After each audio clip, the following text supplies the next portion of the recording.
As Tianming's consciousness gradually descended into chaos, nearly obscured, he suddenly felt a pressure upon his lips. The sensation was both tingling and soft, yet laced with an irresistible hint of aggression, striking him without warning. My goodness, am I having a spring dream? Something's amiss. Why am I so damp? Wait, why does my stomach feel so bloated? With these thoughts racing through his mind, Tianming slowly opened his eyes, only to be met with a shocking sight. A burly man with a beard was administering mouth-to-mouth resuscitation upon him. There's a pervert. Regaining his composure, Tianming unleashed a punch that sent the burly man flying across the room, crashing into the wall in a perfect arc. Tianming retched, collapsing onto the floor and expelling a torrent of seawater. Gritting his teeth against the discomfort, he lifted his gaze to find a group of soldiers clad in white sailor uniforms and white caps, their faces etched with concern as they looked back at him. Huh? Tianming blinked innocently, his first reaction encapsulated in a single word: bewilderment. That outfit feels so familiar. As he regained his bearings from the near drowning, Tianming leaned back against the ground, pondering the situation. The cries of seagulls overhead, the faint scent of salt water wafting through the air, and the gentle rocking beneath him all served as reminders that he was aboard a ship. Wait a moment. After a prolonged moment of confusion, Tianming finally surveyed his surroundings in astonishment, his mind racing. His body trembled uncontrollably, his lips moving slightly as he murmured to himself, "Is this the Navy's warship from One Piece? Have I somehow crossed over? Good grief, why did I have to land here? If I had to traverse to another world, couldn't it be to a more stable one? Pokemon would have been splendid. And who, in their right mind, crosses over only to have their first kiss taken from them?" While Tianming shook his head in disbelief against the deck, a naval officer cautiously inquired, "Doctor, are you all right?" "Doctor?" Tianming absorbed the information, gradually lowering his gaze to the Navy uniform and white lab coat adorning his body.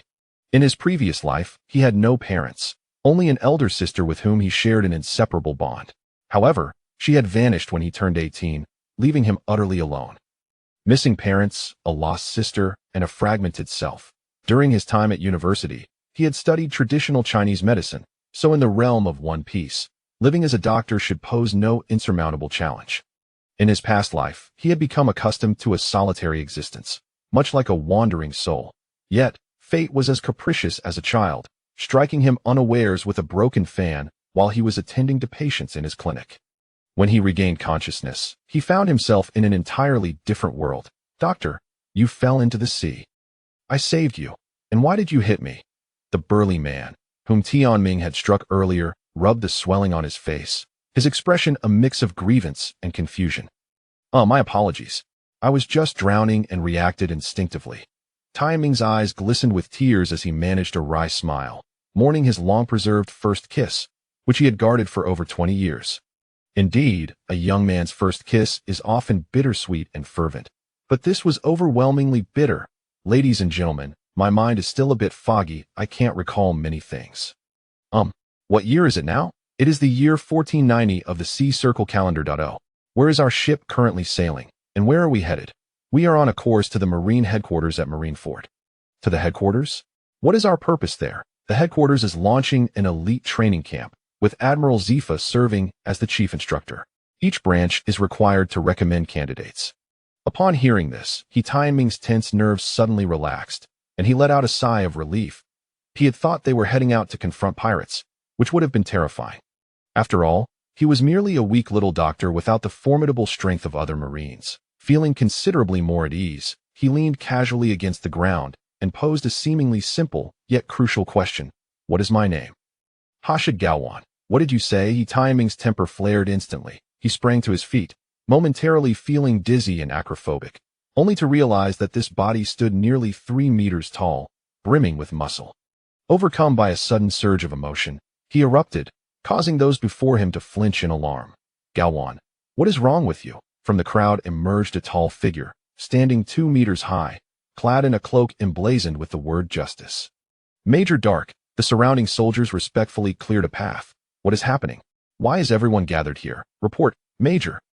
The ship's doctor accidentally fell overboard 10 minutes ago. We just rescued him, but his consciousness is still somewhat hazy." Tianming analyzed the situation. Having been submerged for 10 minutes, it was likely that the original owner of this body had perished, allowing him to take over. Dark raised his head slowly, locking eyes with Tianming, whose face was a canvas of helplessness and despair. After a moment's pause, Dark spoke.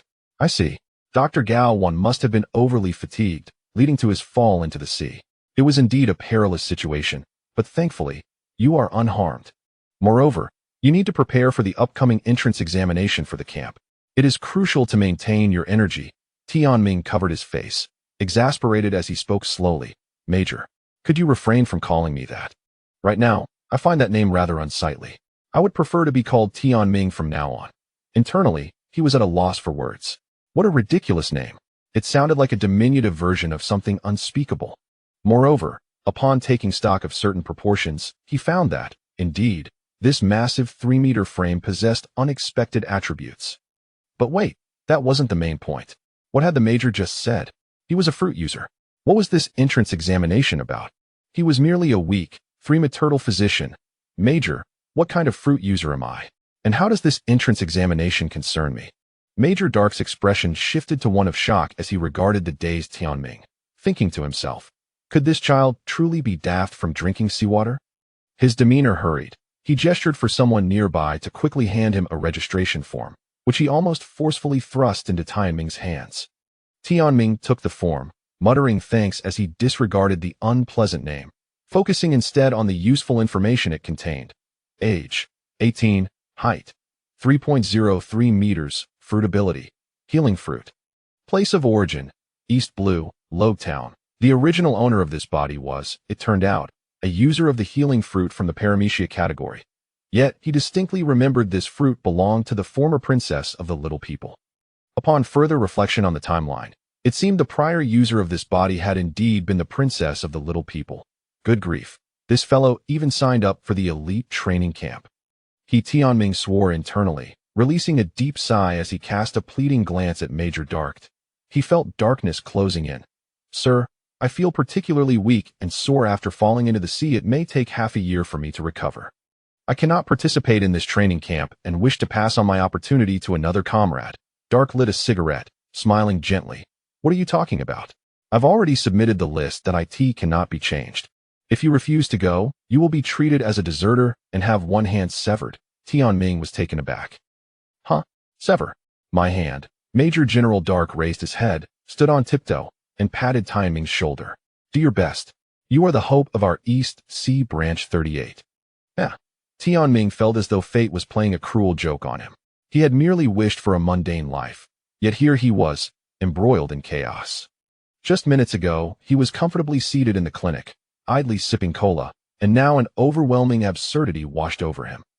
After a fierce internal struggle, he finally managed a smile that was more akin to a grimace.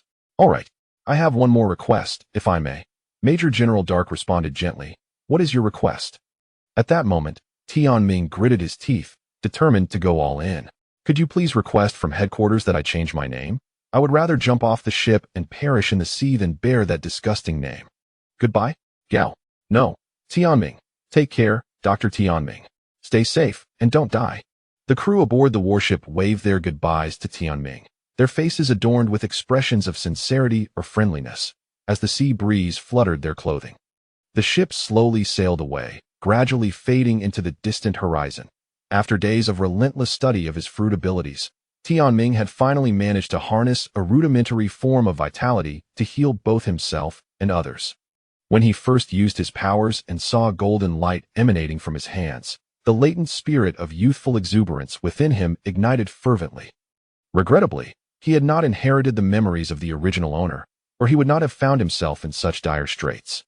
The sea breeze howled, bringing with it the ocean's characteristic salty humidity. Waves crashed upon the shore, splashing white foam onto the coastline.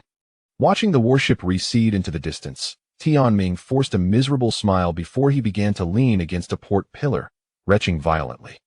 As someone who had never set sail in his past life, coupled with the discomfort from his sudden growth spurt, the sensation of seasickness was overwhelmingly unpleasant. The characters from the world of One Piece were absurdly tall. The tallest person in Earth's Guinness World Records was merely 2.7 meters, yet he now stood at an imposing height of 3 meters as a general. Even a sudden weight gain of several dozen pounds would be disorienting, let alone his extraordinary transformation that in this moment, Tianming finally realized how blissful it was to have one's feet firmly planted on the ground. Oh, Mother Earth! Tianming affectionately caressed the ground, retching and shedding tears, completely oblivious to the peculiar glances from the naval officers nearby. Hey, move aside.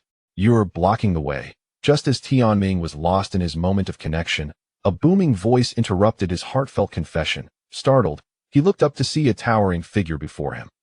The man stood at Tianming's shoulder level, clad in a striking red vest, his well-defined muscles evident beneath his clothing, with a distinctive tattoo adorning half of his shoulder. His expression was one of disdain and contempt, as if he were gazing at an inconsequential character, completely unmasked in his derision towards Tianming. It was a scorn that emanated from the depths of his soul. Who else could this be but the future Admiral Akainu? At that moment, he bore a hint of youthful naivety, not yet having grown to the towering height of over 3 meters. Yet his aura of menace surpassed that of his future self, with no hint of restraint whatsoever. Wow. Red Dog, Tianming thought to himself. Sakazuki furrowed his brow, arms crossed as he glowered at Tianming. Huh, a Navy officer who suffers from seasickness. It seems the standards of this elite training camp are alarmingly low. It allows just about anyone to enter. Even for cannon fodder, they should at least resemble something respectable. Tianming was left speechless. Perhaps he deduced that, with so many eyes upon them, Akainu would not dare to act against him. Summoning his courage, Tianming coldly chuckled at Sakazuki. Standing tall, he straightened his posture, his 3-meter stature combined with his muscular build exuding an undeniable pressure as he looked down at Sakazuki. Excuse me. The space beside you is quite ample. Why not simply walk around me while I'm retching here? Can't we talk civilly? I say, my friend, stop wearing that sour expression, as if someone owes you 8 million. Such anger is detrimental to your health. I suggest you retreat to the mountains for a few years of meditation, lest you meet an untimely demise at such a young age. With a slight raise of his eyebrows, Tianming spoke half in sincerity, half in jest. Unbeknownst to them, their exchange had captured the attention of most naval soldiers at the port, who observed with eager anticipation. In the tranquil haven of Marineford, even the faintest hint of tension could draw a crowd, as those recommended for training were typically no ordinary individuals. Come on, you can't let this slide, Sakazuki. If I were you, I would definitely take action. Hey, that tall guy. I'm rooting for you. Fight. Fight. My affairs do not require the input of strangers yet you. Do you truly possess the strength to educate others? A cold scorn draped Sakazuki's stern visage. He slowly drew his sword from his waist, the cold blade glinting ominously in the sunlight, and pointed it directly at Tianming. Tianming feigned ease, though his heart raced in trepidation. North Sea, Sakazuki. Please, enlighten me. With that, Sakazuki lunged forward with his blade. Realizing the impending threat, Tianming lamented inwardly. This is fortuitous. He gathered his strength and took a step back, then promptly laid down to sleep. Help! Someone is blatantly violating the rules here.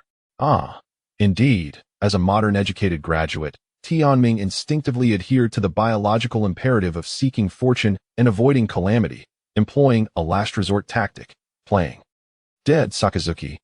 The bystanders. Meanwhile, within the headquarters building, Zephyr, Sengoku, and Steelbone Kong observed the spectacle with a mix of incredulity and amusement. So, you droned on just to pull this stunt. Tianming remained committed to his act, crying out. Those around him were left dumbfounded. Were they witnessing such an awkward performance? Sakazuki stared at the sword in his hand, bewildered. Had his swordsmanship advanced to the point of being able to harm someone without even touching them? Fuming, Sakazuki felt a strong urge to genuinely strike Tianming had this fellow's sense of honor been devoured by dogs. You lack martial virtue. Oh dear, how terrifying. Sakazuki-san, you've grown stronger. To inflict harm without contact, you have achieved such exquisite swordsmanship. A lewd and vividly evocative voice resonated, and Tianming knew without looking that its owner was none other than our beloved national treasure, Kizaru. Observing the approach of his fellow North Sea comrade, Borisolino, Sakazuki's expression softened slightly. Humph, Borisolino. Borisolino smiled. This young man seems gravely injured. I recall there's a medical room over there. Shall I assist you? Tianming weakly replied. Yes, I would appreciate your help. Brother Huang Borusalino.as Borusalino gently helped Tianming up. A voice rang out from behind them. Sakazuki ground his teeth and shouted, "Hey, state your name, you scoundrel. I have a feeling we shall face off legitimately one day. Next time, I won't let you escape with your tricks." Sengoku chuckled, handing the registration documents to Zephyr. "What do you think of these three rascals? Indeed. They all seem quite unique. Managing them will be a challenge. Let's see how long they can hold out." With that, Zephyr observed the documents as a rich layer of armament hockey materialized around his fists. All three of them were jointly recommended. That little brat Sakazuki once single-handedly dealt with a pirate crew of nearly 100. His physical prowess is commendable. Unfortunately, he carries a heavy aura of menace, is rather rigid, and tends to act in extremes when faced with challenges. Borusalino, a user of the light fruit. His potential for growth is immense, but he lacks motivation, relying too heavily on his fruit's powers and displaying a degree of laziness. The last one, Takamarino, it's Tianming, a paramecia-type user of the healing fruit, and aside from his fruit abilities, he possesses decent medical skills. With a robust physique and formidable strength, it is said that he often climbs cliffs of 100 meters barehanded to gather medicinal herbs. Unfortunately, he lacks proactivity in battle and has a bit of a neurotic streak, always stirring up trouble. At this moment, the long-silent Marshal Kong spoke. "Zephyr, classes will commence this afternoon. I wish to have a word with you. I am truly sorry about your family. I know this is your most painful point, but I must say this. One must look forward. If they were still here, they wouldn't want you to succumb to despair. Since you have chosen to resign from the admiral's position and head to the rear, I only hope you can find meaning in your remaining days there." Upon hearing this, Zephyr's hands trembled imperceptibly. He exhaled deeply and confidently replied, "Ha ha ha, don't worry, old man Kong. Do you think I am someone else? Even if I go to the rear, I am still the black-armed Zephyr." With that, he rose from the sofa, turning with an unmatched aura of authority as he strode toward the door. His steady steps, accompanied by the swaying of his Justice Navy coat, echoed with purpose. This moment, Tianming clasped his hands together and awkwardly smiled at Borusalino. "Thank you earlier, Borusalino, for saving the situation. Otherwise, I truly wouldn't know how to extricate myself." Borusalino chuckled and waved his hand. "I saw you dodging Sakazuki's sword swing, Tianming. Such speed is certainly not something a weakling can display." "Oh, it's not that impressive. I'm just an ordinary doctor who happened to eat a healing fruit. This muscle doesn't do much for me. Even going to the restroom is a hassle." With that, Tianming raised his arm and gestured behind him. "Oh, so, you're a doctor, Tianming. A healing fruit? What a wonderful ability." "Not at all. Your light fruit is truly remarkable." "Natural type, how cool." Borusalino replied, "Ah, not really. Ever since I consumed this fruit, what was once easy has now turned into a training ordeal. They even said if I don't participate, my hands will be chopped off." "Oh dear." "Exactly. I understand now you were forced here too. I mean, I could have stayed as an ordinary little doctor at the branch." Tianming felt an overwhelming excitement within, as he had finally found a kindred spirit. To befriend the future Admiral Kazuru promised a measure of safety for his future. "Tianming, if either of us finds a good spot to slack off, let's share it, shall we? Mutual assistance." "Yes, of course." Tianming beamed with joy. Just as they engaged in lively chatter, Tianming suddenly felt a cacophony resound in his mind. "Congratulations, host, for establishing a bond with significant figures such as Sakazuki and Borusalino. System loading newbie gift pack, free lottery to obtain a random superpower." He was momentarily stunned for 3 seconds. Then, a surge of excitement washed over him. "System? Could it be that my golden finger has arrived?" Beside him, Borusalino looked at Tianming, who had suddenly become animated, with a dazed expression. "System loading. Failure, failure, failure, failure." Tianming's jaw dropped, and his smile froze in place. WTF? Due to system loading failure, the duration of this superpower has changed from lifetime to limited to 24 hours. Other permanently available functions, character panel view. Tianming. Little one, do you have many questions? Tianming's mind was about to explode. What a scam. What kind of broken system is this? Is the internet that bad? You could have spared me the hope, but you chose to give it only to plunge me into despair. Superpower 100% shoulder throw, even passing dogs will be thrown a few times. The stronger the thrown opponent, the greater the side effects. Limited to 24 hours to help you smoothly navigate through the challenging first day of being a novice. Love you. Goodbye, never to see you again. Tianming found himself both angry and amused. All right, a permanent skill turned into a trial card. This system can't even pretend to be human. It would have been better if it had never existed. 100% shoulder throw, why not just give me a 100% empty-handed catch? At this moment, Borsalino was bewildered, watching Tianming alternate between excitement and fury, beginning to feel genuinely afraid. I just realized a new skill. I apologize if I startled you. You'll get used to it. Oh, so you can grasp new skills during our conversation. How impressive, Tianming. What skill did you comprehend? 100% shoulder throw. Borsalino displayed a puzzled expression. What? Seeing this, Tianming chuckled and moved a bit further away. Then he gestured for Borsalino to attack him with full force. Borsalino understood and instantly transformed into a beam of light, darting toward Tianming. Tianming relaxed his body, closed his eyes, and felt the system's ability coursing through him. Just as the beam was about to penetrate his body, he suddenly opened his eyes, and with a fluid motion, he caught the light beam without using armament hockey and tossed it back, causing it to crash to the ground and transform back into Borsalino. That hurts. Oh dear. Tianming, you managed to catch me in my elemental form. Tianming helped Borsalino up, chuckling as he dusted him off. My apologies. It was my first time using it. I appreciate your effort.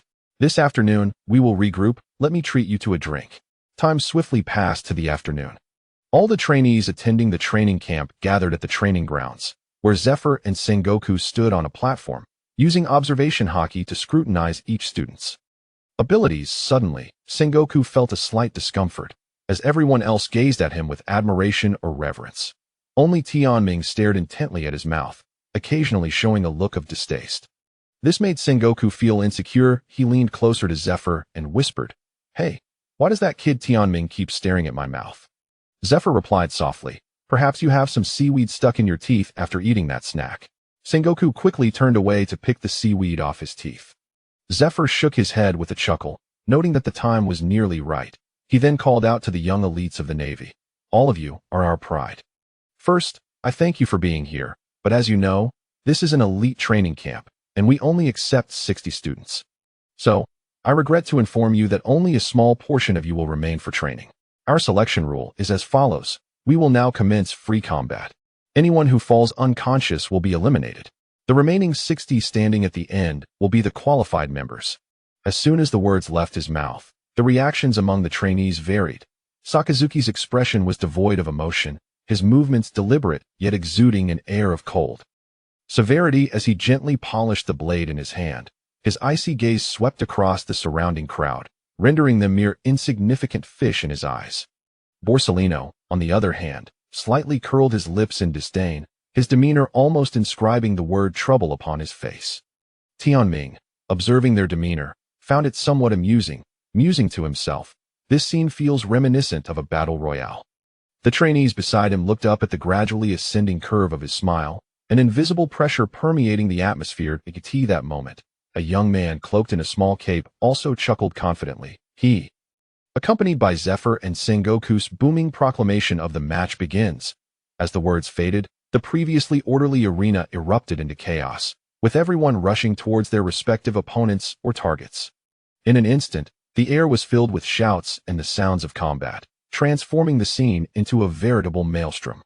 Yet amidst this tumult, a few figures stood out conspicuously: Tianming, Sakazuki, Borsalino, and the enigmatic cloaked man, surrounded by an eerie emptiness, as if an invisible aura deterred others from approaching to eye in this clamor of battle. A peculiar and captivating spectacle emerged. Sakazuki moved through the throng like a reaper, wielding his blade with deadly precision. Everyone stay calm. Don't swarm me. How frightful. Bajikuku. Borsalino unleashed a barrage of luminous projectiles, sweeping away a young contender. The cloaked man summoned a tempest, lifting dozens into the air, while he himself relentlessly forged a path with his fists. Fistbone, hurricane. In stark contrast, Tianming, with his perfect shoulder throw and remarkable physical prowess, laughed heartily as he hurled opponents out of the training ground at an average rate of one every half a second. He couldn't help but marvel at the original owner's exceptional physique. Fear not. I am a doctor. My shoulder throws will only send you flying, not injure you. The other soldiers fled in terror, shouting back, We trust you not. Do you think we can't hear those sounds of bones breaking outside? Such youthful hallucinations. Come, let me treat you. Let me see. Ha ha. The trainees, witnessing Tianming's grotesque smile, were horrified. Don't come near us. Akainu, observing this spectacle, remarked coldly, humph. Such power qualifies them to challenge me. Meanwhile, the trainees at a distance murmured in fear. Monsters, they are all monsters. Zephyr, eyeing the most dazzling figures on the field, couldn't help but laugh heartily. Impressive, very impressive. All are promising talents. Sengoku, witnessing the blood-soaked melee, twitched slightly at the corners of his mouth. As long as you are pleased. After 5 minutes of bloodshed, only 60 out of the original 400 remained. At this juncture, Borsellino casually sat on the ground, murmuring, I'm exhausted, they are all so formidable. It's terrifying. Tianming stood still, wiping the perspiration from his brow, gazing up at the two prominent figures on the platform.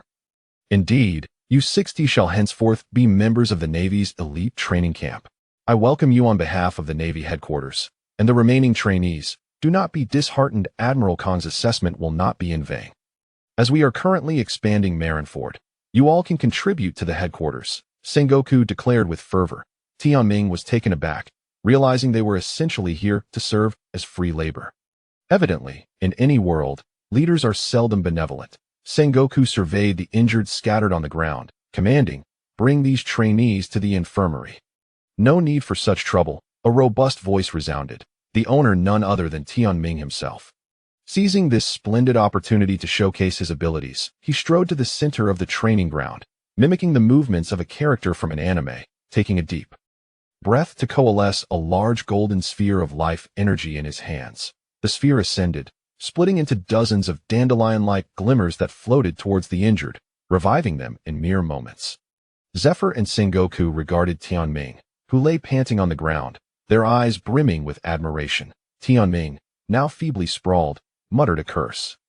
Sengoku's brief moment of goodwill towards him shattered. Could you exhibit a modicum of decorum? My apologies, such emotions run deep. At this moment, Zephyr burst into laughter, dramatically tossing his justice cloak. Very well. Your skills are commendable, they have ignited my eagerness to engage. Come, let me personally assess your abilities. With that, Zephyr leaped down from the platform, an overwhelming aura of strength enveloping the training ground. Witnessing this scene, Tianming was stunned, Sakazuki was taken aback, and Borsellino and Dragon were left bewildered. Tianming's heart sank as he thought, am I to fight Zephyr? Is this for real? Not a moment was spent mourning the departure of the 340 trainees, for the next challenger to enter the battlefield was none other than the former Vice Admiral Black Arm Zephyr. Chapter 4. As I ascended, I executed a shoulder throw. Sakazuki's forehead glistened with a bead of cold sweat, yet his gaze brimmed with battle intent. A former admiral, indeed. The dragon tilted his head, revealing a toothy grin. Hee, this uncle seems as formidable as my old man. Things are getting interesting. Borsellino, with vacant eyes, pursed his lips. Cow-eye Annie. Zephyr burst into hearty laughter, adopting a fighting stance. Youngsters, come at me. I am a black-armed Zephyr. The first to strike was contestant Monkey D. Dragon, his fist enveloped in a tempestuous whirlwind, charging towards Zephyr. Uncle, let's have a bout. Zephyr flexed his wrist, preparing for the attack, laughing heartily. Carp-san, huh? Not bad. Your martial arts bear your father's shadow, but too weak. Zephyr flashed a slight grin. Utilizing his observation haki, he evaded the howling winds, then enveloped his arm in a dense layer of armament haki before delivering a punch that surged forward like a raging torrent. Dragon, witnessing this, was taken aback, hastily crossing his arms defensively across his chest, shouting, Iron block. The atmosphere thickened with tension, everyone holding their breath, fixated on the outcome of this clash. Tianming had initially hoped to see the young dragon withstand a few blows from Zephyr, but upon hearing the words Iron block, he suddenly felt a sense of release and chuckled softly. Uncle Dragon, safe travels. A heart-wrenching scream echoed as Dragon was sent sprawling from the training camp, hurtling hundreds of meters away by a devastating punch. Seeing this, Tianming's eyes widened in disbelief, cursing inwardly. Damn it, old man. You're going all out. There was no way Tianming could believe that there was no lingering animosity towards Carp.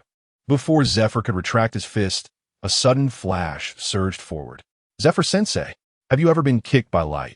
Oh crap. Clearly, Borsellino's physics were not quite in order. He dashed at light speed towards Zephyr's fist, only to be propelled away at the same speed due to the recoil of Zephyr's formidable punch. Wow, that Wind Rider flew so far. And wow, that glowing one flew even farther. The other trainees marveled at the spectacle. Tianming gazed at the yellow ape soaring through the sky like a shooting star. It was, surprisingly, quite romantic. At this moment, Tianming, having somewhat recovered from the side effects of his fruit, forced himself to stand and observe the unfolding battle. There were once 3 heroes battling El Bu, and now 60 heroes challenging Zephyr. As he saw Sakazuki charging forward, Tianming felt a wave of anxiety wash over him. He certainly did not wish to be struck by Zephyr's fist, which would undoubtedly be agonizing. The best way to avoid such a fate was to demonstrate his value to Zephyr. You suggest pleading for mercy? Huh, that would only lead to a more brutal beating. Truth be told, he was uncertain if a shoulder throw could even affect Zephyr, given the vast disparity in their strengths.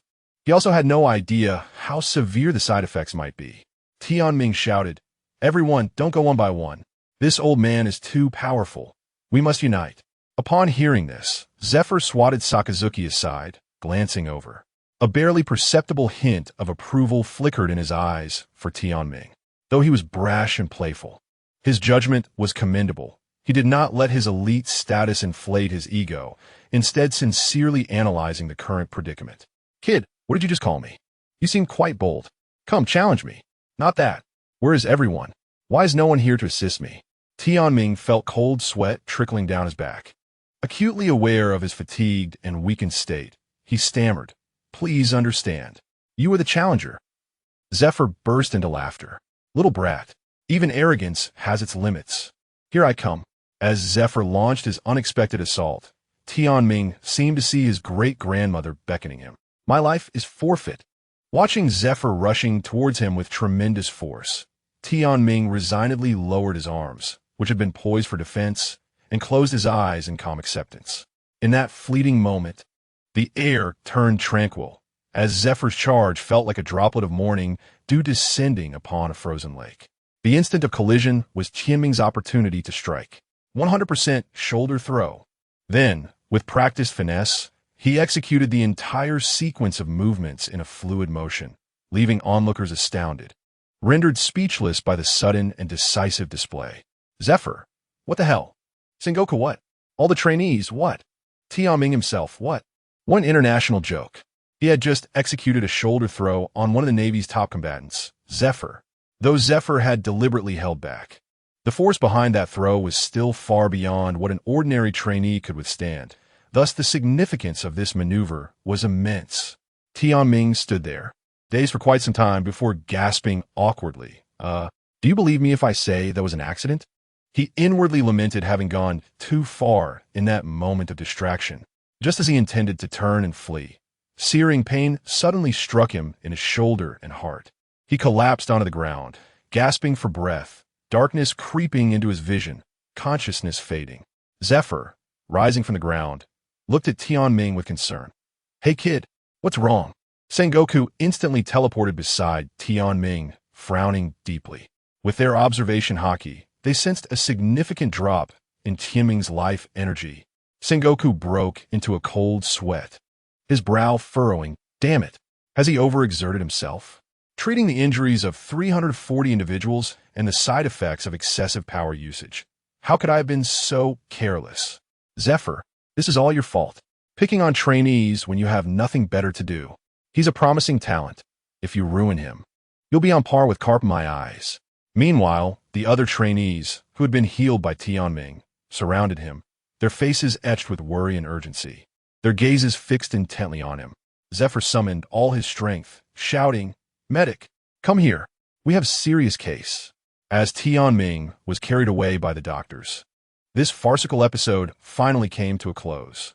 Uncertain how much time passed, Tianming slowly opened his eyes to a strange ceiling. Who am I? Where am I? Am I in another world again? Hey, you awake, you little brat? Tianming struggled to turn his somewhat stiff neck, his gaze gradually shifting to the bedside, where a robust figure sat. The man sported a distinctive purple mane and wore sunglasses, exuding an aura of strength. It could only be their instructor, Zephyr. Tianming weakly inquired, "What happened to me? You've been asleep for 6 days." Zephyr, puffing on a cigar, remarked, Hey, kid. You seem to be in good shape. You transferred your life force to 340 comrades to heal their wounds. Fortunately, their injuries weren't severe. You merely experienced a temporary drop in vitality. If they had been more seriously injured, you could have shortened your lifespan by years. Is it that serious? Tianming replied weakly, forcing a smile. Don't make excuses. You consumed that fruit years ago. Surely you understand its side effects? I know you meant well, but you must also value your own life. I fell into the sea a few days ago. After being rescued, I forgot a lot of things. I only remember being an orphan, studying martial arts a bit, and enrolling in this training camp. Even my name is one I chose for myself. Tianming pouted in annoyance and complained, if you truly valued our lives, why strike so ruthlessly? Zephyr retorted, you still have a sharp tongue. Tianming forced a bitter smile and replied, had I not exhausted my strength to perform that final move, I might have long bid farewell to this world. Zephyr was about to defend his actions from earlier, but upon seeing Tianming in his hospital bed, the words caught in his throat. He paused, a look of helplessness and guilt etched on his face, and waved his hand, saying, enough, it is I who have wronged you. Rest assured, if you have any requests in the future, I shall do my utmost to fulfill them, as a means of atoning for this misstep. Tianming sighed and shook his head, tears glistening in his eyes. I can clearly sense that I can no longer perform that move. What a pity, after dedicating over a decade to my training. Alas, was it truly caused by your actions? Zephyr gazed at Tianming with regret, unaware that the shoulder throw was inherently a temporary skill. A mischievous smile crept onto Tianming's face. He feels guilty. What a splendid opportunity. With tears in his eyes, he exuded an air of transcendence, as if he had glimpsed the truths of the world. No, how could it possibly be your fault? It is simply that my strength was insufficient, and I foolishly attempted the impossible. You have fought valiantly on the seas for many years. It is only natural that you would prevail against me. Victory and defeat are commonplace in battle. One must remain grounded in reality. Master Zephyr, it was indeed my folly to forcibly wield a power beyond my control that led to this predicament. If one lacks skill, one must endure the consequences. In this life, one inevitably loses something. At least I am still alive, with a future to explore other techniques and delve into different disciplines. So please, Master Zephyr, do not grieve for me. A solitary tear silently slipped from the corner of Tianming's eye, and at that moment, this towering figure appeared fragile, exuding an unexpected tenderness. These words, once spoken, only deepened Zephyr's sense of guilt. He recalled his deceased wife and his children. Like the young man before him, they had been kind, innocent, and sincere. Their images began to merge in his mind, and Zephyr started to imagine. If his child had grown up, they would certainly inherit his genes. Standing 3 meters tall and built robustly, much like Tianming, they would undoubtedly be a kind-hearted, selfless child, just as Tianming was. They would embody both kindness and righteousness. Just like Tianming. In that moment, Tianming became a ray of light, gradually dispelling the shadows of sorrow in Zephyr's heart. Unaware of the impact he was having, Tianming observed Zephyr's reddened eyes and felt a sudden pang of guilt. Oh no, have I gone too far? This timeline? Surely not. Has Master Zephyr already lost his wife and children? As Zephyr and Tianming exchanged glances, they both inwardly cursed themselves. Damn it, I truly deserve this. Just as the atmosphere grew increasingly awkward, a gentle knock echoed through the room. Zephyr was the first to speak, his eyes filled with tenderness. Come in, my child. It is I who am at fault. Please rest well. The trainees at the camp miss you dearly. With that, he rose to open the door. Chapter 5, New Skill. Life-drained Borisolino stood before the hospital room, holding a basket of fruit. Upon seeing Zephyr emerge from the room, his expression instantly turned ashen. Zephyr-sensei, what brings you here?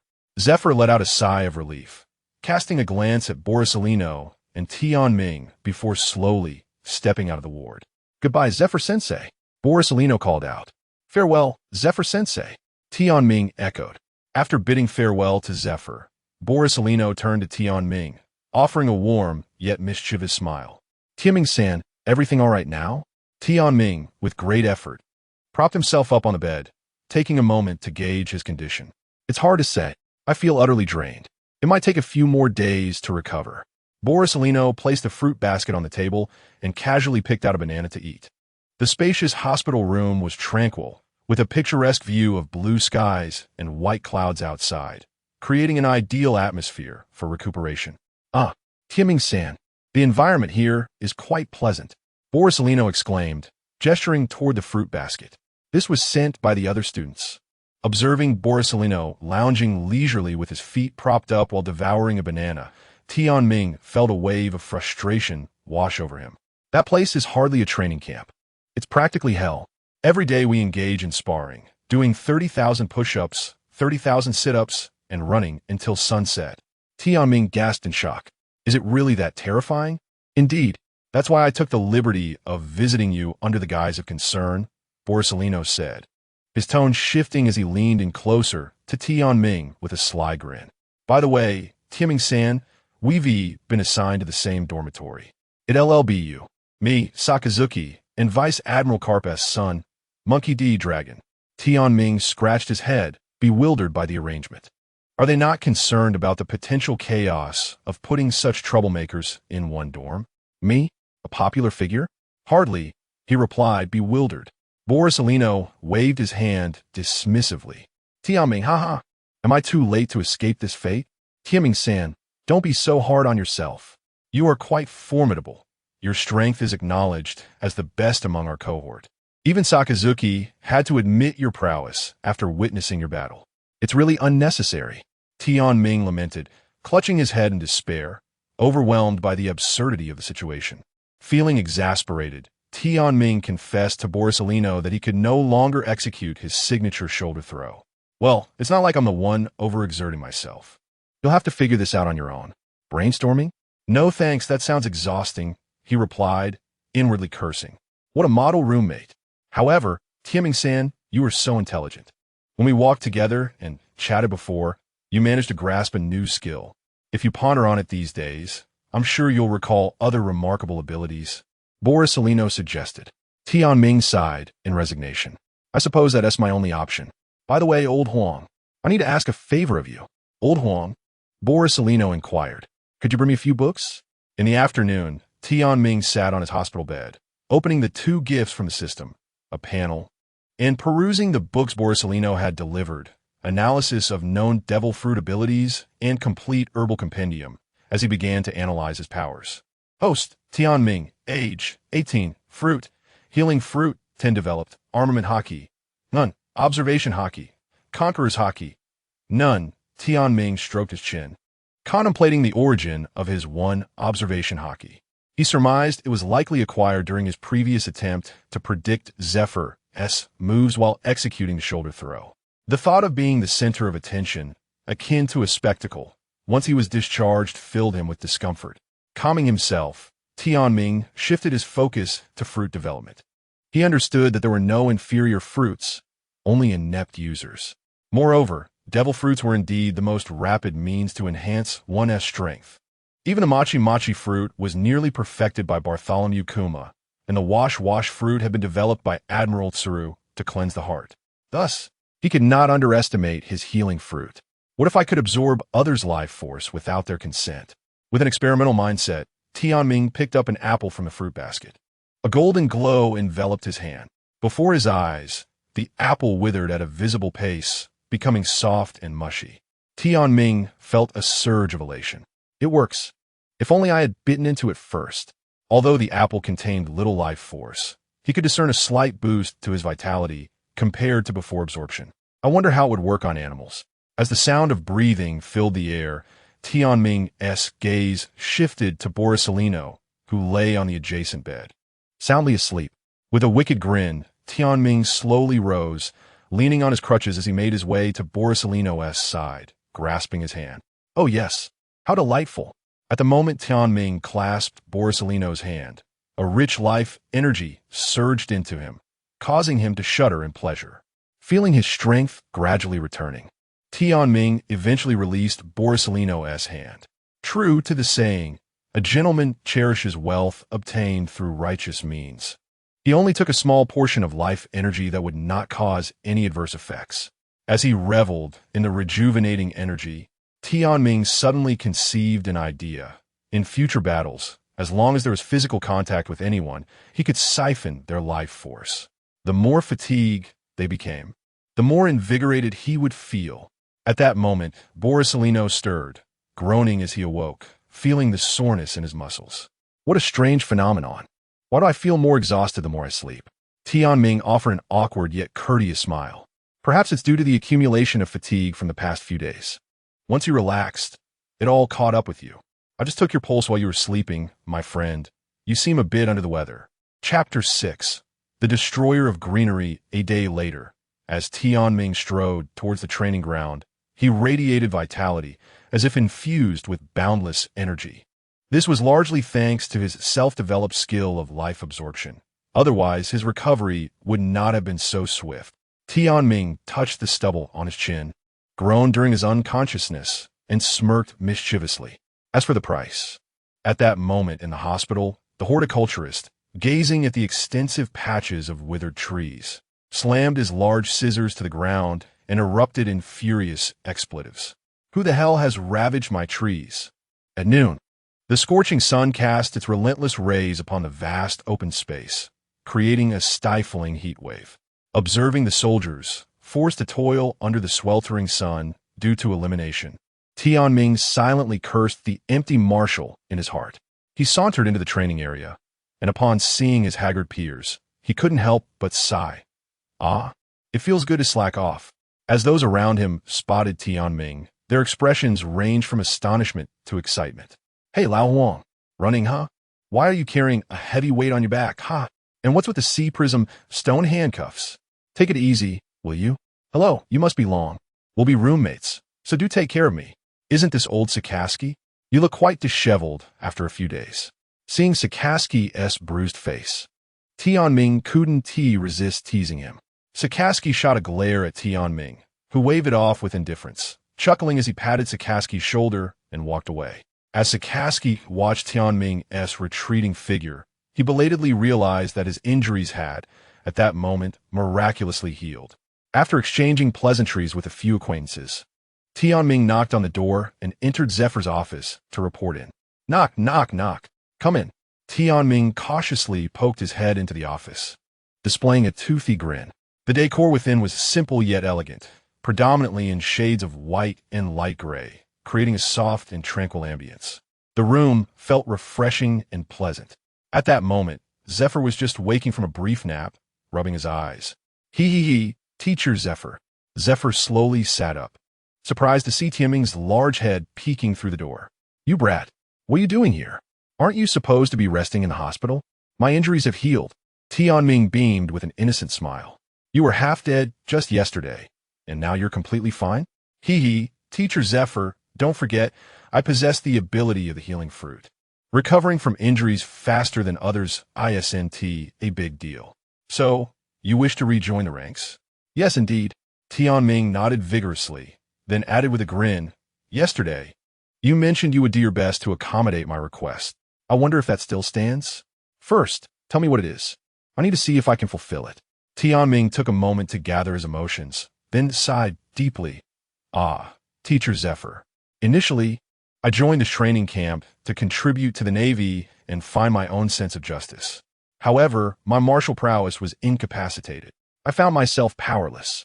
Hence, I had to leave the front lines, which I loved dearly, to focus on becoming a doctor in the rear. At least I remained part of the Navy, contributing to its magnificent future from behind the scenes. I hope you can recommend me to the medical team. My dreams are entrusted to the warriors on the front lines, so I have no regrets about this decision. Upon hearing this, Zephyr looked at the passionate and robust youth before him, feeling a surge of emotion. What a good child. This is truly a commendable young man. Zephyr felt a twinge of guilt. His impulsive decision had caused the child to stray from his dreams. Yet, this child had not been defeated by setbacks. Rather, He was determined to contribute to the Navy in a different capacity. The guilt in Zephyr's heart spurred him to make a significant decision. He would henceforth treat Tianming with greater rigor to strengthen him, to help him reclaim his dreams. Although he was a healing fruit user, Tianming's combat talent and physical prowess were undoubtedly among the finest of his cohort.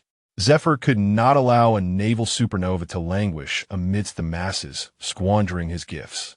Lighting a cigar, Zephyr began to outline a plan. All right, once you graduate, I'll arrange this matter. For now, go train. In your spare time, feel free to explore the herbal repository and the infirmary. The herbal storage and medical knowledge from the East Blue are far from the comprehensive details compiled at Navy headquarters. Unaware of Zephyr's inner thoughts, Tianming was overjoyed by the news. Although it deviated slightly from his initial ideal of directly entering the medical team, it was still close enough. The plan was a success. As long as he endured this arduous training camp, he could finally welcome a life of leisure in the latter half of his days. Suppressing the grin that threatened to break free, Tianming said slowly, "All right. Thank you, Teacher Zephyr. I'll head to the field to train now." With that, he dashed out like a gust of wind. Training was not on his agenda. He intended to creatively slack off, chuckling to himself. That afternoon, what does this mean? Why am I being shackled with sea-prism stone handcuffs? Tianming weakly stared at the oversized sea-prism stone cuffs on his wrists, his right eyelid twitching incessantly. This isn't a sea-prism stone handcuff, it's a bracelet. Did you not notice the absence of chains in the middle? It is specifically designed for ability users to train their fundamentals. Moreover, this is under the instruction of Instructor Zephyr. Tianming turned to look at Zephyr, who was smiling from the platform, and their eyes met. Zephyr even gave him a thumbs up. That expression and gesture seemed to convey, "Keep it up, young man. I have faith in you." At that moment, Tianming wore a smile that was more painful than a frown. Yet, in Zephyr's eyes, he mistook Tianming's grimace for an expression of profound gratitude, overwhelmed by his heartfelt intentions. "All right, start running." Zephyr's assistant, beaming with a smile, drew a handgun and fired a shot at Tianming's feet. "If you slow down, you'll catch a bullet." "What? Oh my gosh, take it easy." "Are you serious?" Feeling the stinging pain as bullets whizzed past his skin, Tianming began to sprint around the training field. When he finally caught up with the main group, he was met with the gloating gaze of Poliucelino beside him. "Run faster. I want you to faint. Someone, shoot them with rubber bullets." Zephyr shouted from a platform. Bang, bang, bang. The air was filled with screams resembling the cries of slaughtered pigs, compelling everyone to accelerate. Ah! After 400 laps, the trainees were exhausted and injured. Only Long and Sikaski remained steadfast. As for Tianming and Poliucelino, they both feigned fainting, Tianming at the 300th lap and Poliucelino at the 330th lap, and were carried off. Sikaski and Long exchanged glances, secretly competing. "Sikaski, you look pale. You must be reaching your limit. Perhaps it's time to rest." "Oof, I think you need to rest first.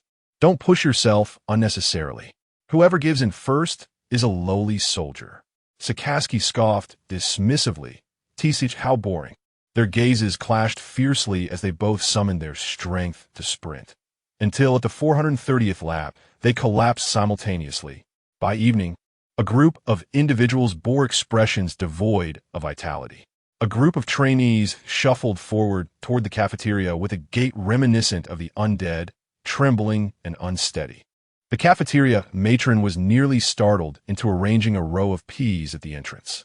At the moment they savored their meal, Tianming was overwhelmed with joy, nearly brought to tears. That night, exhausted from the day's rigorous training, Sakazuki, Borisolino, and Long succumbed to deep slumber the moment their heads touched the pillows.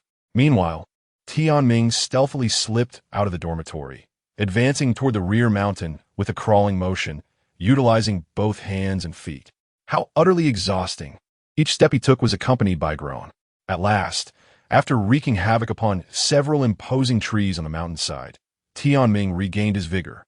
Bounding joyfully down the slope toward the dormitory, he felt as invigorated as if he had consumed a potent tonic. Before climbing into bed, he inadvertently noticed the contorted expressions, furrowed brows, and thunderous snores of Sakazuki, Long, and Borisolino as they slept. Listening to the chorus of snores intermingled with occasional groans, Tianming's heart softened. He concentrated, manifesting a sphere of light in his hands, which gradually divided into 3 parts and merged into the bodies of the 3 slumbering figures. As their breaths became increasingly steady and tranquil, Tianming gazed out at the luminous moonlight, smiled softly, and then retired to bed. A tranquil night passed. When dawn broke the following day, the trainees lined up on the training field. Zephyr, observing the straight-backed, yet visibly fatigued trainees before him, could not restrain his scathing remarks. "You bunch of good-for-nothings. After such a minimal training load yesterday, how can you appear so drained today?" He then cast a glance at the radiant and rosy-cheeked Tianming, Sakazuki, Borisolino, and Long, displaying a look of appreciation. "Look at those 4, and then look at you lot. This is the stark contrast of capability. A pack of utter slackers." Chapter 7. My adorable Navy running, push-ups, free combat, flexibility training, and resilience exercises. After a month of monotonous basic training, Tianming felt as if he were almost numb. He had wreaked havoc upon half of the trees on the back mountain of Marinvondo. Though uprooting trees replenished his expended strength, the mental fatigue was truly unbearable. Moreover, in recent days, Tianming frequently noticed a notice posted by the Navy headquarters, announcing a bounty. The back mountain had been ravaged by unknown assailants, with nearly 200 precious ancient trees and rare plants brutally destroyed. Such heinous acts were utterly reprehensible, severely challenging the dignity of the Navy. A reward of 10 million berries would be granted to anyone who could capture the perpetrator of this botanical devastation. Internally, Tianming chuckled, drenched in sweat. What splendid weather it was. On this day, Dragon stretched his back and gazed eagerly at the vast, desolate island before him. "Hey, you lot, hurry up. I can smell adventure." Tianming and Paisolino walked side by side, followed by the stone-faced Sakazuki. Tianming looked ahead at the seemingly brain-dead beauty, Monkey D, Dragon, and quipped, "What's got this guy so excited?" On this isolated island, they were to engage in group battles, organized by dormitory units, with passionate skirmishes, searching for 3 seagull-shaped tokens hidden within the island. This was the new training they would undergo today. At least it was finally not that damned basic training. Wow, Dragon-san. That free-spirited style truly befits the son of Vice Admiral Garp. Tianming pondered, wondering why Dragon, typically so composed, now resembled Garp and Luffy. Was this truly the essence of Dragon-esque character during his time in the Navy? What event could have instigated such a transformation? Tianming mused. "Have you ever met Garp? What does he look like in person?" Paisolino replied, "Well, no. I've only heard people who know him talk about him." At that moment, Sakazuki stepped forward, his gaze icy and intimidating. "Enough chit-chat. We are not here for a picnic. This is training. Get your act together. I refuse to let your cowardice drag us down." Exchanging glances, Tianming and Paisolino understood each other's sentiments. "That guy is so annoying. Tianming-san, shall we go slack off together?" "Sure. Let us do it." Suddenly, Tianming bellowed towards the densest part of the island's jungle. The shout startled Sakazuki, who turned to see where Tianming had called out. As he had yet to master hockey, he could not accurately gauge if the situation was genuinely perilous. "Hey, you audacious fiend. I see you plotting a sneak attack. Old Huang, let us charge in together. United, we shall surely capture that scoundrel." Watching Tianming dart off like a bolt of lightning, Paisolino quickly followed suit, transforming into a streak of light faster than Tianming into the thicket. At that moment, Tianming yelled back to Sakazuki and Dragon, "Leave this to us. You two go find the tokens." With that, Tianming and Paisolino vanished from sight. Sakazuki's lips twitched. Why did he feel as if he had been duped? Given his observations of this slack-off duo in recent days, it was likely they were simply seeking a place to laze about. "Ah, bliss." Tianming leaned against an apple tree, a blade of grass between his teeth, eyes closed, leisurely propping one leg over the other. Paisolino lounged on a branch, munching on apples from the tree. "Tianming-san?" "Yes?" "What is it, old Huang?" "Actually, I've been meaning to ask you something. During our training a few days ago, we were utterly exhausted at night, nearly falling apart. Yet every morning after a good night's sleep, I felt an inexhaustible surge of energy. Logically speaking, that's impossible. Are you using your abilities to restore our stamina? Tianming slowly sat up, scratching his head. Ugh, it's bothersome to have a friend like you. No secrets left. Yes, it was me. I intended to do this anonymously, but you've caught me. Thank you. Hey, no need for that. We're all comrades here. What is there to thank? Polyasilino looked at Tianming, who was proudly chewing on the grass, with concern. Using your restorative ability so frequently, won't it deplete you? I remember the last time you healed everyone. You were unconscious for quite some time.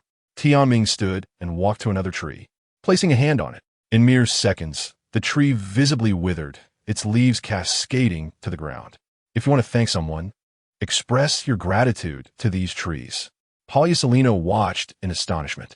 Tianming-san, is this a new ability you've developed? With a smile, Tianming explained, when I healed 340 cadets before, I utilized my own life force, which had significant side effects. However, this life extraction technique absorbs the vitality of other living beings for my own use. Thus, the healing orbs I bestowed upon you, Dragon, and Sakazuki carry no adverse effects. At this moment, Polyasilino discerned a hint of realization. Wait, so you are the one the headquarters has been seeking, the green plant destroyer with the 10 million berries bounty? Sure, keep your voice down. Tianming leapt onto a tree branch, casting a shadowy gaze at Polyasilino. Don't forget, I ventured to the back mountain solely to heal you. You can't distance yourself from this. We're all in the same boat. If we sink together. Polyasilino's mouth twitched at the implication. Tianming-san, are you sure you are truly part of the Navy? Wow, you exude a decidedly criminal aura. This matter must remain a secret. Otherwise, I shall curse you, ensuring you grow increasingly disheveled and wrinkled. Polyasilino's lips twitched, regretting having asked Tianming about this predicament. At the summit of the desolate island, a mysterious figure, fully harnessing observation hockey, caught wind of this scene and couldn't help but burst into laughter. Ha, what an amusing lad. Is this the one who threw Zephyr over his shoulder? Let me personally gauge your worth. With that, he produced 3 seagull-shaped tokens from his pocket, tossing them into the sky before swiftly grasping them in his palm. Indeed, the visitor was none other than the charming old hero of the Navy at the peak of his prowess, Vice Admiral Garp. Chapter 8. A battle ready to ignite. Damn those rascals. In the blink of an eye, they vanished. After losing sight of the dragon, Sakazuki gritted his teeth, wishing he could thrash his 3 troublesome roommates. The vast jungle was a maze, with countless vines intertwining, severely restricting visibility. The roots underfoot twisted and turned, and the ground was uneven, making it difficult to find stable footing. Suddenly, a faint, unnatural rustling erupted from the bushes on the right, followed by a shadow darting towards him with lightning speed. Sakazuki reacted swiftly, crouching slightly as he drew his sword, ready to confront the shadow head-on. Clang!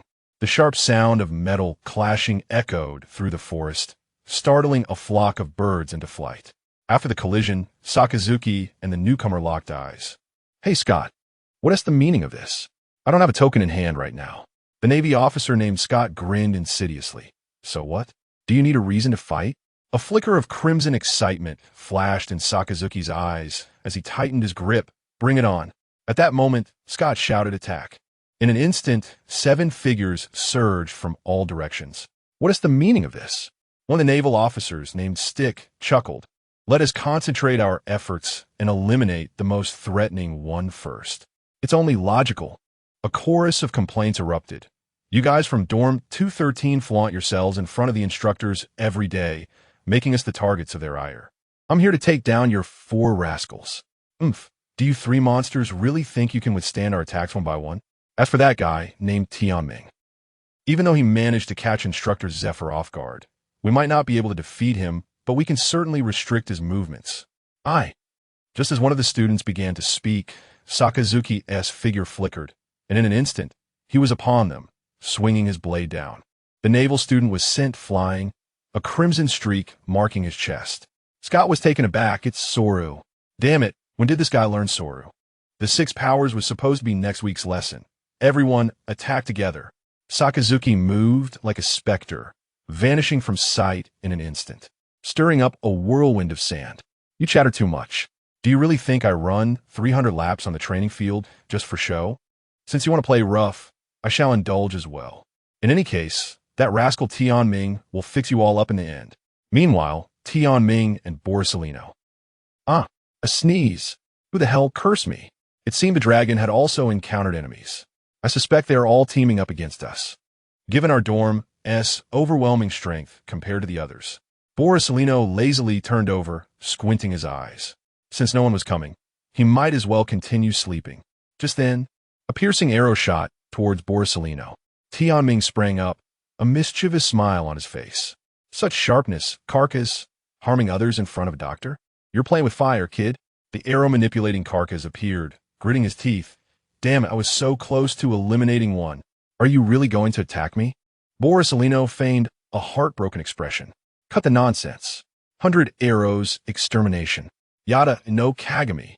Hundreds of glowing projectiles pierced through countless arrows, hurtling towards Carcass.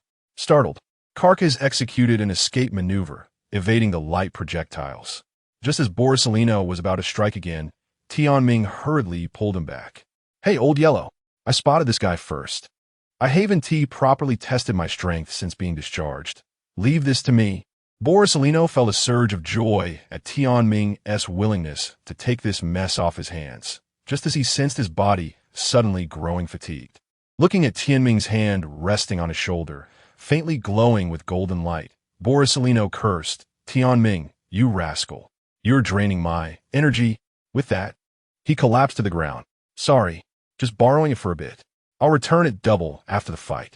Tianming grinned mischievously, then gathered his strength, leaping several meters into the air. Kid, you've got guts. Don't you know the woods are my domain? Not Soru, but his speed rivaled it. Tianming flew towards Carcass at breakneck speed, catching him off guard. He grabbed Carcass's head with his enormous hand and, mimicking a scene from an anime in his past life, executed a low-budget version of the seafloor drop. Don't underestimate the bond between Borsalino and me. Borsalino? As Tianming's impassioned, overly dramatic shout echoed, Carcass crashed to the ground like a puppet struck by a hammer. In an instant, dust swirled up as if a sandstorm had descended, and Carcass was buried deep into the earth. Tianming landed gently, observing the unconscious Carcass in the pit. He rubbed his hands together, conjuring a healing light sphere and sending it into Carcass's body. Carcass slowly regained consciousness, staring at the smiling Tianming with a puzzled expression. I just healed most of your injuries. The rest will be restored after the trial. However, you've already lost. Don't even think about a sneak attack. You must accept your defeat. Carcass chuckled, lying back down in the pit. You've won, and I concede wholeheartedly. You're indeed formidable. Ha ha ha. I guess I'm still just half-baked. Don't you think so, Old Yellow? Borsalino shot him a weak glare, as if to say, get lost. As Carcass stared in disbelief, Tianming uprooted around 60 trees, then rushed over, flushed with excitement. Old Yellow, I'm so hot. I lost control over the absorption. Help me share the load. Old Yellow, I'm so restless. One more look will make me explode. Seeing this, Borsalino felt a tightening in his chest and instinctively began to back away. Old Yellow, I'll return the energy to you. With that, Tianming unconsciously assumed a Kamehameha stance, gathering a life energy sphere and unleashed a wave towards Borsalino. WOC, he really did it. At that moment, Borsalino was struck by Tianming's Kamehameha, embedding him into the trunk of a tree. Old Yellow, are you okay? My bad. Recovering his senses, Tianming observed Borsalino slowly extricating himself from the dented tree. Borsalino remarked, although it hurt a bit when I hit the tree, the feeling of being reborn is incredible. I feel filled with power. Just as Borsalino, Tianming, and Carcass were engaged in conversation, an unexpected disturbance arose in the distance. A colossal, overwhelming presence, akin to an ancient beast, enveloped the area. Even Tianming, who had developed one of Kinbunchika hockey, along with the other hockey novices, felt the pressure. At that moment, a figure plummeted from afar, stirring up a tremendous cloud of dust upon impact. As the dust settled, they beheld the dragon lying in a massive pit, battered and bruised. Before Tianming could react and rush over to heal him, another imposing figure descended slowly. Beware everyone, this is I. Before the dragon could finish his words, he was seized by the cloaked figure before him and slammed to the ground, losing consciousness. Quite impressive indeed. Ha ha ha. Truly worthy of being my, Admiral Zephyr's disciple. Come forth, little ones. It is your turn now. Tianming stood speechless, drenched in sweat. Although the figure was cloaked, he could still recognize him at a glance. This was none other than the future beloved of Marineford, the formidable Rear Admiral Karp, one of the pinnacle forces of the Navy. We are doomed. We are doomed. We are doomed. Chapter 9. Failing to delight Lord Karp, you must be the little rascal Tianming. Ha ha. I heard you actually made Zephyr, that fellow, suffer. Cool, mate. Let me have a go at you. Gazing at the young Tianming, Borisellino and Kakas stood by, as Karp's interest in talent piqued. If your strength can amuse me, I'll grant you a token. With that, Karp produced 3 tokens from his pocket, waving them before the trio. Karp anticipated that they would be eager to snatch the tokens. Yet to his surprise, their faces turned pale. Run, foolish children. In an instant, Tianming grabbed Borisellino and Kakas and dashed away. Borisellino and Kakas broke free from Tianming's grasp, racing forward alongside him, with Borisellino transforming into a streak of light heading into the distance. Tianming clapped Kakas on the back, fully healing the remaining wounds he had sustained earlier. Kakas, in terror, exclaimed, "This guy is incredibly strong. The pressure he exudes is on par with that of Teacher Zephyr." Who is he? He is Karp, Vice Admiral Karp. It is likely he was invited by Teacher Zephyr to intensify our training. What? Kakas's eyes widened in disbelief as he leapt back several meters. What a ridiculous joke. That is the man who defeated the Rocks Pirates in God Valley. Youngsters, it is not proper to run away without greeting your elders. With a punch, Karp swiftly moved behind Tianming and Kakas, his arm cloaked in haki, descending like a meteor. The sound of their agonized screams mingled with the shattering of colossal trees, echoing throughout the forest. In a mere strike, Kakas lost consciousness, while Tianming was embedded in the trunk of a tree after crashing through several. Seeing his disguise pierced, Karp abandoned pretense, tossing his cloak aside to reveal a resolute and mature visage. Though Karp was nearing 50, he appeared remarkably youthful. His smooth chin, chiseled features, and sharp eyes conveyed an aura of vigor. One might mistake him for being in his 30s. Tianming, in pain, gazed up at Karp in sheer terror, grateful that he had just uprooted so many trees, sustaining minimal injuries. In the blink of an eye, Karp was upon him. Ha ha ha. I knew you would be fine. Let us go another round. Gritting his teeth, Tianming cursed, gathering every ounce of vitality into his right fist, bracing himself to meet Karp head-on. In an instant, their fists collided. The tremendous force sent all flora within a 3-meter radius flying. This struggle lasted merely a second, before both parties retreated a few meters to regain distance. Ha ha, you have not disappointed me, Karp exclaimed with a hearty laugh, shaking out his opened fist, while Tianming, utterly spent, knelt on the ground, gasping for air. Damn it, I barely touched him for a second, yet the vitality I absorbed is nowhere near what I expended. The gap in strength is insurmountable. It was evident to the keen observer that Tianming had just countered Karp's casual strike with his ultimate move. As Karp approached step by step, Tianming was about to utter something to calm the situation, when suddenly, Yada no Kagami, a barrage of luminous orbs swept towards Karp, forcing him to retreat a few steps. Borisellino, wielding the sword Tengaku, confronted Karp head-on alongside the newly arrived Sakazuki. Karp, are you going to kill us? Borisellino shouted. Enough with the chatter. Let us strike first. Don't forget about me. Having just absorbed the life energy of 2 trees, Tianming had regained a modicum of strength. The 3 stood side by side, cautiously observing Karp. Ha ha ha. 3 little rascals. Do you really think you could defeat me? Karp mocked, eyeing the trio. Will we win? Sakazuki replied resolutely, we will. Boom, boom, boom. 2 minutes later, 3 deep pits lay before Karp, within which lay Tianming, Borisellino, and Sakazuki. Karp laughed heartily. These 3 youngsters possess remarkable talent, truly delightful. I doubt I shall ever forget you. We are sorry for failing to delight Lord Karp. Tianming lamented. Goodbye, little rascals. I cannot waste time with you. After all, there are many more trainees who have yet to experience my iron fist of love. With that, Carp vanished in a flash. As Carp disappeared into the distance, Tianming, feeling at ease, laid back down to sleep. When he awoke, the sun was setting. Struggling to move his battered body, Tianming crawled towards the nearest tree. That place. I must reach that place. Another batch of trees has met a tragic fate. Is the Great One fishing for compliments? Very well, dear Vice Admiral Carp, you are unkind. So do not blame me for being unjust. 10 minutes later, with their injuries healed, Tianming, Sakazuki, Borisolino, and Long sat together. They listened intently to the distant cries echoing from the forest, their expressions grave. Shaking his head, Tianming sighed. The sun is about to set. It seems we have failed today. Leaning against a tree, Sakazuki held his blade, his brow furrowed. So we are staying on the island tonight? What else can we do? At this moment, Borisolino glanced nervously at Long beside him. Carp-san, your father is terrifying. Well, that's just how he is. I've grown accustomed to it since childhood. All 3 tokens are with my father.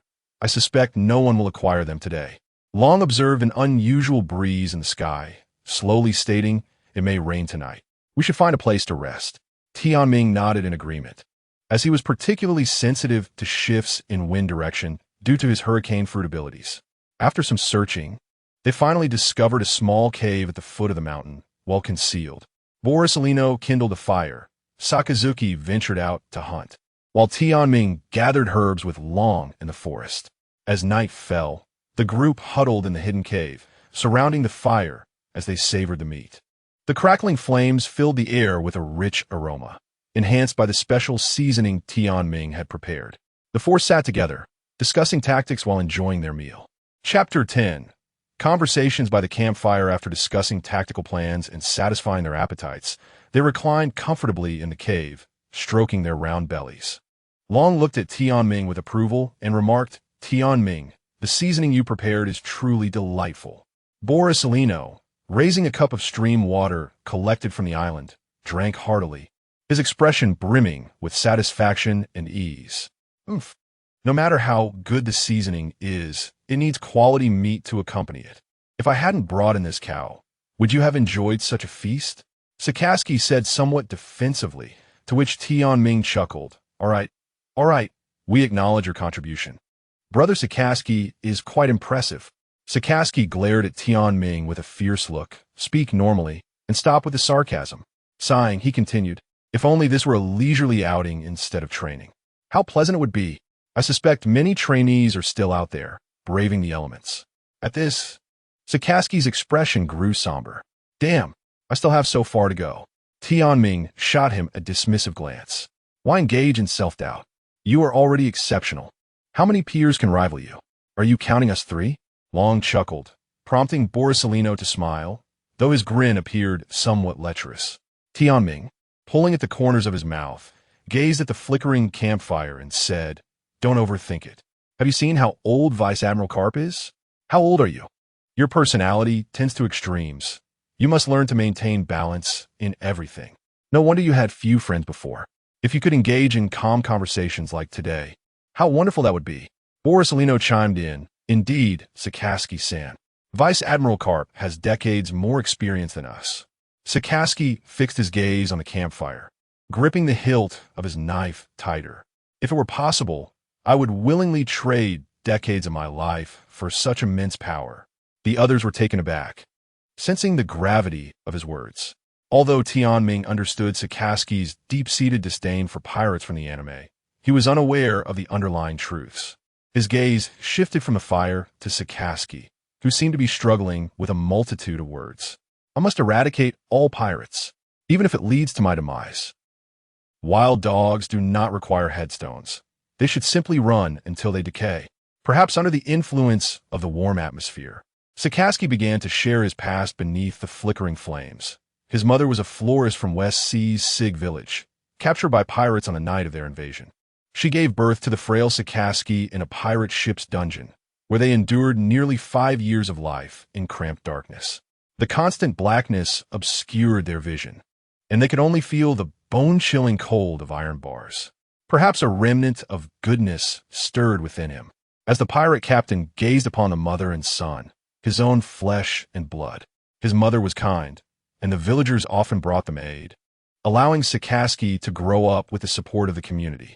Suddenly, Borisovino, also hailing from the West Sea, interrupted in shock. Wait. Sig village. You are from that Sig village. You. Sikaski's expression hardened as he asked Borisovino for a cigarette, then continued, Yes, the very village that was slaughtered by pirates. I'm a sole survivor. That is why I joined the Navy. I must uphold my justice and eradicate all evil. I carry the blood of pirates, making me a sinner from birth. I will eliminate every pirate and ultimately end my own life. This is my absolute justice, my redemption. After a moment of silence, Tianming spoke with empathy. Brother, you have suffered greatly over the years. But have you considered whether your mother truly wished for you to see yourself in this light? Every mother's desire is for her child to grow up healthy and happy, living a full life. At his words, Sikaski's body trembled slightly. Tianming continued to counsel him. Having endured such a painful experience, you must learn to let go. Do not forget your mother's teachings. As Tianming clenched his fists and stared into the flames, a fervor ignited within him. Can the sins committed in the name of justice truly be absolved?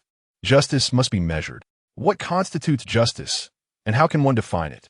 Experiencing despair and weakness leads to the desire for strength, to prevent others from suffering similar pain. True justice lies in the stability and harmony of the people, not in the blind pursuit of one's own dogmatic beliefs while ignoring the cries of the innocent. Justice is never absolute. The true essence of justice cannot disregard the pleas of the people. Tianming looked at Sikaski with a complex expression. Brother, I hope that no matter what happens in the future, you remember your original intentions. Forge a path of true justice that belongs to you, justice that is uniquely Sikaski's. No one is born a sinner. Tianming's impassioned speech left everyone present in awe, gazing at him with expressions of excitement and righteousness. Sikaski reflected on his mother, the one who held him close, who, despite enduring misfortune, remained kind-hearted and just. Deeply moved, Sikaski murmured, kindness, a justice that maintains balance. At that moment, Long also whispered, for the sake of the common people. Borisovino added, justice that ensures stability and harmony.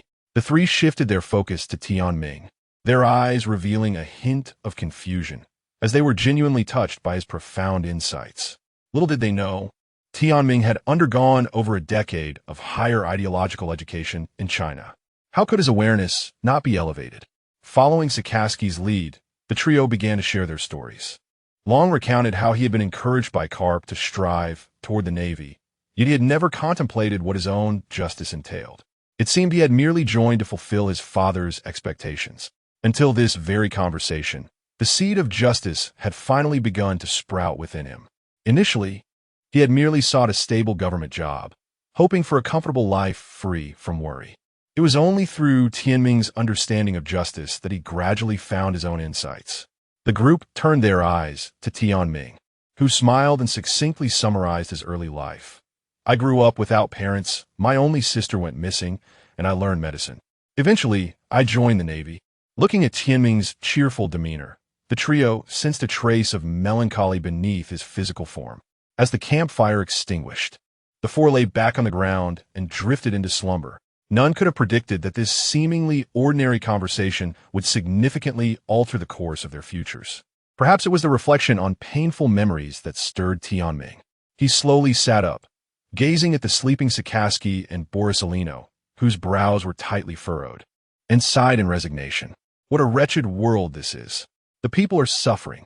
Merely striving to survive proves to be an arduous endeavor. Tianming muttered softly in frustration. At this moment, he found himself yearning for home, a haven of tranquility, tinged with solitude, where existence unfolds in stability. How delightful it would be to take these fools along with him. To be candid, Tianming had previously harbored a disdain for Akainu while indulging in anime. Perceiving him as excessively radical, he seemed willing to cast everything aside in the name of justice. If such experiences were to be mirrored in his own life, could he guarantee that his actions would be any less extreme? while he could still mend the wounds of his body, what of those that plagued his spirit? He gazed at the shimmering starlight emanating from his palm, momentarily enveloped in a melancholic reverie. Suddenly feeling suffocated within the confines of the cave, he rose and ventured outside. After the evening's discussions, apart from Long, the others were left with minds as tangled as a ball of yarn. As Tianming slowly emerged from the cave, he beheld the silvery moonlight illuminating the sky, his emotions swelling like the tide. Unconsciously, he raised his hand, aglow with golden starlight, towards the moon, as if to gauge its warmth. A physician's duty extends beyond merely healing the physical ailments of their patients.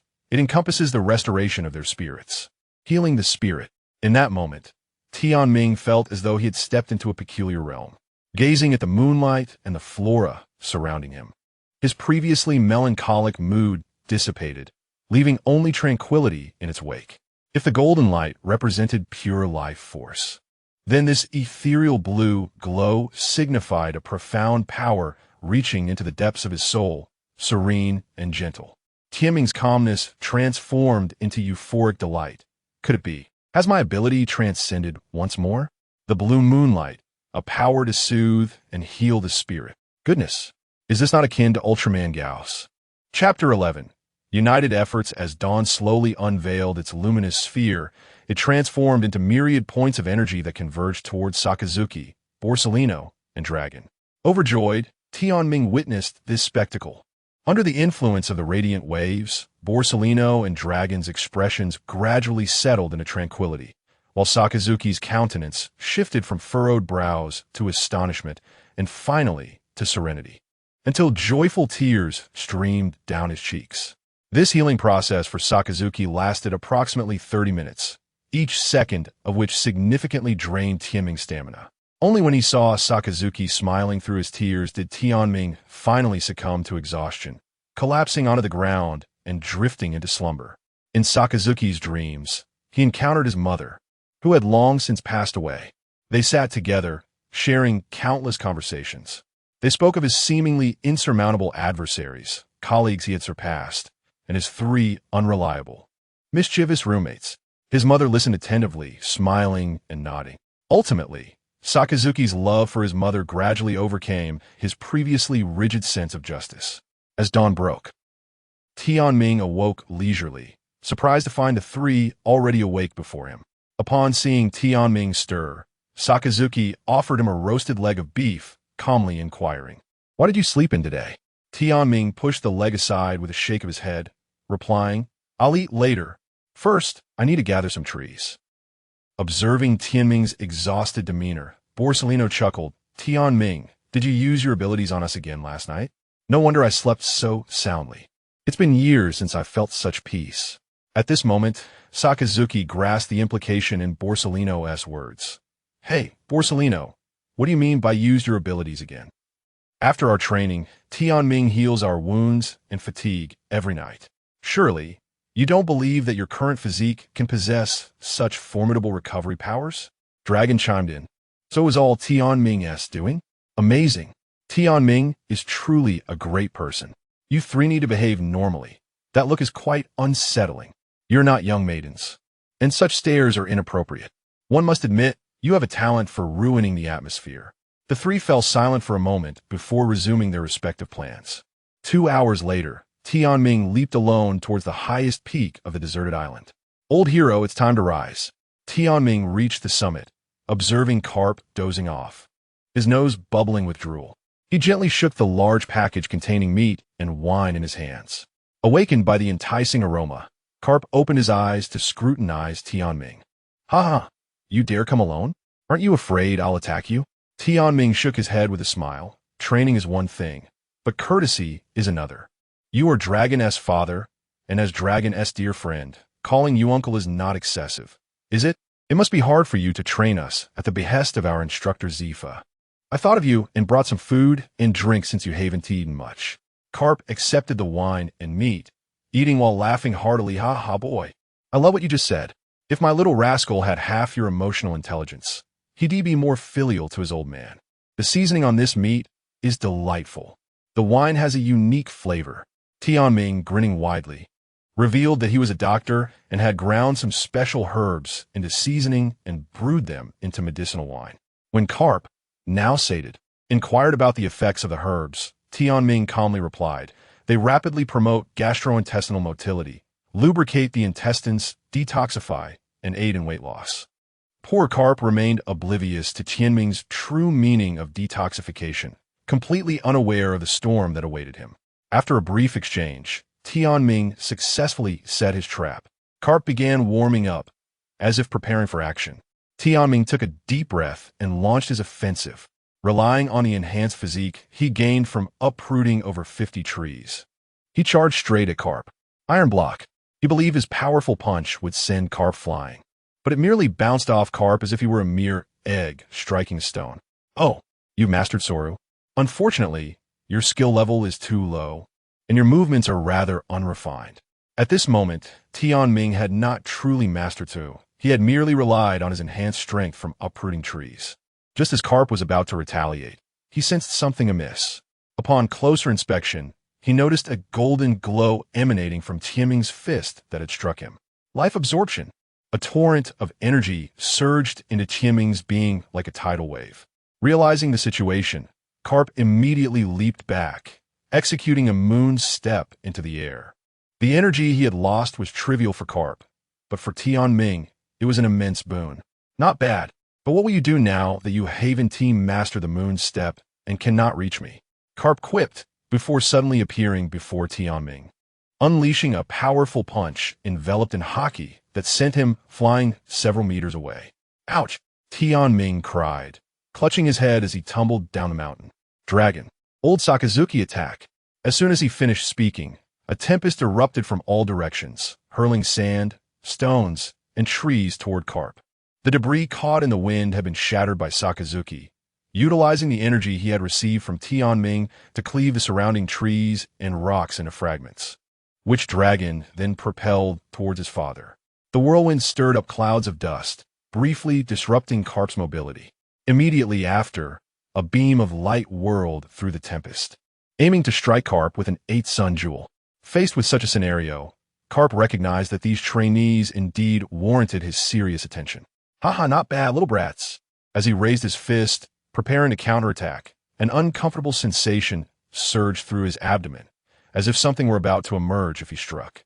Though Karp possessed formidable observation haki, he could not discern whether the force surging within him was gas, solid, or liquid.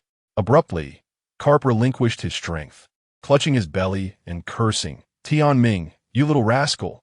How despicable!" Gazing at Karp, who was enveloped in haki to fend off the impending explosion, Tianming laughed maniacally. "Despicable? Ha ha ha! You dare consume the food and wine offered by your enemies. How can you blame me? To ensure a potent effect, I used an extra-large dose. Anyone else would have been incapacitated by now. My apologies, Uncle Karp. This time I taught you a lesson. I'll come back to apologize later." With that, Tianming concentrated all his energy into his palm, forming a blue ethereal glow, and shouted, "Full moon light wave, fire!" Boom! A colossal wave of light surged forth with overwhelming force towards Karp. Recognizing the danger, Karp quickly shielded his belly with haki, expecting pain, but to his surprise, the light wave engulfed him entirely and continued to extend into the distance. Sakazuki, watching Tianming, who was gasping for breath and collapsed on the ground, couldn't help but express his frustration. "Hey, that move looks impressive, but why did nothing happen when it hit?" "Huff, huff. Who said that? Look." Following Tianming's gaze, Sakazuki beheld Karp, who appeared serene and composed, yet still enveloped in his haki. Both Borsellino and Dragon were equally astonished. This is the Sage Mode. I have endured countless trials to unleash this technique, and when overwhelmed by an immense surge of spiritual waves, one enters this state of emotional detachment, indifferent to the world's tribulations. As if to validate Tianming's assertion, Karp, enveloped in dark purple hues, descended gracefully and casually tossed a token to Sakazuki. "That will suffice. You have successfully demonstrated your worth and showcased an exquisite display of teamwork. The remaining trials hold little significance for you now. After all, it is merely training. If you were to take it too seriously, it would be somewhat excessive. This token is yours. How you manage to retain it until dusk without it being taken is entirely up to you. Take care, you rascals. I must attend to nature's call. Next time you dare to employ underhanded tactics against me, I shall let you experience the true meaning of the iron fist of love. Watching Carp vanish into thin air, Borsellino turned to Sikaski, who held the token. Wow, have we passed? At that moment, Dragon approached, curiously examining the token, and Tian Ming spoke up. Chapter 12. Demonstration of abilities after the sudden holiday. It was undoubtedly due to the fact that the other trainees, apart from the four of them, were currently enduring a beating on the deserted island. Zephyr summoned them all to the Marshal's office to inquire about the situation. What exactly did you four do? According to the observers stationed on the island, Carp was furious and was throwing a tantrum on the island. The other trainees had been subjected to several brutal beatings by him. Tianming pondered helplessly. It seemed that the influence of the moon god's vitality had worn off. Given Carp's temperament, he would undoubtedly be enraged knowing he had been drugged and had easily handed over the token to the four of them. How could he not be furious? Faced with the curious gazes of everyone in the room, Tianming forced a smile and recounted the events awkwardly. Ha ha ha, Carp, you finally got your comeuppance. It's a pity you used armament hockey to block it. Otherwise, I would have loved to see you in a predicament. At that moment, Sengoku, munching on senbei, laughed so hard he teared up, nudging the stoic crane beside him. Zephyr was also doubled over in laughter, saying, well done, regardless of the circumstances. You successfully obtained the token from Carp. Marshal Kong regarded Tianming, who had devised the strategy, with a look of admiration, praising him. While you cannot hope to defeat Carp in sheer strength, conceiving such a clever scheme and executing it flawlessly is commendable. However, try not to play so dirty next time. At this point, Dragon patted Tianming on the shoulder, extolling his prowess to the higher-ups in the room. Tianming is extraordinary. He heals us every time we're injured. He can even emit light waves. Borsellino, casting a sidelong glance at Dragon, retorted, I can do that too. Why don't you praise me? Can you wither a tree just by placing your hand on it? Dragon's words suddenly cast a slight awkwardness over the office, and Tianming felt a chill run down his spine. Damn you, foolish dragon. How could you betray me? As anticipated, everyone turned to Tianming with friendly inquiries about his ability to wither trees. Thus, the once untouchable destroyer of greenery finally found himself in a predicament. Ah, General Sengoku, please be gentler. Ouch. Marshal Kong, don't slap my face. Zephyr-sensei, help me. Crane, you're the gentlest. Can you talk them down? I'm going to die. At this moment, Borsellino, Dragon, and Akainu turned away from the horrific scene unfolding before them. Marshal Kong, raising his iron-colored fist, cursed, so was you, little brat. Who ruined my tree? Do you have any idea that tree was planted on our very first day in the Navy and has been with us for decades? Sengoku was not to be outdone. His voice laced with conqueror's hockey. He exclaimed, why did you have to ruin my tree?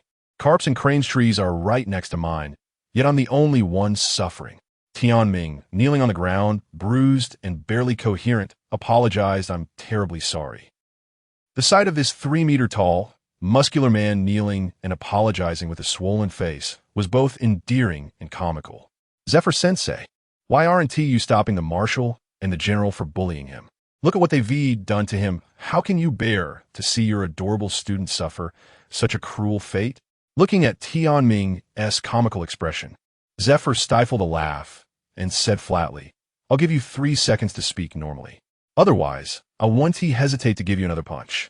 At his words, Tianming shuddered, and all his injuries healed completely within 3 seconds. The naval higher-ups couldn't help but marvel at the effectiveness of the healing fruit. They no longer needed to worry about being injured. They could freely take out their frustrations on Tianming. At the request of the higher-ups, Tianming demonstrated all the abilities he had developed with the healing fruit: life drain, healing enhancement, full moon light wave, and full moon light wave cannon. After obtaining Sengoku's consent, Tianming slowly placed his hand, glowing with golden light, on Sengoku to initiate life drain. A minute later, Sengoku's spirits seemed slightly diminished, while Tianming's complexion turned crimson. Then, Tianming unleashed several golden light spheres that entered the bodies of Kong, Crane, and Zephyr. The trio felt their bodies and noted signs of enhancement. Suddenly, Tianming berated Sengoku. "Hey, old goat with a beard." Upon hearing this, Sengoku furiously approached Tianming. But Tianming quickly concentrated and unleashed a full moonlight wave cannon at Sengoku. The rejuvenated Sengoku's previous anger vanished, leaving only a calm and serene expression. Tianming began to explain to the higher-ups. The golden light is pure, unrefined life force, while the blue ghostly light is differentiated and capable of healing the spirit. He also clarified the reason behind his tree-harming endeavors on the back mountain. My abilities are entirely based on life force. If I unleash my powers without any prior absorption, it would significantly damage my own life force, and this backlash is irreversible. However, absorbing the life force of other beings for my own use does not harm myself.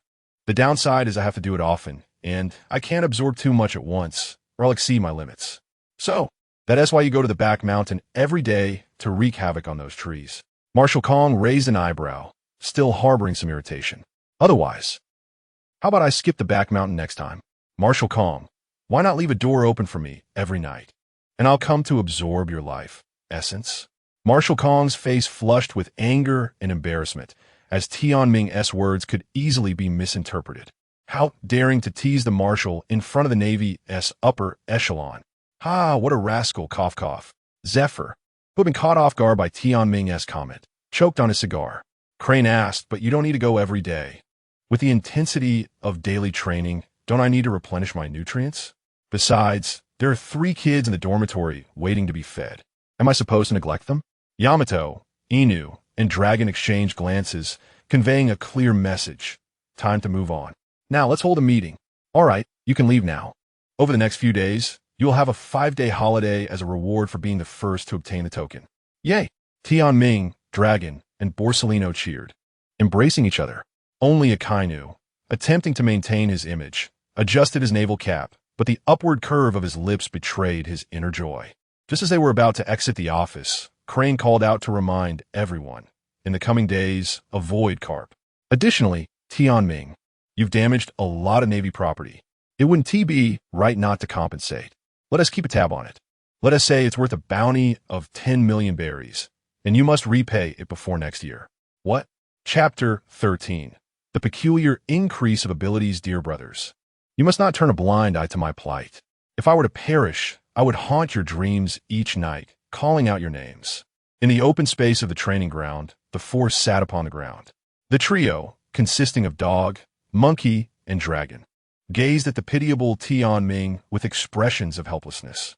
Ever since Dragon received a call from his father last night, Tianming had been exhibiting an unusual level of anxiety. The reason, of course, was the thunderous reprimand he received from Carp over the phone. Tianming, startled by the revelation, emerged from the bathroom, still clutching a towel, and fearfully regarded Dragon. "What? Is that not akin to plotting against me?" Dragon responded with confusion. "Huh? Come on, Tianming-san, we finally have a break. Spare us. It's just a beating, after all. You can heal afterward using your fruit abilities." Sakazuki, arms crossed and unimpressed, scoffed. "Is this the extent of your troubles?" Dragon had faced his father's wrath since childhood, and yet he was thriving. Wasn't he? It's not as if I have a peculiar fetish for being beaten senseless. Though I can heal, it still hurts. You're all standing there, oblivious to the pain. I treat you every night, accumulating a debt of 10 million. Yet you would just watch me suffer. Having said this, Tianming began to feign tears, his exaggerated sobbing causing his companions to shudder in discomfort. "Please, Tianming-san, cease your weeping. How can we assist you? Become my experimental subjects and help me develop my abilities." With this proclamation, Tianming's face transformed into a smile as he slowly retrieved a piece of paper from his pocket. The trio, witnessing his grin, felt an inexplicable sense of foreboding. "All right, let us commence the experiment. Partial life drain."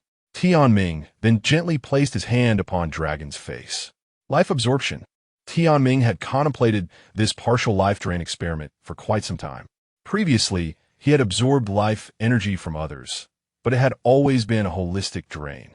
He had never attempted to concentrate on extracting life energy from a specific area, curious about the outcome. After a minute, feeling the invigorating surge of life energy coursing through him, he slowly withdrew his hand. Sakazuki and Palyasolino leaned in, their expressions turning pale as they gasped in unison. Goodness Tianming beheld Dragon's aged, wrinkled visage, strikingly reminiscent of his father decades hence. Dragon, oblivious, picked his nose and looked at the trio in confusion. "What is with your expressions? You appear considerably more mature," Sakazuki remarked, his tone laced with discomfort. Quite a unique transformation," Palyasolino mumbled in bewilderment. "Huh?" Dragon curiously touched his face, only to erupt in a furious bellow that echoed throughout Marineford. "What have you done to my face, you rascal Tianming?" Bam! My apologies. Following another loud crash, Tianming rubbed his swollen cheek and cautiously placed his hand back on Dragon's face. Life release. A minute later, the trio sighed in relief as they observed Dragon's features returning to their original state. Dragon, satisfied, scrutinized himself in a mirror until he was convinced of his restoration. At this moment, Palyasolino seized the mirror, gazing at his youthful visage, and suddenly had a brilliant idea, urgently requesting Tianming to perform the life release on him as well. Life release. Tianming gently placed his hand on Palyasolino's face, removing it after a minute. Wow! Once again, gasps filled the air. Palyasolino paid no heed to his friend's reactions, eagerly inspecting his reflection in the mirror. Goodness, who is this handsome fellow? The mirror clearly reflected a resolute yet gentle face. Free of the previously unsightly wrinkles, his skin now vibrant and elastic, with the corners of his eyes and mouth lifted. The four stood in stunned silence, and Tianming was equally shocked. It turned out that removing the wrinkles revealed such striking features. Having traversed here, Tianming noted that the original appearance of this body bore a striking resemblance to his own in a previous life. Handsome, yet resolute. However, Palyasolino had transformed into an unreasonably handsome figure. If bestowed with a sweet fruit, he could easily captivate a throng of female pirates. Goodness, Tianming-san, you are extraordinary. From now on, you shall be my closest ally. Anyone who dares to harm, you must first contend with me. With tears welling in his eyes, Palyasolino continued to speak in his lewd tone, only to be swiftly silenced by Tianming, for the juxtaposition of his refined visage and crude speech was utterly distasteful. Old Huang, congratulations on becoming a handsome man. However, do mind your tone and expressions in the future. Otherwise, you risk becoming a mute bride. Understood, Tianming-san. I shall be more mindful. With that, Palyasolino flashed a bright smile. Tianming gritted his teeth. Damn it, you're infuriatingly handsome. Then, Tianming resumed his experiments, discovering with astonishment that when he drained life energy from hair, a slight extraction resulted in white hair, while excessive extraction led to baldness. At that moment, Tianming, observing the palm-sized bald spot on Sakazuki's head, could not suppress his laughter. After being soundly chastised by Sakazuki, he restored his hair. Sakazuki then inquired whether Tianming could enhance the power behind his sword strikes. Upon hearing this, Tianming slowly placed his hand on Sakazuki's right arm to activate his ability. It does indeed feel significantly stronger. Sakazuki's hand vibrated at an incredible speed, each finger pulsing at a different frequency. Tianming gazed at Sakazuki's right hand and earnestly asked, "Old Sakazuki, have you considered dating someone?" At this, Sakazuki's eyes turned bloodshot, and his right fist flew towards Tianming's face, sending him soaring into the distance. How far, he could not tell. Sakazuki was bewildered. He had not exerted much force, yet found himself unable to control his strength. Onward, to the next research endeavor. Chapter 14. The show begins. On this particular dusk, the occupants of room 213 gathered at the dock, joining the throngs to witness the slow approach of the dog-headed warship. However, some were not merely captivated by the ship, but rather by the handsome figures aboard. The dashing Palyasolino chuckled and turned to the frail, white-haired elder behind him, saying, "Tianming-san, Vice Admiral Carp is about to disembark. How do you feel at this moment?" "Well, a bit anxious," replied the old man. Now dressed in civilian attire, and leaning on a cane, wearing a bitter smile. Indeed, this elderly figure was Tianming. Simply put, his ability allowed him to precisely regulate vitality, affecting the cells in his skin, thus controlling their growth and shrinkage. This power reminded him of a legendary creature from a certain anime, a plump sheep, from whom he felt he could derive further inspiration for developing his fruit abilities. The development of superhuman fruit powers necessitates a vivid imagination and innovative thinking. He pondered whether he could, like Tsunade, compress all the life force stored within him into a small space, releasing it only when needed. Perhaps this would resolve the issue of his limited life force storage, preventing an overload that felt as though it might explode. Hey, Tianming, do you really think you can deceive Vice Admiral Karp? Exactly, Tianming.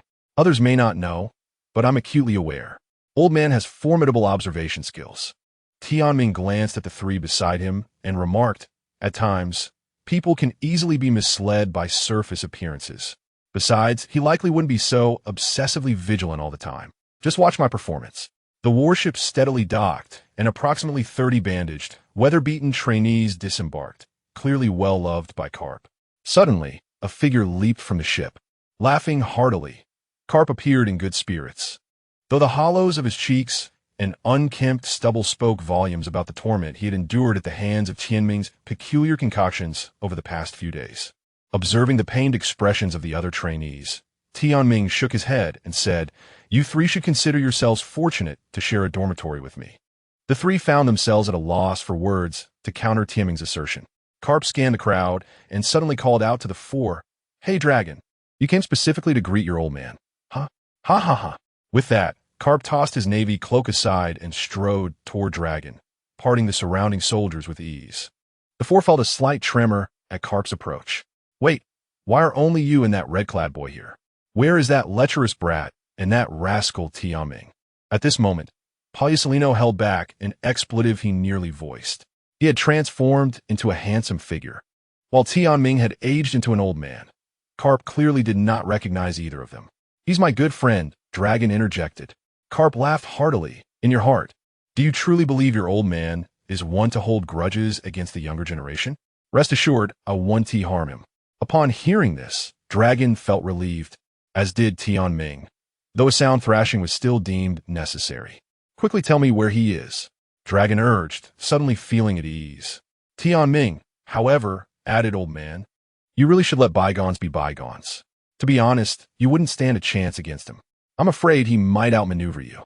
Dragon, having observed Tianming's development of various skills yesterday, was acutely aware of the harmless yet humiliating techniques Tianming had devised.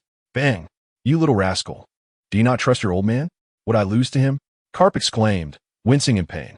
"I meant you wouldn't be able to outweed him, not that you couldn't defeat him. Never mind. I won't concern myself with you any longer." At this moment, Tianming stepped forward to commence his performance. With his murky, aged eyes, he cautiously spoke. "Might you be Vice Admiral Karp?" Only then did Karp notice the old man behind Sakazuki, regarding him with a puzzled expression. The elder stood tall, resembling a gnarled tree bent by the passage of time, clad in a tattered shirt covered in black handprints, stooped under the weight of the world. His cane seemed to be the sole support of his existence. His face, lined with wrinkles, resembled a parched riverbed, narrating tales of hardship and age, suggesting he was well over 80. "Oh, I haven't introduced myself. How rude of me. I am Tianming's grandfather." Saying this, the old man slowly knelt before Karp, startling him into a hasty response to assist him. "Old man, what are you doing? I cannot accept this. Please rise. Let's discuss matters calmly." The elder sobbed gently. "Vice Admiral Karp, I apologize on behalf of my grandson. I implore you to show mercy and spare him." Karp began, eager to speak, but the old man continued. "This child must have deeply offended you. It is entirely our fault for not being by his side as he grew up. Alas, my son and daughter-in-law were slain by pirates shortly after he was born, leaving him without parents and no one to teach him right from wrong. This child, tall and alone, often faced bullying from the villagers due to his tragic circumstances.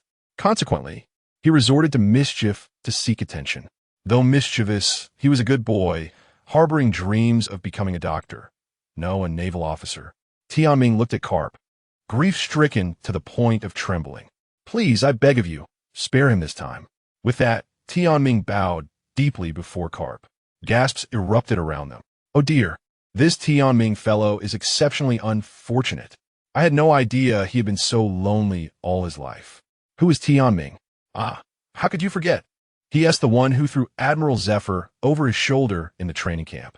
Carp, momentarily dazed by the scene unfolding before him, also knelt to support the elder, resolutely stating, "Rest assured, old man, I would not lay a finger on him. I was merely jesting with my son. Your grandson is remarkable, displaying exceptional abilities at such a young age. He is the future of our Navy. How could I possibly harm him over something so trivial?" Upon hearing Carp's heartfelt words, the elder wept tears of joy, cautiously inquiring, "Is that true?" "Indeed," Carp replied, gently helping the elder to his feet and brushing off the dirt from his clothing. The setting sun cast a warm hue upon the two, creating an indescribable narrative. This scene stirred the hearts of those around them, as Vice Admiral Carp exemplified the ideals of the Navy, displaying profound care for the common folk. "Oh no, I feel tears welling up. Don't cry. Let me cry first." The surrounding female sailors were deeply moved. Simultaneously, they were eager to witness what kind of person Tianming, the star of the Naval Elite Training Camp, truly was. "Old man, please take a rest. I must attend a meeting. This is my son, your grandson's roommate. Dragon, take good care of this elder." With that, Carp turned to call out to Dragon while supporting the elder. Dragon observed his father, theatrically playing the role of a grieving grandson, and shot a disdainful glance at Tianming. "What kind of look is that? Is that how you regard an elder?" Bang. "Ah, my apologies." Long clutched the bump on his head and quickly supported Tianming. "Take care, elder." After saying this, Carp walked towards the headquarters building with a slightly serious expression. Watching Carp disappear from view, Tianming leaned closer to Long's ear and whispered, "How was my performance?" The trio of Inu, Long, and Yuan fell into silence. It was indeed difficult to assess. Long gazed in the direction where Carp had vanished. "I told you, you cannot outplay him." The four slowly made their way into an empty alley, and Tianming's appearance and hair gradually returned to their original form. Sakazuki glanced at Tianming. "Isn't this a bit too malicious?" "Is it?" Tianming laughed heartily. "It's all for show, all for learning. Hone your acting skills, and it will serve you well wherever you go in the future." Borisolino nodded thoughtfully. "I've learned something today. Alas, I reckon Vice Admiral Carp will be tossing and turning all night, burdened by guilt. You're overthinking it. Besides, it's not me who will lose sleep." "Hit, hit, hit." Borisolino added, "By the way, have you not considered what you would do if you got discovered? Then I would resort to underhanded tactics. Give him a Mediterranean bald patch hairstyle and activate his right-hand finger, so when he goes to the restroom, he'll surely tear the paper, ha. Except for Sakazuki, who remained stern-faced. The other three burst into laughter, unable to suppress their imaginations of the awkward scene of a Mediterranean carp tearing paper in the restroom. Borisolino chuckled. "Tianming, you truly are a mischievous one. He. Chapter 15. After the resolution of the conflict between the Navy's Six Styles and Carp, Tianming finally had the opportunity to relish the upcoming holiday. The four of them first visited their injured comrades at the hospital. The sight of their battered state made Tianming stifle a laugh, as he felt somewhat responsible for having incurred Carp's wrath.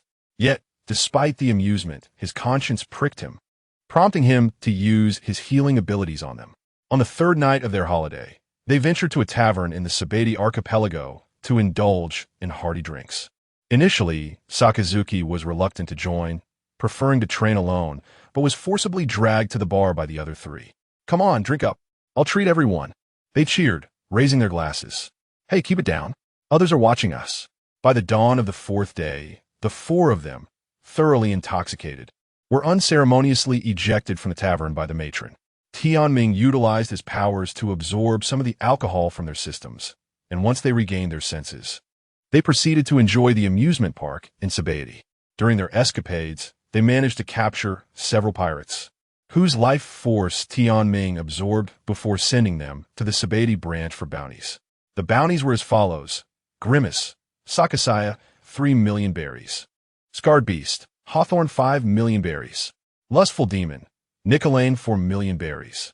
Tianming, pleased with the 12 million berries he acquired from the 3 pirates, smiled to himself, thinking it sufficient to pay the old man as fines. The holiday was indeed a blissful yet fleeting experience. After a day of amusement, their final day was spent in their dormitory, resting for the training ahead. On the first day, following the holiday, the naval training ground was abuzz. All cadets stood in formation, erect and attentive. Instructor Zephyr, cigar in hand, began calling the roll.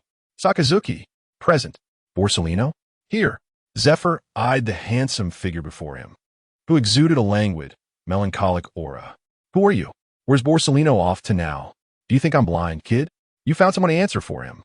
Zephyr admonished, amused. Look at yourself. You don't resemble him at all, except for your physique and facial structure. At that moment, Tianming couldn't help but laugh at the absurdity, while Sakazuki lowered his hat, embarrassed. It truly is me, he insisted. Zephyr, fuming yet amused, remarked, Kid, your voice is quite similar. So, how much does that lazy bum pay you for a day's work?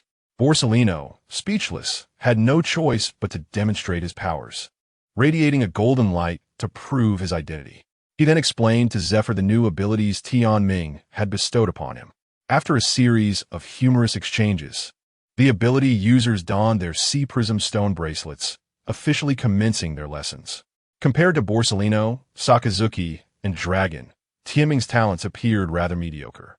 Prior to entering the training camp, Dragon had already mastered the 6 styles under Carp's tutelage. Sakazuki had only learned the shave technique from his former superior. As for Tianming, he had been clumsy since training began, colliding with walls while attempting to shave, injuring his nose, fracturing fingers while practicing the finger pistol, and breaking ribs during the iron body demonstration. His attempt at the moonwalk looked like exaggerated high knees, and his paper jutsu resembled a dance.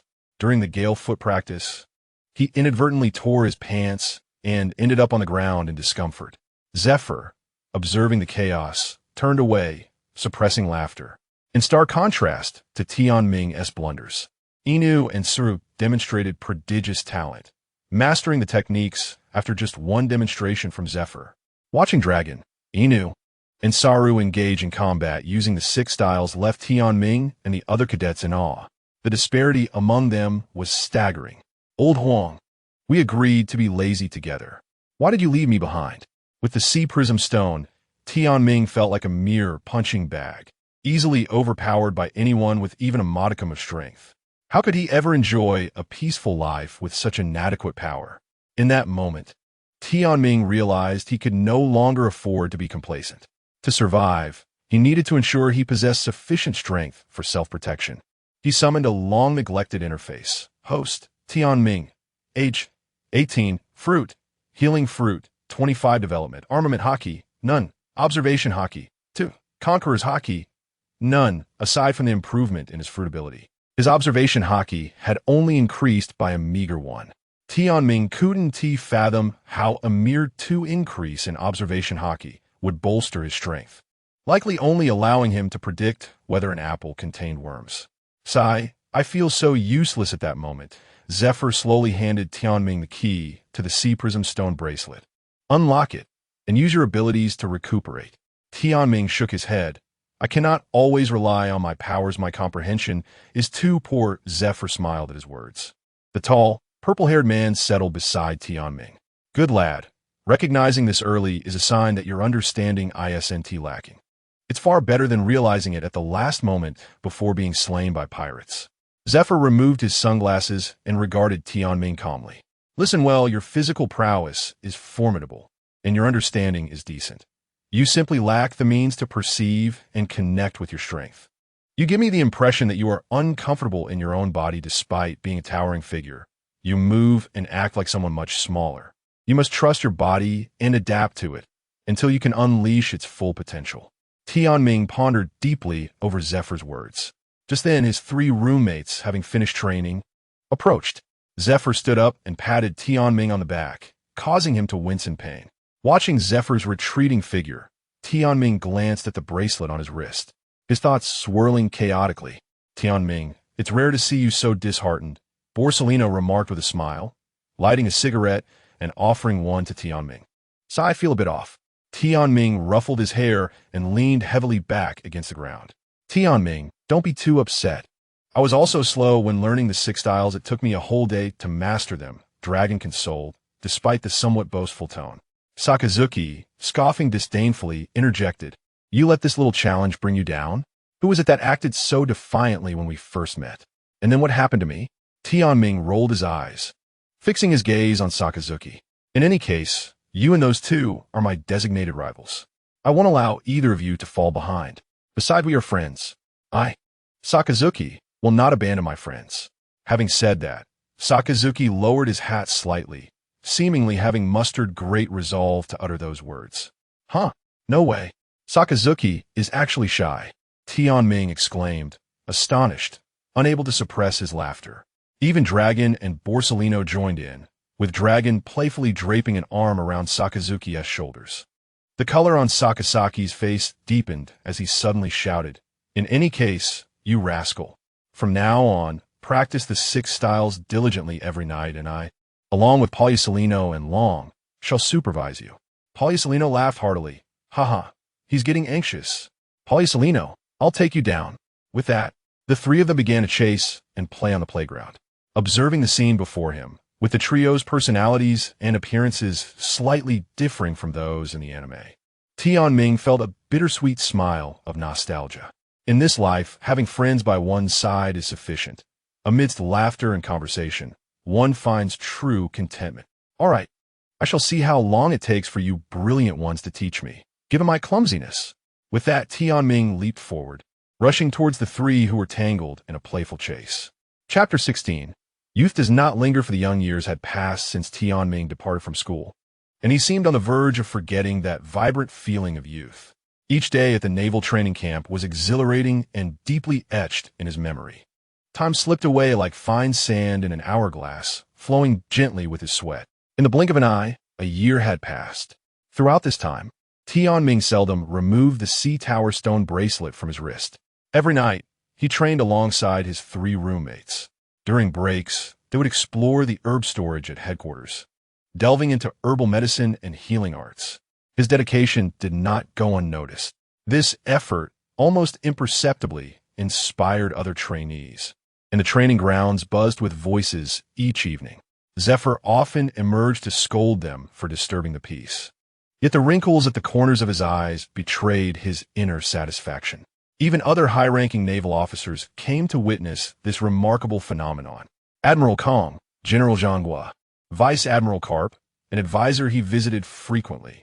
They gazed upon the spirited youth, training and nostalgia flickered in their eyes. "Zephyr, you have taught a remarkable group of students." Given the speed at which Long, Dog, and Monkey had been learning, an early graduation seemed entirely feasible. Yet, they ultimately chose not to pursue this path, and Tianming understood it was out of solidarity with him. Thus, he could not let their sacrifices go in vain, and he resolved to work even harder. In terms of fruit abilities, he took Tsunade's 100 healings technique as a reference and successfully developed his own version. He gathered a golden quadrilateral mark on each arm to enhance his vitality storage limit. Don't ask him why he didn't gather the marks on his forehead like Tsunade. He simply felt it resembled the third eye tattoos of spirited youth from his past life. Tianming progressed rapidly in all aspects, ultimately mastering all 6 styles within just 1 month, becoming the 6th trainee in the camp to do so. He was also the first in the entire camp to successfully master both the armament haki and observation haki. This remarkable achievement transpired in a mere 8 months. In the year 1491 of the Sea Circle calendar, on the eve of the graduation assessment, Zephyr looked at the trainees he had spent a year with. Despite the myriad feelings of reluctance, he had to utter those words. "I have nothing more to teach you. Nothing can hinder a man's journey to the sea." The stars glimmered in Zephyr's eyes as he muttered under his breath, "Damn it. I should have chosen a pair of darker sunglasses." "Boys, I give you one last command. For tomorrow's field assessment, prioritize your own lives above all else. I do not wish to see the fruits of my labor wasted." The young naval trainees remained unmoved.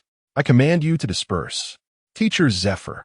Tianming was the first to speak, followed closely by the collective voices of the trainees. "Thank you, Teacher Zephyr, for your guidance this past year." With that, tears welled in everyone's eyes as they performed a standard military salute. Those little rascals. Gazing at the trainees, Zephyr smiled faintly. "In our year here, have we ever held a banquet? If we don't do it today, we'll run out of time. Shall we have a banquet? What do you think?" The trainees were filled with joy, their sorrow somewhat alleviated. "Really? Teacher Zephyr. Hooray, Teacher Zephyr." A group gathered around Zephyr, lifting him high and tossing him into the air. "Long live Teacher Zephyr." Ha ha! A massive bonfire rose slowly, casting a warm glow over the entire training ground as the sun set. Kakas and Scott, along with a dozen others, brought an abundance of food and drink from the cafeteria to gather by the bonfire. They were unconcerned about inebriation affecting the next day's assessment, as Tianming would use his abilities to help them sober up. "Zephyr, you're not being fair, huh? You are having a banquet without us." As if heralded by his booming laughter, Carp strolled through the training ground in trance, accompanied by Zhonghua, He, and Kong. "Oh, what brings you here?" Zephyr chuckled, cigar in mouth. "I brought some exquisite senbei." Carp chimed in, "I brought a pack of new tea." Advisor, he shot a glance at Zhonghua and Carp. "TSK, you two only think of your little snacks and tea. Why not be a bit more generous and bring something substantial?" At this moment, Admiral Kong raised an eyebrow and approached Zephyr. "Zephyr, I'm different. I just opened the granary and had them send over more food." "Ha ha, still the generous old man. I raise my glass to you." Tianming sat beside Sakazuki and Long, sipping sherry while quietly awaiting Borisolino's return. At this point, Long could no longer sit still. "Tianming, what did you ask old Huang to fetch for you?" Tianming poured a drink for both Sakazuki and Long. "What's the rush? You'll find out soon enough. No need to wait. We can know right now." Borisolino approached in a flash of light, gradually materializing. Tianming joyfully accepted the guitar from Borisolino's hands and gently strummed the strings. The melodious sound instantly captured everyone's attention. Tianming glanced at the bewildered faces around him and raised an eyebrow. "What are you all staring at? Clap your hands. Don't you want to hear it?" "All right." Zephyr was the first to clap, followed by Sakazuki, Borisolino, and Long Ahem. "Tomorrow is the graduation assessment. I would like to dedicate a song to everyone. Please enjoy chasing dreams with a childlike heart." Tianming rose slowly, a smile gracing his face as he began to play. "Where's the world filled with flowers? If it truly exists, I shall go there. I wish to stand atop the highest peak. I do not care if it is a perilous cliff.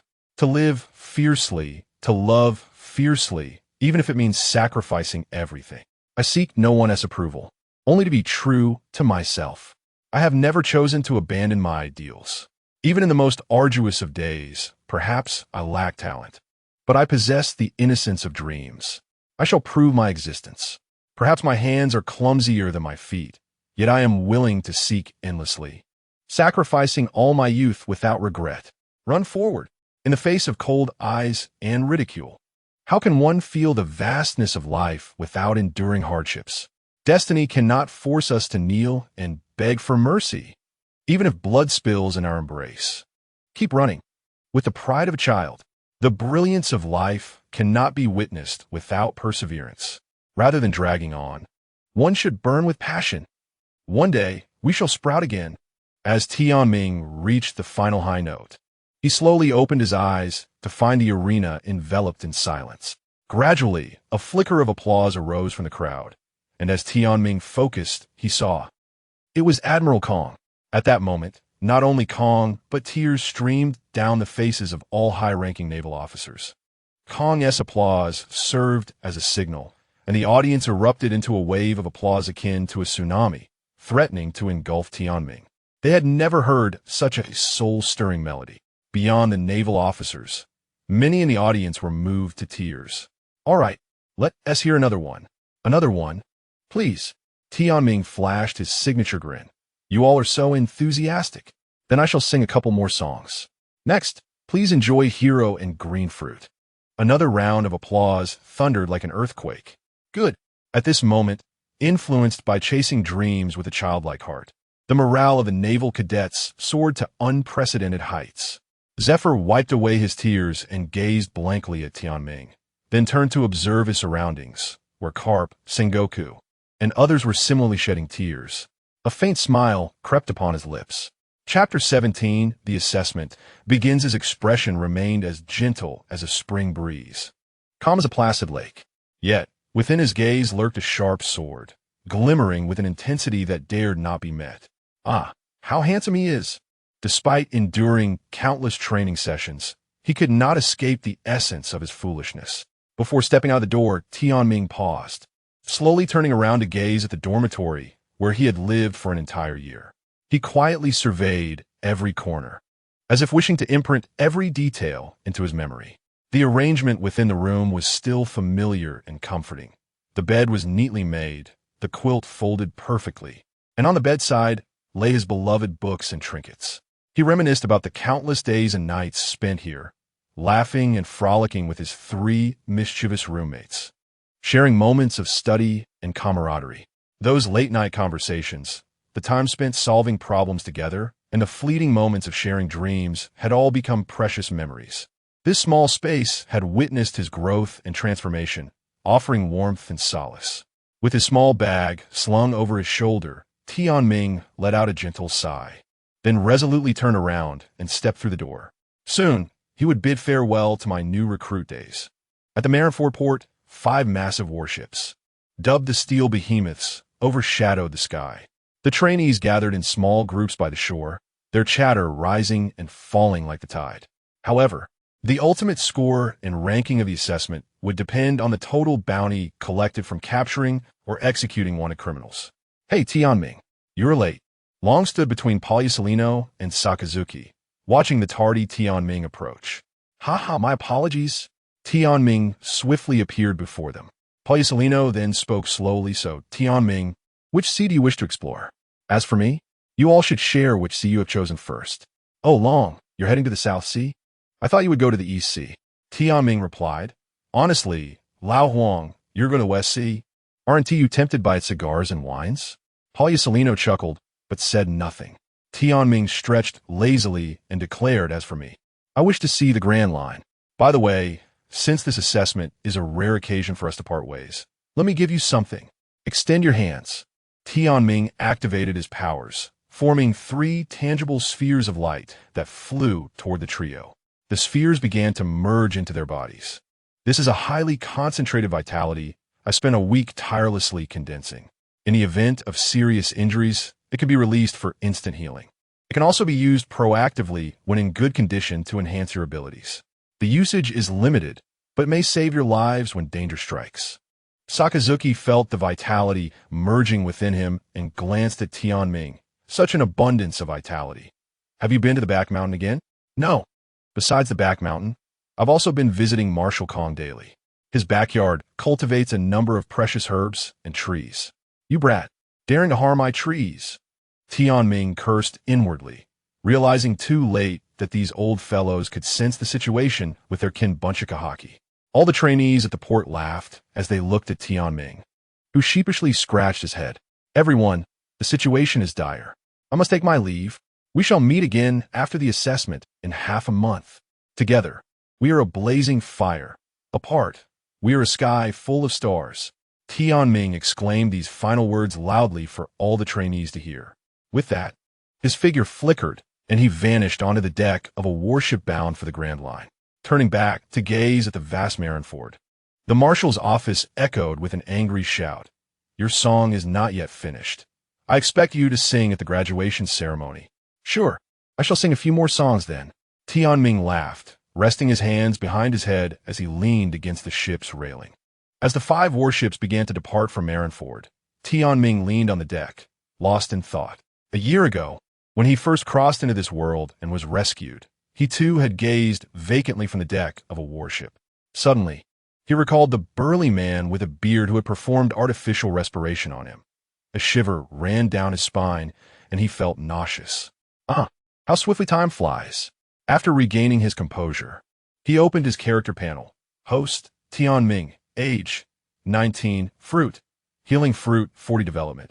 Armament Haki, 5. Observation Haki, 12. Conqueror's Haki, none, having mastered the Navy's 6 styles and initially awakened a dual Haki. He had already distinguished himself among his peers. However, due to a lack of concrete combat experience, he struggled to gauge how many bounty hunters he could potentially defeat. Well, one step at a time. If I encounter someone truly formidable, I can always resort to cunning tactics. At this thought, Tianming chuckled mischievously. When it comes to playing tricks on the sea, he would never concede the title of second place. Meanwhile, some formidable figures across the seas remained oblivious to the nightmare that was quietly emerging. Tianming, your smile is a bit unsettling. Carcass, the user of the arrow fruit, approached and naturally sat beside Tianming. Oh, you're also coming to the Grand Line. Yes, there are quite a few pirates in the Grand Line. By the way, Tianming, what is your target bounty for capturing pirates? Tianming scratched his head, smiling awkwardly. I haven't thought about it. I'll see what I encounter. Carcass couldn't help but laugh. You're still the same. You train so diligently, yet your enthusiasm for justice seems a bit lackluster. No wonder you get along best with Policelino. As for me, I'm just a humble doctor. I'm not afraid you'll mock me. I train hard simply to protect myself and live a stable life. To live steadily and longer. So I could save a few more people in my limited time. Carcass burst into laughter. So, you didn't join the Navy to become a hero? Upon hearing this, Tianming raised an eyebrow at Carcass and corrected him. Isn't saving lives considered heroic? Don't underestimate the potential of the healing fruit and my medical knowledge. I can now be regarded as the foremost physician of this era. The soldiers fight bravely on the front lines, their morale high. They face bloodshed without fear, knowing that Dr. Tianming will certainly save them. Tianming spoke with righteous fervor, and Carcass gazed at him as if looking up at a towering mountain, in awe of this giant of thought before him. So, this is your justice. Indeed, this is my justice.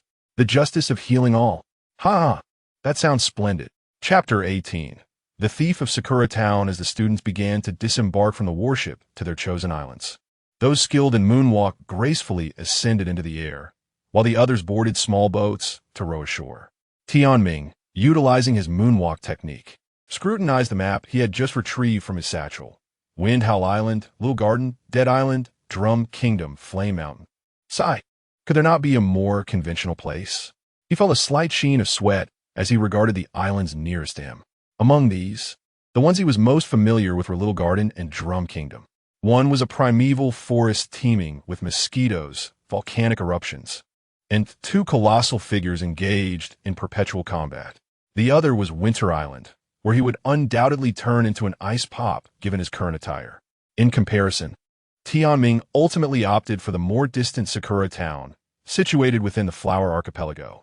The Flower Archipelago is a renowned tourist destination along the Grand Line, comprising nearly 10 small islands, each with its own unique climate and a variety of blooming flowers.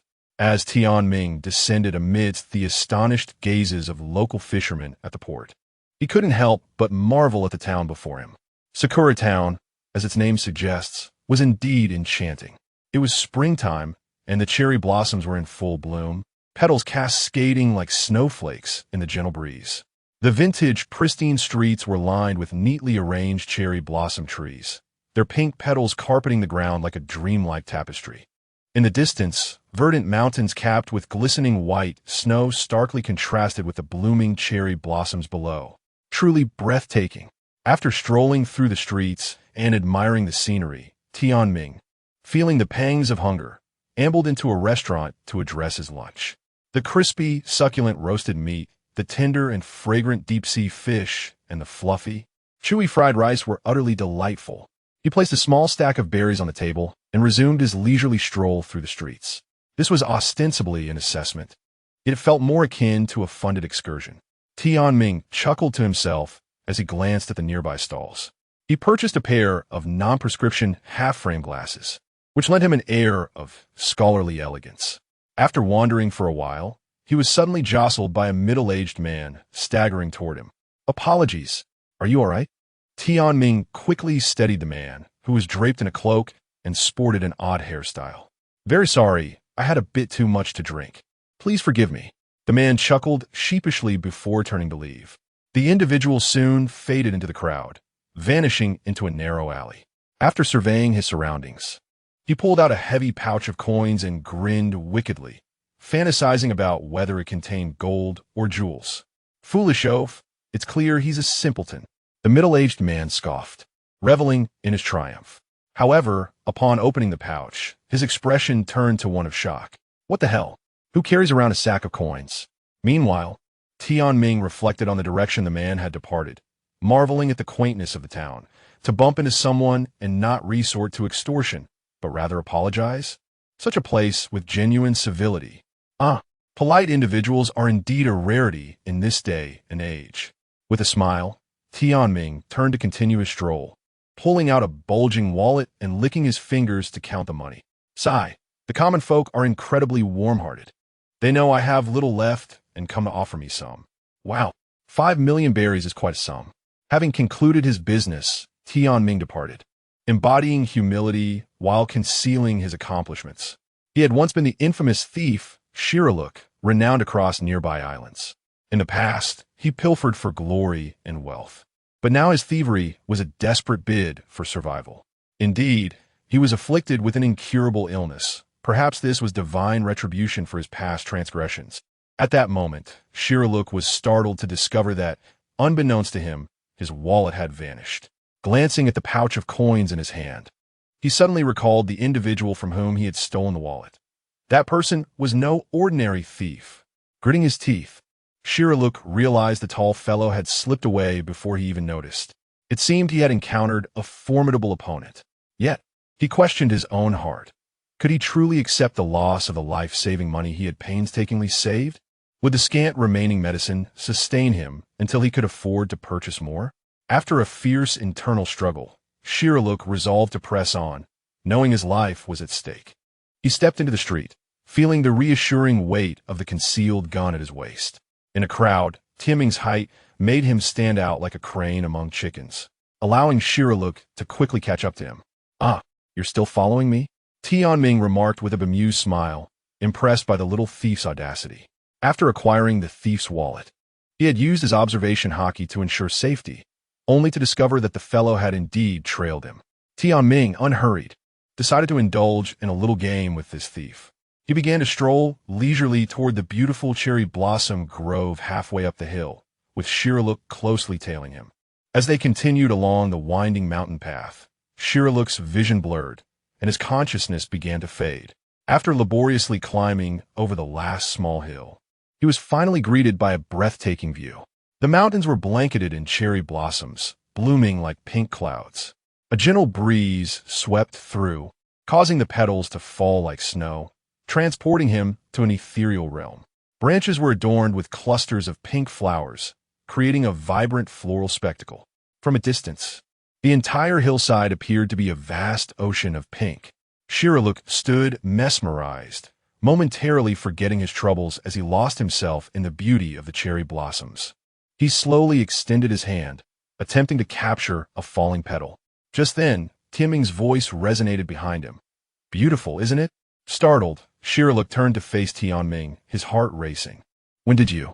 Shiraluk eyed Tianming nervously, unsure of his intentions. Return my money. Gritting his teeth, Shiraluk drew his gun, aiming it at Tianming's head. Tianming, raising his hands, wore an expression reminiscent of a yellow ape. Excuse me, good sir, on what grounds do you claim that money is yours? Clearly, it belongs to me. Shiraluk erupted in anger. You're talking nonsense. Tianming retorted, I'm not. You can smell it if you doubt me. At that moment, Shiraluk's anger surged, veins bulging as he prepared to pull the trigger in a desperate bid for survival. Bang! After the gunshot rang out, Tianming pinched the bullet between his fingers. By heavens! You really dare to shoot? Tianming exclaimed, eyes wide in disbelief. Did you think I was giving you face? With that, Tianming swiftly closed the distance, appearing before Shiraluk in an instant. Monster! Shiraluk whimpered in terror, readying himself to fire again. Yet, Tianming grasped the gun, applying a slight pressure, causing it to crumble into a useless hunk of metal. Chapter 19. The Miracle Beneath the Cherry Blossom Tree. How do you feel about that? Tianming chuckled softly, casually discarding the scrap metal he held. Shiraluk, witnessing this, was struck with terror and fell backward. A monster! Overwhelmed by a blend of fright and defeat, Hililik began to sob. A damp patch seemed to appear on his trousers. "Why are you crying? I merely crushed a gun, not your..." Tianming felt somewhat bewildered, realizing that this little thief was rather peculiar. Hililik slowly removed his cloak and knelt before Tianming, gazing up at him with tears streaming down his face. "Brother, I was wrong. I shall never steal again. I was blind to your greatness, and I offended you." After uttering these words, Hililik's lips quivered and he burst into louder sobs, a sense of unwillingness apparent in his heart. "Please, I beg you, return the money to me. It is my lifeline. I am gravely ill and can only prolong my life with money. I stole all this to survive. I want to live." Hililik's appearance was haggard, his body frail as if a gust of wind could topple him. His face was etched with pain and despair, tears flowing incessantly. Tianming observed the familiar middle-aged man, furrowing his brow as a realization dawned upon him. "What is your name?" Hililik replied, trembling. "I am Hililik." Suddenly, clarity struck Tianming. This little rascal was the quack from the anime who had evoked so many tears, a muddled yet innocent old man, the kind-hearted and great doctor, Chopper's father. Just then, a breeze stirred the air, scattering cherry blossoms like pink clouds. Tianming slowly sat before Hililik. Regardless of titles, one must consider their age. "Alas, I shall not return your money." Hililik lowered his head, biting his lip. He should have anticipated this. "You possess quite an ability. If you kicked me, consider it kicking a steel plate. In this era, to rob the Navy." After a moment of silence, Tianming spoke again. "Hililik, when do you think a person dies?" Hililik lifted his gaze to Tianming, who smiled serenely, calm as a Buddha. "Is it when the heart is pierced by a bullet?" Tianming shook his head indifferently. "Incorrect." "Is it when one contracts an incurable disease?" Tianming shook his head again. "Also wrong." Tianming gently placed his hand on Hililik's shoulder, smiling as he said, "It is when one is forgotten by the world. Therefore, I wish for you to remember everything about this day, the cherry blossoms carpeting the land like a rosy cloud, and the miracle that exists beneath the cherry blossom tree. Surreal yet undeniably real." As the blossoms fell, the life force Tianming channeled into Hililik began to manifest. Over the year, Tianming had discovered that while absorbing the vitality from herbs, he could also store the medicinal properties, releasing them together with the life force, for instance. Amplified efficacy in treating ailments. Thus, on his days off, he would spend hours in the Navy's herbarium, becoming a veritable moving apothecary. Frankincense, safflower, salvia, turmeric, chicory mushroom, and blue-scaled sand.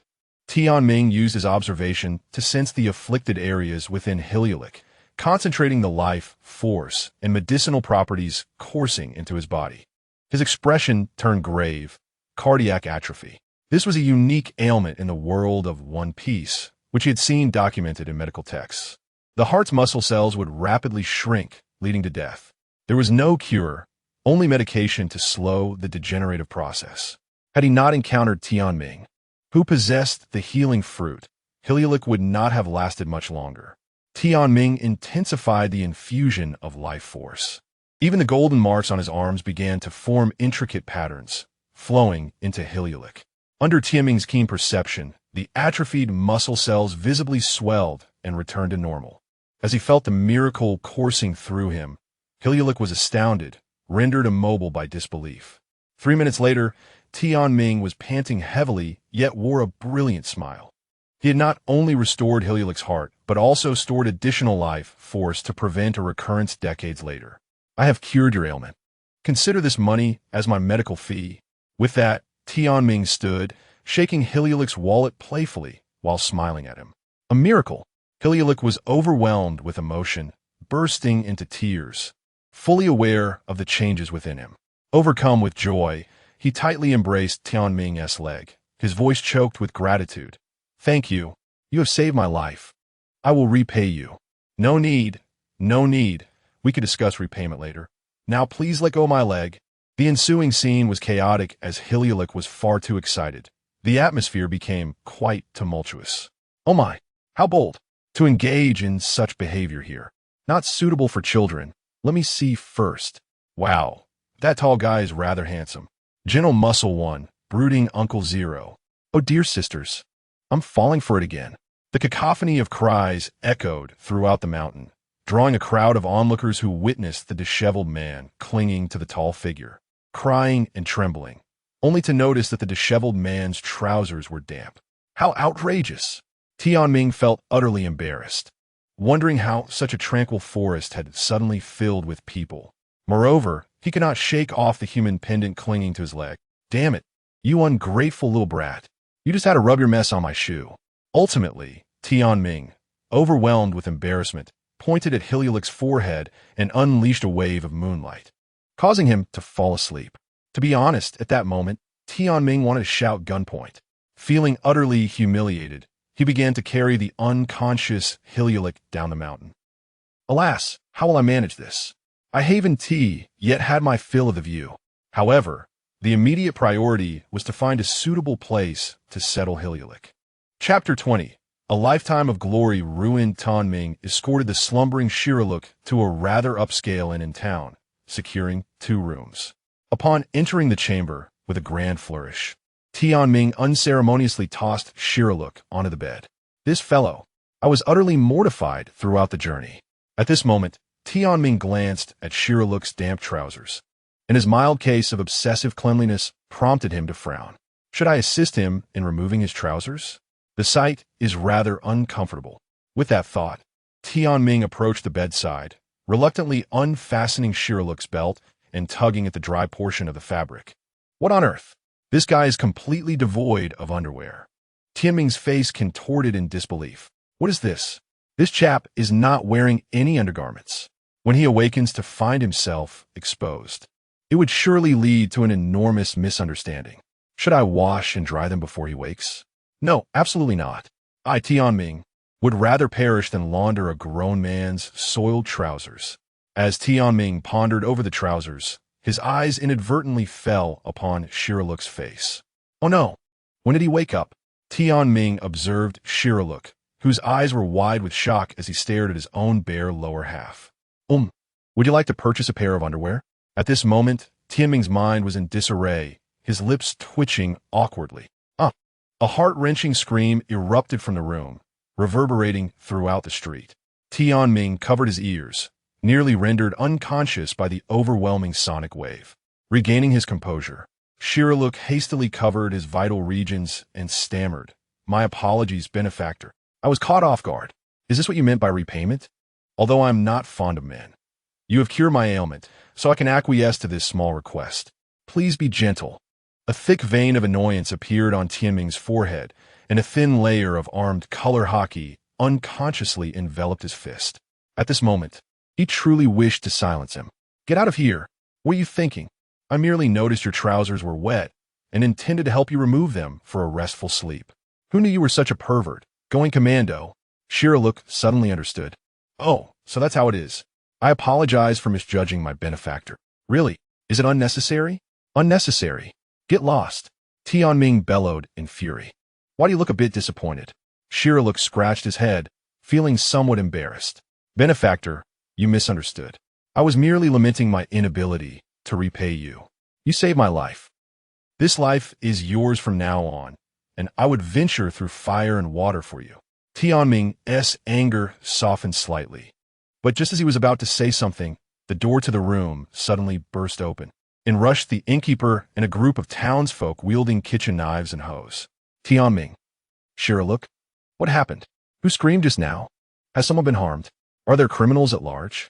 The enthusiastic townsfolk glanced at the naked Shiraluk on the bed and then at Tianming. The atmosphere seemed to freeze for 10 seconds until all the townsfolk simultaneously smirked, uttering, "Oh, so that's it." Following this, the crowd began to whisper among themselves. "Disperse, disperse.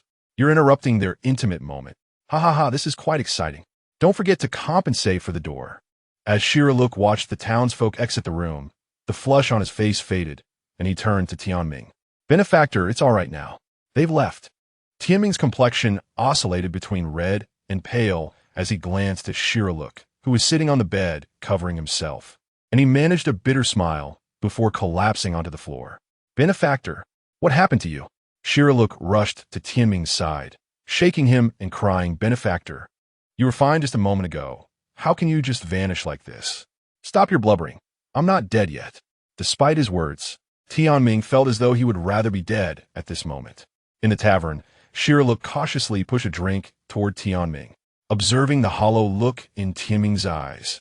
As if he had lost all hope, Shiraluk couldn't help but stifle a laugh. Some live, yet they might as well be dead. Tianming pinched a cigarette, exhaling a cloud of smoke, before extinguishing it in an ashtray piled high with butts. "Benefactor, perhaps you should smoke less. It's not good for your health. Mind your own business. I'm a healer, blessed with the ability of the healing fruit. I shall never fall ill. Benefactor, I wish to inquire. How did you cure my terminal illness?" That power was truly remarkable. Upon hearing this, Tianming began to explain his fruit abilities to Shiraluk, who was left in awe. "The devil fruit. Truly astonishing. You were just fortunate to encounter me during my graduation assessment. No one else in the world can cure that illness. I recall you mentioned you were in the Navy, correct?" Tianming raised an eyebrow at this. "What of it? Are you afraid I might capture you? Rest assured, you're not yet of the caliber that concerns me. Just be sure to refrain from thievery in the future. While I'm a Navy officer, I'm also a doctor. It is only natural for a doctor to save lives. It's merely that my abilities are greater, allowing me to cure more ailments." Tianming then retrieved a few medical texts from his satchel, offering them to Shiraluk. "Do you wish to study medicine?" Upon hearing this, Shiraluk looked at Tianming's smiling face and, after a moment of contemplation, resolutely raised his head. "Yes, I want to become someone like you." Tianming took a sip of his drink, glancing at Shiraluk. "Studying medicine is challenging. Are you certain?" "I am certain. It was only upon meeting you in the cherry blossom grove that I found clarity in my life's direction. I also wish to save lives like you, to become a gentle and handsome doctor." Tianming, please, scratched his head, chuckling, "Ha ha ha. Stop praising me. I know I'm quite exceptional. However, remember this. An excellent doctor must heal not only the body, but also the soul." The two conversed for several hours, growing increasingly animated, as Tianming extracted 300,000 berries from Shiraluk's wallet, declaring it a gift for his initial expenses and living costs. Shiraluk was profoundly moved. At that moment, Tianming thought, "I took someone else's wallet and kept a portion of the money for him. He should be grateful to me. Ha ha ha." Shiraluk looked at Tianming and took a sip of his drink. "Benefactor, stop calling me Benefactor. Just call me Dr. Tianming." "Dr. Tianming, you mentioned you were sent from headquarters for an assessment. Are you leaving this island to capture pirates?" "Yes." "When do you depart?" "Today, actually. I had initially planned to leave tomorrow, but as you can see, I can no longer face staying in this town. May I accompany you?" "No. Capturing pirates is perilous, and I cannot ensure your safety. To be blunt, having you around would be like carrying a burden." "Very well." Shiraluk glanced at his savior with reluctance. "Will we meet again?" "Of course. By then, you might even be a teacher, imparting medical knowledge to others. Ha ha ha.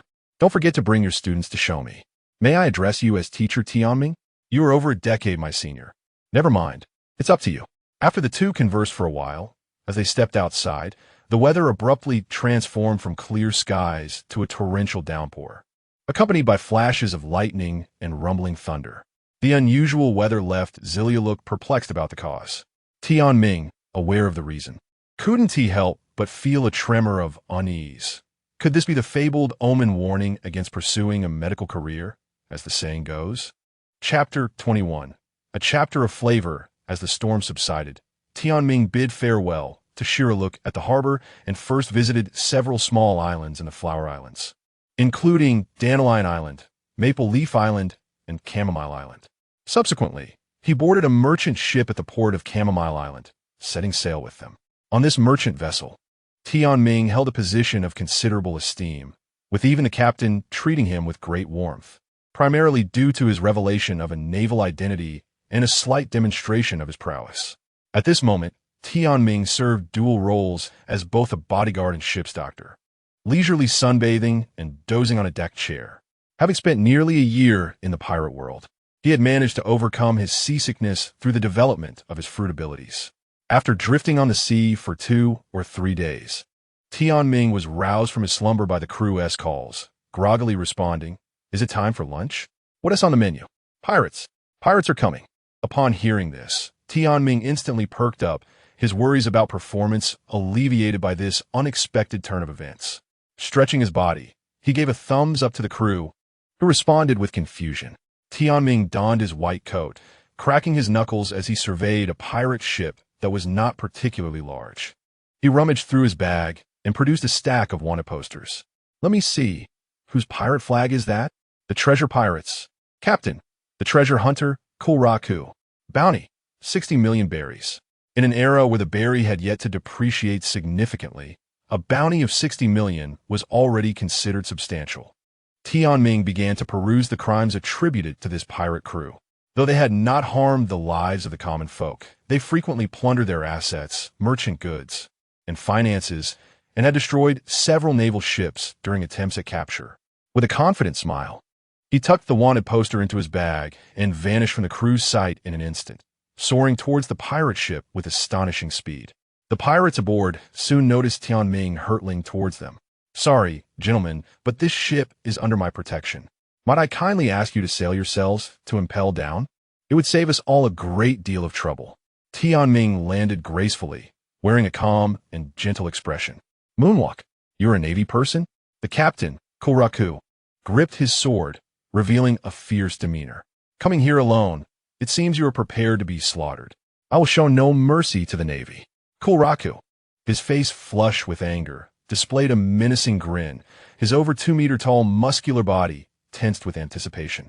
Tianming, however, remained composed, a smile playing on his lips as he suddenly decided to test a new skill he had never used against another person. Just as Kulraku prepared to advance with his sword, he was intercepted by a towering muscle-bound man, approximately 4 meters tall. "Captain, leave this minor character to me." Tianming raised an eyebrow, recognizing him as the 30 million berry bounty muscle giant, Chikask. "Kid, I will grind you in a paste for a sandwich." With that, the muscle-bound brute charged at Tianming with an overwhelming force, laughing boisterously. Tianming remained steadfast, still smiling. "It is time for my hidden blade to be drawn after a year of concealment." The 6 styles of the Navy, once mastered to a certain extent, would lead one to comprehend their unique interpretation of the techniques. After a year of relentless training, Tianming had developed his own mastery of the 6 styles. Just as Chikask's fist was about to strike him, Tianming executed a swift shave, appearing behind the giant and gathering his strength. "Good opportunity." Tianming turned, crouching slightly, his fingers coming together in a pointed gesture. A layer of armament hockey and a faint golden glow enveloped his robust fingers. 6 styles' secret technique, 1,000 years of pain. With the force of thunder, he unleashed an attack upon the tumultuous sea, his fingers seeming to pierce the heavens, reaching toward an unfathomable cosmic void. "Hey!" A scream of agony erupted from Chikask, sending shivers down the spines of the other pirates. The muscular pirate crashed against the ship's bow, clutching his rear and weeping uncontrollably. The pirates gaped at the gaping hole in Chikask's backside, their eyes twitching in disbelief. Unable to contain himself any longer, Tianming burst into laughter. "Ha ha ha ha! Serve you right. This technique is quite powerful, but your suffering has only just begun." With a devilish grin, he retreated to a safer distance. As Tianming's words faded, he activated his ability. Chikask suddenly felt an overwhelming force surge from his abdomen. Splurt. Some indescribable substance erupted from an equally indescribable location, showering the pirates with an unexpected baptism. Many were unfortunate enough to experience the salty taste. "What the heck? Chikask, you wretch. Ugh. Spit it out, eh?" The pirate ship had transformed from a vessel of rogues into a golden bathhouse. Tianming silently rejoiced at his quick escape, having infused Chikask with a powerful laxative using his abilities. Unable to tolerate the stench aboard the ship, he leaped into the air, laughing uncontrollably. "Ha ha! Serves you right." After nearly 3 minutes of high-pressure release, Chikask had been reduced to little more than skin and bones. "Brat, we will kill you." "Shoot! Everyone fire at him." The golden-clad Captain Koraku was furious, his visage contorted in rage. Tianming feigned surprise, smirking, "Is that so? Oh dear." With that, He dodged the incoming bullets while raising a hand, forming a gun gesture. Healing light. Fire. A beam of light shot from Tianming's fingertip, striking Koraku directly. Just as Koraku attempted to retaliate, he felt a sharp pang in his stomach. Oh no! Hey! In front of his crew, Koraku embarrassingly soiled himself, resembling a yellowed crab. Ha ha! What did you just say you would kill? With that, he unleashed another 2 beams of light, striking 2 unfortunate souls, followed by the familiar sounds of their screams. Full load. This operation has truly reached its peak. Indeed, the treasure pirates deserve their reputation. There's truly an abundance of treasure aboard this ship. Now, each pirate on board had become a treasure trove of misfortune. Tianming pulled out his camera from his bag, snapping a flurry of photos of the treasure pirates' current disarray. Chapter 22. The downfall of the treasure pirates' curry was his favorite dish. Inside the marshal's office, Carp and Sengoku were engaged in light-hearted conversation while enjoying their meal. At that moment, the fax snail suddenly buzzed and began printing out photographs.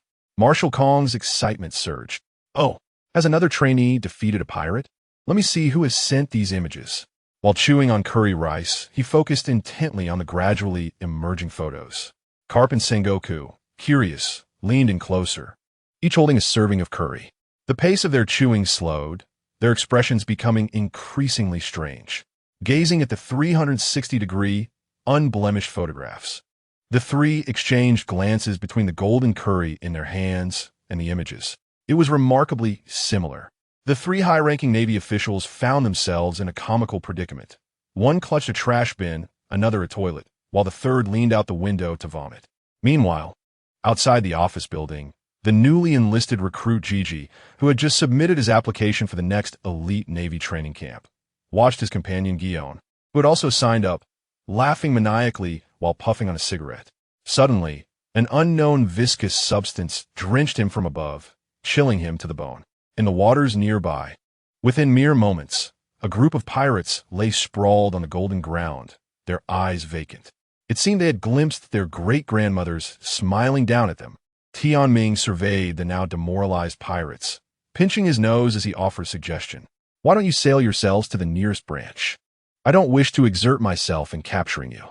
Besides, in your current state, I fear I might go bankrupt buying shower gel. Don't harbor any thoughts of a comeback. Just head to prison. Otherwise, I shall send these photos to the press. Prepare to be dubbed the Fecal Pirates. Captain Pullpants. At that moment, the beleaguered Kurlak, gritting his teeth, sobbed, "You brat. A soldier may die, but cannot be insulted. You go too far." Instantly, all the pirates aboard began to weep uncontrollably. They feared neither death nor physical pain. Who could have anticipated that they would encounter such a cunning adversary? One who would strike at their very hearts as well? Tianming felt a deep sorrow for the treasure pirates' suicidal tendencies. Such a hasty demise was meaningless. They did not comprehend the value of life. How wonderful it would have been for him to deliver them to the branch for a bounty, allowing them to exhaust the last remnants of their lives before passing on. At that point, they could die however they wished. The crew erupted into cheers, gathering around Tianming. "We knew you were formidable, Tianming. Those pirates stood no chance against you. We VE prepared your meal. Please enjoy it while it's hot. What as for dinner?" "Curry," Tianming replied. Just then, the snail in Tianming's arms rang. Without hesitation, he answered, "Hello? Hey, you bastard Tianming." 3 distinct voices roared in unison. Sengoku, gritting his teeth, exclaimed, "You sent those photos right at mealtime, didn't you?" "No," Tianming replied. "They just self-destructed along with their ship. I thought I'd take a few extra clear photos for credibility." Carp took a sip of tea and remarked, "Oh dear, the treasure pirates. To encounter you is truly a stroke of bad luck. They didn't deserve this." Marshal Kong, on the verge of tears, pleaded, "I beg you, can you use some standard combat techniques in the future? How will others perceive our Navy if you continue like this? Do you wish to earn the nickname Jet Warrior?" Sitting in a beach chair, Tianming scratched his head. "Well, I had considered that. My apologies, Marshal, General, Vice Admiral." Carp shook his head, laughing dismissively. "Ha ha ha. At least it was the pirates who were blasted, not us. I can't be bothered to reprimand you." Sengoku, speechless, stroked his beard. "What shall we say about you? You're nothing like a proper Navy officer, but oddly well-liked at headquarters." Tianming scratched his head and smiled. Do I really have such good relations? On the other end of the line, the three roared in unison. You can stop right there? Among these new recruits, it seemed only Tianming maintained such a close rapport with the higher-ups. Your popularity is indeed noteworthy, but that's beside the point. Just refrain from employing such underhanded techniques again. Reflect on how many inappropriate skills you've developed this year. Things like jet beams, hair loss rays, constipation rays.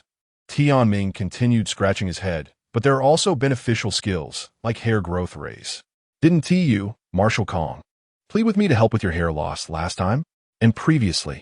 Shut up. Didn't we agree that was a secret between us? Marshal Kong's demeanor deflated, fearing Tianming might reveal more of his past ailments. After much coaxing from the three, Tianming assured them he would henceforth engage in battle like a normal person, and only then did they end the call. Through this conversation, Tianming learned that his teacher Zephyr was currently busy compiling the list of trainees for the second training camp. Upon hearing this news, Tianming felt a surge of excitement. He would finally have juniors. Encountering pirates on the vast ocean was a common occurrence. This incident was merely a minor episode during their voyage, hardly garnering much attention. Tianming had effortlessly dismantled a small pirate crew, akin to tossing a piece of garbage into a bin. After spending another day or two at sea, guided by the unwavering log pose, the merchant ship sailed steadily toward the kingdom of Viscal. Life at sea often felt monotonous, so Tianming entertained the crew by narrating the tale of journey to the west. The story was immensely popular, captivating the crew, who became so engrossed they neglected sleep and meals. Tianming, with flair, had someone bring him a table, and he wielded a small fan and ruler. As the storytelling session concluded, Tianming took a sip of water to soothe his throat. Stepping out of the cabin, he observed the thick fog cloaking the sky. Furrowing his brow, it was still daytime. Why was the fog so dense? The captain strolled past Tianming, frowning as if struck by a sudden realization. We've deviated from our course into the Bermuda Triangle. Damn it, who was at the helm today? From a group of listeners, a blushing individual raised his hand sheepishly. This fog claimed dozens of ships each year, and there were tales of ghosts. You really might get us killed. Luckily, we're using a log pose.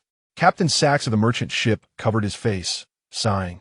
Tianming reassured him, it's all right, don't worry. I'm here. Hearing Tianming's words, the crew felt a slight sense of relief. Tianming calmly issued commands, while the captain felt a strange sense of being sidelined. Chapter 23. The first encounter with Brooke. As the crew members of the merchant ship busily adjusted their course, an ethereal melody wafted through the air. Bink Sake, I present to you, echoed, a haunting tune. Where is that singing coming from? Is it a ghost? Quick, cover your ears. It's the curse song. Look, a decrepit ship is drifting this way.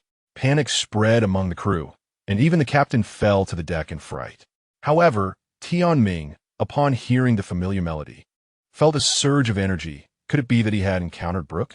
Remembering Brooke's tragic past, a wave of sympathy washed over him.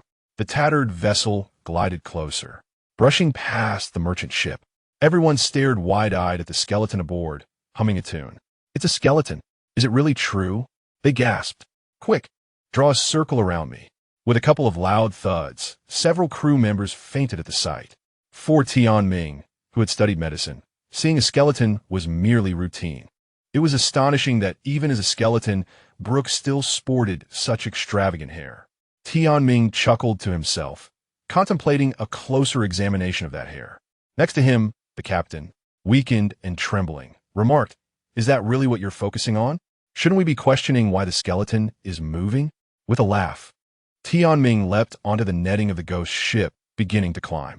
He chose not to use his moonwalk technique, instead stepping onto the deck and gazing at the flamboyant-haired skeleton. Hello, Tianming greeted with a warm smile. Yo ho ho ho. Greetings, sir. I am absolutely delighted. It has been decades since I encountered a living soul. Brooke exclaimed, adjusting his bow tie and donning a top hat. Forgive my rudeness for not greeting you sooner. Tianming laughed heartily. No worries. You just greeted me, and I suspect everyone on my ship is fainting from fright. Indeed, this place is truly terrifying. It's either a ghost ship or a ghost ship that frightens me.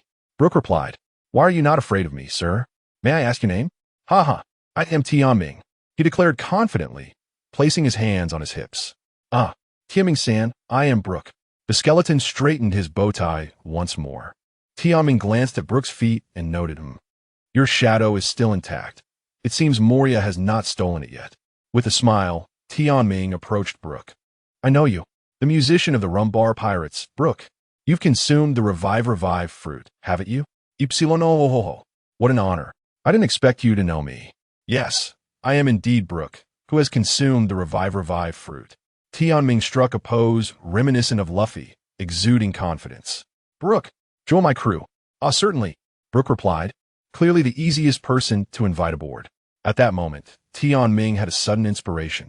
He wished to form a Straw Hat Navy crew, to explore an alternative possibility in this world alongside Luffy. Do you have a guitar here? Tianming inquired. Indeed. Would you like to hear a tune? I can play whatever you wish. Brook offered. Tianming adjusted his glasses with a smile and indicated that he would be performing for Brook. Brook handed him a somewhat battered, rusty guitar, which Tianming accepted without hesitation. Embracing the guitar, he performed the first opening theme of One Piece, We Are. A confident and passionate smile remained on Tianming's face throughout, and upon finishing, Brook was deeply moved, his fondness for Tianming skyrocketing. Yo-ho-ho, Tianming-san, is this piece your original composition? Truly remarkable. It is so delightful to my ears. Although I'm a skeleton and lack ears. Skeleton humor. Tianming chuckled, pleasantly surprised that his seemingly trivial guitar skills garnered him such goodwill in this world. At least I can be certain that no one else here can sing. Once we've all eaten, we can sing together, Brook exclaimed. Thank you, Tianming-san. Today has been the most unforgettable day of my life. By the way, Brook, would you mind signing something for me later? After Tianming explained the nature of the devil fruits, the crew gradually calmed down, and Brook, with his humor, quickly found common ground with everyone. The ship's cook served them both plates of fried rice, and they began to chat as they ate. Is Laboon thinking of us every day?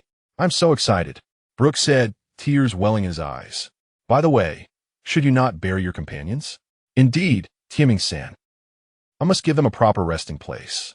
May I take my companions' remains with me? Tianming, feeling a bit awkward, scratched his head and glanced at the captain of the merchant ship. You must ask the captain of this merchant vessel about that. Brook was astonished. Huh, aren't you the captain? Tianming replied straightforwardly. Oh, certainly not. At that moment, Captain Sachs laughed heartily, approaching Tianming. This fellow is a Navy officer who just graduated and happened aboard our ship. Brook was shocked. What? You're a Navy officer? Tianming grinned, mimicking Luffy's carefree demeanor. Haha, didn't I mention that? Well, perhaps I forgot. It's not important. That's rather reckless, Brook exclaimed, and the crew erupted into laughter. Brook, do you wish to accompany me? To bear justice with a free spirit and illuminate others with kindness. Together, let's live life more freely to the best of our abilities.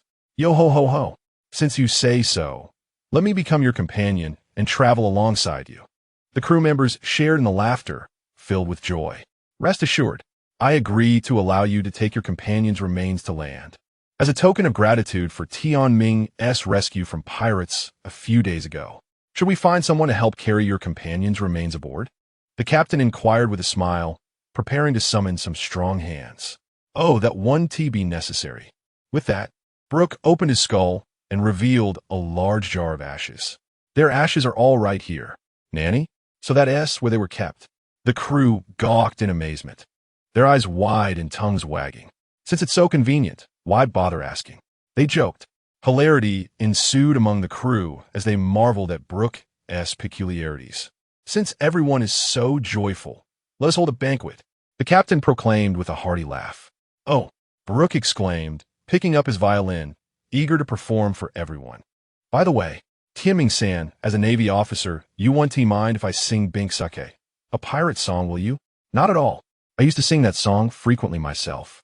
Brook beamed with delight at Tianming's response. Tianming-san, you truly are an interesting Navy officer. Come everyone, let us sing together. Yo-ho-ho-ho, yo-ho-ho-ho.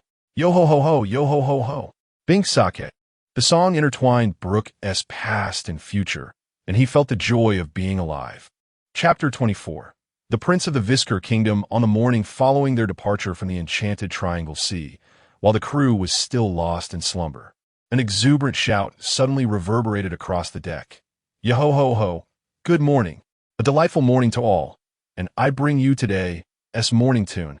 Brooke was completely engrossed, playing his violin with fervor. Damn it, it's too loud. It's only 5 in the morning. What is the point of singing? A group of burly men huddled under their blankets, gritting their teeth in annoyance. Ha ha ha. Mr. Brooke is truly full of vitality. At that moment, Captain Sachs slowly emerged from his private quarters, rubbing his drowsy eyes. Tianming also stepped out of his room, reveling in the gentle breeze that caressed him in the morning light. After enduring a year of military discipline at the training camp, he had long mastered the art of awakening with vigor. Yo-ho-ho-ho, good morning to you both. Brooke, ever the gentleman, tipped his hat in respect to the two benefactors before him. The captain strolled onto the deck, surveying the nautical charts and compass in his grasp. We should be arriving soon, right? Tianming inquired. The captain chuckled, brimming with anticipation. Indeed. In just 2 hours, we shall reach our destination, the Visker kingdom. I am most curious to discover what it holds. Tianming rubbed his hands together, his eagerness palpable. You mean you don't know? This is renowned as the artistic realm along the Grand Line. An artistic realm? Brooke's dark eye sockets seemed to shimmer with delight. Indeed, every resident of this kingdom is an artist of sorts. Painters, novelists, playwrights, and actors. Oh, I see. Tianming's eyes sparkled at this revelation. Having dabbled in theatrical pursuits in his past life, he felt a keen interest in this domain. With your remarkable talent for crafting works like Journey to the West, you will surely receive the highest honors as our esteemed guest. The captain laughed heartily, attempting to pat Tianming on the shoulder, only to realize he could not reach it. Is it truly that exaggerated? Tianming scratched his head sheepishly. At this moment, the captain called out to the crew, "Brothers, rise and prepare. We shall soon dock." 2 hours later, the ship gently glided into port once more. Tianming and Brooke stood on the deck, slightly dazed by the spectacle before them. Such grandeur was something Tianming had only witnessed on television in his previous life. The air was filled with the clamor of gongs and firecrackers. Joyous laughter echoed, and a vibrant atmosphere enveloped the scene. A red carpet was laid from the city gates right to the harbor, where people gathered on either side, cheering in unison. There stood an elderly man in splendid attire, adorned with a crown, his countenance warm as he gazed towards the merchant vessel. Wow, the captain truly did not deceive me. This is indeed the highest of honors. Yo-ho-ho-ho, no wonder Mr. Tianming is so popular. Tianming gracefully descended the deck, followed closely by Captain Sachs and Brooke as they stepped onto the red carpet. The crowd's cheers grew even more fervent. The onlookers were not afraid of Brooke. They merely assumed his skeletal appearance was part of a costume, considering that many artists among the crowd were dressed in equally eccentric fashions. With a slight blush on his cheeks, Tianming awkwardly waved and smiled at the surrounding people, oblivious to his own awkwardness. As he approached the king, his adrenaline surged, and he took a moment to steady himself. Just as he pondered how to initiate conversation, another voice broke through from behind. "Father." The captain knelt before the king, tears welling in his eyes. "Tianming." "Brooke?" "Father forbade me from sailing, so I snuck away." The father and son had not seen each other in years. Tianming felt a wave of embarrassment wash over him as he wished to bury his head in the ground. So he had unwittingly become a part of this familial reunion. No wonder he had sensed those peculiar gazes directed at him. He had simply been too nervous to notice. How utterly mortifying. Tianming's toes nearly dug into the deck in his distress. Brooke, too, felt a tinge of awkwardness, the pallor of his skeletal visage tinged with a hint of pink. It was then that the father and son finally noticed Tianming and Brooke standing awkwardly to the side. Captain Sachs whispered a few words to the elderly king, who promptly extended his hand to Tianming, expressing gratitude for safeguarding his son. They then welcomed Tianming and Brooke into the royal palace. Entering the palace for the first time, Tianming felt as though he had stepped into a wondrous realm. The grand banquet hall was adorned with a plethora of exquisite dishes, and without hesitation, Tianming and Brooke indulged in a feast of epic proportions. Damn it, you little sacks. With those thick eyebrows and bright eyes. You deceived me all the way here? Do you have any idea how embarrassed I was at the city gates? I'll eat you out of house and home. Tianming bit into a chicken leg ferociously, glaring at Sacks. Haha, my apologies. My guise as a merchant captain was merely a ruse. For safety's sake, I kept it a secret from everyone. Brooke inquired, what about the crew on the ship? Sacks smiled. They're all loyal confidants who have followed me since childhood. The king, seated at the head of the table, observed his son and Tianming exchanging playful banter, feeling a swell of contentment. He had gleaned information about Tianming from Sacks and his loyal companions. A distinguished figure among the first elite naval training camp, hailed as one of the four oddities, and a disciple of Admiral Zifa, although Tianming had yet to make his mark upon the seas as a trainee. Such accolades ensured his future would far surpass that of an ordinary naval soldier. Not only was he immensely talented, but his writing was also nothing short of remarkable. Absolutely splendid. You've made a fine friend. Young Sacks maintained this friendship, for even when your father is no longer by your side, someone will look out for you. The old king slowly set down his knife and fork, feeling a newfound assurance regarding his son's future. Chapter 25. The Rose Blooming in Blood 3 days later. As Brooke gazed upon the magnificently crafted tomb before him, his gratitude towards Tianming and Prince Sykes deepened. Were it not for the favor of these two, how could such an imposing and splendid monument have been erected in merely 3 days? Brooke slowly knelt before the gravestone. Though this land was not his homeland, resting in this city of art, he hoped they would appreciate it too. Now, I shall accompany Mr. Tianming to fulfill our promise to Labu. Listening to Brooke's words, Prince Sykes glanced at Tianming. Are you not going to pay your respects? Tianming, clad in a light brown trench coat with his hands tucked into his pockets, appeared remarkably easygoing. What are you saying? As a naval officer, to pay homage to pirates would be ill-fated. Tianming couldn't help but chuckle. During the 3 days spent constructing the grave, at Prince Sykes' earnest request, Tianming stayed up late, recounting the plot of Journey to the West from memory. This fellow even enlisted several others to listen and take notes, claiming that such a monumental work would undoubtedly become a treasure for humanity if published. Ultimately, Tianming acquiesced, not for any reason other than the overwhelming generosity shown by Sykes. However, he did impose one condition: to keep his connection to the book a secret. He certainly did not wish to be the center of attention in the newspapers. After exchanging contact information, the time to part ways arrived. Tianming and Brooke were poised to embark towards the Gemini Gorge. Prince Sykes even arranged for a ship and elite sailors to escort them. Meanwhile, the deadline for their graduation assessment loomed ever closer. Tianming felt somewhat vexed. Why did he have to encounter a pirate crew on this trip? Surely, there were not that many pirates in the Grand Line. After some contemplation, Tianming decided to confront the pirates directly at the Gemini Gorge. If things continued this way, his graduation results would be dismal, and he would surely be mocked by those 3 rascally roommates of his. Seated atop the lookout tower, he gazed out at the distant ocean, muttering to himself, I wonder how those 3 rascals are faring. In the North Sea, a torrential downpour unleashed its fury. Aboard the Hiccup pirate ship, Sakazuki sat atop a mountain of corpses, his body splattered with blood as he cleaned his blade with a cigar clenched between his teeth. At that moment, he resembled a deity of death, allowing the pouring rain to wash away the blood of the pirates from his sword. This was already the 6th pirate crew he had obliterated on his journey home. Cries echoed from within the ship's hold, filled with women and children. He approached the cabin, ready to release the captured civilians. Upon spotting the pirate ship, Sakazuki had initially intended to cleave it to pieces.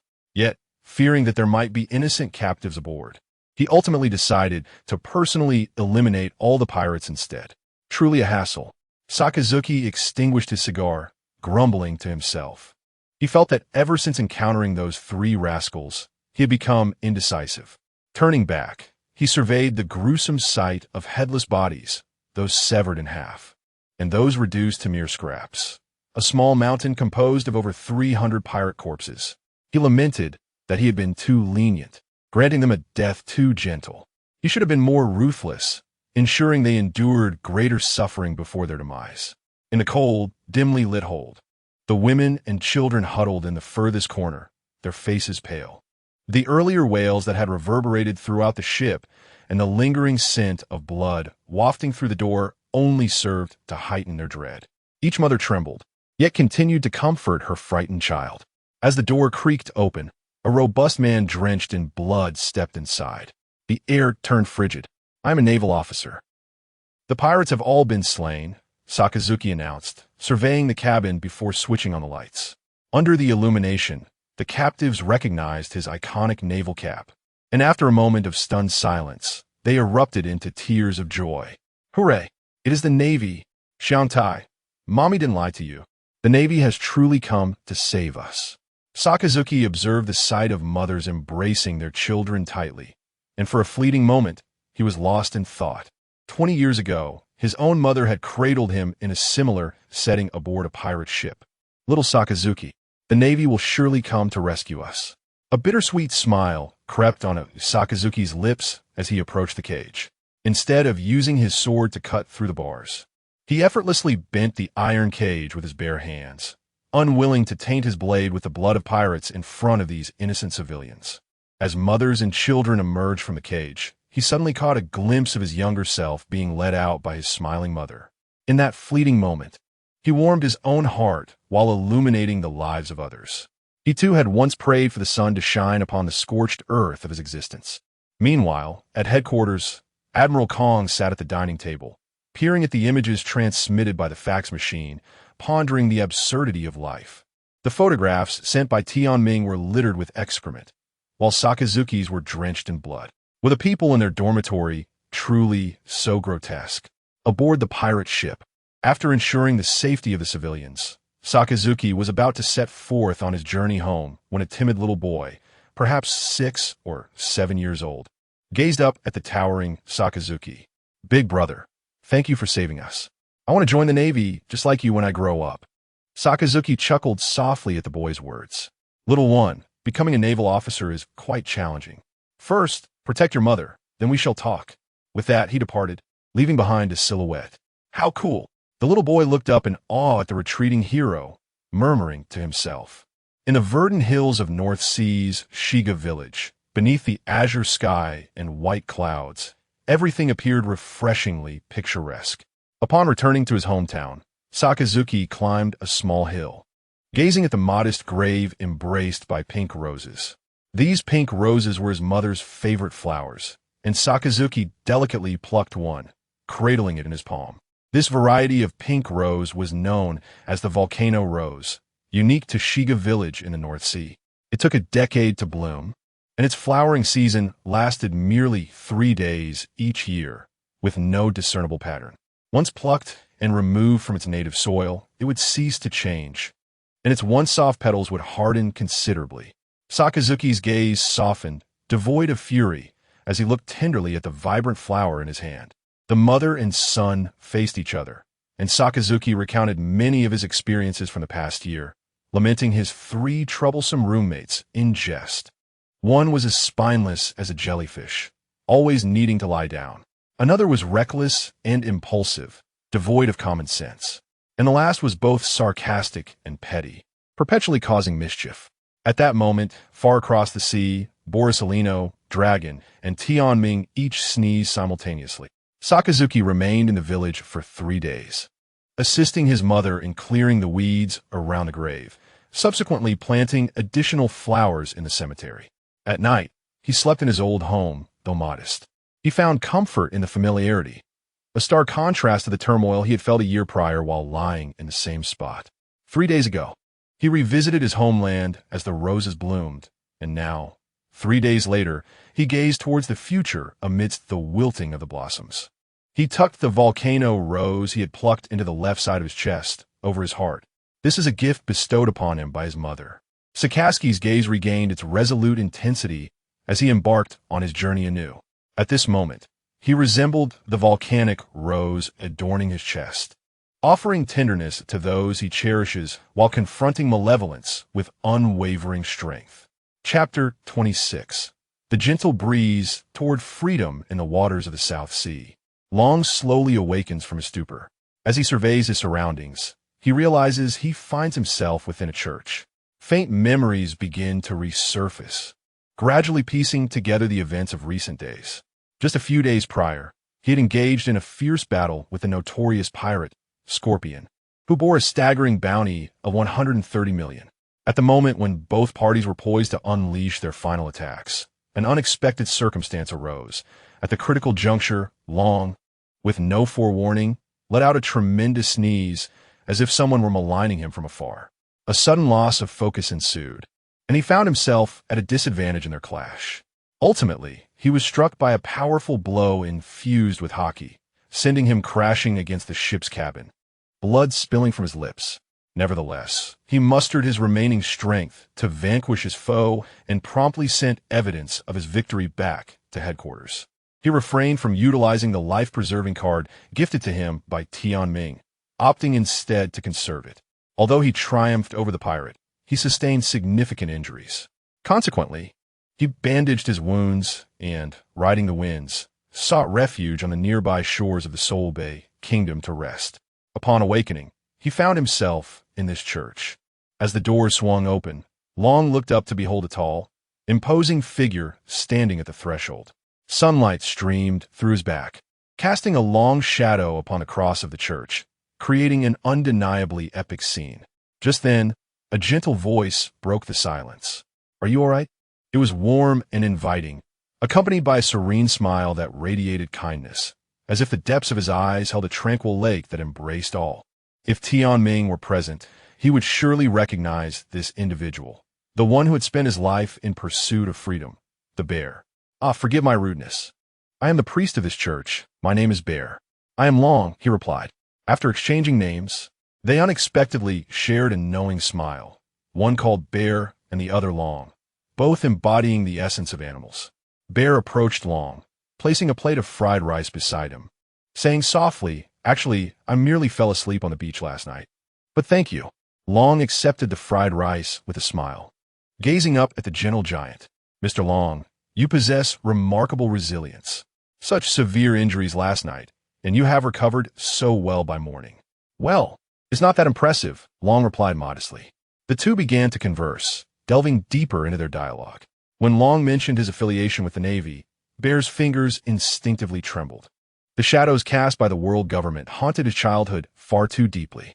Unaware of Bear's momentary discomfort, Long continued speaking animatedly until a sudden outburst shattered the atmosphere. "The Navy? Hey, Bear, I've told you not to bring strangers into our home. Our church does not welcome the Navy, those despicable lackeys." A pink-haired girl, who had been eavesdropping by the window, barged in, her glare fixated on Long and Bear. "Jenny." Bear lowered his head. Jenny, the girl, positioned herself defensively in front of Bear, casting a hostile look at Long. "Are you here on orders from the world government to capture Bear?" Long blinked innocently. Are you one of criminals?" Stop pretending. Bear, you should run.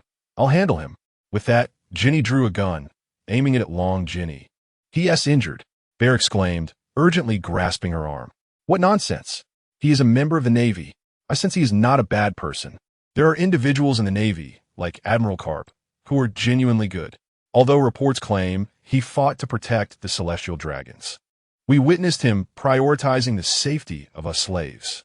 It was he who saved over 500 lives." Long absent-mindedly scratched his nose. "What? So you know my old man?" The air stagnated for 10 seconds as both Bear and Jenny stared at him in shock, their eyes wide. After a lengthy explanation, they finally cleared the misunderstandings between them. Jenny's attitude toward Long softened considerably, though his Navy affiliation still left her feeling uneasy. "Jenny." Bear looked at her with concern, his own emotions stirred. Some individuals heal from their childhood traumas in a lifetime, while others must spend their entire lives healing from them. Bear expressed his gratitude to Long for Admiral Carp's assistance in the past. He then shared the harrowing tale of his and Jenny's backgrounds, the pain, despair, and the struggle for survival amidst suffering. After a moment of hesitation, Bear revealed the indelible mark of the celestial dragons upon his back, a symbol of the chains that could never be erased. Across the world, countless slaves in Mariehua still yearn for liberation. Long, usually buoyant, transformed into a quiet listener. reflecting in silence. The words of Tianming from that night on the island echoed in his heart like a resounding bell. For the people, for the peace and harmony of the common folk is true justice. To turn a blind eye to the cries of the very people one claims to protect in pursuit of a twisted ideology is not justice. In an instant, Long experienced a profound epiphany, as if a dam had burst, allowing a torrent of previously obstructed thoughts to flow freely, for the stability and harmony of the common people. That is the essence of true justice. He bit his lip, finally speaking. No one is born a sinner.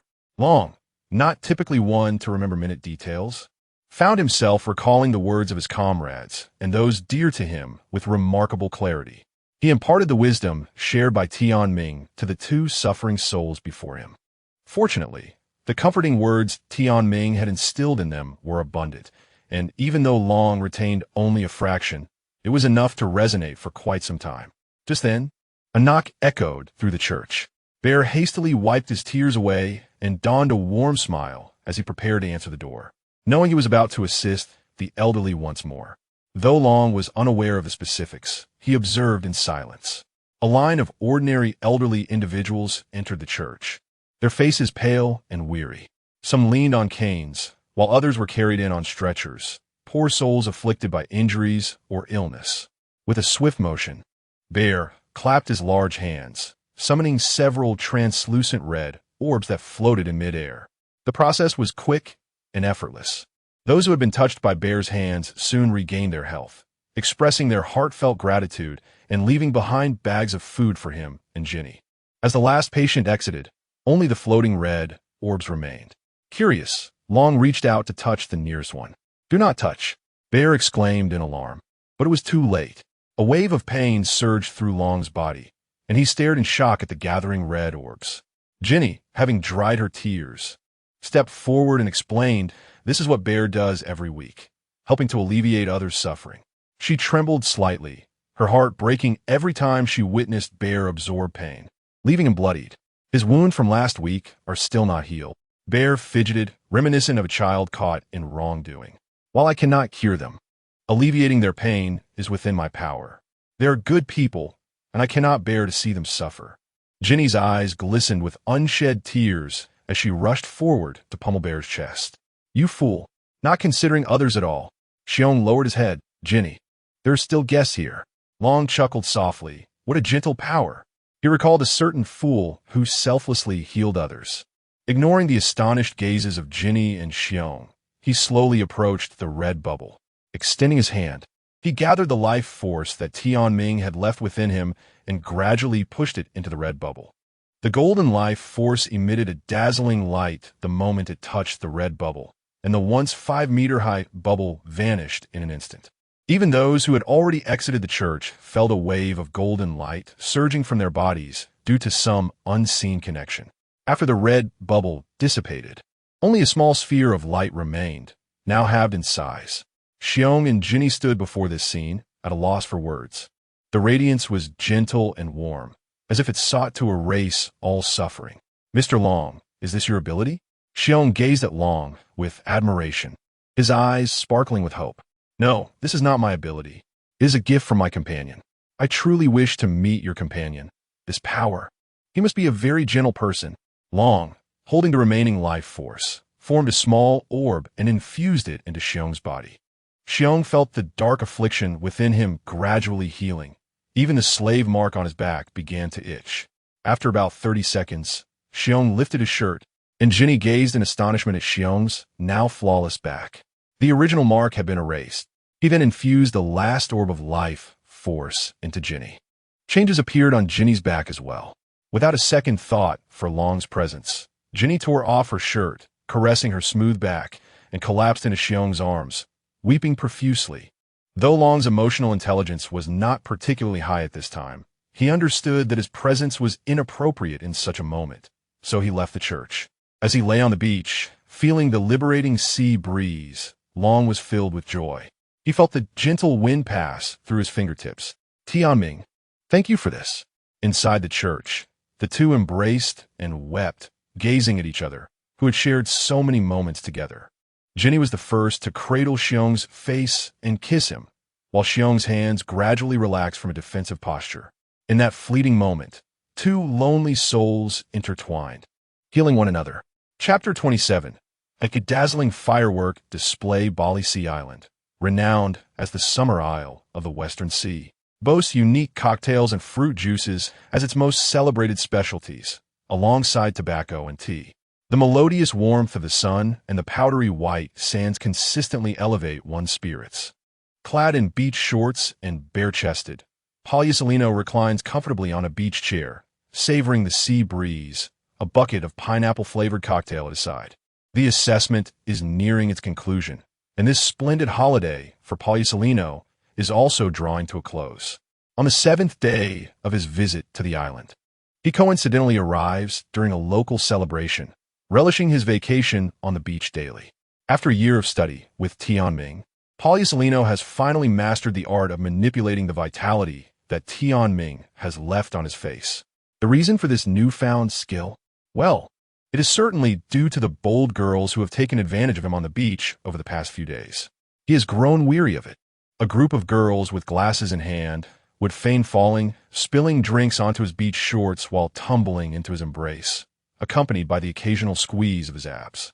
The beach shorts he now wears, originally a cream color, have transformed into a vibrant spectacle due to the various colorful drinks spilled upon them.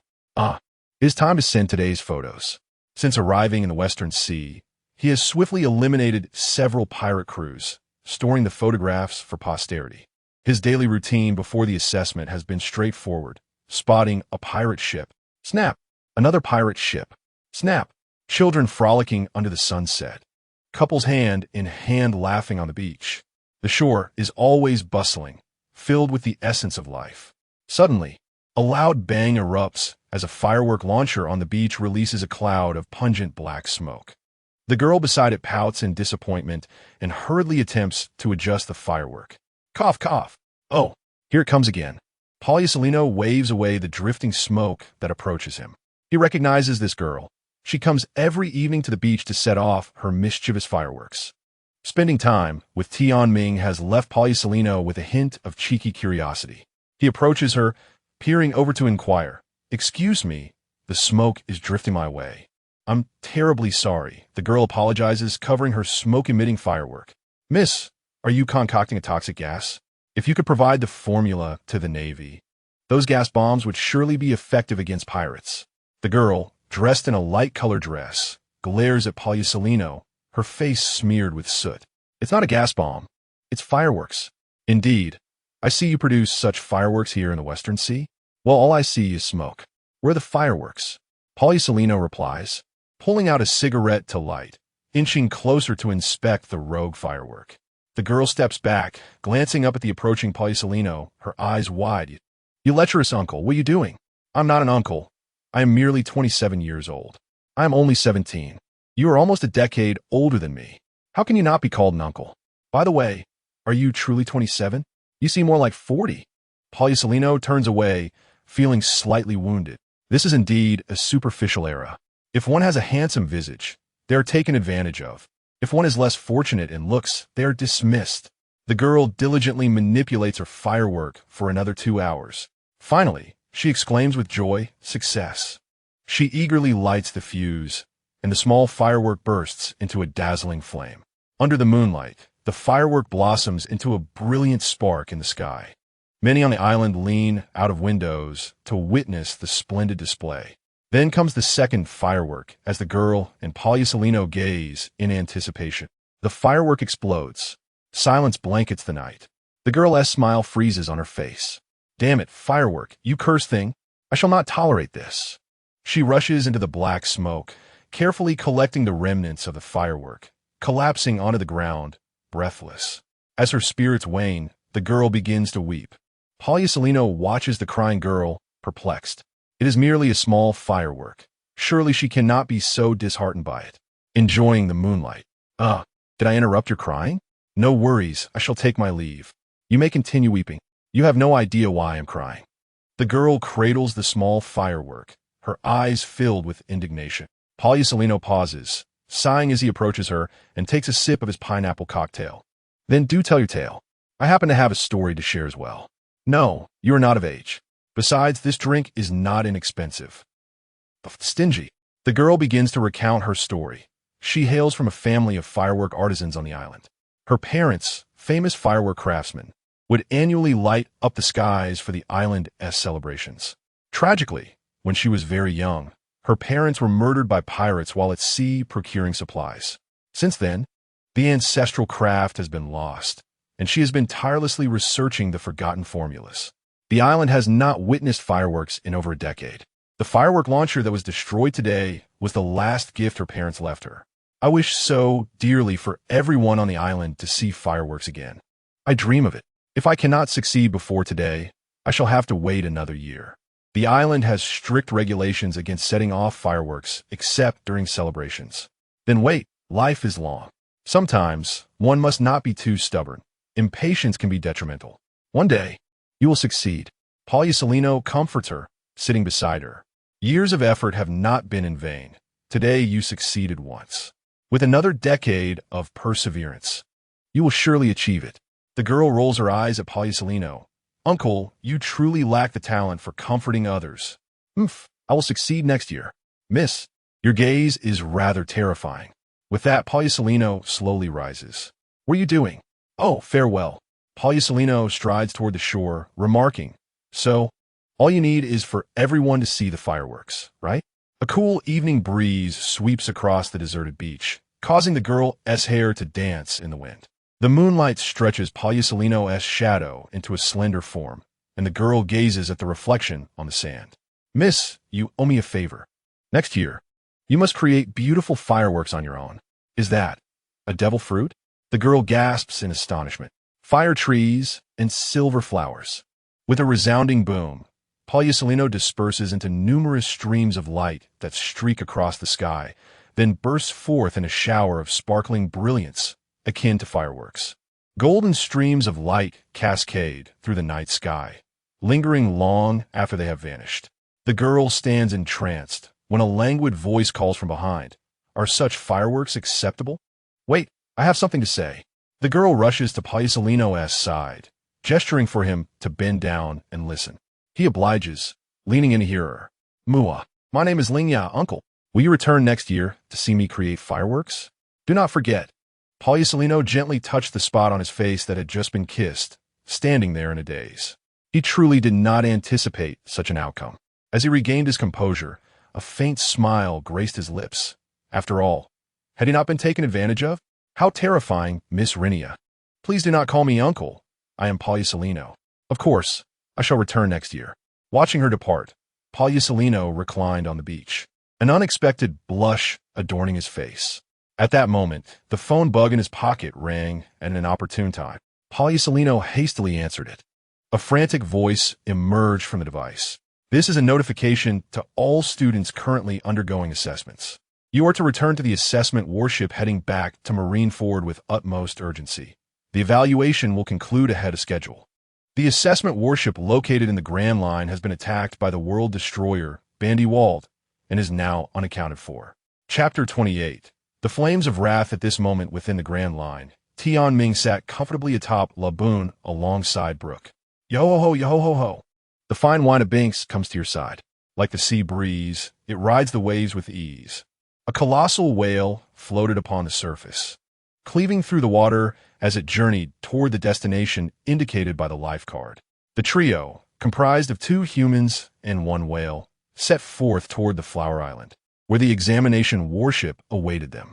Days prior, they had been sent to Twin Gorges by Sax. Here, the pirates attempting to enter the Grand Line found themselves ensnared. Tianming had swiftly boosted his assessment scores. Laboon's speed across the sea surpassed that of ordinary vessels, and they would soon reach their goal. Brooke affectionately caressed Laboon's smooth head, reminiscing about the scars Laboon bore when they first met days ago, stirring a pang of sympathy within him. Fortunately, Tianming had expended a measure of his vitality to heal Laboon's wounds. After their reunion, Laboon was resolute in his decision to accompany Brooke and Tianming. It was with great regret that Tianming realized they had not encountered Dr. Kuroka's on this journey. It seemed he had already boarded Roger's ship. Closing his eyes, Tianming murmured. Upon reopening them, he was jolted awake by the acrid scent of burning. A searing pain coursed through him as he rummaged for the life card belonging to Rear Admiral Trestles aboard the examination escort ship. This flimsy piece of paper, meant to guide the trainees back, fluttered in the wind, releasing faint wisps of ash. Clenching the now half-burned card, Tianming's expression darkened. If his assumptions were correct, the examination warship must currently be facing a dire crisis. The fact that even the Rear Admiral had sustained such severe injuries indicated the gravity of the situation. An overwhelming sense of unease surged within him, prompting Tianming to urge La Bun to accelerate without hesitation. As he gazed ahead, he beheld a warship disfigured and battered, engulfed in smoke and flames. The stench of blood mingled with gunpowder assaulted his senses. In the distance, the cannons of the World Destroyer, bandy-walled, thundered relentlessly. Damn it! What has transpired? Tianming cursed under his breath as he handed his satchel containing the snail and camera to Brooke, instructing him and La Bun to stand by near the warship. He then activated the mark of life on his forearm and leaped into the air, landing steadily on the warship. Before him lay a scene drenched in crimson, the brutal realities of war unfolding like a grotesque tapestry. The bodies of fallen soldiers were strewn about, their lifeblood spilling forth, exposing the fragility of existence. One figure lay half-crushed, the other half's face frozen in shock, eyes wide in death. Some soldiers' corpses shielded the wounded trainees, sacrificing their lives for the future of the Navy. The wails of the dying echoed amidst the smoke, a cacophony of despair. The abruptness of this calamity left him reeling, his fists clenched tightly, cracking under pressure. In the distance, a familiar figure lay on the ground, a severed arm beside him, his old friend, Kuroka's. Rage ignited within Tianming as he rushed to Kuroka's side amidst the chaos. Why has Bandywall come here? How are you? His heart raced as he grasped Kuroka's dismembered arm, channeling his vitality to reattach it. You need to leave. Don't worry about us. The helm is destroyed. We can't escape. Kuroka's, slightly revived by Tianming's abilities, weakly pointed toward the bow of the ship, where a bloodied figure breathed faintly. Tianming set Kuroka's down, a surge of determination coursing through him, driving him to act. Without delay, he unleashed all his energy, releasing a radiant golden light that flowed into the injured comrades, soothing their wounds. In an instant, save for those already lost, all other injuries healed. Tianming collapsed, blood streaming from his orifices, gasping for breath as the relentless cannon fire filled the air with a piercing din. He had expended nearly all his energy, the mark of life on his arm vanishing entirely. In the depths of exhaustion, a fierce, volcanic fury erupted within him. In that moment, he felt devoid of pain and fear, moving like a lifeless shell. A new blood-red vitality enveloped him. They do not deserve my salvation. He spat a mouthful of blood, a sinister smile creeping upon his lips. Consumed by rage, Tianming felt the scorching sun above him, his heart resonating with roars and screams. His body operated beyond its limits, only to cease once his fury subsided. Clinging to his last shred of reason, he activated his observation hockey to locate all living souls aboard the ship. Only 60% of those who had set sail remained. The cannon fire continued its relentless assault. Tianming approached Rear Admiral Trestles, who was recovering yet remained exceedingly weak. Admiral, you must lead everyone to that whale. The skeleton above is my ally. He will safeguard you. Take the others to Flower Island to recuperate. What will you do? The Admiral's expression darkened upon seeing Tianming, drenched in blood, his body riddled with wounds. We cannot confront him. He is beyond your capacity to handle. Come with us. We must await reinforcements. Before the Admiral could finish, Tianming, now utterly devoid of reason, had already charged toward Wald's pirate ship. This fool, he was never this impetuous. What is happening? Kuroka's, weak yet concerned, watched Tianming enveloped in a crimson aura, racing into danger. Prioritize the greater good. The Admiral realized the urgency of the situation and immediately ordered the remaining survivors to board La Bun with Brooke's assistance. Chapter 29. The rampaging Corona aboard the pirate ship. Wall was laughing heartily. He gazed at the dilapidated warship before him, now reduced to little more than scrap metal, feeling a swell of pride. What was that flash of golden light just now? A mere flicker of life, unworthy of concern. Ha! Wald scoffed. Gripping a small revolver, he unleashed bullets that, through the power of his fruit ability, transformed into colossal projectiles akin to cannonballs. His earlier rampage aboard the warship had been solely for the thrill of brutal combat. To him, the naval soldiers on that ship, except for the rear admiral, were nothing more than ants to be crushed at will. The cacophony of his maniacal laughter reverberated, a pure malice deeper than the ocean itself. Wald, we should not linger any longer. Let us depart. Wald's brother, Bondi Benjak, observed his tyrannical sibling with a rising tide of unease. Suddenly, all the officers aboard took notice. A crimson figure darted across the sea surface, headed straight for their flagship. Look, what is that? Wald glanced over and gestured for the cannons to fire upon it. No, Captain Bondi. The angle is too low. The cannons cannot aim. Wald cursed loudly, aiming his gun at the rapidly approaching figure, Tianming. Damn it, how is he so fast? Doubling, 100 times the speed. A bullet struck Tianming's body, penetrating through him. Yet, in that fleeting moment of impact, the wound rapidly healed as Tianming's speed resembled thunder, crashing into Wald's cabin with a deafening roar. Damn it, he's inside the ship. Wald bellowed. All of you, follow me and find him. How can you be so frightened of a mere ant? At that moment, Tianming emerged from the wreckage, his eyes completely soaked in blood, staring vacantly at the pirates within the cabin. His blood-red gaze instilled terror in all who met it. You are. The unconscious Tianming uttered no words. He swiftly teleported before the nearest pirate, grasping his neck with one hand and yanking upward on the pirate's chin with the other. In an instant, a head and a complete, bloody spine were wrenched free. The lifeless body collapsed to the ground, blood gushing forth. Fire! Quick! Panic-stricken cries erupted among the crowd. Gunshots rang out, but the ordinary bullets were effortlessly blocked by the automated iron plates. Tianming paid no heed to defense, feeling no pain. One after another, he struck down the pirates with lethal precision. Towering at 3 meters tall, drenched in blood, and with a grotesque visage, he resembled a deity of death. Corona explosion. The savage red vitality surged from Tianming, enveloping the pirate he had seized by the throat. The pirate's body swelled rapidly, then erupted into a cloud of blood mist. Within that mist, a faint golden light coalesced into Tianming, transforming into a deep crimson. The remaining pirates, utterly terrified, dared not approach. Run! This man is a madman. Help me! Tianming pursued, seizing a straggling pirate and infusing him with relentless red vitality. Wait, you're a Navy soldier, right? I am an agent of the world government's cipher pole. The agent masquerading as a pirate swelled into a massive sphere, threatening to burst. He hurled this sphere into the fleeing crowd, which exploded into fragments of bone, akin to shrapnel grenades, obliterating those present. Tianming continued his relentless assault, smashing through the deck towards the ship's bottom, intent on sinking the vessel. Undeterred by the chaos, he gathered all his strength for a tremendous strike. Water gushed forth from the gaping hole, threatening to flood the lower hold. Tianming ascended through the breach, doubling, 50 times the force. As Tianming emerged, Bondi Wald struck him with a powerful punch, sending him flying off the ship. Kid, you've truly caused a ruckus.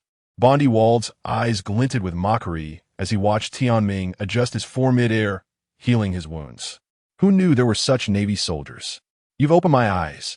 Why not abandon the dark side and join me? I admire your style. Devoid of consciousness, Tianming operated solely on instinct and murderous intent, disregarding Wald's taunts as he charged forward. Corona, power punch. The nearby officers could not help but laugh. Such a reckless fighting style, a true lunatic. Though not exceptionally powerful, he was undeniably ruthless. Wald slowly placed his brother on the deck, a playful smile adorning his face. I shall entertain myself with him. You all take care of the first mate. Gayram, use your abilities to seal the lower hold. Do not allow the seawater to rise. With that, Wald stepped into the air, meeting the rampaging Tianming head-on, doubling, 100 times the force. Tianming's fist clashed with Wald's, holding momentarily before being sent flying once more. After the impact, Wald flexed his right hand, feeling a portion of his strength drain away in that instant of contact. Puzzled, he observed Tianming, whose body was enveloped in red vitality. What a peculiar ability. It is impossible to discern its fruit. At that moment, Tianming stood still, emitting deep, beast-like breaths. Slowly, he raised his hand, fingers splayed before him. The red vitality coalesced and compressed, forming a crimson sphere in his palm, reminiscent of the sun. Wald's pupils constricted. He sensed that this move was extraordinary. Corona. Ray. Boom. A torrent of red light sliced across the azure sky and cerulean waves, roaring toward the unforgivable figure before him. Doubling. 100 times the speed. Wald dared not treat this attack lightly. Despite his best efforts to evade using his hardened haki, he felt a searing pain in his arm, witnessing a significant portion of flesh being punctured. Brat, I will see you dead. Wald, no longer toying with Tianming, was consumed by genuine fury. Doubling. 100 times the bullet. A bullet erupted from Wald's gun, instantly swelling to the size of a warship as Tianming charged. Upon collision, the savage red vitality enveloped the oversized bullet, resulting in a cataclysmic explosion. Numerous fragments scattered, piercing Tianming's body with countless wounds. Yet in an instant, all injuries healed completely. In contrast, Wald, despite his haki defense, bore multiple entry and exit wounds, causing him excruciating pain. Wald's eyes widened with fury. He could no longer afford to waste words on this madman. Raising his gun to launch another attack, an unexpected turn of events transpired. A furious roar erupted from behind him. Laboon's massive jaws clamped down on Wald's pirate ship, crushing it entirely. At that moment, Wald's crew surely wished to admonish their hapless captain. Stay safe. Don't be reckless. No, you damn beast. Wald, filled with rage, drew his gun and fired a barrage of enhanced cannonballs at Laboon. Lab, in a daring leap, plunged directly into the sea, while Wald, consumed by fury, failed to anticipate that his numerous attacks would wreak havoc upon the surviving crew members on the surface. At that moment, his brother and the officers were being lifted to the surface by the fishman cadre of their pirate crew. Yet, as they broke the surface, they were met with a barrage of devastating assaults with no means of escape. You fool. This was the unspoken lament shared by the cadre, marking their final words in this world. Thus, Wald inadvertently severed the last thread of survival for his brother and crew. The situation for Tianming was equally dire, emitting a mournful cry akin to one on the brink of death. It seemed his body could no longer endure the overwhelming force.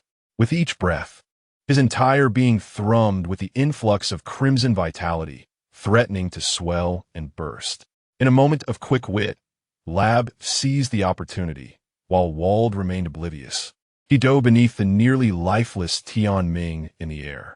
Drawing in a mouthful of seawater, he propelled it upwards, engulfing Tianming completely. It was then that Tianming lost all capacity for movement, plummeting straight down.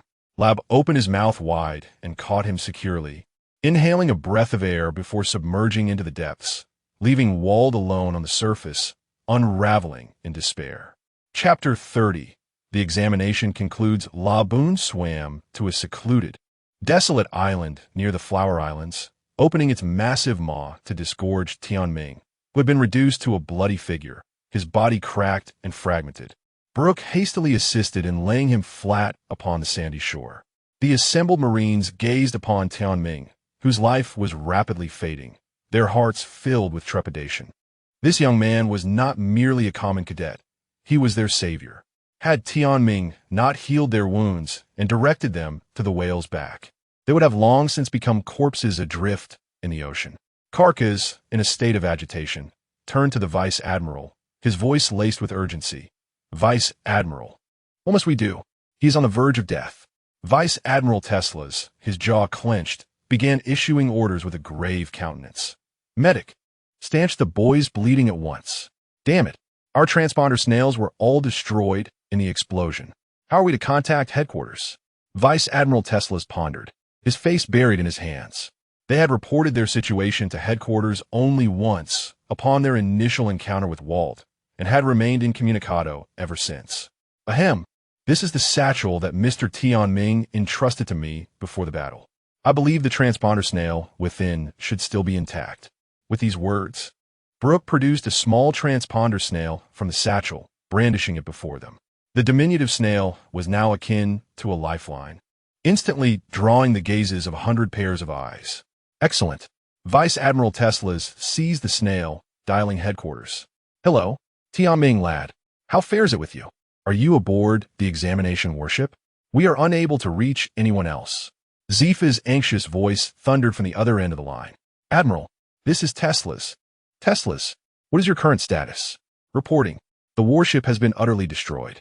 60% of the injured have been successfully evacuated, thanks to Cadet Tianming and his companions. We are currently situated on a small, desolate island northeast of the Flower Islands. Garp set sail the moment you were attacked. Protect yourselves on the island, Zifa declared in a single breath, before a realization dawned upon him. Why was it that Tianming himself was not answering the snail? How is he? Upon hearing this, Vice Admiral Tesla's hand, clutching the snail, trembled slightly. His condition is dire.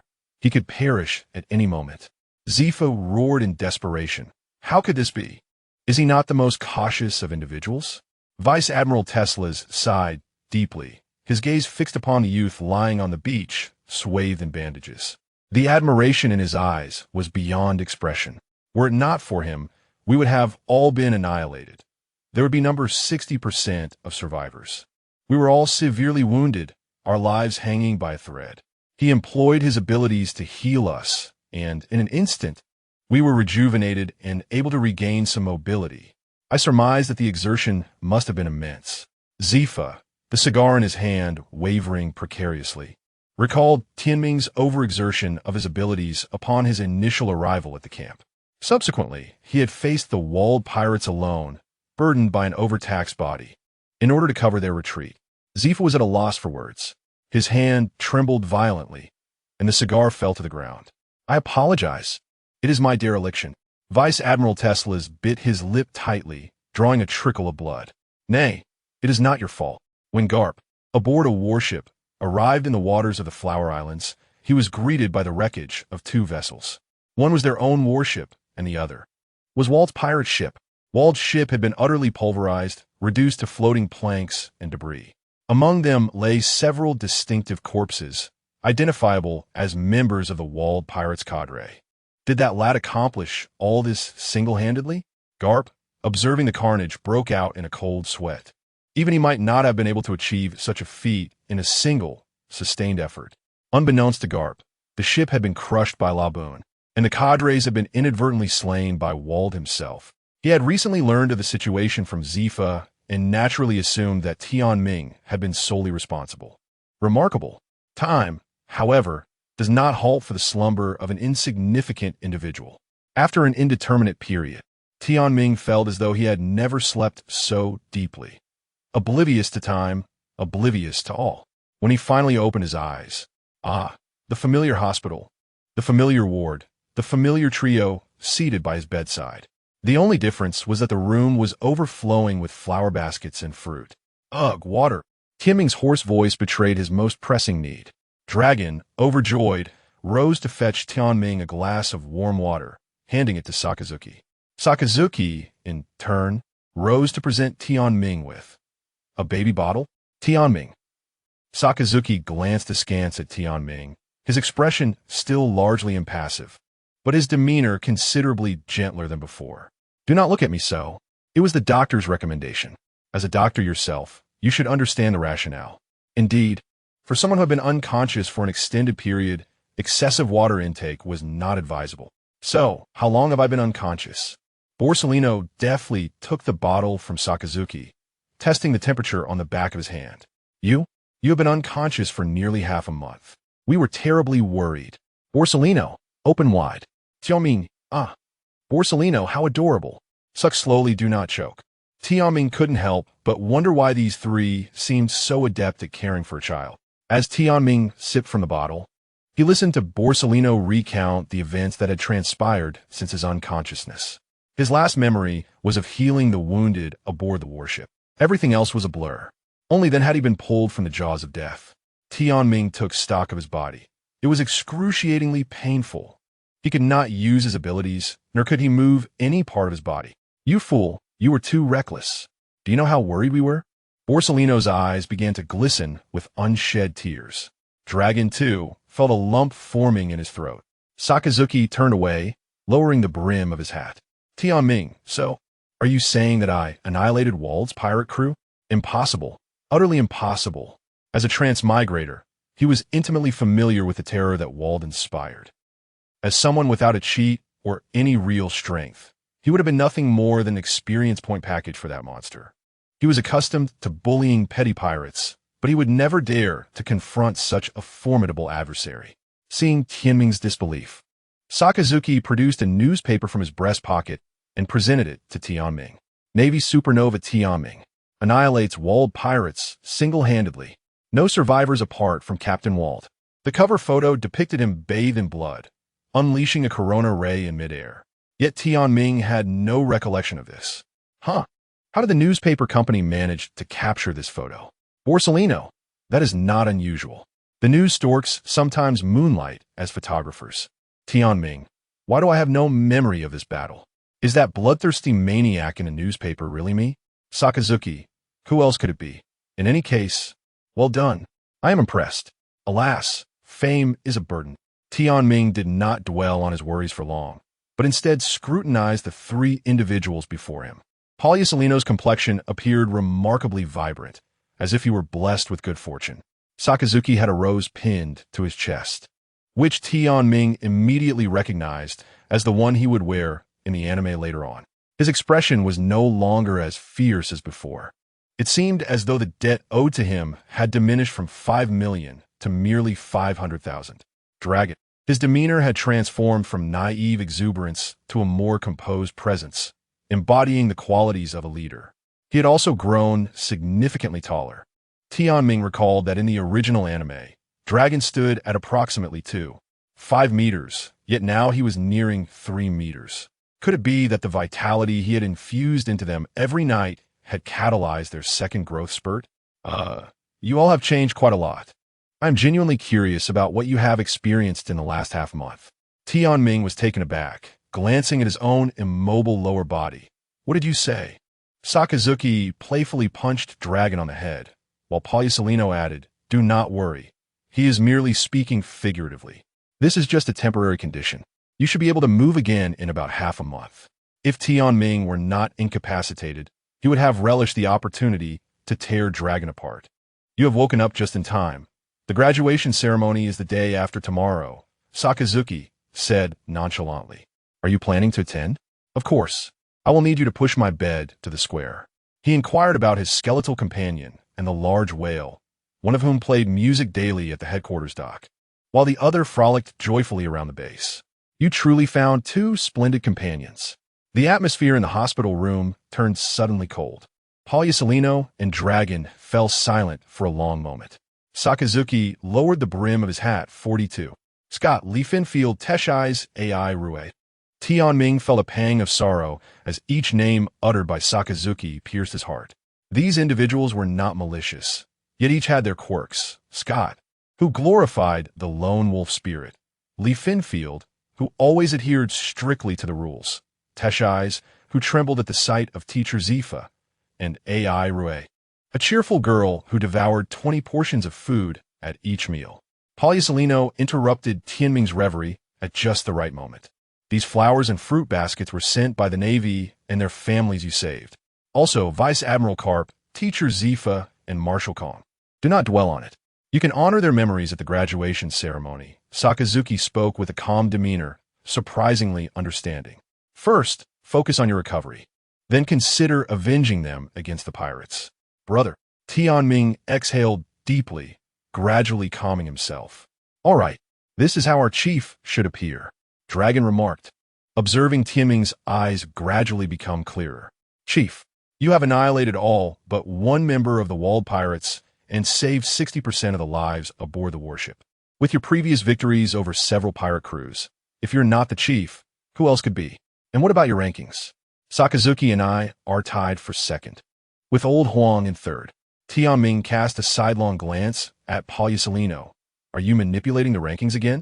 Paulusolino shrugged, tacitly acknowledging the insinuation.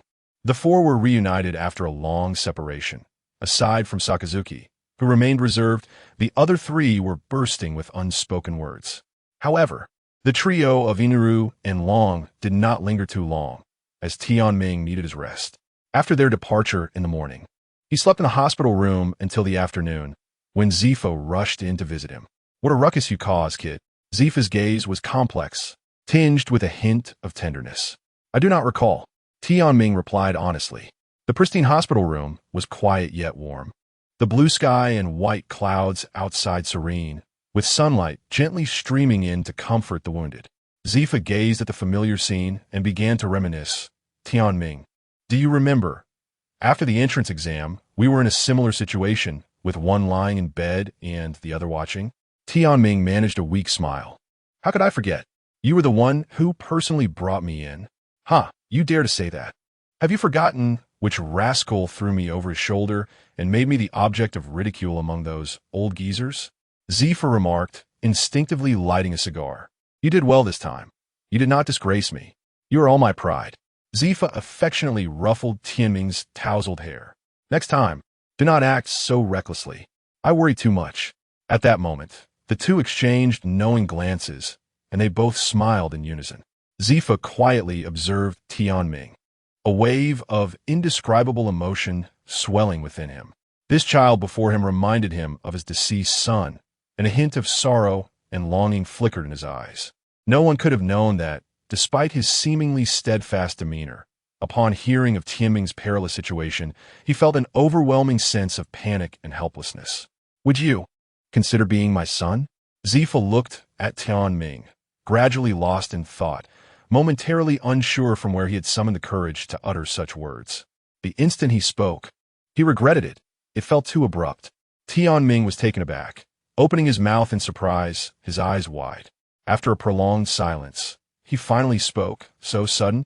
Teacher Zifa, did you learn this from Whitebeard? Tianming sighed, a tinge of bittersweetness washing over him as his heart was unexpectedly stirred.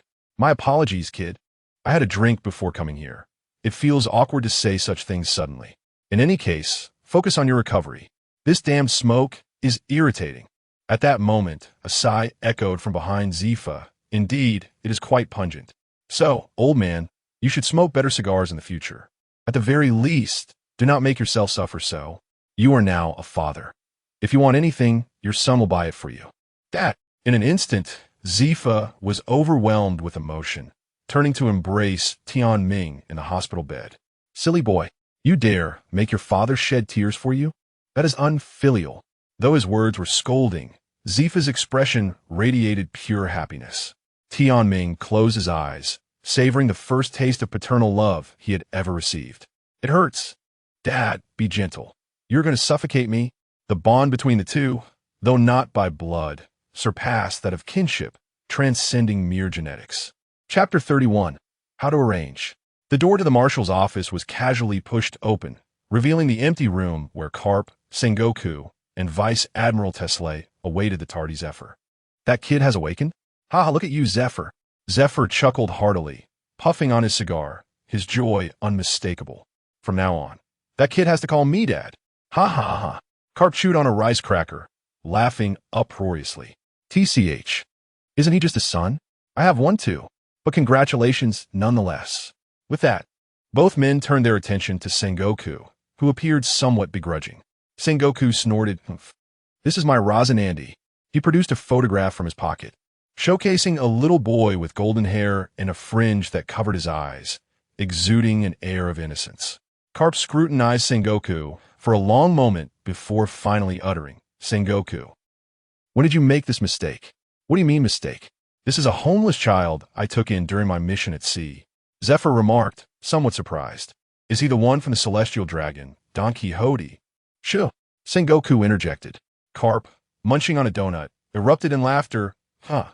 Sengoku, you truly outdid yourself. The father of a celestial dragon. Be quiet. This matter must not be disclosed. Carp suddenly recalled something and turned to Zephyr. By the way, Zephyr, now that you've acknowledged Tianming as your son, You must pay a visit to his grandfather. Zephyr's face reflected confusion. Grandfather? That guy doesn't have a grandfather. Carp replied, doesn't he have one? Last year, after the deserted island assessment, he pleaded with me for that kid at the dock. His records show he was an orphan since childhood in Lowtown. How could he have a grandfather? Perhaps the kid hired an old man to deceive you? Carp's expression turned furious. Nanny? That kid dared to deceive me. Hey. Enough of this chit-chat. Let's get down to business. At that moment, the previously silent Marshal Kong cleared his throat, feeling somewhat vexed by the commotion. What do you all think? What position should we assign that kid? Marshal Kong presented several distressed-looking mushy images, depicting a scene where Wald released a solar flare in the sky, piercing through the heavens, followed by a black screen. This fellow, Zephyr, after viewing the video, remained unsettled for a while. He could not reconcile the image of a bloodied figure, holding several spines, with his kind and righteous son. That level of combat power must exceed that of an ordinary vice admiral. Such terrifying strength, far beyond what he could currently wield. It appeared he had completely lost his senses. Carp murmured, no wonder the burden is so immense. Vice Admiral Tesley, who had been silent until now, clenched his fists. Before that, little brother Tom Ming had exhausted all his strength to heal us, yet he still overexerted himself to battle Wald. Sengoku stroked his chin thoughtfully. Perhaps it was precisely because he had exhausted his energy that he was able to harness that power in his fury and loss of reason. Once he recovers in a few days, should we let him attempt to harness that power again? Zephyr sighed bitterly, extinguishing his cigarette. Don't mention it. According to the diagnosis, he will need at least half a month to regain basic mobility, a month to get out of bed and walk, and 3 months to wield his abilities. Marshal Kong nodded in understanding. Originally, the highest rank we set for the training camp was merely colonel. However, this fellow's deeds have far surpassed what a colonel could achieve. Morgan actually reported the entire matter. Now, if we raise his rank, it will disrupt the order. If we lower it, it will be hard to gain respect. Who graduates directly to a general rank? What does that say about the efforts of other branches over the years? At this moment, Zephyr spoke softly. Rules are man-made, just on the basis that he saved 60 of the wounded aboard the warship. He deserves it. Vice Admiral Tesley added. I also concur with Admiral Zephyr's suggestion. I was present at the scene. Without little brother Tian Ming, everyone aboard would have perished. Carp laughed heartily. Anyway, I admire this kid. Although he may be a bit unruly, he is reliable when it matters. Just like me. Carp added this final remark to highlight his own bravery. Sengoku gazed at the enthusiastic group before him, remaining silent for a long while before finally speaking. I apologize, everyone. I regret interrupting your joyous atmosphere, but I must express my dissent. Setting aside the backlash of his current combat power, his identity is simply too conspicuous. Wald has not yet been captured. If we promote him ostentatiously, it may only hasten this young man's demise. His current strength cannot support his fame. For someone with such potential, allowing him to progress more gradually is the best strategy. Moreover, I believe his medical abilities far surpass his combat prowess. There are many in the Navy with higher combat talent and greater strength than him. Yet how many doctors can instantly heal a ship full of dying patients and restore their mobility? That makes sense. Marshal Kong nodded thoughtfully, spreading his hands. Then let us reach a compromise and grant him the rank of Rear Admiral. The rank of Rear Admiral is a somewhat unique title within the Navy. Strictly speaking, it represents the pinnacle of promotion for a colonel. Should a Rear Admiral die or be reduced in rank, a Rear Admiral would step in to fill the vacancy. Marshal Kong slapped the table, looking at his subordinates. What does everyone think? Sengoku, a win-win. Zephyr, not bad. It will also allow him to further enhance his strength. Carp, if his old man says it's fine, I have no objections. Everyone turned to Tesley. As long as you all agree, it's fine. No need to mind me. Zephyr then leaned back on the office sofa, resting his arms behind his head, and said, the issue of Tian Ming is settled. What about the other trainees? I'm not the kind of person who neglects other trainees just because I have acknowledged Tian Ming as my son. Sakazuki, Borisolino, and Long all possess combat prowess above that of a Rear Admiral. Marshal Kong replied, even so, they still lack practical combat experience. I initially planned to promote Sakazuki, Long, and Borisolino to colonel. The remaining trainees will be ranked from lieutenant colonel down to major. Let the three of them train at sea for a year before discussing promotions. After speaking, Marshal Kong glanced at Zephyr. Zephyr nodded in satisfaction, smiling as he offered Marshal Kong a cigar. Old Kong, I request that you grant Sakazuki a devil fruit. I remember you sent someone to the black market to procure a magma fruit a while back. Zephyr argued, I believe that Fellow's character is well suited for this fruit. Perhaps he will develop it remarkably in the future. Marshal Kong shot Zephyr a sidelong glance. Who can guarantee that? If it doesn't work, it simply won't happen. Zephyr sighed, his gaze complex as he looked at Kong. Old man, you are forcing my hand. I seem to recall Tian Ming mentioning. You secretly sought him out before the graduation assessment, claiming it was for your treatment. Sengoku, Carp, and Tesley exchanged glances, their expressions shifting to one of amusement as their lips curled upwards. Marshal Kong's expression turned horrified, hastily responding, "Isn't it just a magma fruit? If you want it, I'll get it to you. Let us speak calmly." At that moment, Vice Admiral Tesley suddenly recalled the time he and Tian Ming had rescued their skeletal comrade, prompting him to inquire somewhat awkwardly. Rest assured, we have made the necessary arrangements. After conducting an investigation, although he was the former vice captain of the Rumba Pirates, his record was surprisingly unblemished. Coupled with the fact that he had rendered significant service this time, I found it unnecessary to pursue the sins of a deceased individual, the Marshal Kong remarked flatly, his expression betraying no hint of emotion. Upon hearing someone inquire about the skeleton, Carp removed the donut he had been munching. As he disembarked, he unexpectedly encountered Rear Admiral Crane approaching. Before Carp could greet her, she exclaimed, "Yo ho ho ho. Ah, what a capable and charming lady you are.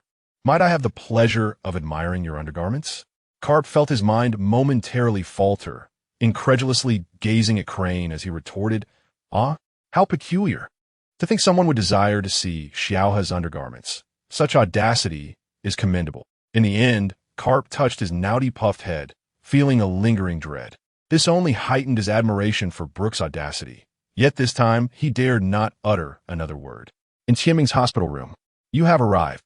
Tianming turned his stiff neck, his face brightening as he regarded Brooke, who had just burst through the door. "Mr. Tianming, you are awake. How wonderful." At that moment, it truly startled me. What a chaotic turn of events. The youth in the hospital bed offered a wry smile, a hint of apology crossing his features. "I apologize for causing you concern. I summoned you this time to seek your assistance."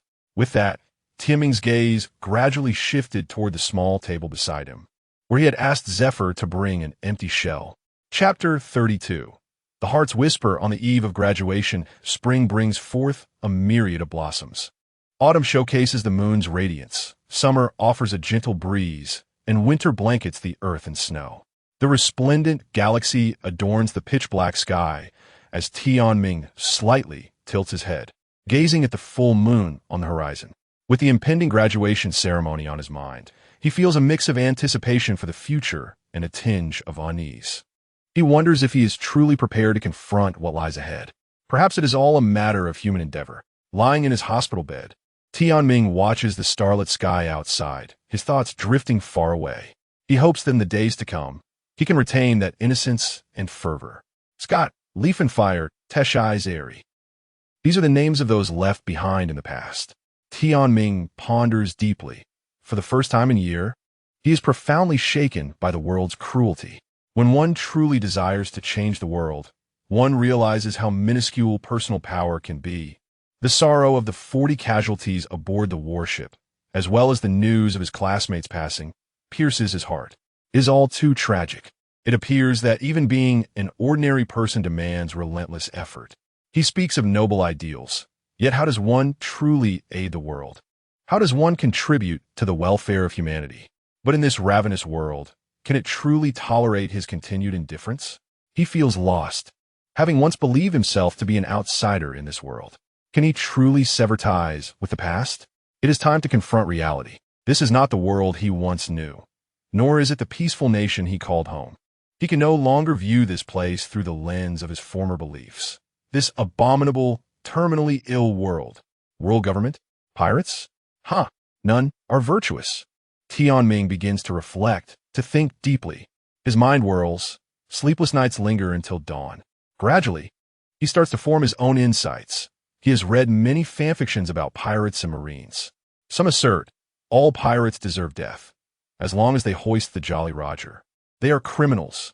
Even if they do not harm civilians, they propagate crime, influencing future generations. Others claim the Marines are mere hounds. They are good pirates like Luffy, who have saved many people. They have sparked revolutions and dared to resist the inhumane oppression of the celestial dragons. Both perspectives hold truth, yet neither is wholly correct.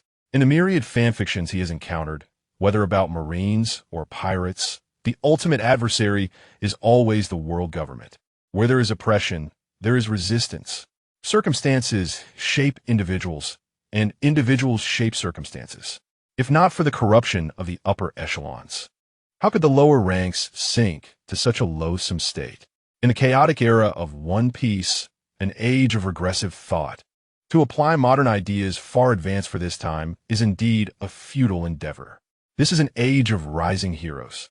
In such tumult, what righteousness exists? Only the victors are crowned kings, while the vanquished are deemed villains. The victors of 800 years ago became the rulers of the world, cloaking their misdeeds in the guise of justice. The definition of justice is vast, yet one principle remains unchanged. True justice is recognized by the people, fought for by the populace, and waged for all that is beautiful in the world. To genuinely alter this world, one must dismantle the decaying tyranny of the old regime and forge a new justice for the people. Though I have no desire for glory, I am acutely aware of the suffering of the masses. People yearn for for Joy Boy, all longing for a new ideology to rally behind. Everyone can embody everyone can be Joy Boy, just as many assert that Water Margin is a book that shatters conventional morals, depicting a band of brigands engaging in arson and pillage. The 108 heroes of Liangshan hardly qualify as heroic. There are no virtuous souls among them. How could such a narrative become one of the four great classics? Water Margin is a grand tragedy about life, society, and the world. It narrates the choices and distortions of ordinary individuals in a twisted world, in a realm where the underworld reigns and the corrupt force the people to revolt. It reveals a terrifying cycle. Ordinary people are harmed by villains, becoming even worse villains themselves, only to harm others in turn. Tianming cannot help but chuckle at the irony. Roger circumnavigated the Grand Line, reaching the final island untouched by others, uncovering the Void Century. This is an achievement. Yet, he initiated the Great Pirate Era, disregarding the safety of countless civilians in his quest to guide people toward true history and to undermine the world government's dominion. This is a transgression. Columbus opened new trade routes, a feat marking the dawn of the age of exploration, significantly advancing the course of world history. This, too, is an achievement. Simultaneously, Columbus's discovery of the New World brought profound calamity to the native peoples. This is also a transgression. It may sound harsh, but humanity's history of civilizational evolution has never been devoid of bloodshed. This is an undeniable fact. In summary, the wheel of history rolls ever forward, unstoppable by anyone. To eradicate all pirates? To completely dismiss the Marines' righteousness? Neither is the optimal choice. True revolution hinges on the renewal of thought. Authentic revolution necessitates the collaborative efforts of diverse forces, seeking common ground while respecting differences. Only when genuine ideological progress is achieved can liberation commence. Having traversed into this realm, even if the system grants him a golden opportunity, he would no longer appear so passive. In his previous life, he was merely an ordinary individual, lost in the crowd, unnoticed by others, lacking ambition, intellect, or a steadfast goal to strive toward. Yet now he seemed to have found something, to learn from him, to become him, to surpass him. The figures of great men from his past reflect vividly before him. How can he remain indifferent to all that lies ahead? As Tianming opens his eyes, a gentle smile graces his lips, and the brilliance in his gaze flickers with both relief and rebirth. The sleepless night draws to a close. Gazing at the dawn outside, he has made his decision. The sun rises through the mist, gently caressing the earth that has endured the long night. A new day begins. Forgive me, I am weak. I am but a minor character, lacking the power to sweep through the world or the wisdom to strategize. Thus, I can only work diligently, striving to do my best within my limits. I shall do all I can to make this world a better place. At this moment, Tianming finally begins to grasp the romance that Otis seeks to convey. Adventure and perseverance embody different forms of romance. The romance of adventure lies in confronting the unknown with courage, boldly facing challenges in pursuit of distant, elusive stars. While the romance of perseverance resides in the knowledge of an arduous and uncertain path ahead, understanding the meager fruits of effort, yet still laboring tirelessly, fueled solely by the flickering fire in one's heart. I do not know where I'm headed, but I'm already on my way. Chapter 33. Graduation Ceremony. The eastern horizon gradually began to glow with a faint light, which soon transformed into a broad ribbon of golden rays, mercilessly dispersing the darkness that enveloped the world. The morning at Marineford was solemn and dignified. A banner hung prominently in the square. Graduation ceremony of the first class of the Navy elite training camp. The well-trained sailors sat attentively below the stage, their military postures exuding an unmatched aura of authority and grandeur. At the forefront of the formation sat Fleet Admiral Kong, Chief of Staff Crane, Admiral Carp, and several high-ranking officials. The seat for Zephyr was conspicuously empty. He was currently at the back of the platform, mingling with the students. Tianming lay in his hospital bed, being gently pushed to the side of the square by Brooke. Although he was aware that the atmosphere was not suitable for jest, he couldn't help but wonder why the ceremony was being held on the execution platform. Looking at the microphone placed on the platform, he noticed the shackles that had yet to be removed. Isn't it absurd? At that moment, the dapper Borisolino suddenly appeared at Tianming's bedside, appearing rather nonchalant. Tianming scrutinized Borisolino, astonished. Is that what you're wearing? Borisolino was clad in a large shirt and colorful beach shorts, his feet adorned with oversized slippers. Tianming's features contorted in disbelief. Have you memorized your speech? Nope. Borisolino replied cheerfully, but I'm the improvisational type. Tianming was left speechless. Then how do you plan to start your speech? Well, I'll begin with a joke to lighten the mood. Borisolino grinned, playfully addressing Tianming. Hey, your expressions are quite terrifying. Tianming was dumbfounded, feeling as if his eyes had witnessed something unclean in that moment. This was utterly absurd. Doubts about life crept into his mind. Could Borisolino genuinely intend to approach the speech in such a manner? Shut up. Go change. After bidding farewell to Borisolino, Tianming was wheeled to the back of the stage. Upon seeing Sakazuki and Dragon, who were dressed relatively appropriately, his anxious heart calmed slightly. You two, on stage. One of you must refrain from incessantly shouting kill, kill, kill, and the other should bring some brains. Both men were taken aback. Just then, Borisolino, now dressed suitably, arrived. Tianming gritted his teeth, especially you, old Huang. No mentioning Kuwei on stage. Ah, another day spent worrying over a reckless roommate. He was not originally slated to deliver a speech at the graduation ceremony. However, after a night of self-reflection, Tianming began to realize that certain matters could not be evaded. The resounding bell reverberated through the air, stirring the hearts of all present. This signified the dawn of a new era. Zephyr stepped onto the execution platform, looking down upon the throngs of colleagues in the square. The naval ranks stood in perfect formation, exuding a formidable presence. Today, no one was more suited than Zephyr to preside over the ceremony. Raising the transponder snail, his robust and steady voice echoed in the ears of every attendee. Good morning, comrades. Today marks the graduation ceremony of the first class of the Navy elite training camp. I am Zephyr. We gather here today to witness the new future of the Navy, while also paying tribute to all the cadets and soldiers who have fallen during this assessment. Zephyr's throat swelled, as if a surge of fervor sought an outlet.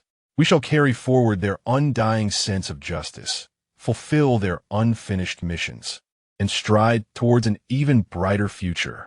The hand gripping the transponder snail trembled slightly. Even the voice of the admiral began to quiver with emotion. For me, Every cadet in the training camp is cherished like my own child. I hope they grow up safe and sound and achieve greatness, embodying their own sense of justice throughout their military careers. To all you rascals and silly girls, congratulations on your graduation, Zephyr Sensei. The peers behind the stage felt their eyes well up upon hearing Zephyr's heartfelt words. Now let us invite the outstanding graduates, Sakazuki, Monkey D. Dragon, and Borisolino to the stage as representatives. Come on, old Sa. Sakazuki lowered his hat brim, a barely perceptible smile gracing his lips. At this moment, whispers began to circulate among the audience. Isn't the top graduate that fellow Tianming? Why were the second, third, and fourth names called? Yet his was absent. I heard from my brother that after Tianming defeated the Walled Pirates, he sustained serious injuries and will be bedridden for quite some time. Sakazuki stepped firmly onto the stage. Approaching Zephyr, he offered a precise and commanding salute to Zephyr and the audience. Zephyr handed the transponder snail to Sakazuki, who stood tall and straight. A gust of wind causing his red shirt to flutter, revealing large tattoos on his left arm. Hello, comrades. I am Sakazuki. I have never been one for idle chatter, so I will express my thoughts straightforwardly. This world is rife with evil, filth, and decay. In confronting evil, we must adopt the most ruthless measures, eradicating it at its roots. A scoundrel once told me that true justice is to fight for the stability and peace of the people. Thus, for the safety and happiness of all citizens, we must exert our utmost efforts to uphold justice. On this principle, I will not allow anyone to falter. To back down is to desecrate justice. I will impose sanctions on such retreat. Let us battle, eradicate evil from this world, leave the cruelty and slaughter to the wicked pirates, and treat our comrades and the people with compassion. This is my justice, a harmonious blend of strength and gentleness. Thunderous applause erupted from the audience. In this moment of heightened resolve, a subtle aura emanated from Sakazuki, unintentionally revealing a trace of his formidable presence. Though barely perceptible, it was keenly sensed by Zephyr, Kong, Carp, and Sengoku, the formidable figures present. Sengoku and Kong exchanged surprised glances at Sakazuki on stage. Is that Conqueror's Haki? Dragon, slightly puzzled, rubbed his nose. Strange, old Sa's presence seemed to have shifted a bit just now. Listening to Sakazuki's speech, Tianming smiled with satisfaction. Finally, it's not absolute justice. The harmony of strength and gentleness. Isn't that wonderful? He has even awakened Conqueror's Haki. Tianming, Borisolino, and Dragon sensed the aura of Conqueror's Haki emanating from Sakazuki, not due to their own strength, but rather because they were so intimately familiar with his essence after spending a year together. Even the slightest change was detectable to them. Zephyr gestured to the audience, and a Navy officer stepped onto the stage, presenting a brand new cloak of justice to Zephyr. Zephyr solemnly draped the cloak over Sakazuki's shoulders. Well said. From this day forth, bear your sense of justice with pride. Ride the seas in the name of justice. By unanimous decision of the high-ranking military officials, Sakazuki was awarded the rank of colonel. Zephyr waved his hand, reclaiming the transponder snail. Next, we invite the outstanding graduate, Borisolino. As Borisolino prepared to take the stage, Tianming kindly advised, remember to be serious. After bidding farewell to Borisolino, he turned his gaze to Sakazuki, who was gracefully descending the stage amidst applause. A majestic coat of pure white justice fluttered in the wind, exuding an imposing aura. How striking, old Sakazuki. May I borrow it, just for a moment? The longing in Long Yin's eyes was unmistakable as he gazed repeatedly at Sakazuki. You'll have your own soon enough, Sakazuki coldly rejected. Just for a second. I promise to return it immediately. With a hint of reluctance, Sakazuki removed his cloak, cautioning, don't get it dirty. Wait. Old Huang is about to speak, Tianming interjected hastily. Greetings, everyone. I am Borisolino. After acknowledging the audience with a slight bow, Borisolino smiled gently. It felt somewhat embarrassing to admit, but my previous attitude towards justice had been rather nonchalant.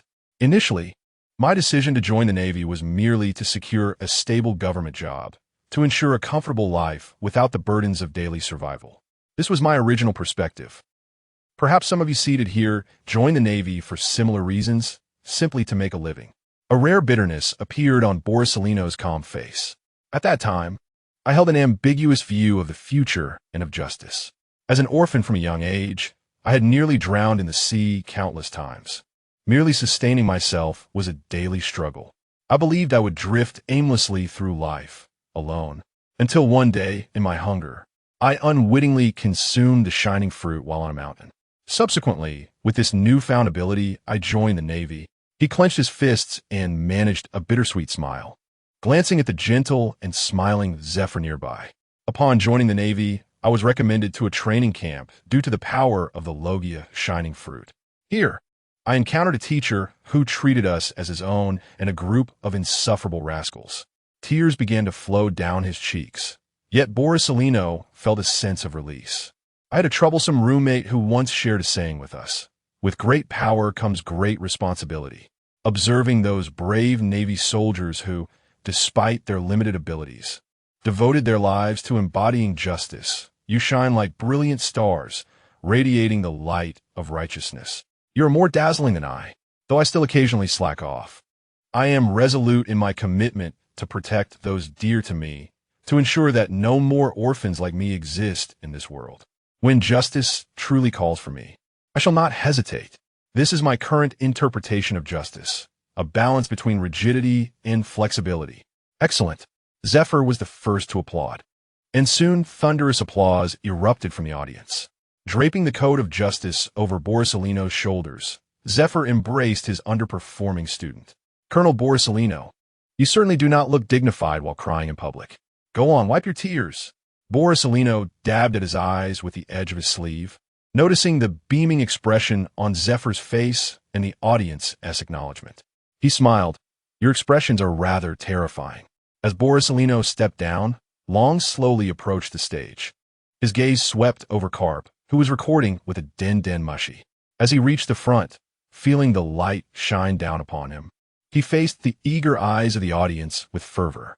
"Greetings, comrades. I am Monkey D. Dragon." In a departure from his usual carefree demeanor, Dragon spoke steadily and resolutely. "Upon hearing my name, I trust the image of Vice Admiral Carr comes to mind, that formidable Navy hero known for his might and valor. I am his son. I do not mention this to boast or to elevate myself, but merely to state a fact. To me, he is not the invincible warrior you perceive. Rather, he is a middle-aged man who loves donuts, enjoys napping, and can occasionally be rather violent." At this, Sengoku and Tsuru below burst into laughter at Carp's furious expression. "Just let me deal with him, Sengoku, lest I accidentally beat him to a pulp." Even in his son's presence, this proud man found himself humbled. Still, I hold immense respect for him. He is a clumsy individual, not skilled in words or preaching. From a young age, he wished for me to join the Navy, yet never explained what it truly entailed or what justice meant.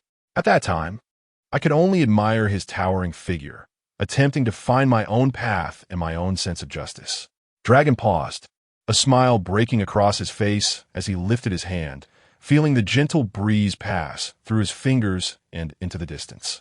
My experiences in the training camp over the past year and the sights and lessons learned during assessments completely transformed my previous notions. Like Borsellino, thanks to a certain rascal, I began to view myself and justice from an entirely different perspective. That rascal once said, "Gradually understand the world, gradually renew yourself." Just as one savors tea for half a day, its aroma remains unchanged. The things one wishes to do are few, while those one must do are countless. Yet, walk the path without regret, for everything is within one's control. I refuse to bear the title of a hero's son. I seek to carve my own path of justice. During an assessment, I inadvertently found myself in the kingdom of Sorbet in the South Blue. There I met two friends, from whom I discovered the essence of the justice I envisioned. Dragon gazed down at the audience, his eyes fixed on Carp with unwavering resolve, justice that fosters harmony among the people. Their eyes met, and Carp, this time, displayed no emotional turbulence, merely nodding in appreciation. Dragon slowly placed the den mushy down, his body trembling with excitement as he saluted all the soldiers present. In truth, He harbored an unspoken thought: to end this brutal era ruled by the celestial dragons, to forge a new age of political clarity and peaceful living for the people. This is true harmony. Zephyr handed the code of justice to Dragon. It seems your path no longer requires judgment from others. Colonel Dragon, don this mantle of justice yourself. As Zephyr finished speaking, the code of justice was swept by the wind and gracefully settled upon Dragon's shoulders. The atmosphere among the audience grew fervent as all three outstanding graduates finished their speeches. This fervor for justice stems from the passionate youth. Such conviction can move mountains and fill seas. Truly, it is as if a young tiger roars in the valley, sending shivers through all beasts. Zephyr felt great joy as he continued to host the ceremony. The three students who just spoke ranked second, third, and fourth in our assessment. Our top candidate, Tianming, due to severe injuries sustained during the assessment, cannot share his thoughts on justice with you today. However, he single-handedly challenged the walled pirates and saved 60 of the injured aboard the warship. Such actions have already proven his worthiness of the name Justice. The headquarters has unanimously decided to bestow upon him the rank of Brigadier General. I now declare the next item. Wait a moment. A loud shout rang out from the back of the platform. Zephyr froze in place, staring in astonishment at the figure slowly ascending the stairs. Chapter 34. Sincere words upon the iron staircase. A heavy and deliberate footfall echoed. Each step was a testament of sheer will, deeply etched in the hearts of those present. As the visitor finally reached the stage, drenched in sweat and breathless, he stumbled slightly, nearly collapsing. Zifa instinctively moved to assist him, only to be halted by a mere glance from the youth. No, I can manage on my own. Tianming trembled as he straightened, gazing at the soldiers below, scratching his head with a faint smile. I apologize for this spectacle. I didn't intend to present myself in such a disheveled state. I am Tianming, the very same individual those who came before have referred to as a fool. Whispers rippled through the audience. Brooke glanced at the herbs Tianming had requested him to bring. Mr. Tianming, why put yourself through this? The Ike herb, unique to the world of One Piece, served as a potent analgesic, often utilized in emergencies. Its effects were swift and fierce, yet accompanied by significant side effects, enabling grievously injured individuals to momentarily escape pain and regain mobility. I have come today primarily to speak with all of you face to face. It is rare for me to achieve first place. Thus, I felt compelled to appear. I shall refrain from grandiloquent speeches, as those three have already pilfered enough of my words. I find myself at a loss for vocabulary. Tianming concluded with a wry smile. Though the sunlight revealed his pallid visage, it was evident to all below that he was utterly drained. What is he doing? This is reckless. How could he suddenly rise from his bed? The expression on Admiral Kong's face was a mix of astonishment and fury. Ensure the medical team stands by below the stage, ready for any emergencies. Sengoku's face mirrored his concern. I first wish to extend my sincerest apologies. Tianming's countenance shifted from lightheartedness to solemnity and remorse. His lips pressed tightly together as he raised his gaze to the audience, his eyes brimming with tears, yet he held his composure. At his words, astonishment washed over every face in the crowd. Regarding the reports in the newspapers about my confrontation with the world pirates, I have no recollection of it. Upon awakening, my memories ceased at the moment I finished tending to everyone's wounds. Then, all I could perceive was a haze of crimson. I regret not being able to save more comrades in that battle. It was my first true glimpse into the world's cruelty. Those fleeting moments are forever etched in my memory.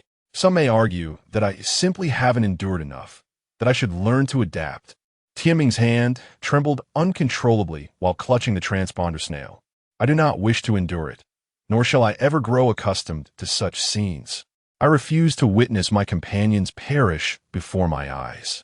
As he spoke, his voice grew hoarse and subdued, reminiscent of a child's anguished cry. To this day, I still dream of those harrowing moments. I envision a scorched earth, where I can only watch helplessly as my comrades are slain. Each time I find myself in despair, I awaken from this nightmare, not with a start, but as if gently roused by a touch. Upon opening my eyes to the hospital room, everything appears unchanged. It seems they cannot bear to see me suffer.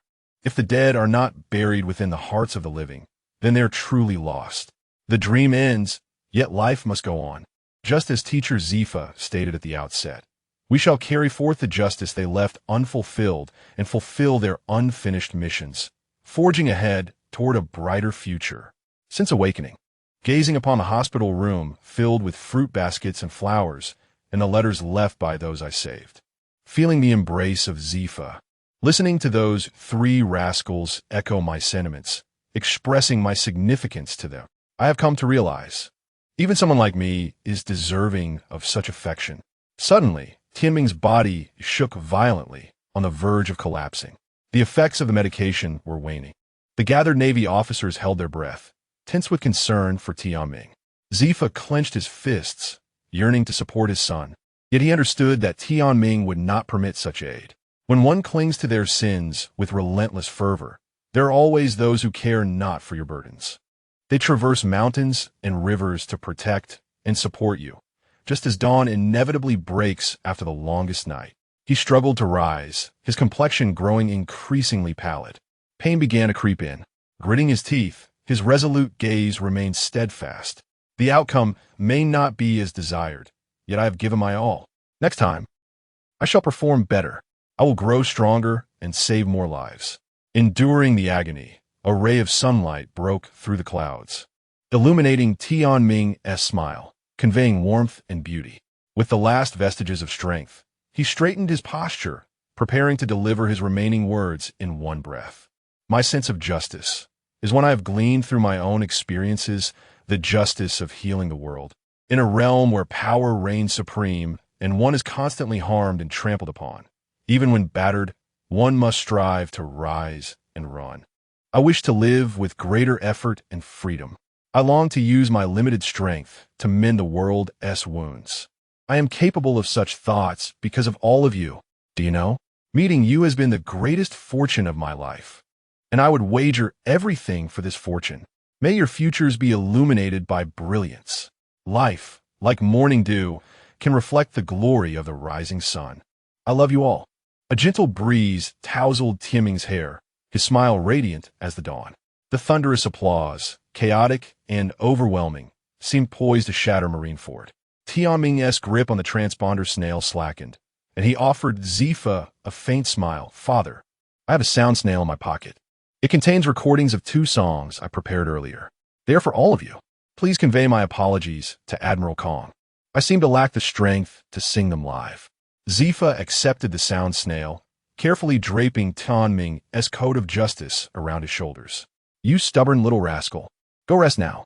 Tianming's eyes grew hazy as he staggered off the stage. Halfway down, he collapsed heavily, supported by Akainu, Dragon, and Poliucelino. He had fainted again. Poliucelino sighed, feeling helpless toward this troublesome younger brother, dying for face, yet suffering in silence. Quickly, get him onto the bed. Be gentle.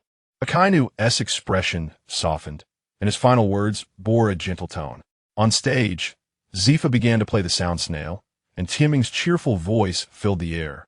Ah, everyone didn't expect to hear my voice again, did you? I had promised Admiral Kong to sing at the graduation ceremony.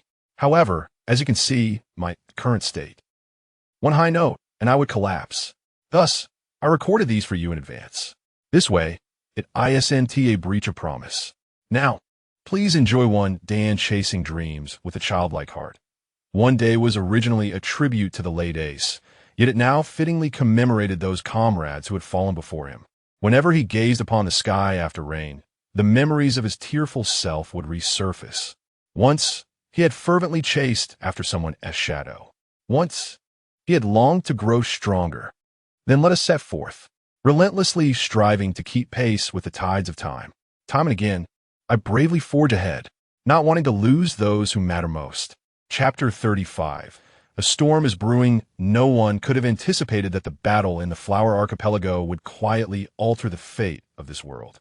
This incident would also serve as the catalyst for a significant event that would later shake the world.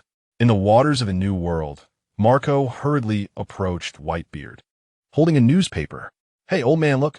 That Navy brat who defeated the walled pirates is in the news again.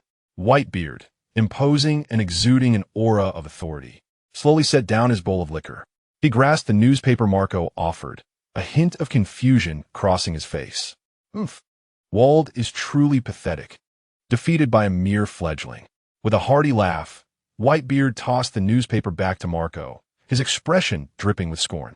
Such a weakling dared to dream of forming an alliance with me? He can't even protect his own family, his own brother. Old man, could this be a fabricated story from the Navy? It doesn't seem credible, Marco suggested. If it were false news, why would they attribute all the credit to a rookie? The Navy seems to have found a capable one. Whitebeard chuckled, his eyes sharpening, as an unintentional aura of conqueror's hockey emanated from him. However, if he dares to trouble my sons, he should consider whether he possesses the strength to do so. Hey, Roger, take a look at this. I've seen it. The Navy has a fine young lad. Huh. I truly wish to spar with him. You rascal. Rayleigh could only shake his head in resignation as he looked at Roger. On a desolate island in the Grand Line, Wald's expression darkened as he tore the newspaper to shreds. I will take your head to honor my brother. Achoo! On a hospital bed, Tian Ming sneezed. Who the hell is talking about me again? As he surveyed the empty hospital room, Tian Ming felt he was close to dying of boredom. The three rascals had all set sail. Zephyr was off to train the new recruits, and Brooke was busy serenading the Navy daily. Most importantly, due to his forced exertion during a speech a week ago, his recovery, which should have taken merely half a month, was now extended to a full month before he could move again. A great deal had transpired over the past week. On the third day, following the graduation ceremony, Borisolino, Dragon, Sakazuki, and Zephyr, clutching a small wooden box, gathered in Tianming's hospital room. I say, old man, why must you hold a meeting with those three here? I am the patient, you know, and I require rest. Tianming, oxygen mask in place, helplessly shook his head at the elderly man and the three youngsters before him. I come to see how you're doing. Once the new recruits start school, I won't have time. Zephyr replied, shaking his head in exasperation. Let us get to the point. Sakazuki, I procured something special for you from headquarters. With a beaming smile, Zephyr handed the box to Sakazuki, while Dragon and Borisolino leaned in with curiosity. Oh, why don't I have one? Father, you are a bit biased. I'm the chief, after all. You have no use for this. No use? You can't possibly be giving him the magma fruit.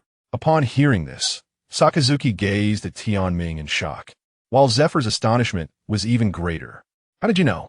Zephyr was momentarily bewildered. Only a handful knew that the magma fruit was in his possession. I guessed. It just seemed that old Sakazuki would suit that fruit perfectly, Tianming replied casually. Sakazuki opened the box to find a dark red fruit, fluid like magma, nestled within. The magma fruit was heralded as the most potent of all Logia-type fruits, ranking among the elite of its kind. It belonged to the same echelon as Borisolino's light fruit, Dragon's hurricane fruit, the ice fruit, and the long-lost thunder fruit. I invited Borisolino and Dragon to impart some experience on fruit development. Tianming continued. I've given you the item. Whether you consume, it is your choice. I will eat it, evaluating the pros and cons. Sakazuki concluded that the fruit's formidable power outweighed the drawback of not being able to swim. Thank you, Teacher Zephyr. He slowly reached for the fruit, ready to take a bite. Wait, put that down. Tianming urgently called out. Everyone looked puzzled. Old Sakazuki, bring it here. I want to examine it closely. Though confused, Sakazuki complied and approached Tianming with the magma fruit in hand. Quite rare. Tianming scrutinized the fruit, a smile gracing his lips. Old Huang, go fetch the largest apple from the fruit basket on my desk. Shape it to resemble the magma fruit. Are you serious, Tianming? This is too demanding. Tianming shot him a skeptical glance. Are you doubting my skills? I've been filleting fish since childhood. Surely I can manage this. In 10 minutes. Borisolino presented an apple that perfectly mirrored the shape of the magma fruit, even replicating the intricate patterns. Quite meticulous. Even the markings are identical. Tianming regarded the apple with satisfaction. Zephyr frowned. What exactly are you planning? Of course, to make money. We'll dye it with some color later. Old Huang, you fly fast. Take it to Sabati Archipelago for auction. A devil fruit of this caliber must be worth billions. As Tianming finished, the room fell silent. Everyone seemingly stunned into inaction. Suddenly, A wave of exhilaration filled the room. Zephyr exclaimed, "Wow, you clever boy. This is certainly a unique approach. The attendees of the auction aren't pirates, but rather the repugnant nobles and gangsters. This year, I won't have to worry about funding for the training camp. Old Huang, carve out more. Visit more places." Dragon added, Quickly, bring me more apples." Borsalino urged, "Tianming, when the time comes, don't use your original face, nor that handsome one. Just control your vitality a bit. Then let the female soldiers do a makeover. We must ensure it's flawless." Sakazuki contemplated, "Is this really a topic fit for Navy discussions? Old Sakazuki, you may eat it now." Chapter 36. Brotherhood in the Ward. Sakazuki slowly brought the magma fruit to his lips, parting them with anticipation. "Wait a moment. What now? Is this never-ending?" His face flushed with anger. "Wow, this guy is truly terrifying. He hasn't even eaten yet, and he already looks like he's about to erupt." Borsalino teased with laughter from his side. At that moment, Tianming, beaming with joy, suggested, "I have a splendid idea. In 2 days, you will each set off to different seas, training under different commanders. Opportunities to reunite may become scarce. Although our ideals of justice may differ slightly, our aspirations for the future are not entirely dissimilar. We must preserve this bond of friendship. What do you think about pledging ourselves as brothers?" Tianming's proposal was met with unanimous agreement among those present. With Zephyr in attendance, he could serve as a witness. "All right then, Old Huang. Could you kindly divide the magma fruit into 5 portions?" The others stared in confusion. "Why 5 pieces? You can't possibly mean to use that instead of wine. Are you joking? A single person consuming 2 fruits could lead to death." Tianming rolled his eyes. "Old Sakazuki will eat first, and after gaining the ability, the remaining fruit pieces will have lost their powers." Borsalino and Long exchanged glances, shuddering at the thought of tasting that foul flavor again. Long, curiously eyeing the 5 portions of fruit Borsalino had cut, scratched his nose and asked, "Aside from Teacher Zifa, there are only 4 of us. Why 5 portions?" Tianming replied, "We must share this experience. Surely, Teacher Zifa has never tasted a devil fruit. Shouldn't he have a chance to try it?" Upon hearing this, Zifa's face turned pale.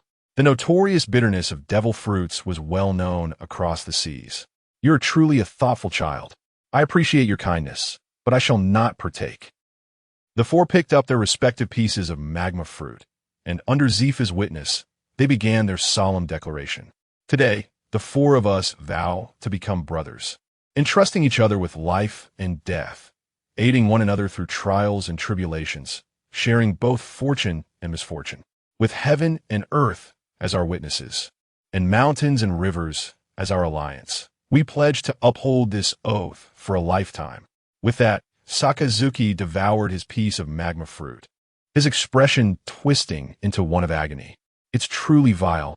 Witnessing this, Long and Borsalino burst into laughter. They were all too familiar with that sensation. Yet, as they glanced at their own pieces of fruit, their smiles froze. Tianming followed Sakazuki's lead, consuming his piece with Zifa's encouragement. Having traversed into this world, he was curious about the taste of the devil fruit, but as soon as he tasted it, he retched. Shortly after, Borsalino and Long, pinching their noses, swallowed their pieces, tears streaming from their eyes. This flavor was far too familiar. The 4 were arranged by age. Borsalino, the eldest at 27, Sakazuki, the second brother at 24. Long, 2 months younger than Sakazuki, was the 3rd, and Tianming, the youngest at 19. Zifa, observing their reactions, chuckled with delight. "How does it taste, boys?" "Ha ha!" Tianming eyed the final piece of magma fruit on the table and said, "Who among you can manage to eat the last piece?"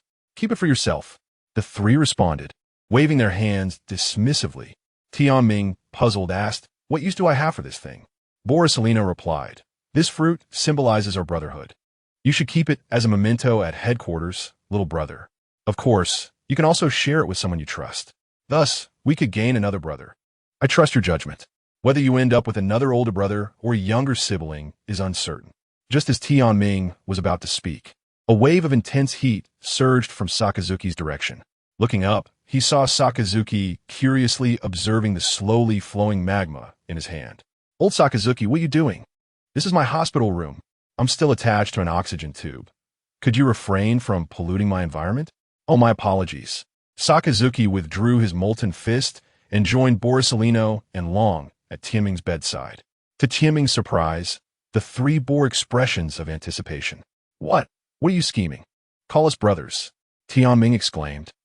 Borisolino and Long's playful demeanor was one thing, but Sakazuki's sudden shift was utterly unexpected. Tianming turned his head, grinning mischievously. No way. How utterly disgusting. I must call you Old Huang, Old Sakazuki, and Longzi. The only way I'd address you as brothers is if I were on the brink of death. Long, hands in pockets, chuckled at Tianming's defiance. Ah, such a rebellious little brother. Once you recover, I shall deliver our family's legendary iron fist of love to you. Bring it on if you dare. Ha ha ha, Old Huang. As our eldest brother, you truly embody the essence of Uncle Lu Huang now. Borisolino tilted his head, puzzled. Uncle Lu Huang? What does that mean? Ha ha, that's not important. Long laughed heartily and turned to Tianming. By the way, it's been so long, and we still don't know your surname. I don't have a surname in this world. My original one was. Before Tianming could finish, Long's eyes sparkled. You have no surname. Old Sakazuki and Old Huang don't either. So why not adopt my surname? After all, we are brothers now, ha ha. Borisolino pushed Long aside. What nonsense are you spouting?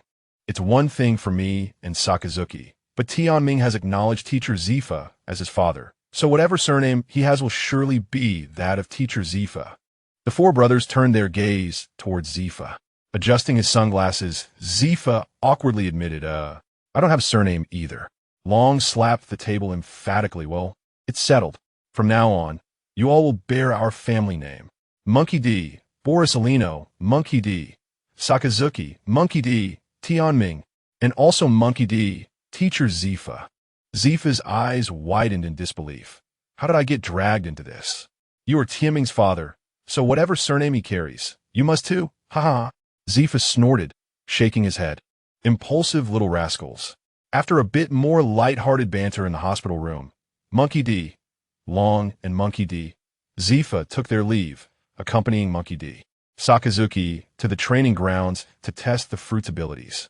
Monkey D, Borisolino, meanwhile prepared more magma fruit, rolling up a large bundle, ready to head directly to the Sabeti archipelago after finishing. He laid out several leather cases of varying sizes, exclaiming, what a haul. I've swindled a total of $2 billion from several auction houses. Borisolino rolled up his sleeves, wiping sweat from his brow, excitement radiating from him, inadvertently activating his fruit's powers. His eyes gleamed like two bright bulbs. The auction houses are nearly going mad. I heard they're even teaming up to offer a bounty of $500 million for my capture. Tianming, intrigued, raised an eyebrow. Why such a high bounty? That's even more than for Walt. Borisolino leaned closer to Tianming's bedside, whispering cautiously, it's because there are celestial dragons at those auction houses. They managed to acquire that fake fruit.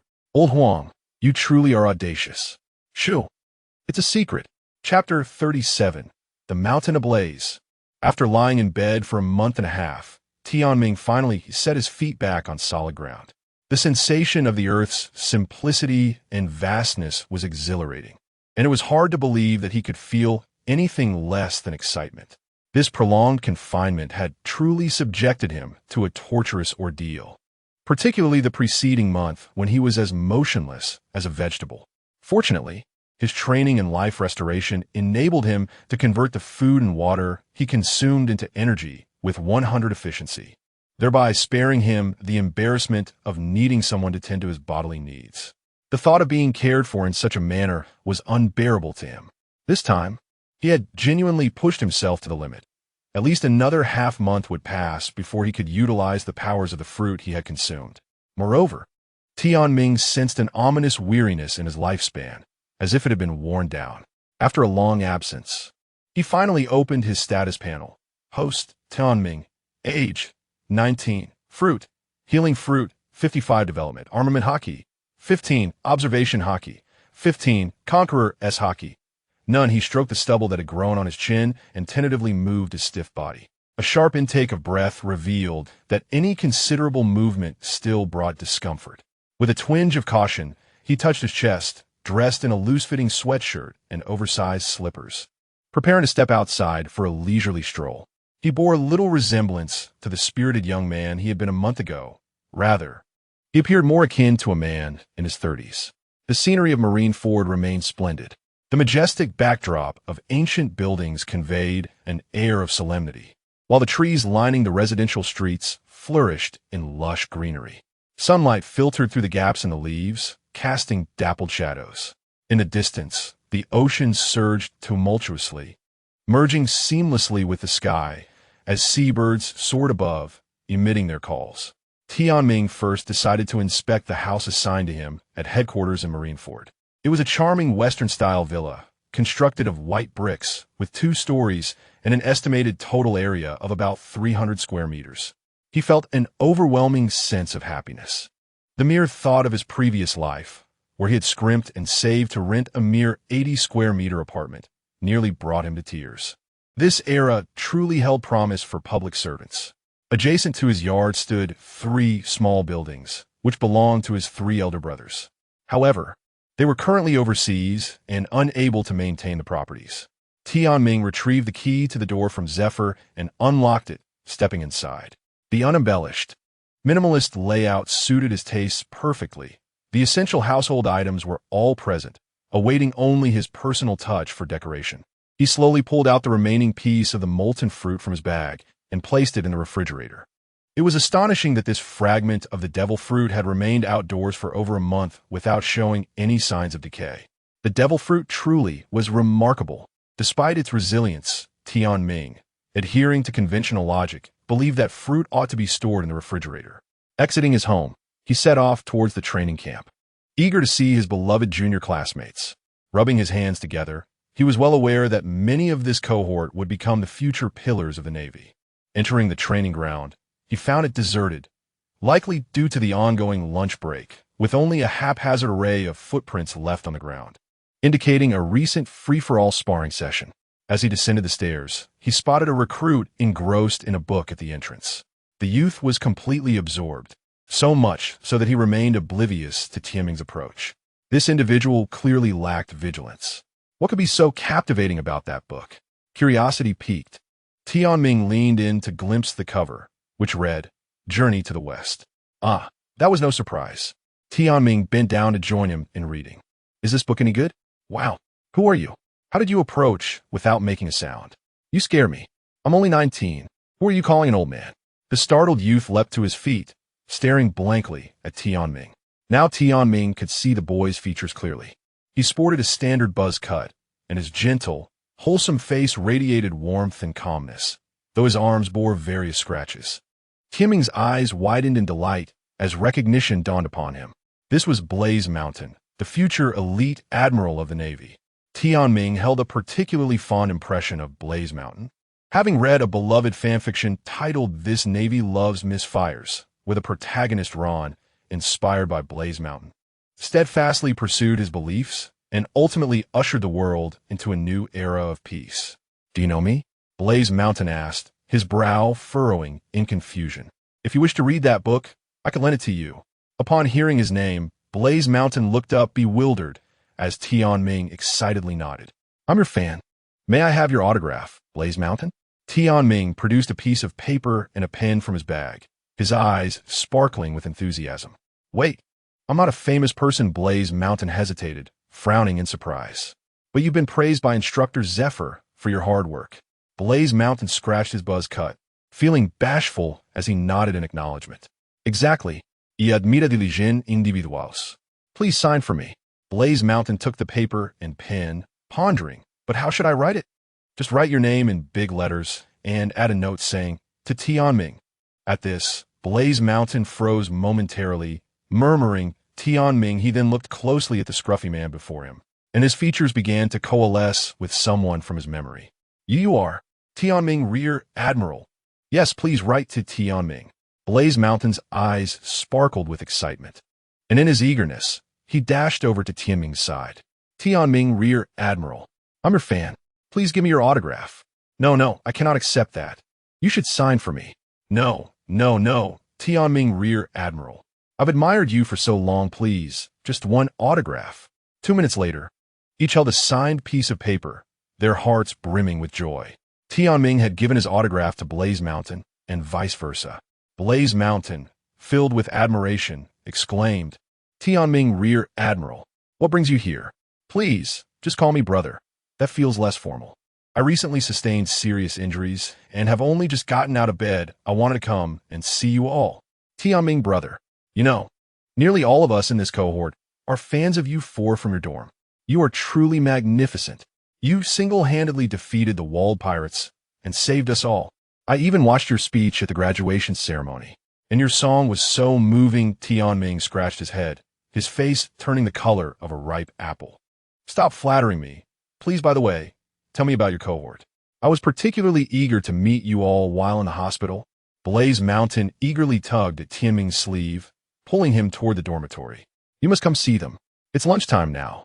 They will be thrilled to know you are here." Chapter 38. The second batch of students inside the room, Doberman, Ghost Spider, and Squirrel gaze at the recently arrived Huashishin and Tianming with peculiar expressions. Doberman cast a sidelong glance at Tianming and remarked, "Ha! Such a towering figure, yet emanating an aura of frailty. Don't spread your illness to us." The future of the Navy. Ghost Spider regarded the uninvited outsider with disdain and contempt. Tianming was all too familiar with this condescending look. It was reminiscent of the one he received from Sakazuki upon their first encounter. Tianming felt speechless. He turned to Huashishin and said, "Your dormitory is truly filled with hidden talents."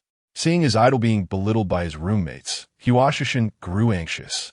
"Everyone, please don't be like this. He is."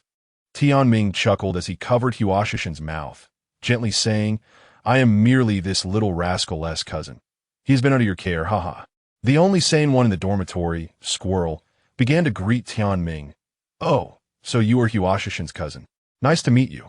Even family doesn't tea count." Tianming awkwardly stroked his beard and replied, I see. I just came to check on Huashishin's living conditions, concerned he might not be sleeping well. With such good roommates around, I can rest assured about him." He added, "Little Huasha, make sure to get along well with your classmates." With that, he stepped out the door. Huashishin was momentarily stunned and hurriedly chased after Tianming's retreating figure. "Senior Tianming. Sorry. I didn't expect them." Tianming waved his hand and laughed, displaying a fearless demeanor. "What's the big deal? Which adult gets upset with a child? I'm not bothered at all, huh?" Huashishin stared at Tianming in awe, feeling an increased admiration for him. "Senior Tianming, you are truly so gentle." Tianming smiled. "You all gather at 2:00 p.m., right?" Huashishin nodded. "I'll go find old man Zephyr shortly to ramp up the intensity for your good roommates. This afternoon, I will train with you and correct some distorted personalities." Upon saying this, Tianming squinted his eyes into slits, a faint smile gracing his lips. Huashishin was taken aback by this expression, realizing he was clearly angry. The door to Zephyr's office swung open. Old man, Zephyr, who had been dozing off in his chair, jolted awake in surprise. "Kid, why aren't you resting in the hospital? You just recovered. Why are you here in my office? This batch of juniors has quite the personality." Tianming smiled thinly at Zephyr. "Did they offend you?" "Not all. They are quite sensible. How could I possibly be angry with such adorable juniors? After all, I was the top of last year's cohort. Isn't it reasonable for me to guide them this afternoon?"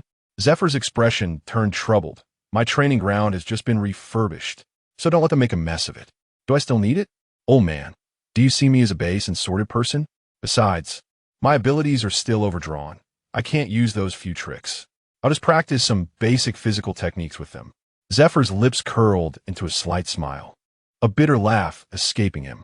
"Don't mess around. Just don't ruin it. Although they can't compare to you four brothers, there are still quite a few good prospects among them."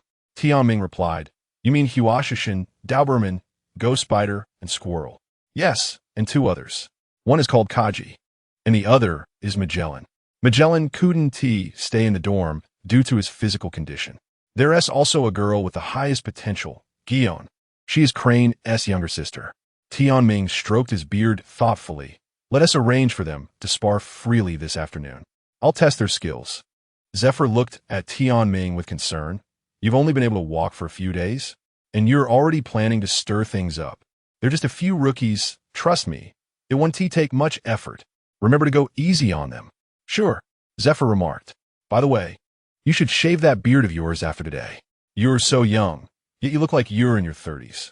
In the afternoon, at the sound of Zephyr's whistle, the cadets gathered with remarkable speed, assembling on the playground in mere seconds. The students looked at Tianming, who appeared disheveled, with confusion. Huashishin felt a twitch in his eyelid. He could already foresee several individuals' downfalls. With a resigned pat on Tianming's shoulder, Zephyr said, "This is the new student who will be training with you today. Give him a warm welcome." "Hello, everyone. My name is Ron. It's an honor to train with you all." With that, he walked to the back of the line, seemingly unconcerned. Whispers erupted among the group. He didn't even pass the assessment, just a transfer student. How did he suddenly show up? Must be a nepotism case. Even if he has connections, can they compare to our Guillaume? She is Crane's little sister. Isn't that Huashishin's cousin? At this, the crowd turned to look at Huashishin. Silence. Zephyr bellowed. Who permitted you to discuss this privately? This afternoon, we'll continue with the free sparring. Same rules as usual. 3, 2, 1. Begin. In that moment, Tianming stood still, feigning ignorance, gazing around in bewilderment. Huh? Why did everyone disperse in an instant? That was too fast. Huashishin and Zephyr exchanged glances, silently applauding Tianming's performance. What a useless one. Damn nepotism case, fall down already. Before the thought could finish, 3 students charged at Tianming with their weapons drawn. Guillaume's pupils constricted in alarm, her concern for Tianming growing. Those 3 brutes. How dare they strike so fiercely at the weak? She raised her sword, Kinairo, and rushed toward Tianming, intending to shield him from harm. Seeing 4 swift figures barreling toward him, Tianming exclaimed, "Whoa, you all are stronger than monsters." Zephyr rubbed his forehead in exasperation, thinking, this kid has truly been infected by Polysolino. Bang, bang, bang, bang. For loud thuds echoed, and in the blink of an eye, the training ground was shrouded in dust. As the dust settled, 4 shallow pits appeared before Tianming, each containing a student with swollen heads. Without a doubt, in terms of basic physical skills, Tianming was undoubtedly the best among the 4 brothers. Thanks to the original host's formidable physical attributes, combined with his relentless training over the past year with hockey stones, even without his fruit abilities, he was hardly affected. I'm sorry, Miss Guillaume. This is just training. I'm not particularly meticulous or tender-hearted." Zephyr gazed at Guillaume, who lay flattened by Tianming's punch, feeling a mix of exasperation and disappointment. It seems that wishing to become a grandfather in the near future is a distant dream with this blunt man akin to hockey stones. "Guillaume, my dear," Kaji cried out, seeing Guillaume sprawled on the ground, a large bump on her head resembling a gourd atop her, filled with fury. "How dare you hurt my beloved Guillaume? You're not leaving here today." In an instant, nearly half of the cadets glared with ferocity at Tianming due to Guillaume's fall. Smack! A resounding slap echoed across the training ground. Kaji, the first to charge, was sent flying outside the arena by Tianming's strike. "Look at you. You're even more lecherous than my old dog. How dare you harass girls?" Meanwhile, far overseas, Polysolino inexplicably sneezed. Chapter 39. A portrait of Zifa Tianming stood silently in the training ground, resembling a statue his aura contained. It was hard for anyone to imagine that beneath his oversized sweatshirt lay a physique as robust as steel. Even the most illustrious individuals of their cohort had been effortlessly brought to their knees by a single strike. At this moment, it was evident to all that the man before them possessed formidable strength. Duan slowly rose from the ground, cradling his swollen head, glaring furiously at Tianming, who stood with his hands in his pockets. "You, unforgivable. I was merely attempting to assist you, but it seems I was mistaken." With that, he brandished his weapon, ready to strike again. Tianming scratched his head, a troubled expression crossing his face. "This is troublesome. My abilities haven't fully recovered, and I can't afford to use any gentle technique for now." He shifted into a stance, finger gun, headbutt. Ziyuan winced as he was struck painfully by a single finger. "Hey, Wishan, what kind of monster is your cousin?" Surrounded by an air of trepidation, Wushu exclaimed. Everyone step aside. I'll take care of this, Magellan declared, his form enveloped in a purple hue as he began to gather toxic fluid. Magellan, what are you planning to do? Is it permissible to unleash that ability in the training ground? Zifa's fury surged at the sight. He feared that Magellan, in a moment of folly, might inundate the entire training ground with poison. My apologies, Zifa-sensei. I forgot, Tianming replied with a chilling smile, suddenly appearing in front of Magellan. With a seemingly ordinary yet armed punch, he struck Magellan in the abdomen, sending him sprawling to the ground. Everyone, this guy is too formidable. Let us not fight him individually. We should take him on together. Tianming raised an eyebrow, recalling how he had said the same on his first day of training when faced with Zifa's sudden assault. He turned toward the source of the voice and saw Huashan, sword in hand, confronting him. Oomph, who said I needed your help? I can handle this alone. Go, Spider, don't interfere. This prey is mine, Huashan shouted. You two incompetent fools, don't steal my glory. With a sidelong glance at Huashan, Ghost Spider lunged at Tianming like an arrow released from its bow. Dalmesia and Doberman followed suit, pouncing upon him like famished predators, one wielding a powerful punch, the other brandishing a blade with the force of thunder. The trio moved at great speed, but collided head-on with Tianming's sinister gaze as they neared him. Each was taken aback. Tianming swiftly dealt a slap to both Ghost Spider and Doberman, knocking them to the ground, then gracefully tossed Dalmesia over his shoulder. Though the 100 over-the-shoulder throw had long since expired, Tianming found it more than sufficient to toy with these novices. He crouched down slowly, a beaming smile on his face as he looked at Ghost Spider and Doberman. Which of you said this morning that I resembled a bedraggled vagabond? You who cannot even defeat a vagabond. What do you consider yourselves? You, Ghost Spider and Doberman glared at Tianming, their eyes filled with rage. Slap, slap, slap. The sound of slaps echoed again. Dare to glare at me? Today, I'll show you why the flowers bloom so red. Tianming proclaimed, character correction palm. Slap, slap, slap. The training ground fell silent as Tianming unleashed a barrage of slaps, delivering at least dozens to each of them. When he finally departed, the faces of Ghost Spider and Doberman were swollen like pig heads, their eyes considerably clearer. With a few swift movements, Tianming had overwhelmed this group of fledgling trainees. He turned to Huashan and Wushu, grinning. Now it's your turn. Excitement sparkled in Huashan's eyes as he replied, Please, enlighten me. He then took a determined step forward, channeling his strength into a heavy strike aimed at Tianming. Wushu unsheathed his blade, joining forces with Huashan in a seamless dance of swordplay. Their movements flowed like water, perfectly coordinated. Tianming observed with satisfaction, knowing he could easily defeat either of them individually. However, in light of their collaboration, he began to take their efforts seriously, activating his observation haki. Evidently, only Wushu absorbed Huashan's words. Wushu, your transitions in swordplay are still somewhat rigid. Stop overthinking your moves, let your body react. Huashan, your reflexes are commendable, but don't hesitate. It's fine if you injure me.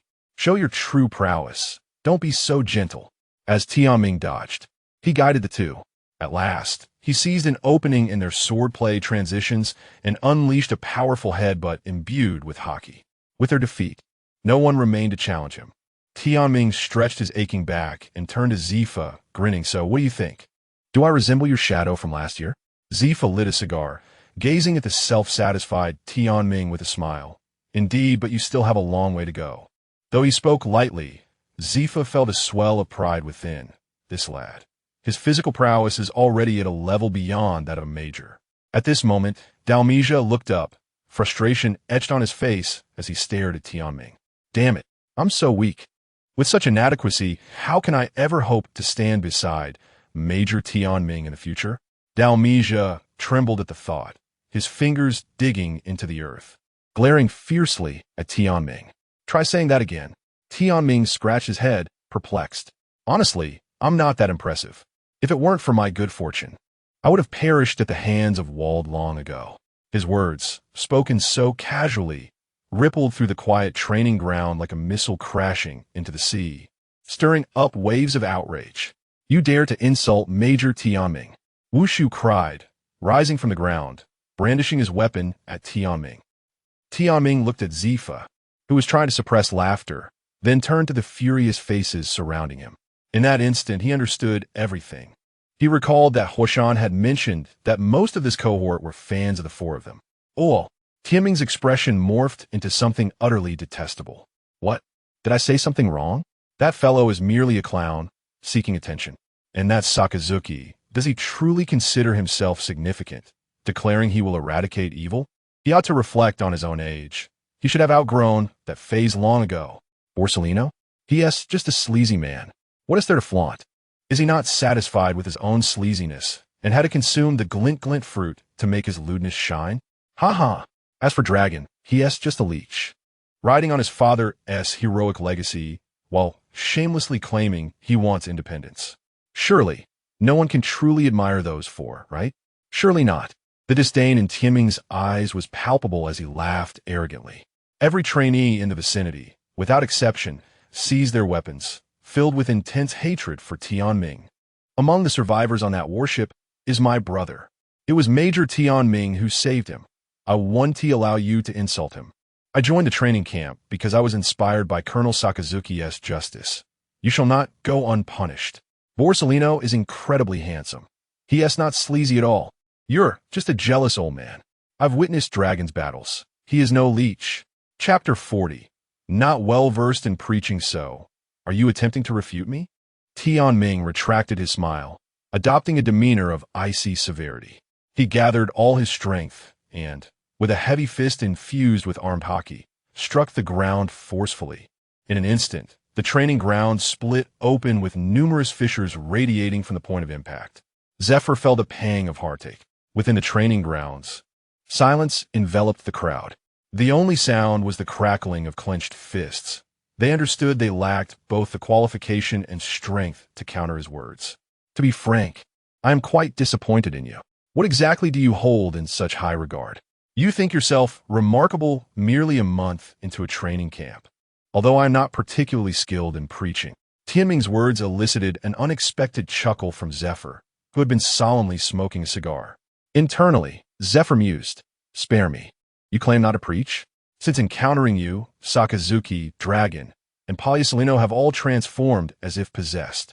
Tianming turned to continue his admonishment of the gathered individuals. You have committed numerous errors unbecoming of a Navy officer. Arrogance, recklessness, impulsiveness, weakness. Are we to look down upon others merely because of a plain exterior? Being a Navy officer is fundamentally about serving the weak. What do you consider noble? If you are so noble, why not aspire to be a celestial dragon? Furthermore, to misjudge someone's strength solely based on their appearance is folly. To irrationally confront me over the childish grievance of the Guion sister being struck. If I were your enemy, the grass on your graves would already be 2 meters high.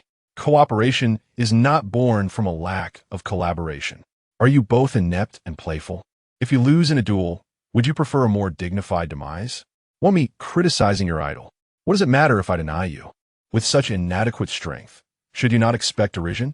You resemble yapping chihuahuas, lacking capability yet eager to bark. You cannot best me, yet you persist in your clamor. Do you seek a premature end to your lives? Your rebuttals must be grounded in a superiority of strength. Tianming scolded this group of disappointing students as if he were their high school teacher from a past life. All right. Zephyr slowly approached and patted Tianming on the shoulder, casting a glance at the demoralized trainees before extinguishing his cigar. He spoke the truth. These are indeed issues you all possess. The Dormouse remained somewhat reluctant. Yes, Teacher Zephyr. We acknowledge his words. Yet he insulted Brigadier General Tianming and the others. Brigadier General Tianming and his 3 companions are innocent. They are the exemplars of our previous cohort. How can he so demean them? Indeed, what the Dormouse said is correct. Brigadier General Tianming is my brother's savior. His words are excessive. At this moment, Fire Mountain was stifling laughter. Zephyr pointed at Tianming and scolded the group of trainees. Fools! Look closely at who this is. He mocks himself, and you become indignant. Tianming, ensure they see clearly. Upon hearing this, Tianming took a deep breath, the sternness on his face gradually melting away, replaced by a gentle smile akin to the warmth of spring. Hello, my dear juniors. The gift I present to you is also the first lesson I impart as your senior. I hope you will reflect deeply upon yourselves. The crowd stood in astonishment, gazing at the now jovial Tianming. You are Brigadier General Tianming. Do not use titles. It feels too distant. Call me Senior. Then the Dormouse, Ghost Spider, and Doberman stared at Fire Mountain. Brigadier General Tianming is your cousin? Fire Mountain shook his head vigorously, glancing at the swollen-faced Ghost Spider and Doberman. No, he merely uses this identity as a cover. Truthfully, had you not erred, we wouldn't have had such a situation. Tianming laughed heartily. Fire Mountain speaks true. Had it not been for your two mischievous and indiscreet antics, I would not have chosen to impart this lesson upon you. You must be sure to thank these two later. As soon as Tianming's words fell, Ghost Spider and Doberman felt dozens of icy glares converge upon them, particularly from Guillaume, who rubbed her head, swollen like Mickey Mouse's ears, wishing to sink these two miscreants into the sea. Zephyr, observe your own shortcomings compared to others. Understand that this is not his full strength. He is merely toying with you. You do not even qualify as participants in his rehabilitation training. Even so, engaging with all of you is more than sufficient. It becomes tedious, akin to an elderly man playing with children. The duo's banter nearly brought the trainees to tears. However, they did not remain disheartened for long. Soon, their joy in the presence of their idol led them to swarm around Tianming, bombarding him with questions. Tianming himself was delighted to engage in conversation with them, as he had found his time in the hospital unbearably dull. Seeing each of you with a bump on your head tugs at my conscience. Alas, had I not exhausted my fruit abilities, I could heal you all. Kaji, covering his dark eye circles, chuckled. No worries. Tianming, I heard that Polysolino's face was adjusted by you. Is that true? Tianming nodded while munching on a rice cake. At that moment, a female trainee pointed at Kaji. Senior Tianming, could you perhaps adjust him as well? Kaji waved his hand, confidently tossing his hair.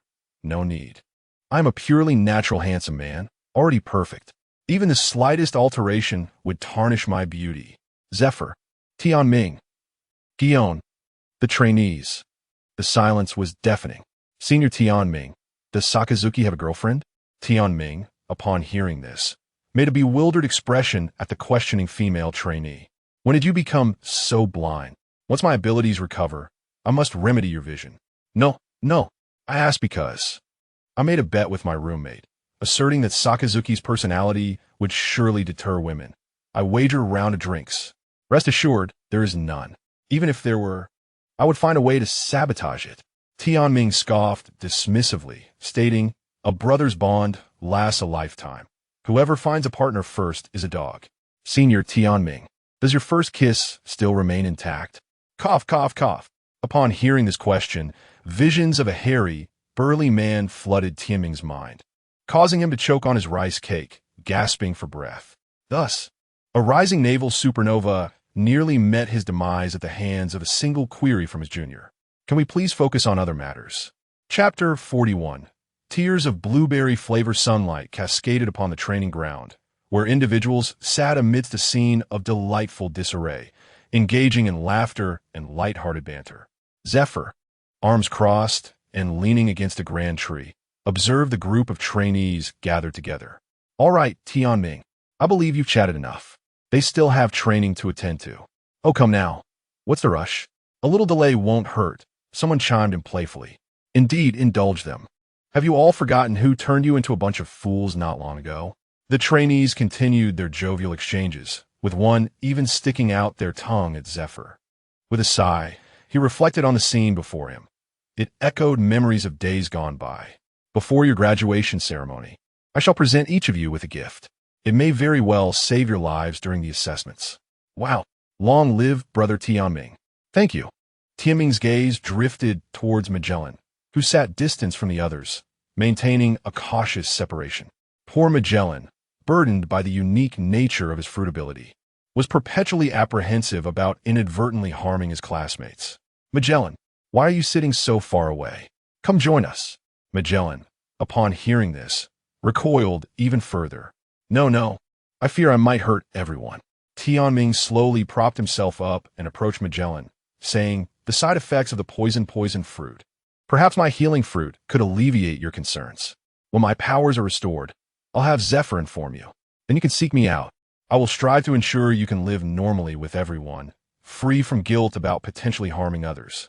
With a mischievous gesture, Tianming playfully poked Magellan's horn. Magellan was deeply touched, exclaiming, Brother Tianming, wah, whoa, don't cry. Isn't your terror also toxic? Everyone, step back.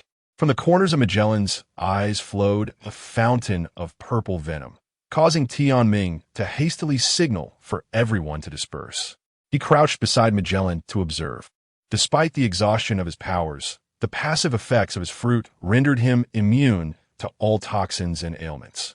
Tianming even dipped a finger into the venom and brought it to his nose. Why does this smell so much like blueberry jam? The sight startled the others. A mere drop of Magellan's venom could send them to the ICU. Yet Tianming was filled with an inexplicable urge to taste it. Zephyr, enveloped in a layer of dark haki, approached and squatted beside Tianming. As a master of this supreme power, he could utilize haki to counteract the effects of fruit abilities. Kid, have you discovered something? Tianming furrowed his brow. His venom. What's the matter? Is there something off about it? It tastes surprisingly sweet. Upon hearing this, Zephyr lost his balance and fell to the ground with a thud. Duong. Tianming received a solid punch from Zephyr on his head. Ouch. Is it the main point? By the way, you glutton, why do you eat everything? I'm merely embodying the spirit of Shinnong, tasting all herbs. It's the highest manifestation of medical ethics. You wouldn't understand. All right, you dare to retort against your father. Ah, father, you should play less with that carp fellow. You are picking up his bad habits. In truth, he had left some personal belongings at the hospital, as he was to start working there the following day. The unpredictability of life. In just a day, he had transitioned from patient to doctor. As dusk settled, Tianming arrived at the dock. The familiar melody of We Are, which he had previously taught Brooke, filled the air. The expansive dock was bathed in the golden hues of the setting sun, the sea breeze refreshing and pleasant. A diminutive skeleton sat atop a whale, strumming a guitar. Surrounding him were numerous sailors, including several cloaked officers. Hey, Laboon, long time no see. Tianming pulled out a cigarette, igniting it with a snap of haki. He waved warmly at Laboon, beaming brightly. Upon hearing the familiar voice, Laboon joyfully called back. Meanwhile, Brooke paused his performance and leapt to the ground. Yo-ho-ho, Mr. Tianming, have you recovered? Pretty much. The rest will take some time.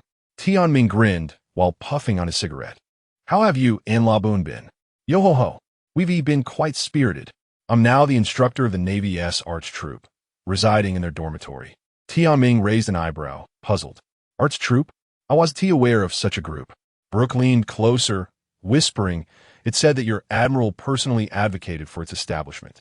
Rumor has it that your songs greatly boosted the morale of the sailors, prompting the admiral to recognize the power of art and form this troop.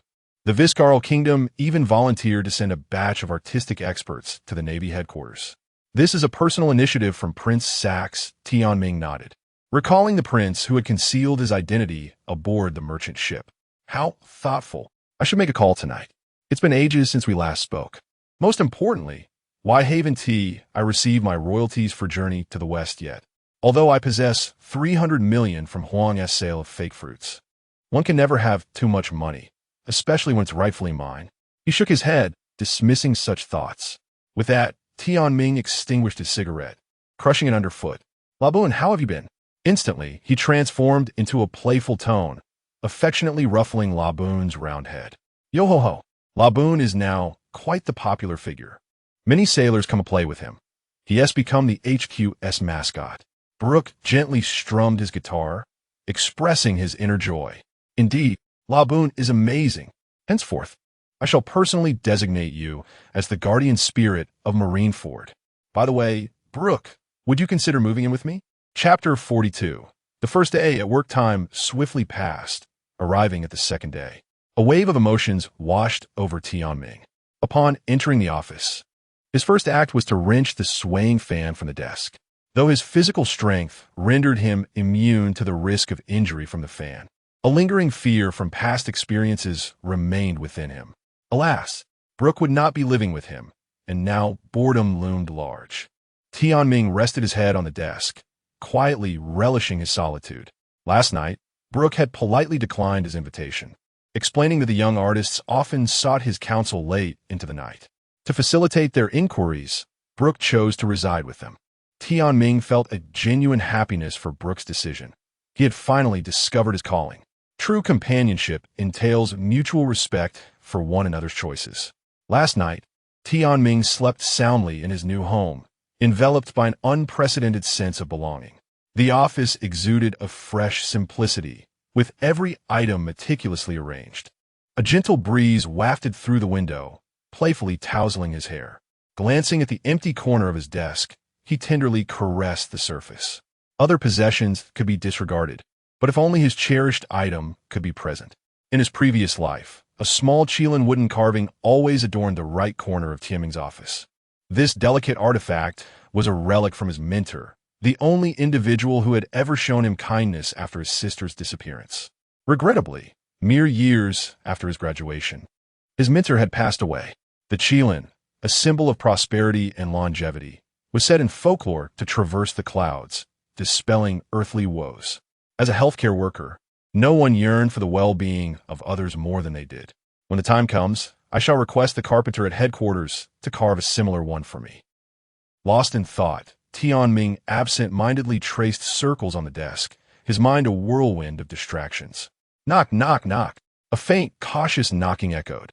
Utilizing his observation skills, Tianming sensed the visitor's presence, and a smile crept onto his lips. Guomin. No sooner had he spoken than a towering figure, cloaked in a hooded robe, swiftly entered the examination room, promptly locking the door behind him. General Kong. Surely, there is no need for such caution. Sure, we must not attract attention. The formidable General Kong utilized his observational prowess, ensuring no one was tailing him before relaxing. He gradually removed his hood. Tianming, propped up on his desk, glanced sideways at General Kong. Another consultation? Indeed. Tianming offered a weak smile and instructed, "Please remove your trousers and lie on the examination bed, bending your legs." General Kong's face flushed with embarrassment. "But I haven't even mentioned what I need." Tianming straightened in his chair, turning to face him directly, raising an eyebrow. "In my hometown, we have a traditional method of diagnosis known as observation, inquiry, palpation, and auscultation. By combining this skill with my observational abilities, I can ascertain a person's ailment at a glance. I noticed your discomfort during my speech. You were quite restless, even adopting a horse stance at one point." General Kong was at a loss for words. "What on earth were you paying attention to during your speech?" "Enough chatter. Just remove your trousers." Even the typically imposing admiral found himself obedient to Tianming's commands in this moment of vulnerability. "Could you refrain from using your observation skills on my backside? How am I to examine you?" As Tianming donned gloves and a protective mask, he regarded General Kong's exposed rear with a bemused expression. "I feel quite insecure." "Fear not. I possess a sense of propriety." With a charming smile, Tianming continued. 3 minutes later, he slowly removed his gloves. Sobs echoed from the examination bed as a rugged man shed a solitary tear of distress. "Mixed hemorrhoids, rather sizable. No wonder you're the admiral. Your anal sphincter is rather lax, yet your hemorrhoids conveniently compensate for that. Enough. Spare me the humiliation." Tianming began to exit the examination room. Crossing into the small pharmacy opposite, General Kong, still blushing, hastily pulled up his trousers and followed. "Honestly, I scarcely know what to say. Why do I seem to attract these ailments?" Just before the graduation assessment, he had treated General Kong for benign prostatic hyperplasia and kidney stones. As Tianming measured out herbs, he turned to General Kong. "I will prescribe some medication to alleviate your pain for now. Once you regain your strength, return to me, and I shall use my abilities to eliminate the issue entirely." Typically, such sizable hemorrhoids would require surgical intervention. General Kong shared the sentiment, having experienced the convenience of healing fruits. Once accustomed to their efficacy, he had no desire to resort to other treatment methods. "Thank you, young Tianming. By the way, could you refrain from discussing such private matters in the future? I implore you. General Kong felt genuinely apprehensive. Tianming held numerous secrets about him. While he could threaten Tianming with his rank and power, the fear of potential retribution or refusal of treatment loomed ominously. How much are these herbs? I'll pay you. No need. I'm far wealthier than you. This trifling sum does not concern me. This was no boast. Tianming possessed a share of 300 million berries from the spoils obtained from Old Huang, along with approximately 800 million in royalties deposited in the Visker Kingdom. General Kong chuckled bitterly. I suppose I underestimated you. As a principled official, he indeed had little savings, merely reaching the level of an ordinary noble. For a naval admiral, such scant resources were rather paltry. Take care, and once your abilities are restored, I shall show you something. Tianming grimaced. No thanks. I shall never forget such a large hemorrhoid. No, it's not that. I don't wish to see it again. With a thud, General Kong could no longer contain himself and delivered a firm punch to Tianming's head. What I meant was the footage from the annihilation of the walled pirates. I heard you lost all memory upon waking. Now you can view the video and analyze it thoroughly. Tianming, cradling his head, suddenly felt intrigued. He too was curious about how he had managed to inflict such damage upon the walled pirates. Chapter 43. This is not an ordinary scallion. After bidding farewell to Marshal Kong, Tianming poured himself another cup of goji berry tea and placed it on the table. As he savored the warm tea, he felt a serene passage of time envelop him. However, he could not shake off his lingering doubts regarding the situation described by Marshal Kong. Previously, he had developed two types of life force, golden and blue. The golden life force was purer and had a broader range of applications, while the blue was more specialized in the realms of spirit and mind. Yet, in the face of the walled pirates, what was the violent red life force that surged within him?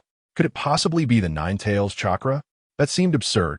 Extending his hands, he observed the ethereal golden bubbles coalescing in his palms, his brows knitting together in concentration. Still, it was not sufficient. He realized he would need a few more days to recuperate. Taking another sip of tea, he leaned back in his chair, gazing up at the ceiling in contemplation. Unlike the blue and golden life forces, the red seemed to focus on physical enhancement, yet it appeared to incite a certain ferocity. He shook his head, dismissing this preliminary assumption. No, that might not necessarily be the case. When he had unleashed that power, it had been during a moment of extreme weakness. At that time, all the external life force stored within him had been expended, compelling him to draw upon his compressed intrinsic life force for battle. This implied that the awakening condition of this power had been, in a state of utmost weakness, with a hazy consciousness, inadvertently driven by overwhelming rage.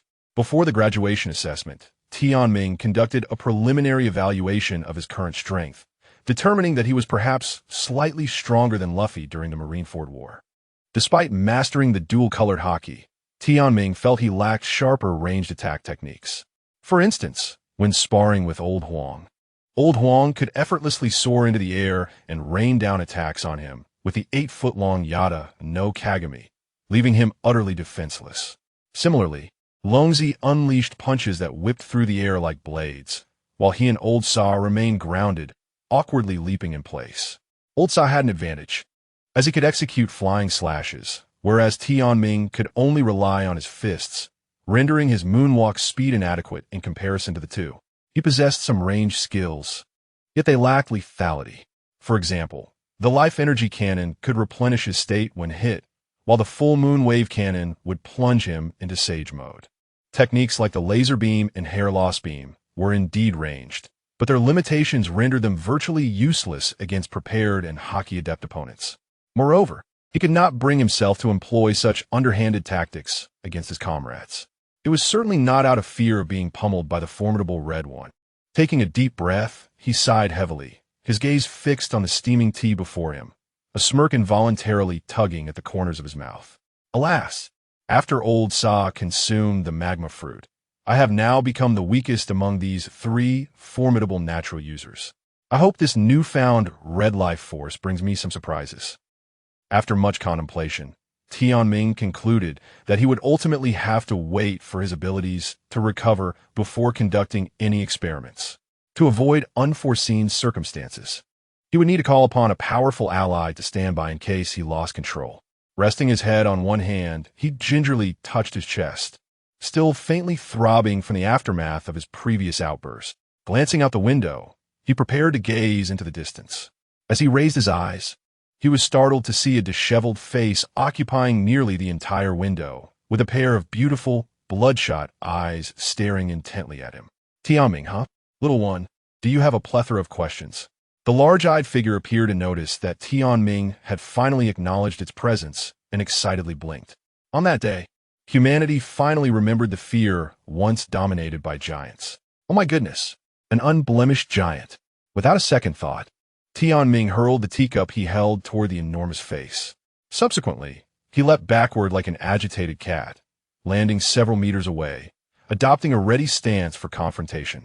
He. Kid, I've been watching you for 3 minutes, and you just noticed me? The newcomer reached out to catch the cup, a wide grin spreading across that colossal face. With that distinctive laughter, there was no doubt the visitor was Vice Admiral Saul. Enough already. You nearly gave me a heart attack. Tianming clutched his chest, veins popping on his forehead.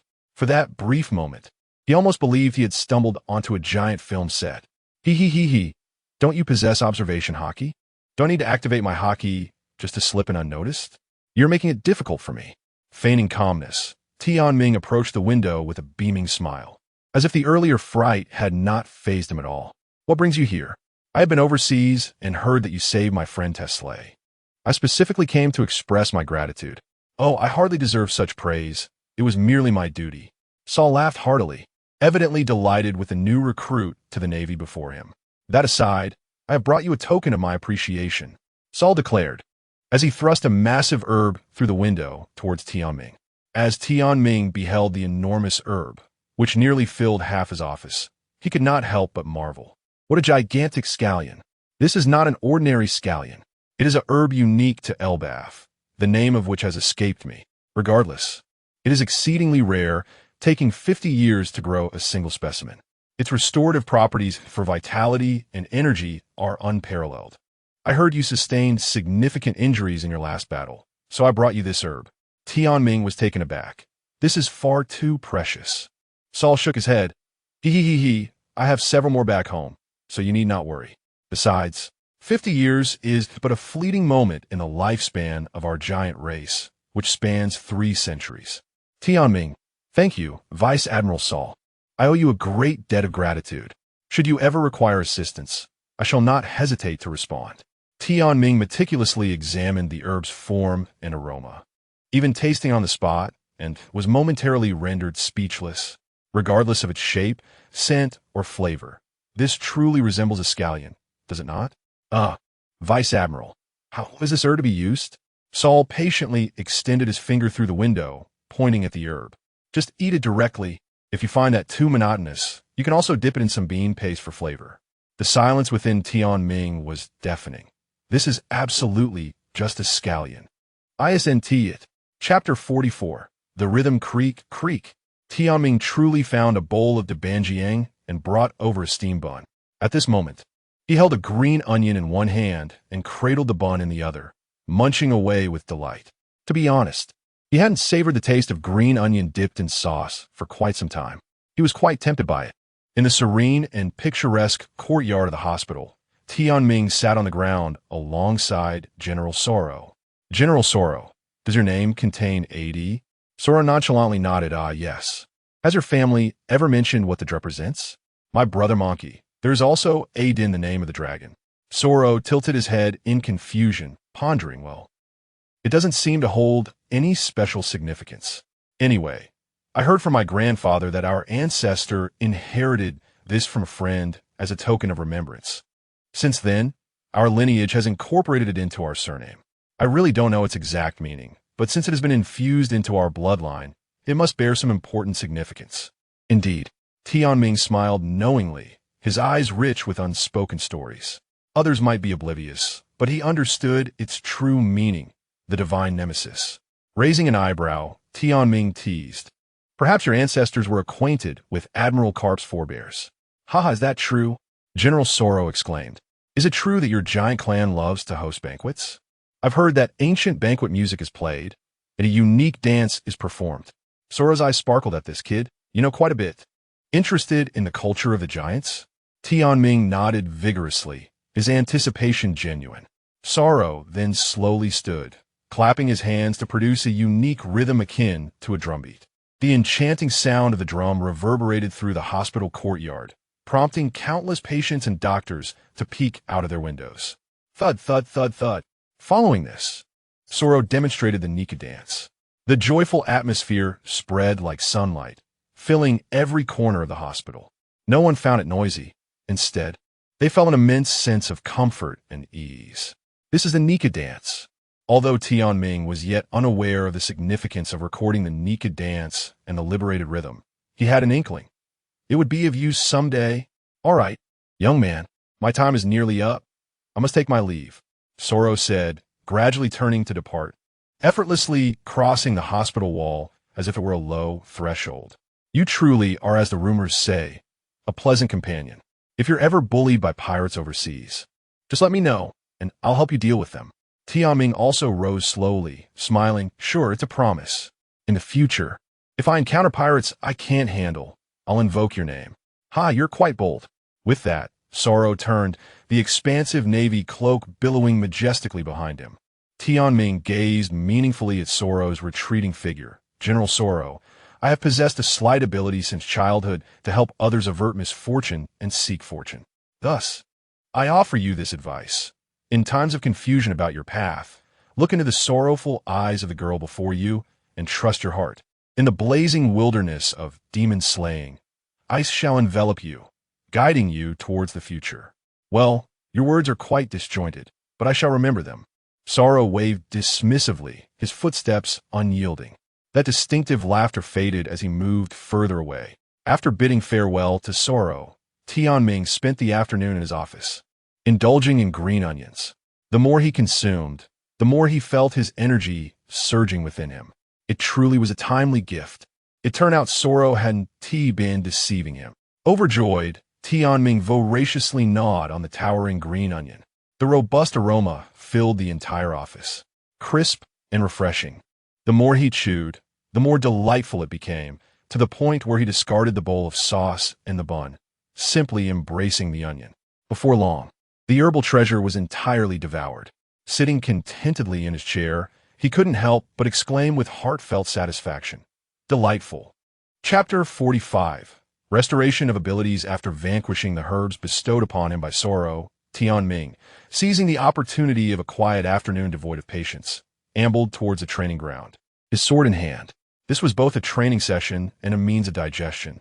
In truth, Tianming was utterly inept at swordsmanship. Despite the presence of numerous sword masters at headquarters, he had failed to grasp even the slightest nuance of the art.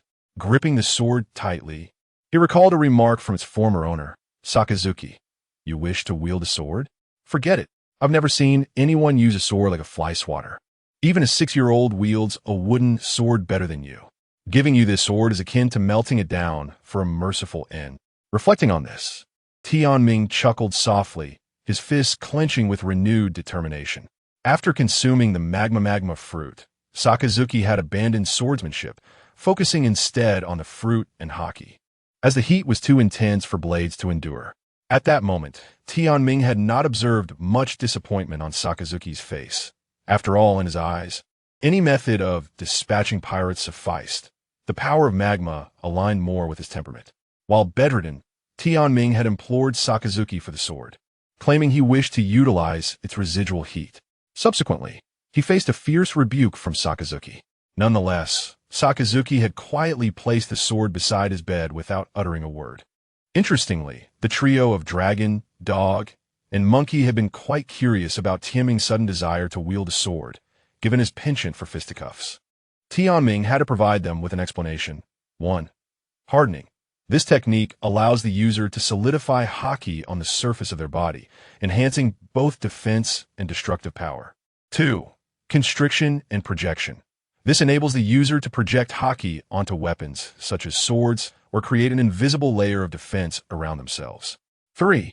Flowing cherry blossoms. This technique allows one to sense the fluidity of their haki and disrupt the enemy from within. Tianming's desire to wield the sword stemmed from a yearning to practice the intricacies of constriction and projection. Admittedly, he recognized within himself the universal dream of every youthful idealist, to become a master swordsman. As he elucidated this point, he cast a resentful glare at Sakazuki and Dragon from his sickbed.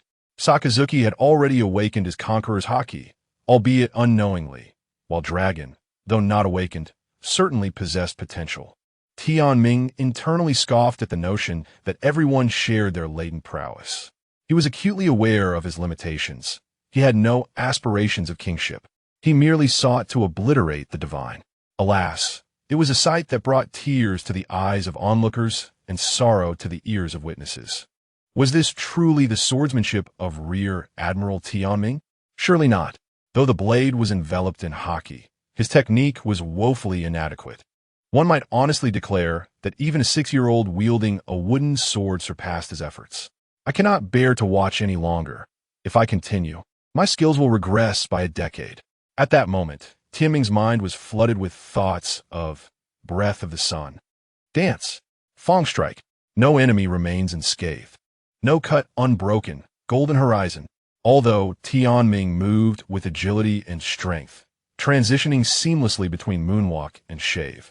His reckless flailing of the sword detracted from the visual delight of the scene. Naturally, Tianming was not oblivious to the judgments of those around him, and a wave of shame washed over him. Well, I grasped the fundamentals of constriction and projection, but, damn it, how do I execute the flying slash? Panting heavily, he flung the sword aside, striking the ground with his ebony fist. Crack! The training ground was instantly marred with fissures. The spectators pondered, why wield a sword when your fists are so powerful? Why seek discomfort? Resuming his grip on the sword, Tianming swung it aimlessly. Nothing happened. Then, with remarkable speed, he unleashed a series of slashes with the Gale Foot technique. Ha ha! Now I can perform the flying slash. Tianming laughed heartily, turning to the onlookers. The crowd was momentarily frozen in disbelief. No, this cannot be right. I've truly forgotten how to wield a sword. What should I do? I feel my skills drawing ever closer to those of Rear Admiral Tianming. That evening, Admiral Kong urgently issued a decree. Tianming was henceforth prohibited from wielding a sword in public spaces at headquarters. The following morning, Tianming gradually awakened from slumber. He had dreamt of becoming the greatest swordsman in the world, cleaving him in twain, with Mihawk kneeling beside him, singing his praises. Alas, reality was starkly different. Gazing out at the sunlight streaming through the window, he was filled with profound reflections. Stretching lazily in bed, he crossed his legs and began to attune himself to the capabilities of the fruit within him. In merely a second, an overwhelming surge of life, force, energy coursed through him, more solid and pure than ever before. It appeared that the herbs gifted by Soro were indeed a priceless treasure. In just one day, they had restored his abilities so remarkably. Regarding the enhancement of his fruit abilities, Tianming could only express, envious? It came at the cost of my life. With his powers freshly restored, Tianming pressed his palm against his chest, feeling the vigor within him. To his astonishment, he realized that the last time he had unleashed his full strength, he had inadvertently burned away 10 years of his lifespan. It was this irreversible loss that had led to the further liberation of his life energy. Alas, this truly is a grave misfortune. Surprisingly, Tianming did not linger in sorrow for long.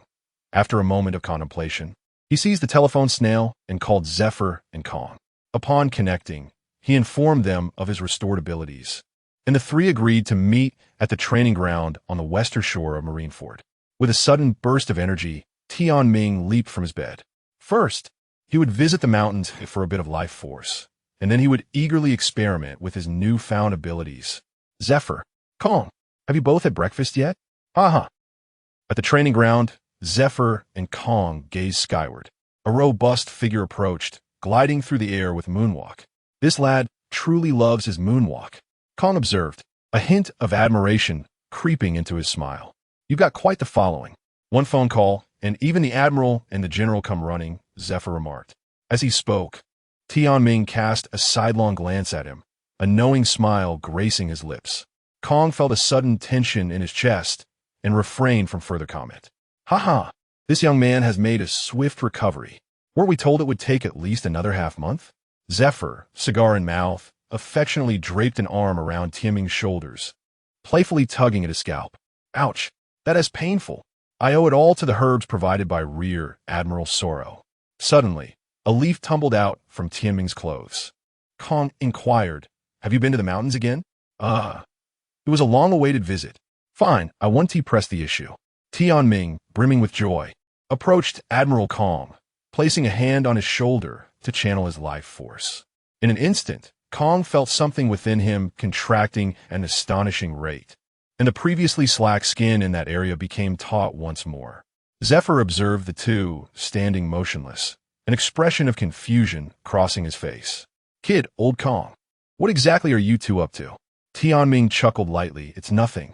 I just need to relieve the blister on Marshal Kong's mouth. Oh, Marshal Kong est faz d'arconed. Coughing, he said ahem, young Tianming. I sense the blister has indeed vanished. Let us instead delve into the study of your abilities. Chapter 46. The Moon Goddess and the Solar Corona Kong retrieved the surviving image phone worm from the Battle of Wald, replaying it in front of Tianming and Zfa. Tianming fell into a long silence, stroking his chin in contemplation. Is that thing with a few vertebrae truly me? Who else could it be?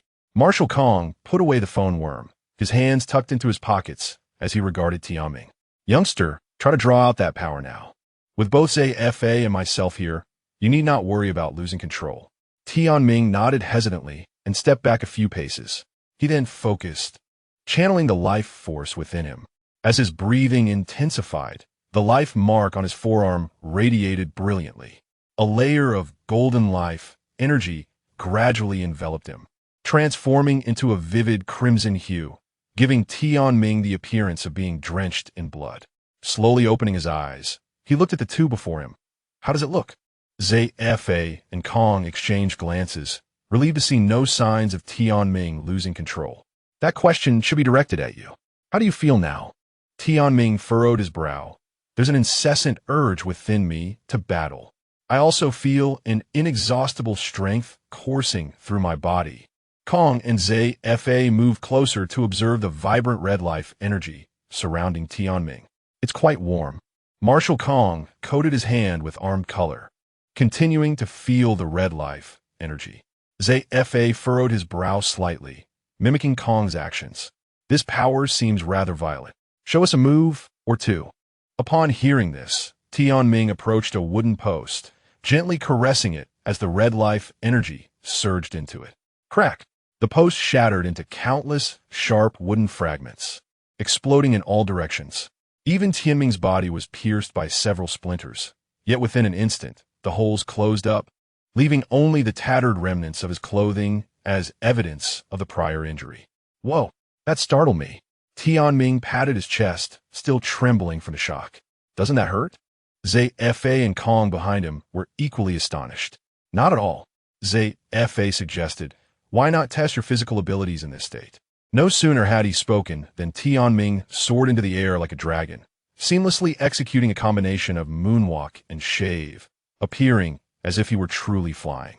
Gathering energy in the air, Tianming unleashed a massive crimson slash. Watch out, that direction is the headquarters. Marshal Kong's forehead twitched with tension. I can't seem to stop. Realizing the impending danger, Zfa quickly ascended, shattering Tianming's colossal slash with a single punch. Shaking his slightly numbed fist, Zfa nodded thoughtfully. Impressive. Your power and speed have indeed doubled in this form. Hey, Tianming, huh? Zfa turned to find Tianming bent over on the ground, gasping for breath. I'm exhausted. This state consumes so much energy. Zfa sighed, landing in front of Tianming. Looks like you need more practice. Dad, let me absorb some more. I have more experiments in mind. With that, Tianming grasped Zfa's hand. In just 30 seconds, he replenished his energy. Is that enough? Let me absorb more. Moments later, Tianming looked at the glowing life mark on his forearm, visibly satisfied. Meanwhile, Zfa, having allowed Tianming to draw a significant amount of energy, began to show signs of fatigue as well. You really are ungracious, absorbing so much. Don't you owe me something in return? Zfa's eyes brightened at this deal. A gentle breeze swept past as Tianming closed his eyes, feeling a serene flow of life energy coursing within him. The tranquil blue vitality enveloped his entire being. This blue life energy, didn't you showcase this a long time ago? Tianming relaxed, feeling as if he were merging with the very essence of the world. No, I sense that this form has undergone some transformation. He then levitated several light blue orbs of life energy, each varying in shape within his palms. Turning, he pointed gently towards several wooden posts in the training ground. The life energy surged forth, piercing the posts with large holes. But that's not all. After saying this, the life energy transformed into fine threads, which he flicked towards the posts, slicing them into several pieces. Tianming even condensed the blue life energy into a large bow, releasing a fully drawn arrow of life energy. Finally, as he withdrew the blue life energy, the tranquility on his face dissipated, replaced by a broad smile. Primera vez aquí van huh? Tianming bounded towards Zfa and Marshal Kong, eager to share his newfound revelations. Now, Tianming could manipulate 3 types of life energy: golden, blue, and red. As a former master chef, he had given each type a name laden with meaning. The golden life energy, termed composite form, represented pure vitality, primarily focused on healing and enhancement, an exceptionally balanced form with no side effects. The blue life energy, which he called moon goddess form, specialized in the mental and spiritual realms. It allowed for subtle variations in life energy forms through the calming of one's mind, enhancing stamina and perception. The only drawback was a decrease in physical strength and heightened sensitivity to pain. The red life energy, known as solar corona form, emphasized physical strength, directly augmenting the body with ferocious vitality. This form had minimal transformation of life energy, focusing purely on overwhelming power. It significantly increased physical strength and armed color while reducing pain perception and enhancing recovery. However, it had low endurance and diminished perception, with a tendency to go berserk when depleted. Oh! After hearing Tianming's explanations, both Marshal Kong and Zfa nodded in understanding. Zfa remarked, if that's the case, why not use the red form to defeat enemies from the outset? Tianming twisted his waist, stretching his body. It's not that simple, Dad. It depends on the situation and which form is necessary. At that moment, Marshal Kong scrutinized Tianming closely and offered his advice. Since the blue and red forms each have their strengths, why not combine them? Just as syrup mixed with soda creates cola. Upon hearing this, Tianming's smile faltered as a sudden realization struck him. Why hadn't he thought of mixing them together? Filled with excitement, he nearly embraced Marshal Kong. You've been a tremendous help, old man. How would T have thought of this without your words? You truly are the best marshal ever. Marshal Kong, clearly displeased, pushed Tianming away. Standing before Kong and Zfa, Tianming concentrated, one hand gathering blue life energy and the other red. The 2 massive orbs of life energy slowly drew closer, beginning to merge and intertwine. In an instant, Tianming's expression suddenly hardened, as 2 opposing life forces merged and swelled increasingly larger. He gazed at the completely fused, ever-expanding purple energy sphere in his grasp, filled with dread. Within the continuously twisting and fracturing purple energy, it seemed as if a terrifying black hole lurked. At this moment, Zephyr and Kong also felt a strong sense of trepidation. I cannot contain it. Tianming was nearly suffocated by this overwhelming force, his hands struggling to clasp together. Quickly, launch it overseas. It must not detonate at headquarters. Upon hearing this, Tianming suppressed the immense pressure and turned towards the coast. This is terrifying, Tianming shouted, his hand trembling as he made a snapping gesture. Begone. The dreadful purple energy, once released, expanded instantly to a height of 10 meters, obliterating everything in its path with unstoppable force. Boom! The purple energy sphere soared over the sea, detonating violently a few hundred meters from headquarters, unleashing colossal shockwaves. In an instant, the headquarters trembled, and all the glass shattered into fragments. Tianming lay on the ground, gasping for breath, his emotions complex as he stared at the ever-extending chasm before him. Zephyr and Kong were also drenched in sweat. Had that thing exploded on the spot instead of being launched by Tianming, half of Vatican City would have been reduced to ruins. Damn, this is more terrifying than power rocks. This technique must be forbidden in the future. Zephyr, still shaken, struck Tianming on the head. Tianming fell to the ground, feeling quite wronged. Wasn't it Marshal Kong who asked me to give it a try? This trial nearly cost me my life. Marshal Kong was at a loss for words, utterly speechless. What shall I call this technique? Tianming, dragging his exhausted body, leaned despondently against the ground. Let me think. I shall name it Solar Eclipse. Chapter 47. Am I truly a genius? You are quite carefree. Even at this moment, you still have the leisure to name things. Zephyr furrowed his brow, gripping Tianming's shoulder, delivering gentle punches to both sides. That strike just now, was it all right? I'm fine, old man. Marshal Kong gazed upon the vast chasm stretching toward the coast, his heart seized with awe. Everything in its path had been utterly annihilated, leaving only the clearly defined rock strata. This may not even be the full extent of that technique's power.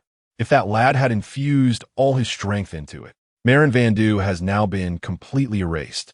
This technique should never be used lightly. It's best that this morning's events remain unknown to irrelevant outsiders. Zephyr and Tianming both recognized the gravity of the situation, nodding in agreement. A bead of cold sweat silently trickled down Marshal Kong's cheek. This lad is essentially a mobile, one-time use ancient weapon. Upon hearing this, a large question mark appeared in Zephyr's mind. Could it really be that exaggerated? Tianming lowered his head, pondering for a moment. It seems to be true. Marshal Kong continued.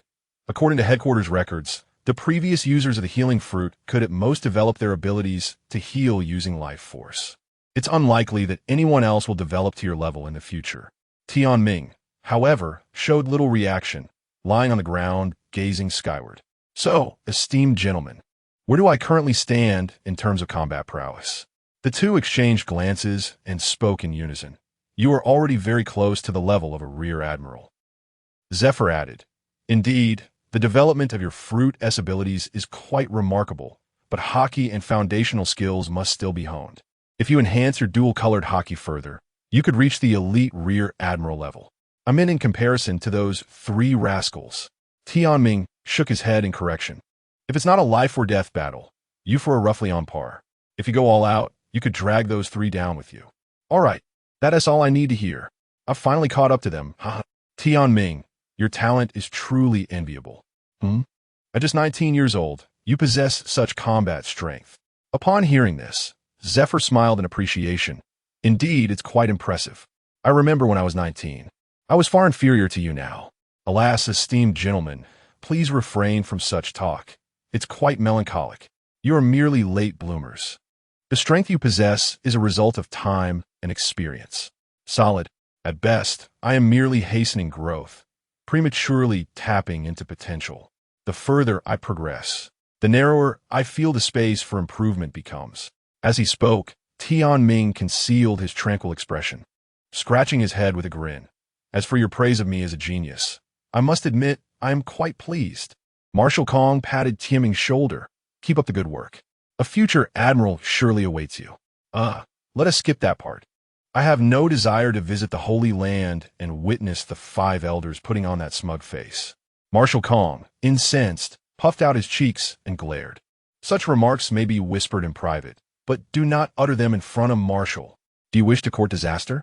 With that, Marshal Kong dramatically tossed his cloak and strode away with flair. By the way, don't forget to cover the window repair costs. Sure, got it. After Tianming impatiently responded, he turned to glance at Zephyr, who smiled and gave him a thumbs up. Young man, I particularly enjoyed the remark you made about the 5 elders. I'll accompany you. I promised Magellan I would help him with the side effects of his fruit. Excellent, let us go then. Zephyr cracked his neck and began to walk alongside Tianming at a leisurely pace. Is it really necessary to be so formal? Of course, it is necessary. The last time I went, I was in such disarray. It was quite embarrassing. This time, I must present myself with a touch of decorum, tidying myself up a bit. Chapter 48, Fruit Development Level, Host, Tianming. Age, 19, Fruit. Healing Fruit, 75 Development Level. Armament Hockey, 20. Observation Hockey, 20. Conqueror's Hockey, none after the restoration of his fruit abilities. Tianming remarkably increased the development level from 55 to 75 in just one morning. Even his armament and observation hockey, having shed their overexerted state, improved by 5. Tianming contemplated the reasons behind this enhancement. It could be attributed to Soro's top-tier restorative elixirs, or perhaps his recent grasp of the armament hockey's wrapping technique. However, the most plausible explanation lay in the strengthening effects of the healing fruit's abilities, which had catalyzed the elevation of his hockey. At present, Tianming found himself in a rather awkward predicament. His rapid fruit development had left him with a sense of creative stagnation. While his fruit abilities were currently sufficient, it seemed prudent to shift his focus in training. Although there remained ample room for improvement in his hockey, the cultivation of hockey was typically a gradual process, built through persistent practice over time. Even if one possessed extraordinary talent, mastering techniques like flowing cherry would be futile without sufficient inherent strength in hockey. It would merely be a paper tiger. The sole method to bolster the intensity of hockey was through continuous training and real combat. As this thought crossed his mind, Tianming couldn't help but smirk. His inner resolve ignited. Bring it on. Is it merely hockey training? Watch how I elevate it to 100. The comparison was disheartening. Luffy had already confronted the 4 emperors at the tender age of 19, while he was still fortifying the foundations of his hockey.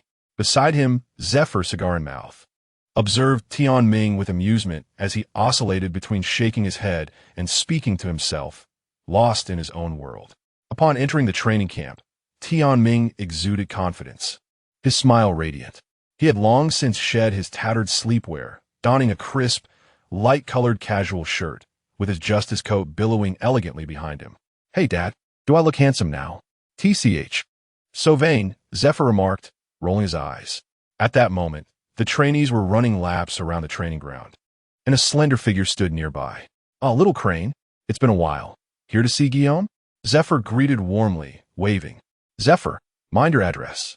I am 2 years older than you. Stop mimicking those 2 rascals, Garp and Sengoku, Vice Admiral Crane replied calmly, casting a sidelong glance at Zephyr. Tianming observed Crane's composed demeanor and crossed arms, feeling an unexpected wave of anxiety. Such an overwhelming presence. Crane's gaze soon swept over Tianming. Your abilities have recovered? Tianming quickly nodded. Yes. Zephyr then stepped forward, beads of nervous sweat forming on his brow. Well, Tianming's abilities have recovered. So I just accompanied him to practice a bit. But during his experiment, he lost control and unleashed a powerful move. Spare me the excuses. Zephyr, how old are you?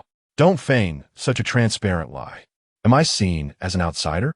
I've seen sons resemble their fathers, but never fathers resembling their sons. It's quite the cosmic arrangement that you 2 see each other as father and son. Forget it. I'll inquire with Marshal Kong myself. Tianming remained timidly hidden behind Zephyr. Tianming stepped forward. At the call, Tianming trembled, forcing a smile as he stepped out. I heard from my little sister that you gave her quite a lesson the other day. He glanced at Guillaume in the distance, noticing the still swollen bruises on her head, and couldn't he suppress a chuckle. Realizing the inappropriateness of the moment, he quickly activated Moon God form to steady his mind. Vice Admiral Crane, I apologize for my disrespect towards Guillaume. If you wish to punish me, I shall accept it without complaint. Crane approached Tianming, looking up at him. I Haven T said I would punish you. You're overthinking it. You did well. Guillaume has indeed been a bit arrogant, but she seems steadier now after your lesson. Upon hearing this, Tianming released Moon God mode and smiled brightly. Really? You had me worried. I thought you were here for revenge. Crane chuckled softly. I am indeed here for revenge. Tianming. With his understanding of Brook, a vivid image formed in Tianming's mind, and his expression shifted to one of alarm. He didn't tell you that line, did he? Guess. Crane maintained her gentle smile, while Tianming's own became increasingly rigid. As long as you know, don't follow his bad example. Understood. As Crane gradually walked away, Tianming finally breathed a sigh of relief. Just as she departed, Zephyr, curious, inquired about what Brooke had said to Crane. Tianming gestured for Zephyr to lean in closer, revealing the details. Ha ha ha ha. You've made me laugh to the point of tears. Someone actually dared to say that to her. Ha ha ha. Keep your voice down. Vice Admiral Crane, ISNT far off. As Tianming spoke, Zephyr suddenly jolted, casting a wary glance in Crane's direction. Thank goodness. Amidst the crowd of trainees running laps, whispers began to circulate. Teacher Zephyr is here. And Tianming-senpai too? Is he here to chat? Or is he going to beat us again? Stop the whispers. Zephyr commanded sternly. Magellan stepped forward. At the summons, Magellan stumbled slightly, then gradually adjusted his posture to approach Tianming and Zephyr. Chapter 49. Making Money. Magellan gazed down at the smiling rear admiral before him, a surge of excitement suddenly welling up within him. Brother Tianming. Oh, Big Wheat, I'm here to fulfill my promise. With that, Tianming affectionately tapped Magellan's shoulder twice with his fist. Now, tell me about your symptoms. Well, I have prolonged bouts of diarrhea every day, and I often involuntarily release toxic substances and gases, Magellan replied. Tianming gestured for Magellan to sit in front of him. He extended his hand and touched Magellan's forehead, employing his observation hockey to probe. I have a general understanding of your condition. The primary reason for your diarrhea and the leakage of toxic gas is that your internal organs have been fundamentally altered by the fruit's powers, resulting in a continuous production of venom. When the venom saturates, it leaks out, much like nocturnal emissions during puberty. Your physique currently lacks the control necessary over the fruit's abilities, thus you are subjected to these side effects. The poison fruit is notoriously difficult to control. Relying solely on your efforts, it is quite challenging to escape these repercussions. Upon hearing this, Magellan visibly slumped. Tianming scratched his head, quickly reassuring him, well, don't lose heart. I have devised a healing method. I will concentrate a portion of my healing vitality within you, stabilizing the venom glands and protecting your orifices, thus preventing any further leakage. The duration of this protection depends on the amount of vitality I store within you. Currently, I can safeguard you for about a year with the vitality I have accumulated. Brother Tianming, sobi. Don't cry just yet. Wait until I'm done before shedding tears. Otherwise, it'll be all toxic. At that moment, Zephyr quietly interjected, Kid, are you really going to give him a year's worth of vitality all at once? Won't that harm you?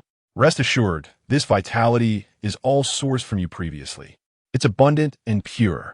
Then why not absorb a bit more? Zephyr suggested, rolling up his sleeves and extending his arm towards Tianming. Tianming shook his head. No, that won't do. How long will it take to recover? Tianming flexed his wrist and placed both hands upon Magellan's head. Under the full release of the life seal, a dazzling, warm golden light enveloped Magellan entirely. The rear admiral's expression grew serious, his brows furrowing as he maneuvered the life force within Magellan with precision. After about 10 minutes, Tianming finally exhaled, letting his hands fall limply. Magellan looked upon Tianming's exhausted visage with great concern. Could it be that his brother Tianming had failed? It's done. Exhausting but successful. Big Wheat, now you should feel it for yourself. With that, Tianming stood up, chuckling softly. At that moment, the life seal on his forearm vanished. The poor life seal, its energy fluctuating incessantly. The commotion drew curious onlookers, and soon a throng of students gathered around. Magellan could no longer hold back and burst into tears. Upon realizing he was shedding normal tears, he wept even more loudly. Instantly, others like Huoxiao, Mountain, Squirrel, Jiuan, and Kaji rushed over to offer comfort. As for Ghost Spider and Doberman, they initially intended to approach, but faltered at the sight of Tianming's cheerful expression. The swelling on their faces still throbbed painfully. Hey, Ghost, little uncle, am I really that terrifying to you? Tianming exclaimed, displaying a rather disheartened expression. Ghost Spider queried, bewildered. Little uncle? Doberman echoed, equally puzzled. Come on, don't just stand there. If you wish to improve your social connections, seize the moment. Such lack of insight, Tianming said, waving his hand and nudging the two into the crowd. "All right, Brother Tianming. Magalan congratulations." The two fumbled awkwardly, eliciting laughter from those present. "What a ruckus! What is this?" Zephyr remarked, removing his sunglasses as he lit a cigar. "Xiaoming," he began, "I can't shake the feeling that you possess a unique magnetic aura that seems to unite a group of disparate, often conflicting individuals. People are drawn to be near you." With that, Zephyr took a deep puff of his cigar, scratching his head in contemplation. It was difficult to articulate exactly what this sensation was. Yet, he harbored an inkling that Tianming's existence might alter the entire direction of the Navy. After listening to Zephyr, Tianming shook his head and chuckled to himself. "I still have a long way to go."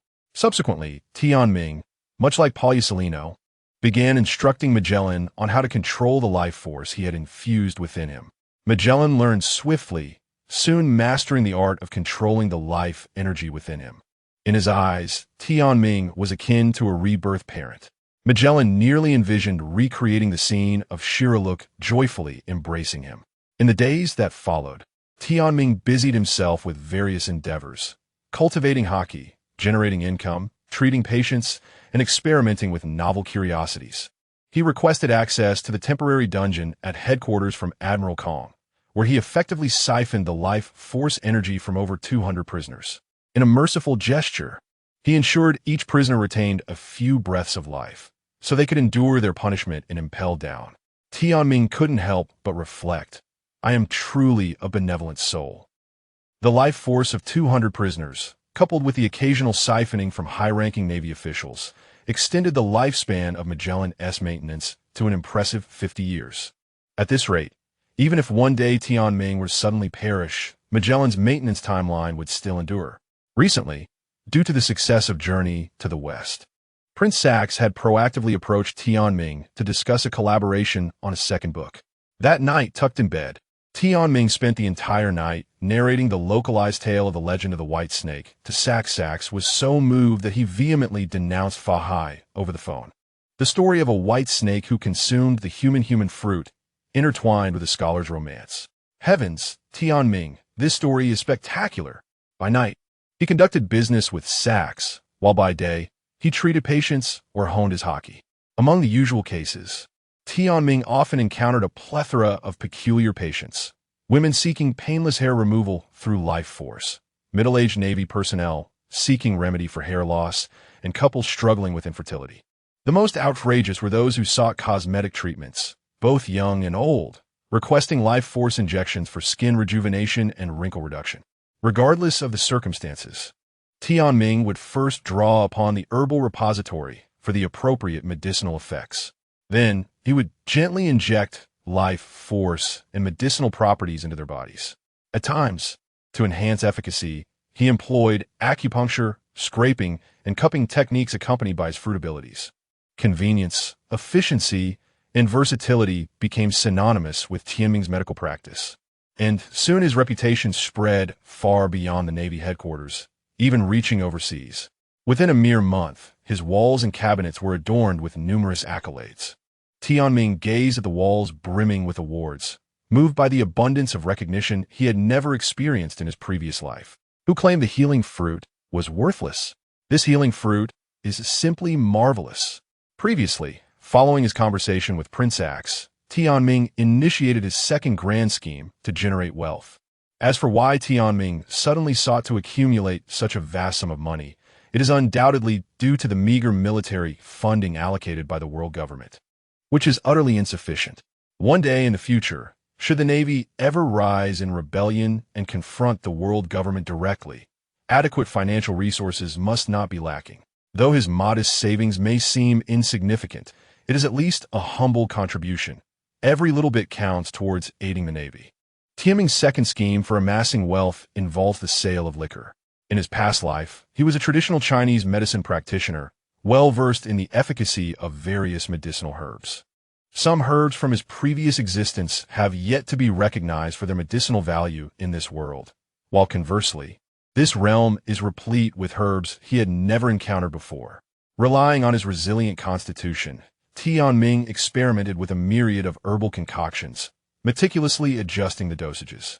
Eventually, he succeeded in developing a delightful medicinal wine that promotes health and vitality. He affectionately named this elixir Imperial Jade Elixir, priced at 1.8 million berries per bottle, targeting the royal and noble clientele. After all, one must source the wool from the capitalists. Tianming harbored no concern that this endeavor would inadvertently affect any virtuous rulers. For those truly committed to integrity and the welfare of their nation would never squander such exorbitant sums on lavish spirits. He resolved to wait for the opportune moment to formally launch his product into the market, maintaining a steady approach for the time being. As for the existing recipe, Tianming felt it would be a pity to let it languish unused. Thus, he made slight modifications to several of the herbs, creating a more accessible version. For the sake of discretion, the revised recipe bears no resemblance to the original's flavor profile, unless one is privy to the details. They would never discern that both varieties originate from the same artisan. Though altered, the outcome merely affected the taste and aroma, while the health benefits remained intact. Ultimately, while the budget version may lack the extraordinary qualities of its predecessor, it still surpasses 80 of the spirits available on the market. Upholding the belief that one should not neglect his own, Tianming generously provides his colleagues at headquarters with a budget version of the medicinal wine for their enjoyment. Chapter 50. An invitation from the Holy Land. As autumn fades and winter approaches, over 2 months have passed and the year draws to a close. The climate of Marineford has gradually turned cold. Today, heavy snow flutters down, blanketing the world in a vast expanse of white. The snow creates a picturesque scene, pure and immaculate, as if the world has been draped in a pristine cloak of righteousness. Bang, bang, bang. The sound of intense and heavy pounding resonates from a dilapidated, sunken warship. The booming echoes cause the accumulated snow on the vessel to tumble down in heaps. A towering man, clad in training attire and wrapped in a scarf, finds himself entirely buried by the snow. What terrible luck! Tianming exclaims, shaking off the snow from his body and vigorously rubbing his frozen, numb hands. At this moment, blood seeps from the knuckles of his purplish-red hands. He brushes off the snow covering him, retrieves the key to his high-loose stone bracelet, and liberates himself from his bindings. Mere seconds after freeing himself, all his injuries and muscle soreness vanish without a trace. Tianming raises an eyebrow, intrigued. What does old Kong want this time? Inside the office of the marshal, Zhanghua and Steelbone Kong share a glance, momentarily at a loss for words, while the young Rossi Nandi nestles in Zhanggua's embrace, who affectionately ruffles the boy's hair. Daddy, is Grandpa Kong calling Brother Tianming? Little Rossi Nandi looks up at Zhanghua with curiosity. Zhanghua smiles gently and silently nods in response. Rossi Nandi adores his older brother Tianming. His bright, optimistic demeanor and signature smile, filled with aspiration for the future, always make Rossi Nandi feel at ease. His biological father, Don Quixote, is similarly gentle when he smiles. Gazing at Rossi Nandi's joyful face, Zhanghua feels immense gratitude towards Tianming. Since being adopted, little Rossi Nandi has been quiet and melancholic, often waking from nightmares. The traumatic upheaval of his childhood has left deep psychological scars. Had it not been for Tianming's voluntary intervention to help him heal, Rossi Nandi might still struggle to open up. When the call connects, a cheerful greeting comes through. Hello, Marshal Kong. What do you need this time? Has the alcohol run out again? Kong's tone is authoritative. Come to my office. It's best to discuss this in person. In person? You don't mean to say you've developed some ailment, do you? Shut up. Get over here now. Kong hangs up the phone in frustration, visibly exasperated. Accidentally catching Zhanggua's slightly amused glance, he bellows, What are you looking at? Don't be nosy about things you shouldn't be curious about. Rossi Nandi trembles slightly at Kong's sudden outburst. Steelbone Kong quickly shifts his demeanor. I didn't mean to frighten you, little Rossi Nandi. Grandpa Kong apologise. It's all right, Grandpa Kong. Rossi Nandi shakes his head, running up to Kong. I'm not mad at you. What a good child. Would you like some snacks? Steelbone Kong grins, retrieving a bag of treats from under his desk and lifting Rossi Nandi onto his lap. Zhanggua's expression turns serious as he gazes at Steelbone Kong. Are you truly considering sending that boy to meet the celestial dragons? Zephyr will never agree to this. The sudden summons from the celestial dragons Is it merely for medical treatment? Could it be that the CP within the Navy has uncovered his? Do you think I can refuse them?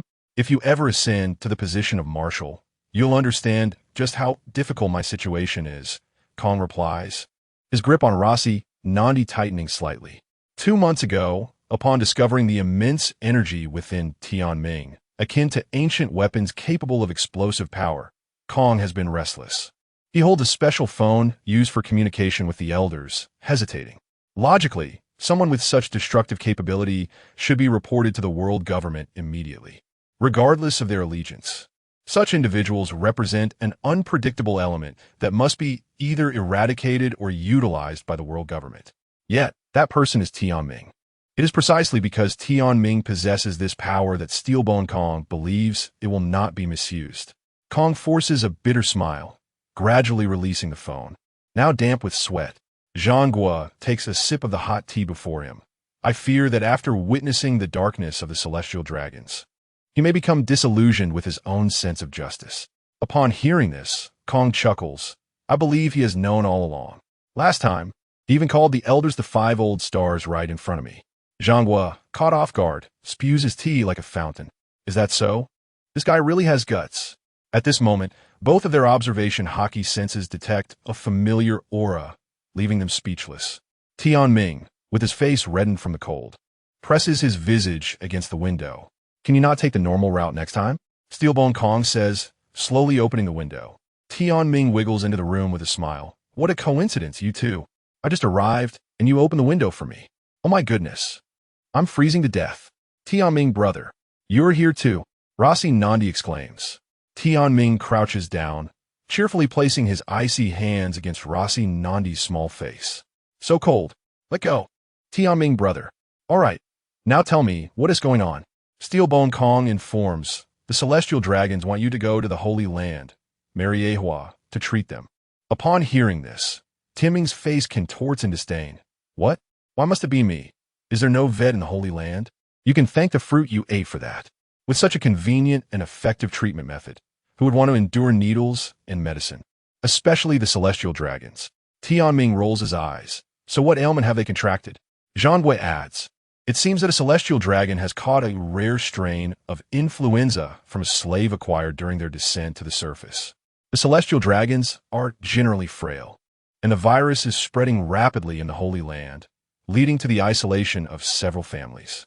Oh, to summarize, there's an outbreak of swine fever at the Mariehua pig farm.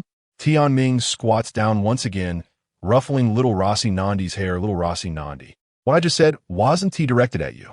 My disdain is for those reckless celestial dragons. You are a kind child, unlike them. I really like you. Tianming beams brightly, prompting Rossi Nandi to giggle in response. When do we leave? Tianming looks up at Steelbone Kong. This afternoon. I'll send a rear admiral to accompany you on the warship. Tianming, pondering for a moment, suddenly grins. Since we're leaving this afternoon, there is still plenty of time. How about we go to my house for hot pot? Zhang Gui scoffs, what a joke. A general and a marshal going to a rear admiral's home for hot pot? You really lack a sense of propriety. How will we maintain the Navy's dignity if word gets out? Tianming casually nodded. Oh, never mind. After the warring states, and Kongting Luoxinandi finished speaking, they abruptly stood up. In unison, they declared, let's go. What about our appearances? Tianming narrowed his eyes and sneered. We are accompanying Luoxinandi, not going for our own desires. Shall I also summon Old Man Zifa and Aunt Crane? As you wish, Tianming replied. Then I shall take my leave to prepare the broth and wine. Do bring your own ingredients. With that, Tianming turned and exited the door. Chapter 51. Anticipated news, indulging in hot pot during the winter is not merely a reward. It is a form of self-care. In the chill of winter, a pot of warm wine and a table laden with steaming hot pot create a moment of warmth and beauty. Ah, how fragrant! Sengoku gazed at the bubbling, dual-flavored pot before him, his throat involuntarily yearning for a taste. It's not ready yet. Such a grown man, lacking decorum. Don't lead Razanandi astray. Admiral Tsuru, holding little Razanandi, calmly admonished Sengoku.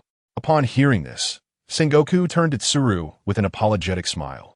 While waiting for the dishes to be served, he casually picked up a small wooden carving that Tianming had placed aside, scrutinizing it closely with a perplexed expression.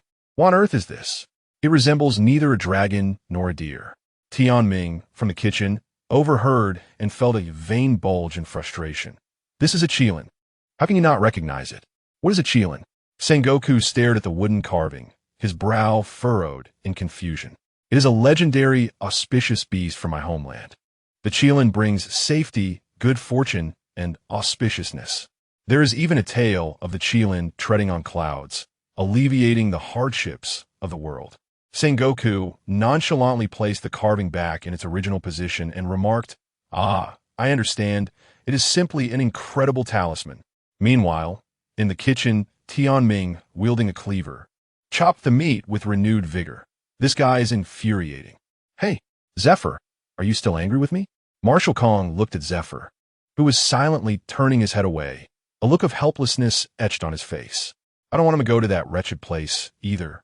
But what can I do? Zephyr, hearing this, silently poured himself a cup of medicinal wine and downed it in one go. He then slammed the empty cup onto the table. Why didn't you discuss this with me beforehand? You should have informed me immediately about sending my son to such a perilous location. Tianming entered the living room, carrying freshly sliced sea king meat. Oh, Dad, please don't be angry with old Kong. You know he's merely a Navy admiral. What authority does he really have? Marshal Kong looked up at Tianming, his expression darkening. Young man, don't think I can't tell you're insulting me. Zephyr immediately defended his position, glaring at Kong. What? Did he say something wrong? Kong shook his head with a bitter smile. No, my fault, my fault. I say, esteemed gentlemen, can we not ruin the atmosphere with such discussions when we have this fine wine and exquisite food? Let us enjoy ourselves. Here, try my family's special dipping sauce. Sengoku was the first to pick up a slice of meat, dipping it before offering it to Razanandi. Be careful, it's hot.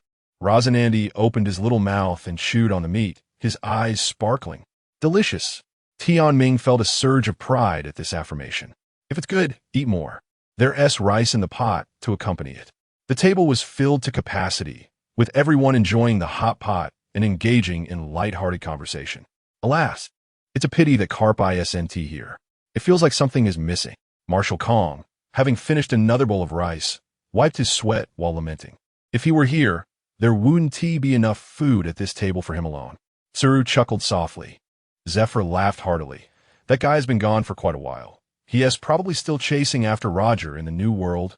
Forget about that old rascal. Let us just enjoy our meal and let him continue his love-hate relationship with Roger. Tianming listened to Sengoku mercilessly ridicule Carp and found it amusing.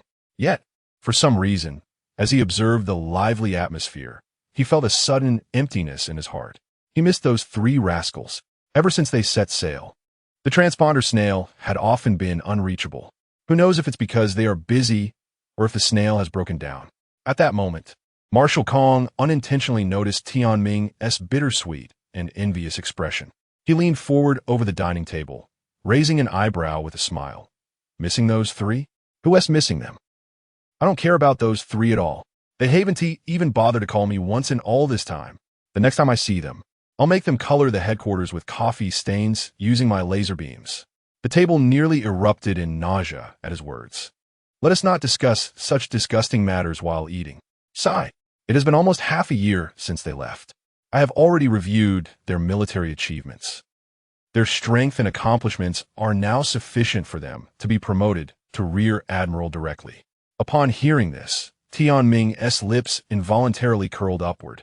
He even used the shave technique to appear behind Marshal Kong and massage his shoulders. Marshal Kong, could you change the mission from 3 to 4 people? I want to go with them. Just think about it. My devil fruit ability allows for disguise, healing, and combat. I would be invaluable. It would be a pity not to include me. Steelbone Kong, you want to go? Uh-huh. Marshal Kong chuckled. I do not agree. Tianming, I'll send you more medicinal wine later. Very well. I will reluctantly add one more spot. Marshal Kong, you are truly the best Navy Admiral I have ever met. Tsuru leaned on the table, arms crossed under her chin, quipping, Isn't he the only Navy Admiral in the world right now? Zephyr added sourly from the side. Exactly, spare us the flattery. Chapter 52. Journey to the Holy Land. A myriad of topics have been directed towards Tianming, causing him to conclude the banquet early and prepare to board the ship. However, this attention was not unwelcome. It served as a testament to his newfound significance. A warm feeling enveloped his heart. The towering steel behemoth at the dock still stood majestically, embodying the very essence of justice. With a small backpack slung over his shoulder, Tianming strolled leisurely to the pier, a sweet donut purchase from a roadside shop in hand, giving the impression of a carefree traveler. Admiral Tianming, still so carefree, I see. A tall figure clad in a coat of justice had been waiting at the dock for some time. Oh, Admiral Sis, is it you who has come to see me off? Tianming offered another donut from his backpack to Admiral Sis. I have no appetite for such sugary delights, Sis replied, embodying the archetype of the old-school naval hawk, a character not previously described in the original narrative. Sis was known for his ruthlessness towards subordinates and peers alike. Yet his tone softened slightly in Tianming's presence. The reason for this peculiar treatment? One might speculate it stemmed from the earlier encounter where Tianming assisted him in combating hair loss. However, that alone could scarcely account for the special regard Sis held for him. The true reason lay in Tianming's valor during the battle against Wald, particularly in saving Admiral Tersel's during the assessment, a feat that stirred Sis' fondness for Tersel's sister. Naturally, Sis would never elucidate this to anyone. Be cautious during your visit to the Holy Land. Do not expect my protection should you stir up trouble, Sis warned as they boarded the warship, his expression remaining as cold as ever. Don't worry, I have the old man Amla and Zifa to watch over me, Tianming retorted, eliciting a frown from Sis. Just keep your wits about you. The voyage to Mariewa was relatively brief, as Marineford lay at the foot of the Red Earth continent. This indeed was the lofty crimson land beneath the feet of the gods, built upon the blood of countless ordinary souls. All seemed tranquil as they approached. Behind them, the steady sound of footsteps emerged. Sis, cigar clenched between his teeth, sauntered up to Tianming. We've arrived at Redport. Why are you still lingering? Tianming nodded, his gaze drifting to Sis' cigar, a silent exchange of unspoken words. Sis, understanding, tossed the cigar to Tianming. Learning to indulge in cigars at such a tender age? Be wary of developing a habit, Sis remarked. Tianming lit the cigar with a mischievous grin. Habit? Not a chance. The healing fruit grants me immunity to all harmful and addictive substances. To me, a cigar is akin to a lollipop. As the warship docked, the two stepped onto Redport with a sense of ease, engaging in conversation. By the way, Admiral Sis, I heard you're also a fruit user. Which fruit do you possess? Tianming's eyes widened with realization. He recognized it as the fruit of Mr. One from One Piece. Admiral Sis was the previous user of the Chop Chop fruit. A thought struck Tianming. If that were true, did it imply that Admiral Sis was nearing death? Would the fruit soon reincarnate until it found its next host in Mr. One? With this notion in mind, Tianming placed a hand on Sis' shoulder, channeling a concentrated essence of life into him. What are you doing, kid? Sis questioned, brow furrowed. I've imbued you with a portion of life force. Should you find yourself in dire straits, it will aid in your swift recovery, Tianming explained. Sis frowned. What do you mean? Do you think I'd be brought to the brink of death by pirates? I'm simply providing a safeguard. I know you are valiant, but what if the enemy resorts to trickery? Sis bellowed. I don't need it. Take it back. I can win even if they cheat. Yet what if they? Sis stubbornly insisted. I won't hear it. I said I don't need it. Tianming sighed.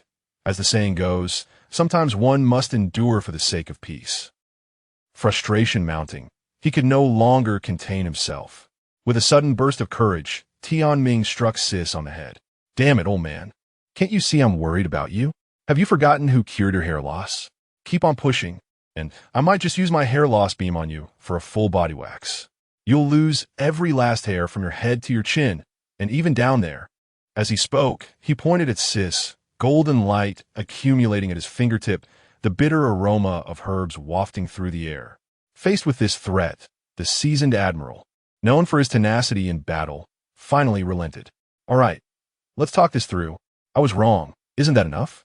Tianming retracted the golden light, striding ahead. Had I known this would be the outcome, we could have avoided the discord. Sigh, Uncle Sis with your emotional intelligence. It's no wonder no one likes you at over 40. This remark struck a chord with Sis. Contemplating Tersel's sister, he quickly pursued Tianming, inquiring how he might enhance his emotional intelligence. Just pick up a few books on emotional intelligence and read them, Tianming suggested, but then sensed something amiss. Turning around, he regarded Sis with newfound curiosity. This man who had sought remedies for hair loss and aspired to improve his emotional acumen seemed particularly reactive to Tianming's comment about his lack of romantic prospects. Oh, I see now, Tianming chuckled, eyeing Sis with amusement. So, Uncle Sis, who is it that has captured your heart? Chapter 53. Mariehua. The two ascended slowly towards Mariehua in the bubble elevator. What? You fancy Admiral Tesley's sister. I recall she is only 25. ISNT she? Admiral Sis' face flushed crimson. You're quite the old bull chasing after tender grass. Are you certain Admiral Tesley won to eliminate you? Sis stroked his beard, revealing an unexpectedly earnest demeanor, unlike his usual self. I believe that as long as it is true love, age is but a number, is it not? Alas, who could have imagined that this formidable man, usually commanding respect at headquarters, possessed a romantic side beneath his fierce exterior? Tianming interjected. But what does a blossoming young lady see in a rugged older man like you? Is it your advanced age, or perhaps your receding hairline? Sis fell silent at this remark. Don't be disheartened, Uncle Sis. It's not impossible. Allow me to offer you some advice. With that, Tianming rambled on with various suggestions. By the time they exited the elevator, Sis' face resembled a ripe tomato. Greetings, Admiral Tianming and Admiral Sis. I am Wallace from CP0, and I have been awaiting your arrival. A petite figure clad in a crisp white suit stood before them. Tianming nearly burst into laughter upon hearing the name. What is the matter, Admiral Tianming? Nothing, just recalling something amusing. Oh, is Admiral Sis all right? His face is quite flushed. He is fine, merely experiencing a bit of altitude sickness. Having received Tianming's counsel, Sis was currently struggling to maintain his composure. In truth, Tianming hadn't said anything particularly thrilling in the elevator. It was unclear what Sis had concocted in his mind. Casting a sidelong glance at Sis' undignified state, Tianming gently patted his shoulder, channeling calming energy into him. Only then did Sis regain his usual authoritative and meticulous demeanor. Since you both are well, please follow me. First, you must bathe to avoid bringing any unsavory germs from below. Haha, understood. As they proceeded, Tianming observed Wallace's cheerful demeanor, all the while feeling an exasperated frustration within. Upon reaching the lavishly adorned guest house, Tianming marveled at the opulence. This was merely the entrance, and they had yet to step foot into Mariehua itself. Approximately 20 minutes later, after their baths, Wallace presented them with a set of exquisite garments. Once dressed and donning their justice coats, Wallace meticulously examined their appearance before smiling and leading them into Mariehua. My goodness! Upon witnessing the scene before him, Tianming was utterly astounded. The architecture was unique, each castle sprawling across vast grounds, surrounded by beautiful gardens and pools. Wallace regaled them with tales of the locale. The streets were lined with lush greenery, interspersed with flowers of various sizes that exuded intoxicating fragrances. The entire area radiated an aura of luxury and wealth, as if they had stepped into a fantastical realm. Tianming couldn't help but exclaim that this lifestyle exceeded all imagination. As they admired the splendor, they followed Wallace, filled with both curiosity and scrutiny. Traversing through numerous residences, they encountered many celestial dragons. Tianming and Sis, mimicking Wallace, bowed in deference.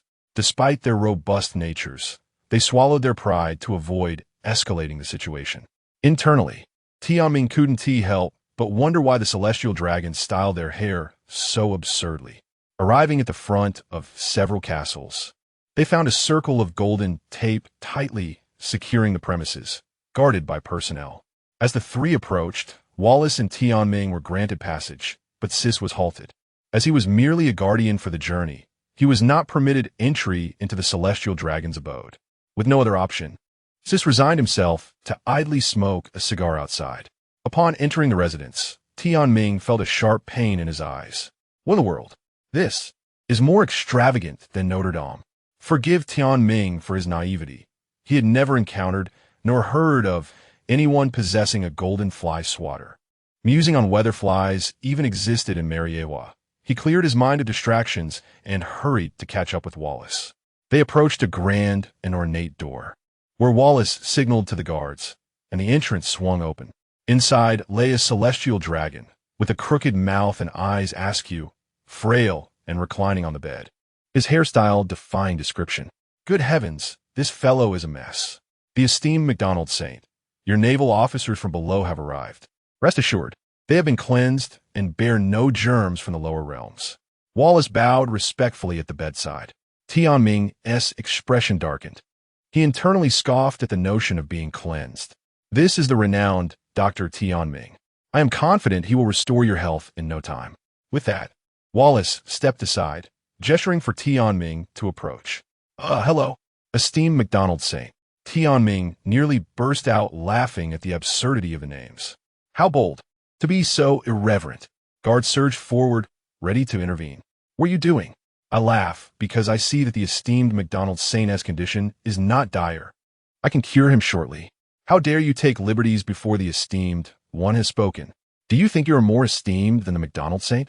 Upon hearing this, the guards trembled and knelt. You dare show me disrespect. Ahem. Seize them and throw them out. With that, several guards advanced to drag away the offending guards. Tianming scoffed at the scene. Such trivial matters were beneath him.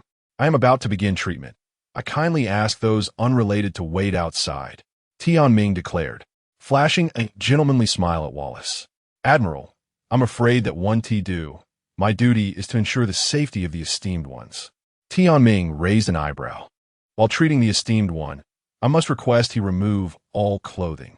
Do you wish to spy on MacDonald Saint's exquisite, enchanting, and delicately smooth physique? That. MacDonald pointed at Wallace, commanding him, out. Seeing the celestial dragoness directive, Wallace could only smile politely. Then I shall leave it to you, Admiral Tianming. I will await your return at the entrance. With that, the room was cleared.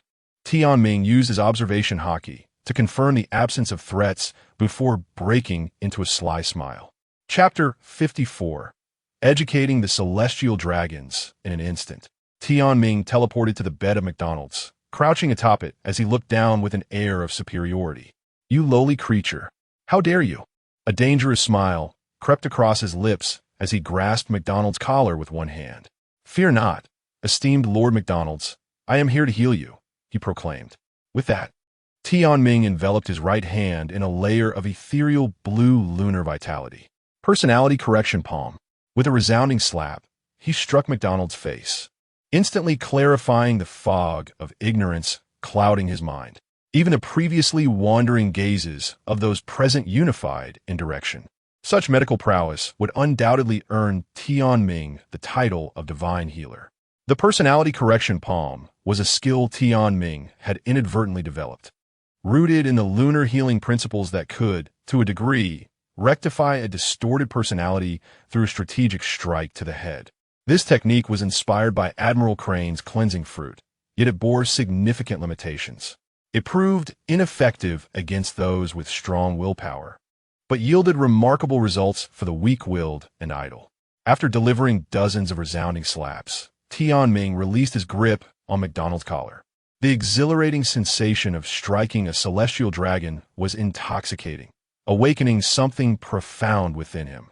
At that moment, MacDonald's no longer wept, his eyes clear, and his disheveled hair had been restored to order. He sat on the bed, sobbing, I truly am despicable. Those ordinary people have families too. I treated them as slaves. I'm utterly damned. I am guilty beyond measure. Seeing the evident transformation, Tianming smiled gently. Dear Brother MacDonald's, since you bear such guilt, let us atone by performing good deeds for a brighter tomorrow. With renewed vigor, he shared an abundance of motivational words. Furthermore, he cloaked himself in a radiant golden vitality, making him appear almost luminescent. MacDonald's looked up, astonished by the man before him, bathed in divine light, reminiscent of a savior illuminating the shadows of his heart.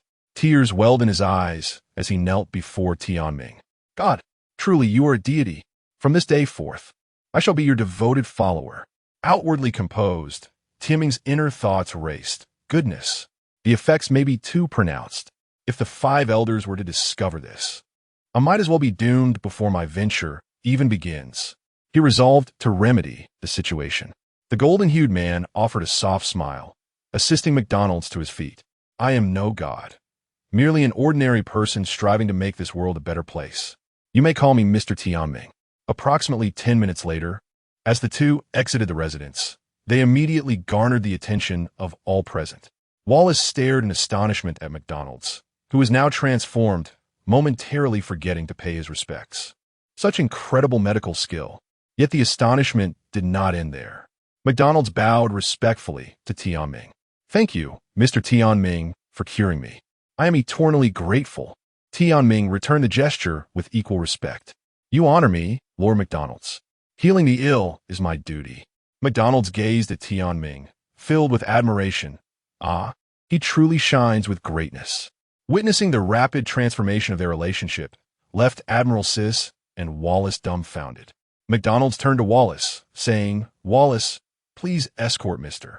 Tianming to the warehouse where I previously detained those slaves. They are now entirely under Mr. Tianming's discretion. Wallace, shocked, performed a deep bow. It is no trouble at all. It is my duty to carry out your orders. Tianming chuckled softly, scratching his slightly itchy palms. Let's not rush. There are still 2 or 3 esteemed individuals awaiting my healing. Once they are well, we shall discuss matters further. McDonald's nodded with a smile. As you wish, Mr. Tianming. Upon hearing this, all present gasped in astonishment. Admiral Sis thought to himself, what on earth?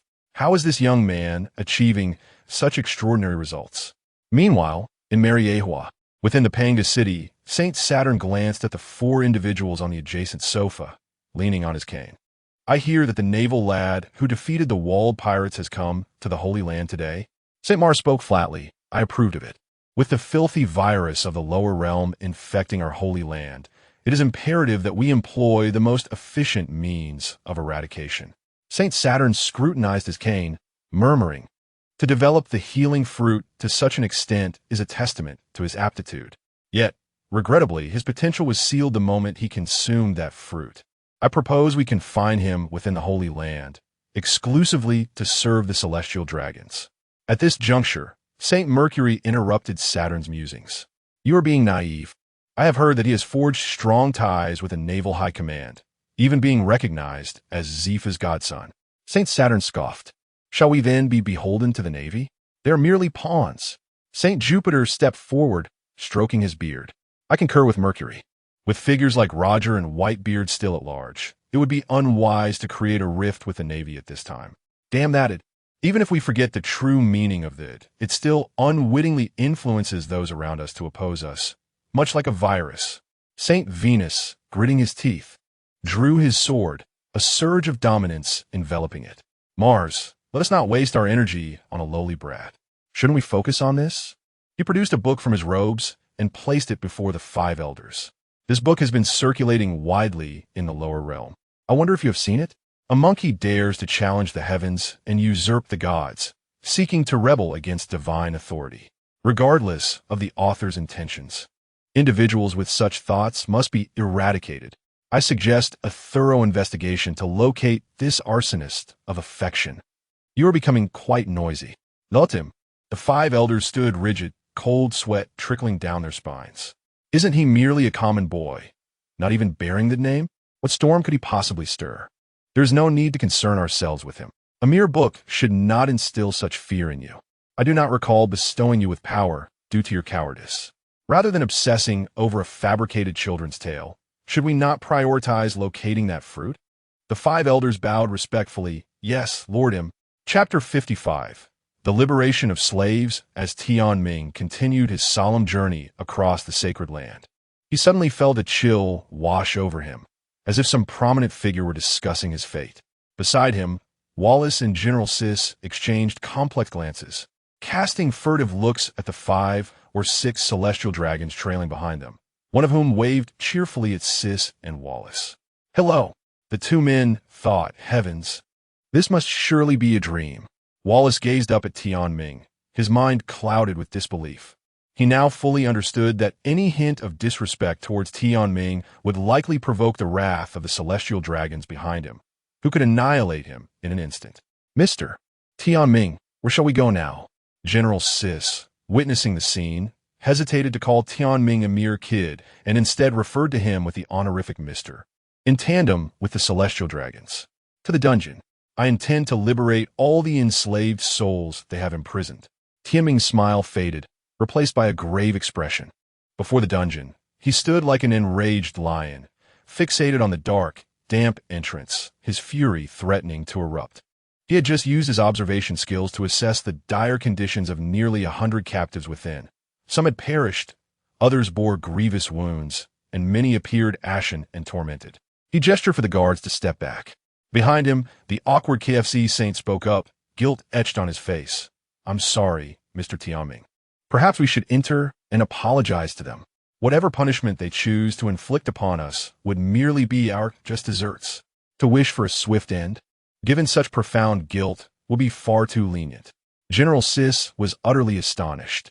Never before had anyone dared to address a celestial dragon in such a manner and emerged unscathed. Tian Ming, you, Uncle Sis, let us proceed. Tian Ming silently entered the dungeon, with Sis closely following. The scene before them was beyond words, a hell on earth. The dank, dim dungeon housed narrow, confined cells where not even an arm could escape through the iron bars. Towering walls, mottled with decay, exuded an air of terror and despair that penetrated the very marrow of one's bones, as if a thread were tugging at fraying nerves overhead.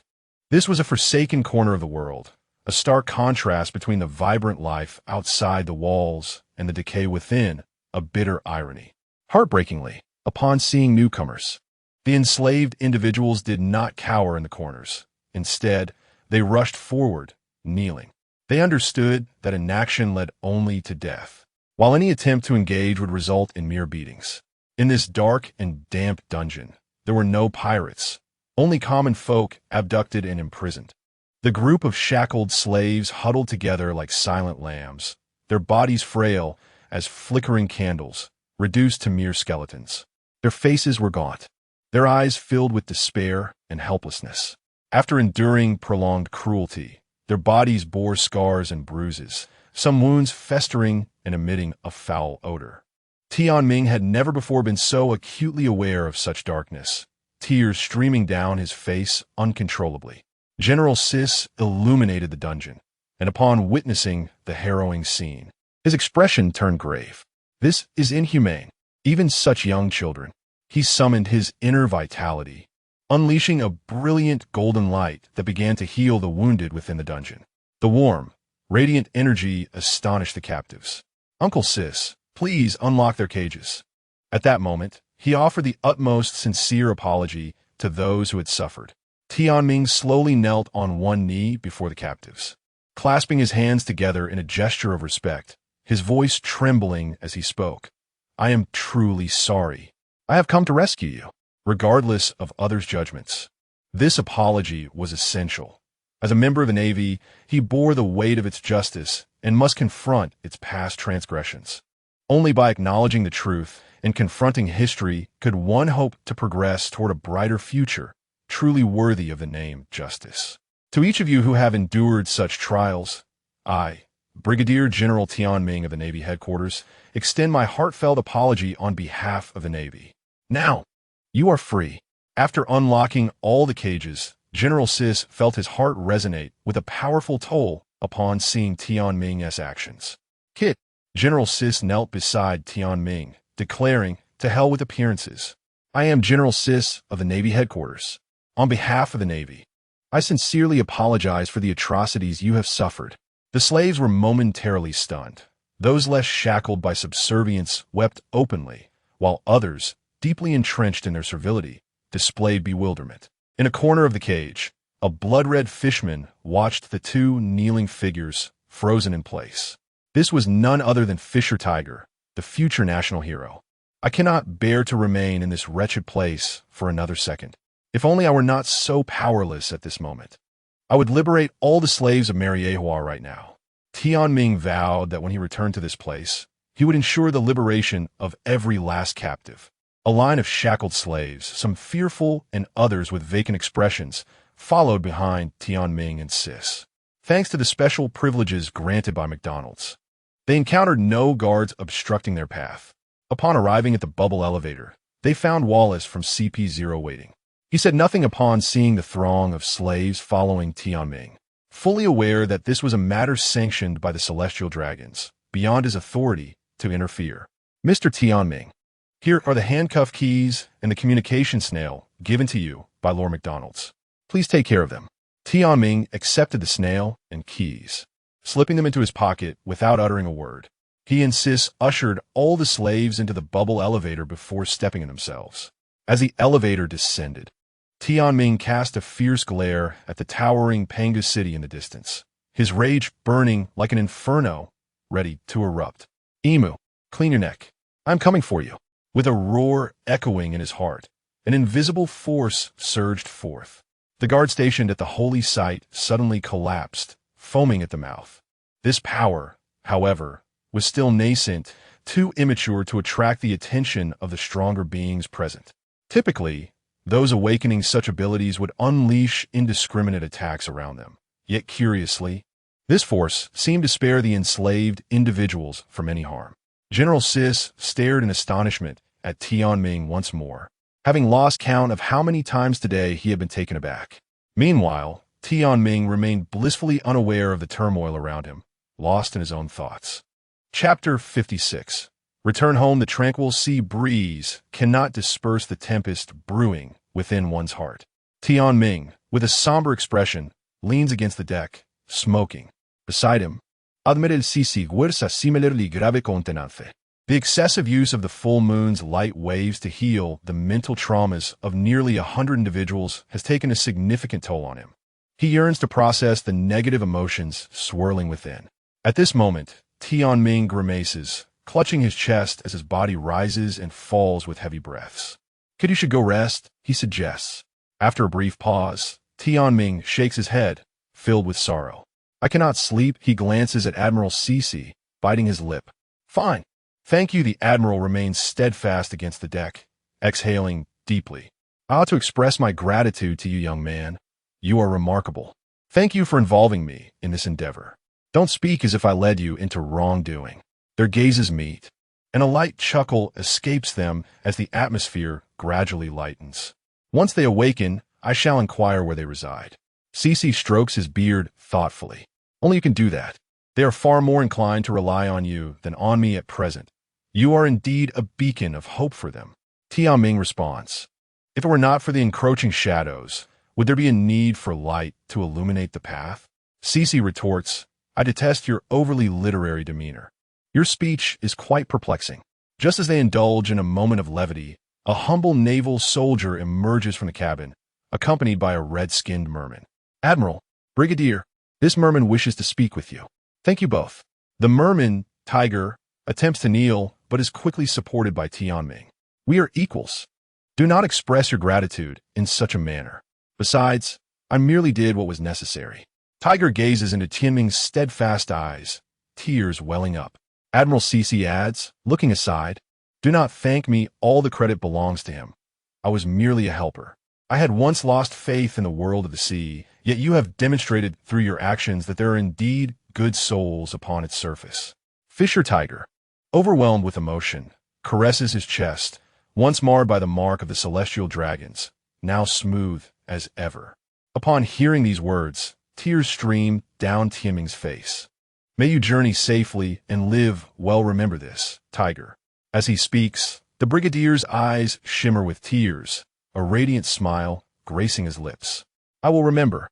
After bidding farewell to Fisher, Admiral Cece feels the sting of tears in his own eyes.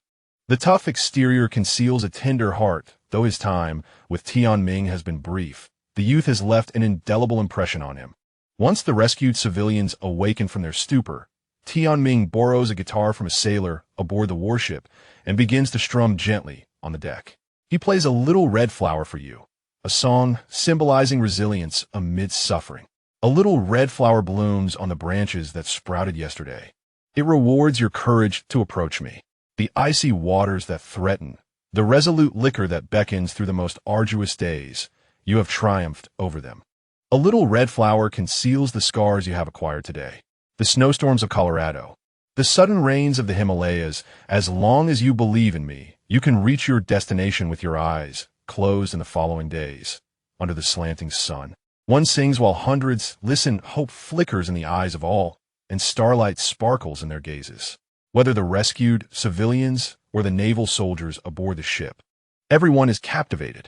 As the song concludes, unexpectedly, it is Tianming himself who weeps the most bitterly, prompting the civilians to stifle their own tears in an attempt to comfort him, much to the amusement of the surrounding sailors who find humor in their brigadier's plight. Stop laughing. No laughter is allowed. Woo-woo. Ha ha ha ha. As the journey progresses and the number of civilians aboard diminishes, Tianming remains on the warship, unable to face the farewells. He genuinely fears that his emotions might overwhelm him, causing him to weep more than those directly affected.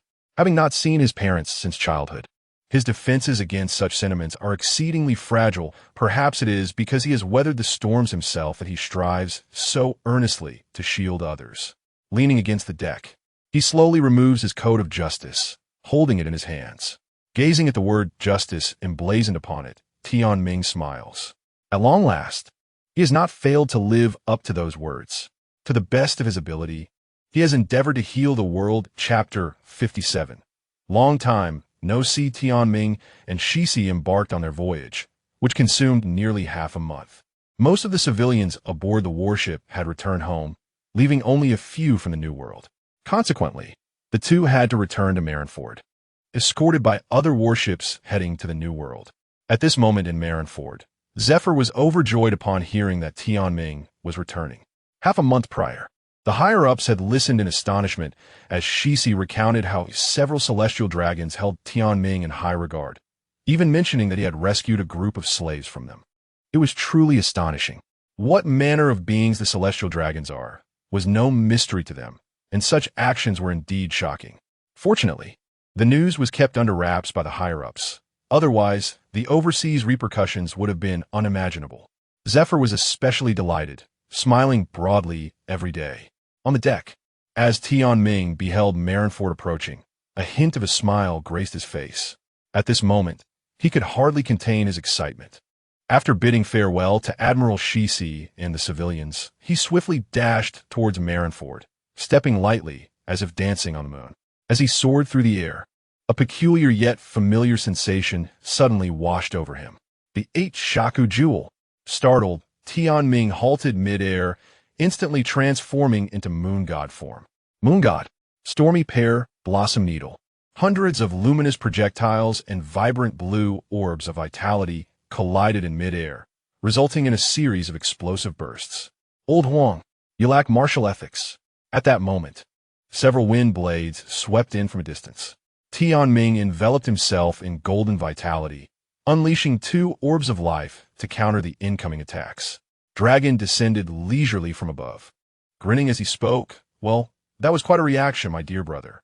Tianming shrugged. Is that all? Let's see how you handle this. Tornado. Gale-side vortex. As Dragon gathered power, a formidable swirling tornado surged towards Tianming, interspersed with hundreds of wind blades. You gotta be kidding me. Tianming maximized his golden aura, entering a composite mode. Golden energy coalesced in his palm, spinning rapidly and expanding. Composite.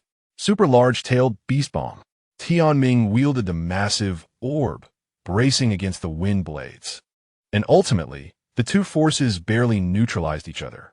Yet, Dragon proved superior, leaving Tianming with numerous minor cuts. Instantly, Tianming healed his injuries, veins bulging on his forehead. You hit hard. Do you realize how much vitality that last move cost me? Dragon chuckled. I hardly hit hard. He does. With that, Dragon gestured towards the dock and calmly stepped aside. Tianming focused, noticing a robust red figure standing next to Palyasolino, holding an enormous magma fist. What the hell? Old Sa, you gone too far, Tianming exclaimed, furious. He summoned the power of the solar corona, slowly raising his blood-red fist.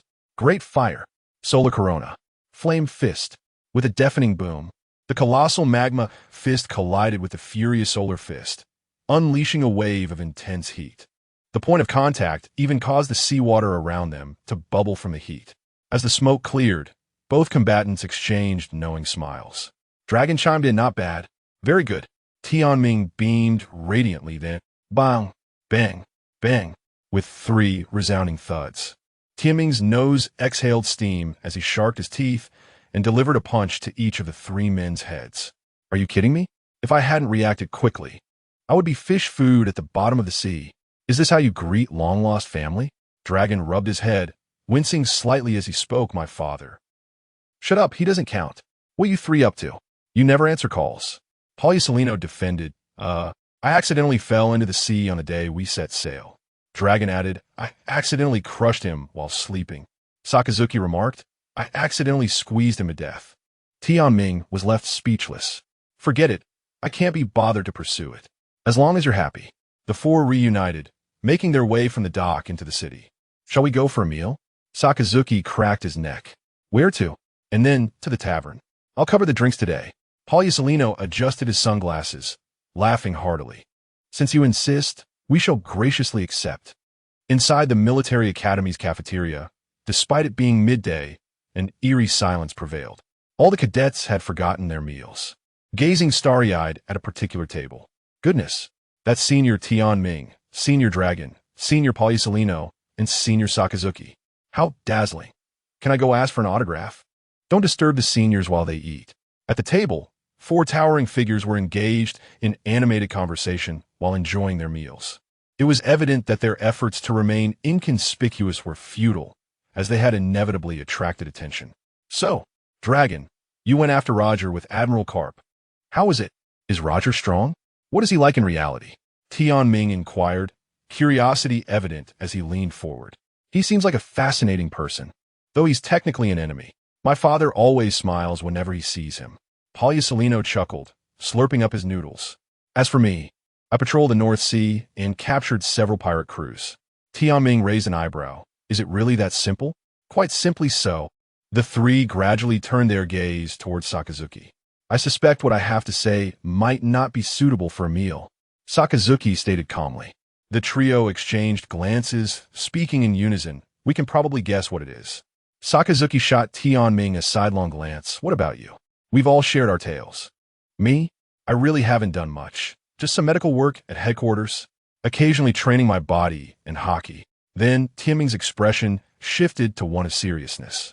Gesturing for the others to lean in, he whispered, "Later, I went to the Holy Land. The celestial dragons asked me to treat them, and so I." Once Tianming had recounted his experiences at the Holy Land, the 3 surrounding him wore expressions of mixed emotions. "You really are reckless," Sakazuki admonished quietly, glancing around at the onlookers. Polysolino's expression turned unusually grave. At that moment, only Dragon regarded Tianming with a glimmer of hope in his eyes. "I admit there is an element of gambling in my actions, but at times, as a human, I cannot turn a blind eye to the suffering of the people before me." Sakazuki shook his head in resignation, removing his hat to rub his slightly damp hair. Once again surveying Tianming with a complex expression, "I suppose one could say this is truly your style." "I'll take that as a compliment," Tianming sighed in relief, smiling as he lifted a glass of water and drank it in one go, casually tossing the cup onto the table where it landed steadily. Chapter 58, Undercover Mission. Hey sis, is what you said true? That kid really possesses the Conqueror's hockey?" Marshal Kong, with his arms crossed, leaned back in his office chair. "Absolutely. I cannot be mistaken." Vice Admiral Sis exhaled a plume of smoke, extinguishing his cigar in the ashtray. "Unbelievable. I can understand that a person as resolute as Sakazuki awakening the Conqueror's hockey is plausible, but that fellow hardly seems like the type." Sengoku mused, lowering his head in contemplation before continuing. "Let us not disclose this to them until they have sufficient strength to control such power. We wouldn't want to disrupt their training regimen." Meanwhile, Carp appeared indifferent, munching on a donut with a childlike grin. "Oh, that kid is impressive. Ha ha ha. Truly worthy of the monkey family." Hearing this, Zephyr looked at Carp with incredulity. "He is my son. When did he become part of your family? Yeah, aren't you part of it too? Right. Munki Dizifia. My dear brother. Zephyr's eyes widened like saucers, and he nearly bit through a cigar. When did I become your brother? Carp, picking his nose, retorted, You took our family name, didn't you? Besides, you're younger than me by a few years. So naturally, you are the younger brother. Come on, call me brother. You bastard Carp. I'll take you down. Come on, let me show you my iron fist of love. Instantly, the two engaged in a playful scuffle, Zephyr pinching Carp's nose and Carp twisting Zephyr's ear. It was reminiscent of a schoolyard brawl. Stop it. Mind your identities. At that moment, Marshal Kong, overwhelmed by anger, slammed the table, causing it to splinter into pieces. Sengoku, what are you waiting for? Go break them up. Sengoku hurried forward, his expression stern. You two are not children anymore. You both hold high ranks. Fighting in front of the marshal. Thoof. Before Sengoku could finish, Zephyr and Carp unintentionally knocked him with a solid blow, causing him to spit out bile. Do you think you can get away with this? With that, Sengoku threw himself into the fray, and the three became a chaotic mess. The scene was utterly chaotic. Kong could only look on in exasperation, casting a desperate glance at Vice Admiral Sis. Just then, four late-arriving brothers emerged from the bar, coincidentally stepping outside the office. Hey, old Kong. We could hear the commotion from outside. Are you throwing a party? Tianming laughed heartily as he pushed open the office door, only for his smile to freeze instantly. Inside, Zephyr, Carp, and Sengoku were entangled like children in a brawl. Carp had his legs around Zephyr's head while Zephyr stuffed his fist in Sengoku's mouth, who was fiercely tugging on Carp's hair. The three elders were in a tangle inside the office, while the four younger ones outside stood in stunned silence. 7 pairs of eyes exchanged incredulous glances. Sakazuki. Dragon. Borsellino. It must be that I opened the door incorrectly. Tianming quickly shut the door, took a deep breath to steady himself, and opened it once more. This time, to his surprise, Zephyr, Sengoku, and Carp were seated gracefully on the sofa. Ah, this seems normal now. Wait, what? The four outside twitched at the corners of their mouths and eyes, utterly shocked. One had a thick red mark around his neck, another had a dislocated jaw drooling, and the last had blood trickling down his scalp. Ha ha, you little rascals. You've arrived. Carp wiped the blood from his forehead, feigning nonchalance as he greeted the four. They all coldly chuckled in unison. Tianming couldn't help but internally scoff. The online summaries from my past life truly hit the mark. Their ISNT, a single normal person among the high-ranking Navy officials. The confrontations among the Navy's elite were hardly different. After Tianming divided a portion of his life force to heal the injuries of the three esteemed figures, they commenced their briefing and discussion regarding the upcoming mission. Marshal Kong, with a serious demeanor, spoke. This mission is an undercover operation. Oh. Tianming and Dragon's eyes sparkled with excitement, both leaping from the sofa. We have received intelligence that Captain John and Wang Ji, former members of the Rocks Pirates, are hinting at an alliance in the New World. Moreover, the last piece of intel from our undercover agent, Major General Max, before his sacrifice, consisted of only a few terse words. Kong's expression hardened as he slowly revealed the information. Pirate Nation. Your mission is to infiltrate the former members of the Rocks Pirates, Wang Ji and John. Gather all pertinent intelligence about them, and then I will dispatch Sengoku and Carp to contain them. Sakazuki's expression darkened ominously. The audacious pirates dared to establish a nation? The molten lava of rage began to seep from his forehead. Calm down, old Sakazuki. You're leaking.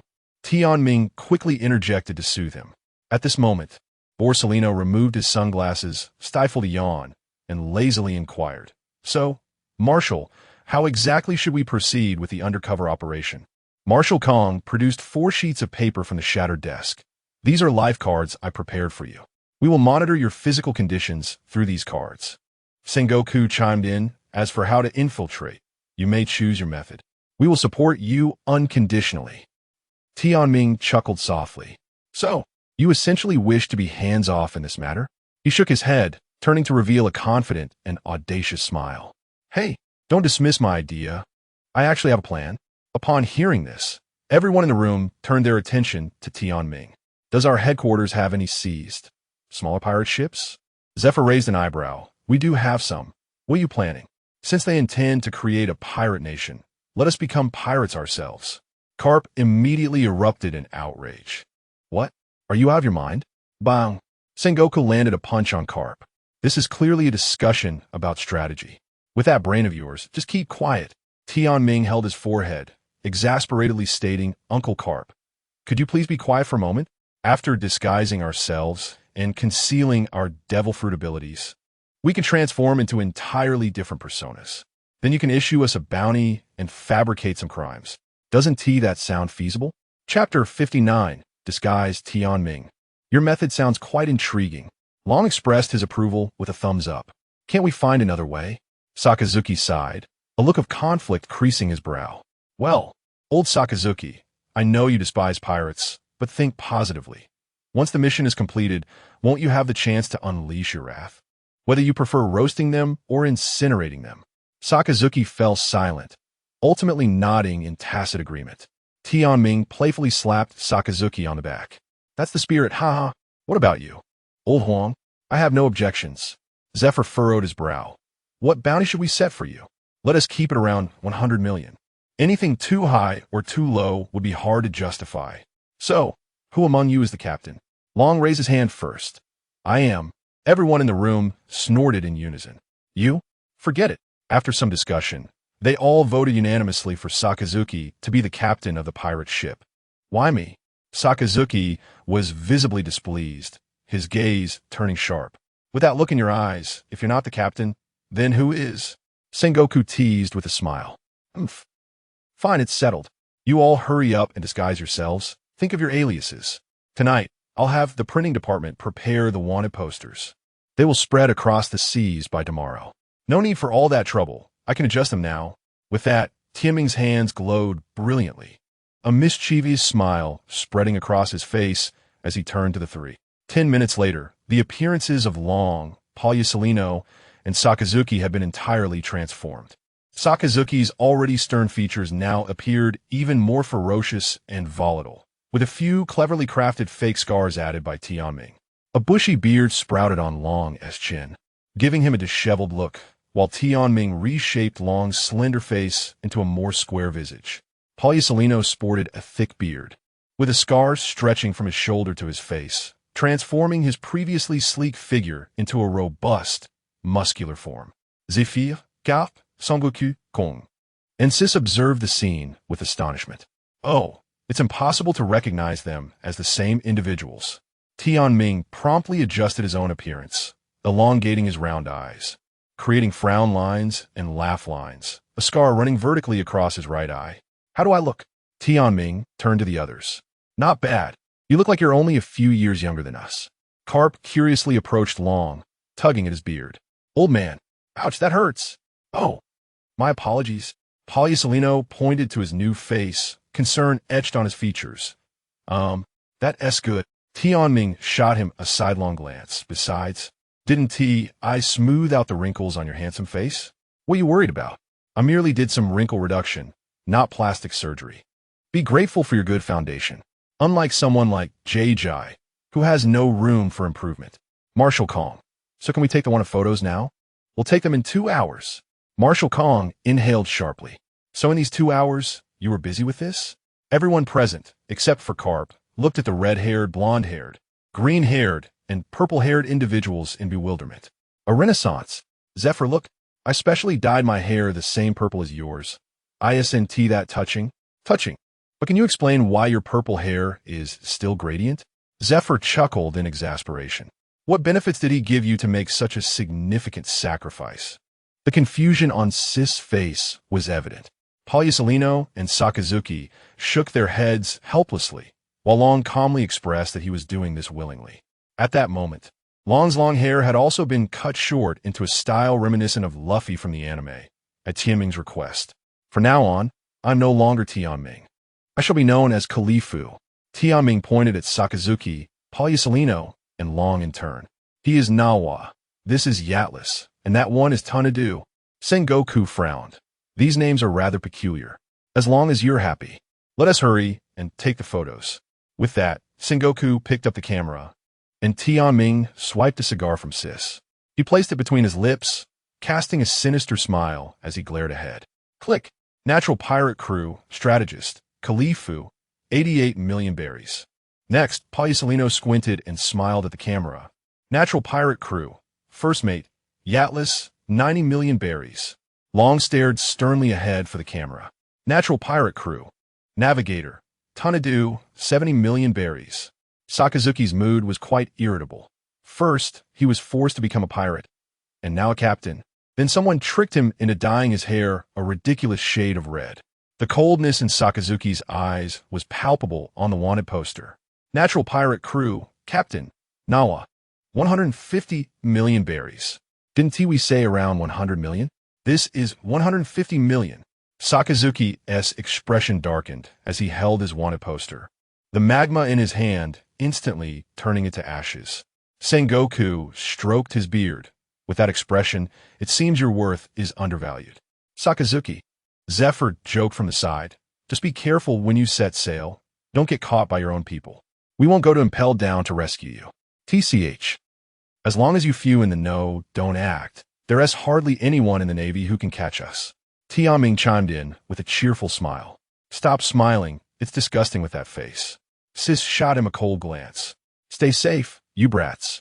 Marshal Kong's final words were sincere as he divided the life cards among the four, keeping a share for himself and the other high-ranking officials. He then handed Polysolino a small package. Inside were 10 low-concentration sea prism stone bracelets and their corresponding keys. These low-concentration stones would merely hinder the user's abilities without causing any exhaustion. Polysolino opened the package to find 10 exquisitely carved black bracelets and a shiny silver key. What do we need this for? Polysolino voiced his confusion. Shouldn't they be given? Just look at you all. One erupts magma when agitated. Another's eyes glow when excited. One instinctively enhances himself with wind, and the last one looks like he's drenched in blood when losing control of his emotions. Marshal Kong. All right, we will accept it. Polysolino quickly put away the bracelets, hastily plugging his ears with his fingers. Don't oversleep tomorrow. The four members of the natural pirate crew exchanged glances, sighing in resignation. All right, Chapter 60. How we become pirates? The dawn had yet to ignite the morning sky, leaving the surroundings shrouded in the profound darkness of night. The sky, still unbroken by the light of day, appeared as dark as ink, and the silence was so palpable it seemed as though time itself had come to a standstill. The pirate ship glided slowly out of Marineford. You must admit, Admiral Akiji is quite formidable, managing to procure a life card for John. Tianming leaned against the deck, one hand fiddling with a small piece of paper, while the other toyed with the key hanging around his neck, observing the three individuals busily preparing the ship. Why don't you lend a hand? Sakazuki grumbled through clenched teeth while hoisting the sails. Me? I possess no knowledge of navigation. Polysolino responded with exasperation, steering the ship. Seriously, how can you come up with such a feeble excuse? In this world, even children are familiar with basic sailing knowledge. Are you, perchance, from another world? How did you know? I truly am from another world. Polysolino was left speechless. The origins of this ship were unknown, perhaps remnants of some pirate crew. Its lines were smooth and elegant, the bow raised high, reminiscent of a warrior charging forth. The wave-like design along its sides rendered it light and agile in the water, while the unique shape of the stern resembled a sharp sword, slicing through the surface and leaving a lasting impression. Though it lacked the grandeur of a large pirate fleet, it exhibited a compact and fierce demeanor. Tianming tossed his saber to Sakazuki, who caught it deftly. Return what is rightfully yours. For the time being, we cannot rely on our devil fruit abilities, nor can we utilize the 6 powers. You still have to rely on the old ways for sustenance. Tianming chuckled mischievously. How splendid. Were it not for my utter lack of swordsmanship, I would acquire a sword to play with. At this moment Long, having overheard Tianming, leaped down from the lookout tower and landed gracefully on the deck, gazing enviously at the weapons held by Sakazuki and Polysolino. It's just us two throwing punches. Tianming pushed Long's hand off his shoulder and drew 2 pistols. If you wish to spar, do so on your own. I prefer firearms. TCH. Long grumbled as he settled down beside him. Tianming reclined back, lying on the deck while covering his chest, murmuring to himself, "Later, I shall hang the pirate flag I painted last night. If we are to perform, let us do it in full flare." Poliucelino contemplated. "That, the life card refers to the New World, does it not? How then do we assume the identity of pirates and traverse Redport to reach the New World? We can only go through Fishman Island." Tianming suddenly recalled this and slapped his forehead. He looked at the three men before him and weakly asked, "Do you know the way to Fishman Island?" All three shook their heads in unison. "Not to worry. As long as I know, it's sufficient." Tianming patted his chest, assuring the others, "To reach Fishman Island, we must first visit Sabeti Archipelago, where we shall seek a coating expert to coat our ship. Then we will proceed downward, passing through Fishman Island en route to the New World." Sakazuki, with a glint of bloodlust in his eyes, unsheathed his saber.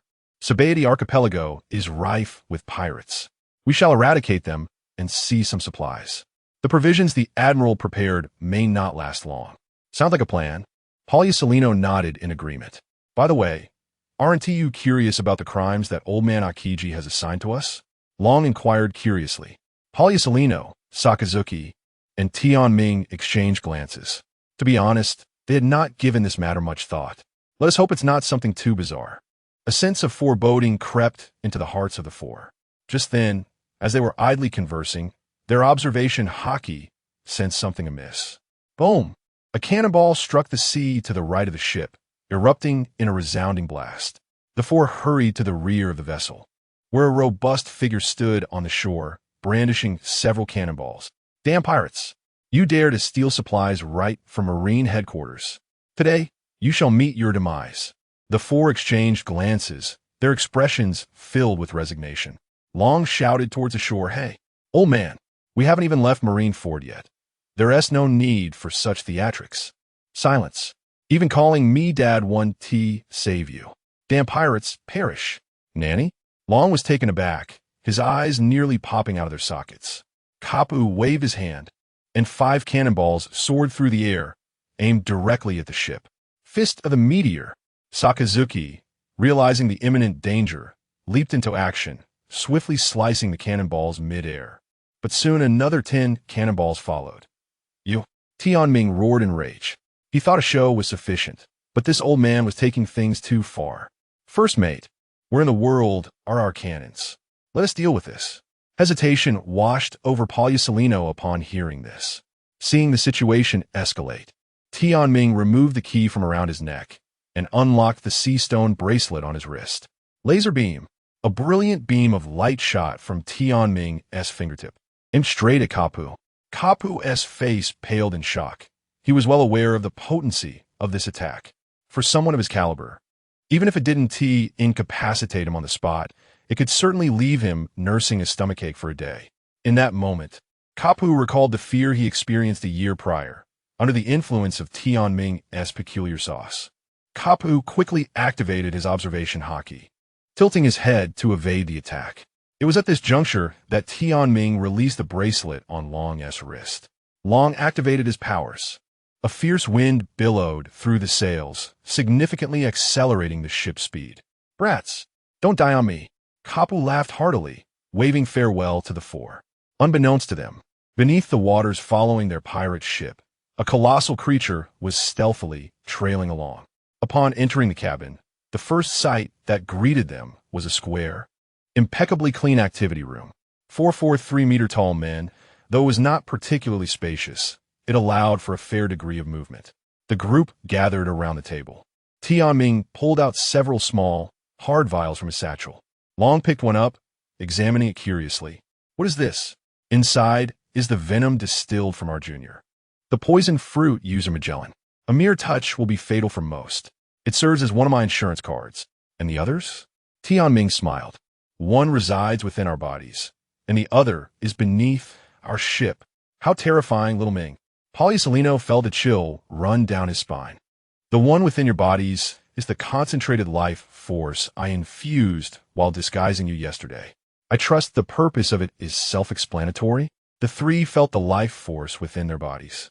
Sakazuki crossed his arms, puzzled. "Why is it that you, as a user of a devil fruit, have infused us with life force while wearing sea stone? How does it still function? Tianming calmly poured himself a glass of water and began to explain. My ability, to be precise, allows me to control life force rather than create it from nothing. The life force I distill is either my own original essence or absorbed from the external environment. Even if my abilities were to fail, the life force I have refined or transferred into another remains intact.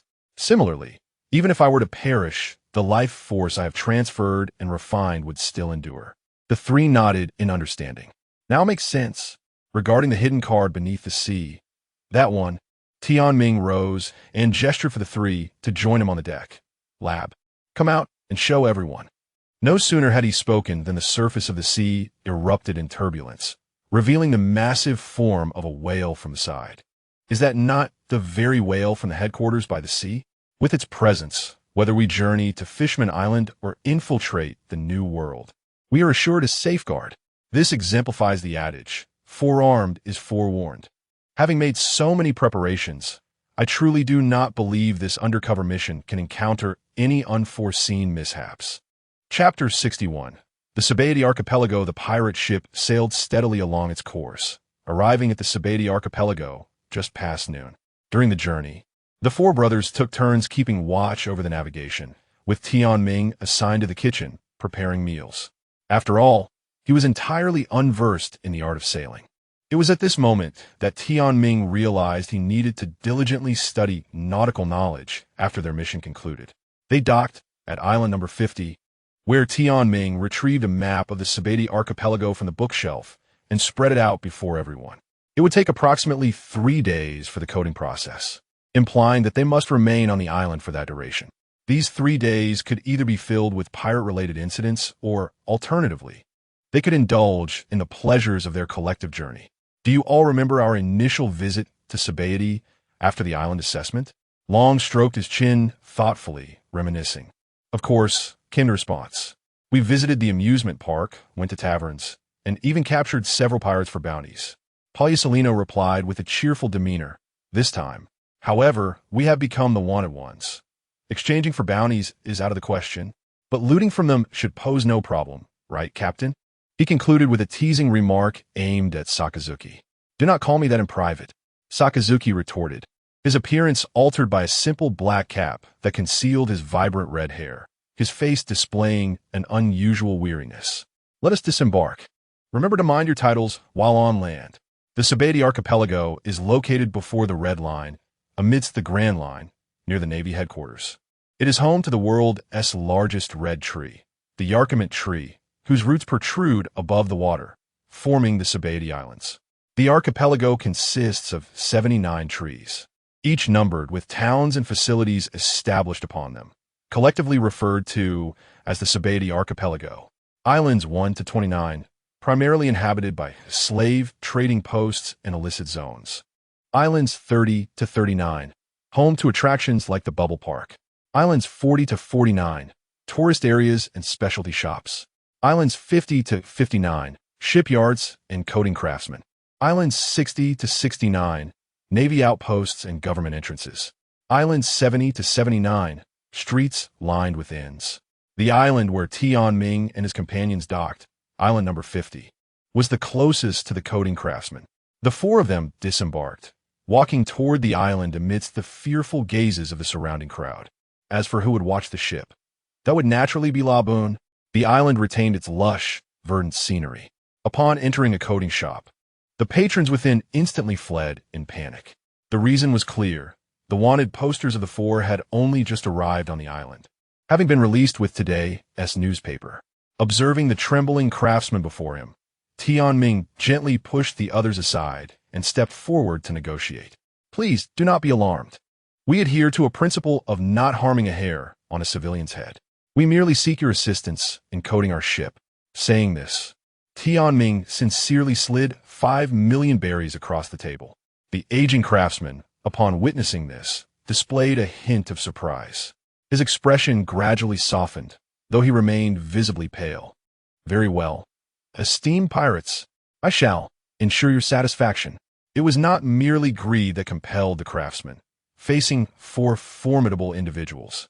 each with bounties exceeding 300 million. He knew he had no choice but to comply.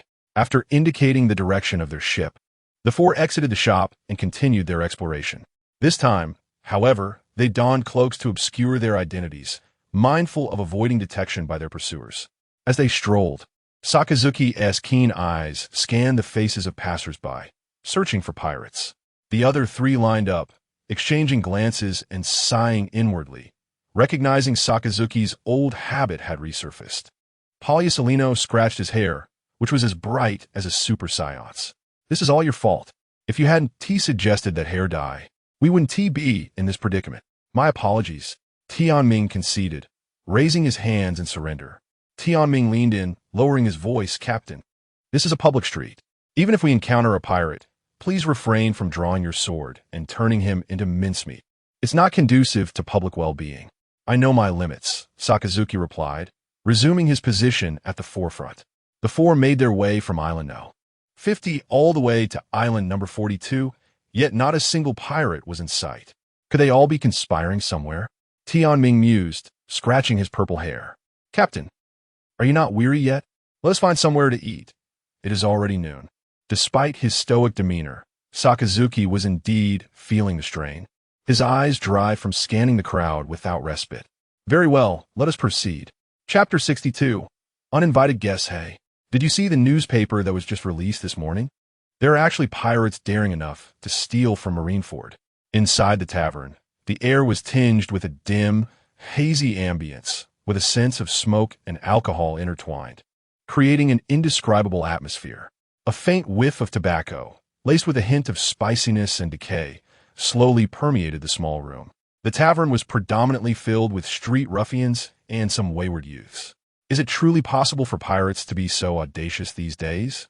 A curly-haired man, holding a glass, inquired with curiosity.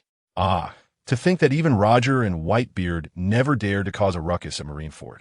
Which pirate crew is responsible for this? It appears to be a newly emerged pirate crew. He continued, holding up a wanted poster. Look at the bounty. The natural pirates? Their reward seems quite substantial. Ah, it's them. At that moment, a tipsy old man squinted at the wanted poster, recognizing it. They are currently on this island. I saw them on Island 50. They must be looking for a coding master to get to Fishman Island. Island 50, you say? The curly-haired man revealed a confident smile, slapping a small stack of belly onto the table as he stood up. Upon closer inspection, it became evident that he was nearly 3 meters tall. Thank you for the information, old man. As he passed by the drunken fellow, the old man was astonished to find a layer of frost forming on his previously warm glass. With that, the curly-haired man exited the tavern, his spirits soaring. A fervor ignited within him. At a restaurant on Island 41, a group of 4 brothers devoured their food with gusto. Since learning the technique of life return, their appetites had skyrocketed. The other patrons in the restaurant kept their distance from the 4 raucous individuals. What a ridiculous joke. Their wanted posters are hanging right at the entrance of the restaurant. This is utterly brazen, committing crimes in broad daylight. I've heard that someone has already informed the Navy. A fierce battle is inevitable. We should leave quickly, Sakazuki murmured, glancing at the 3 others who were wolfing down their food. Why worry, Captain? Let's fight. Long, with determination in his eyes, insisted as he swallowed a mouthful of meat. Wow, you really think of yourself as a pirate, Poliusolino remarked, bemused. As he observed Long, it is indeed time to leave.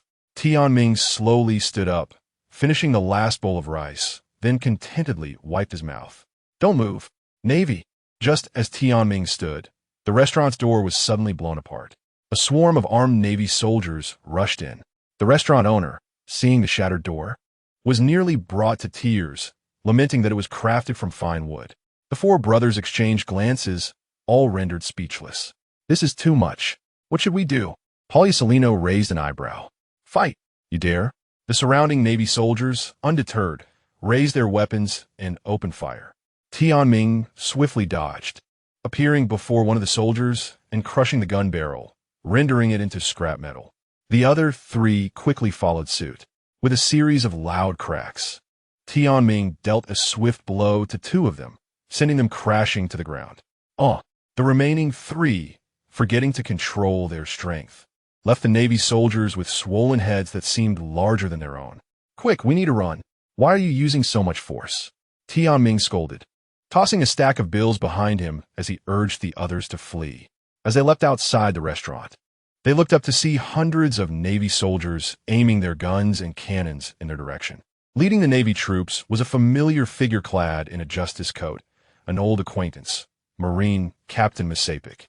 The four shared knowing glances, their expressions clear. They had run into an old friend.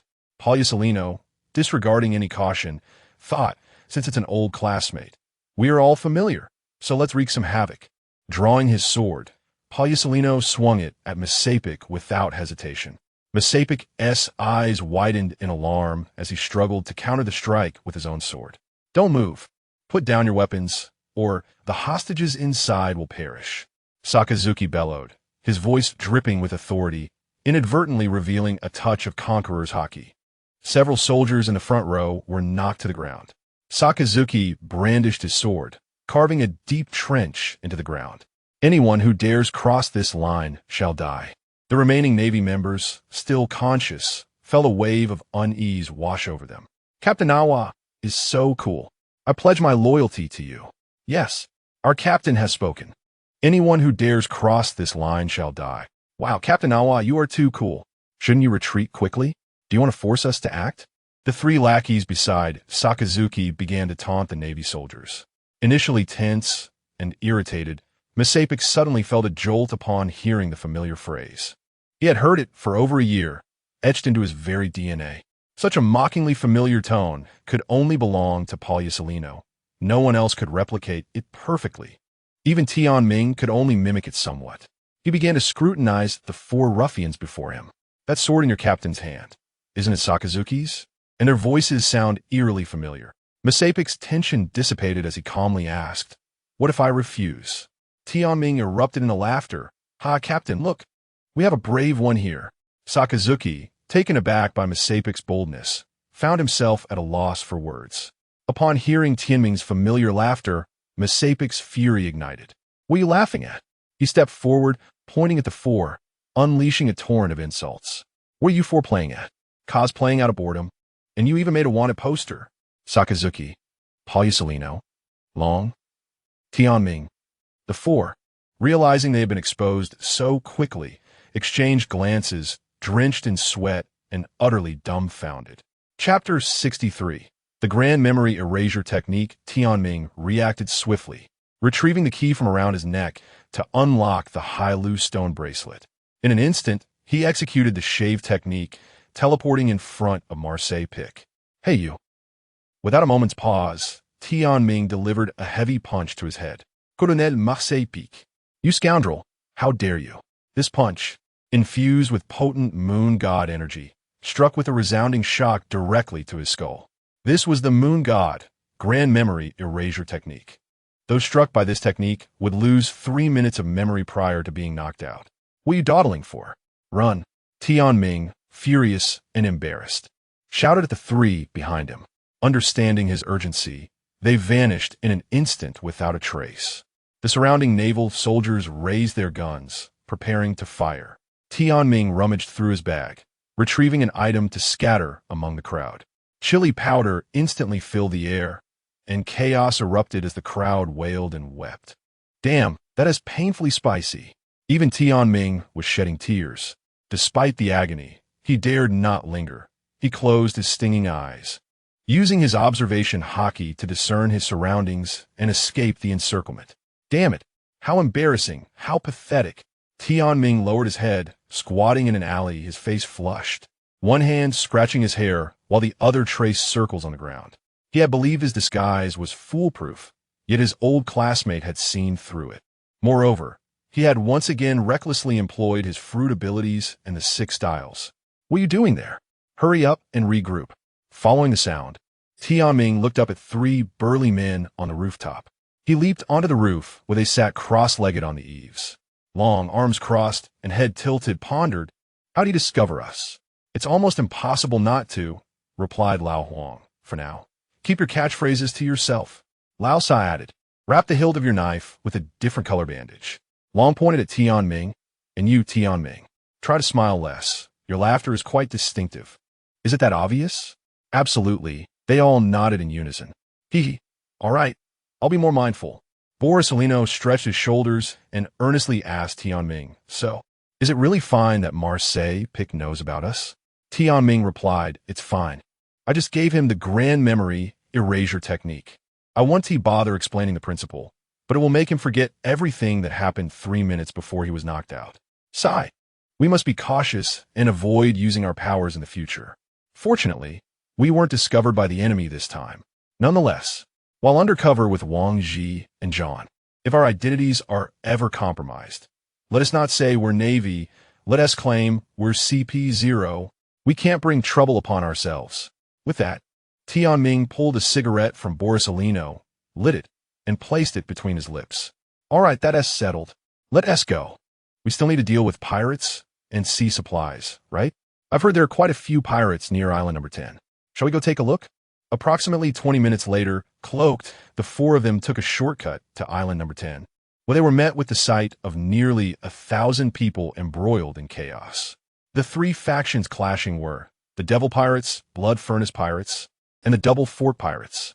Sakazuki's eyes gleamed with excitement at the scene. Let us go. With that, Sakazuki charged into the fray, brandishing his knife wrapped in a new bandage. The blade instantly transformed to a pitch-black hue as he maneuvered through the pirates, mercilessly slashing. Blood gushed forth, and the pirates screamed in agony. Captain, we've arrived. Long followed closely, his movements like a raging storm, toppling enemies left and right.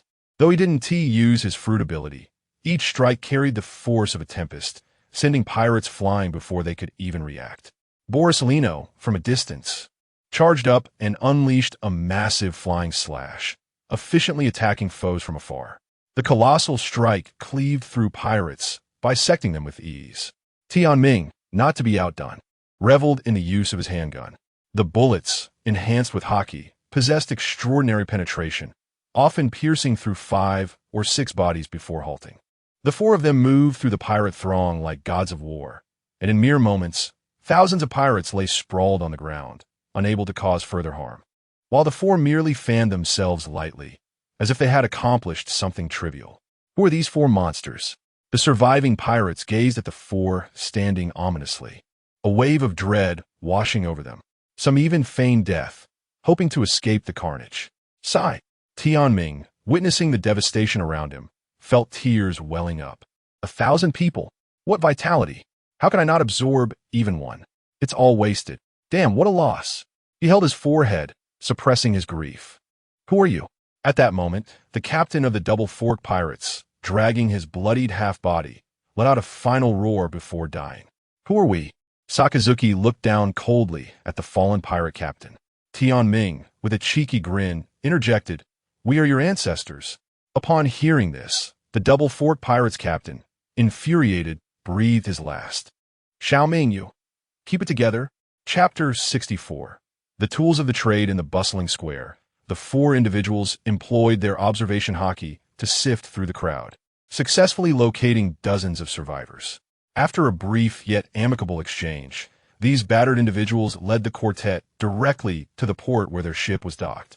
Upon arrival, 3 enormous pirate ships loomed before them. The first vessel resembled a colossal sea beast, towering several meters high, its mast piercing the clouds as if it were supporting the very sky. The dark hull emanated an aura of authority, with sharp metallic spikes embedded along the sides, revealing menacing fangs. The second pirate ship was equally impressive, its hull a deep crimson, reminiscent of dried blood. The bow boasted a fearsome demon statue, seemingly glaring at every approaching foe. The ship's levels were stacked upon one another, and from the highest mast, one could survey the entire port. The final ship was striking in its unique design, featuring a streamlined shape and a pristine white hull adorned with golden accents, exuding both elegance and strength.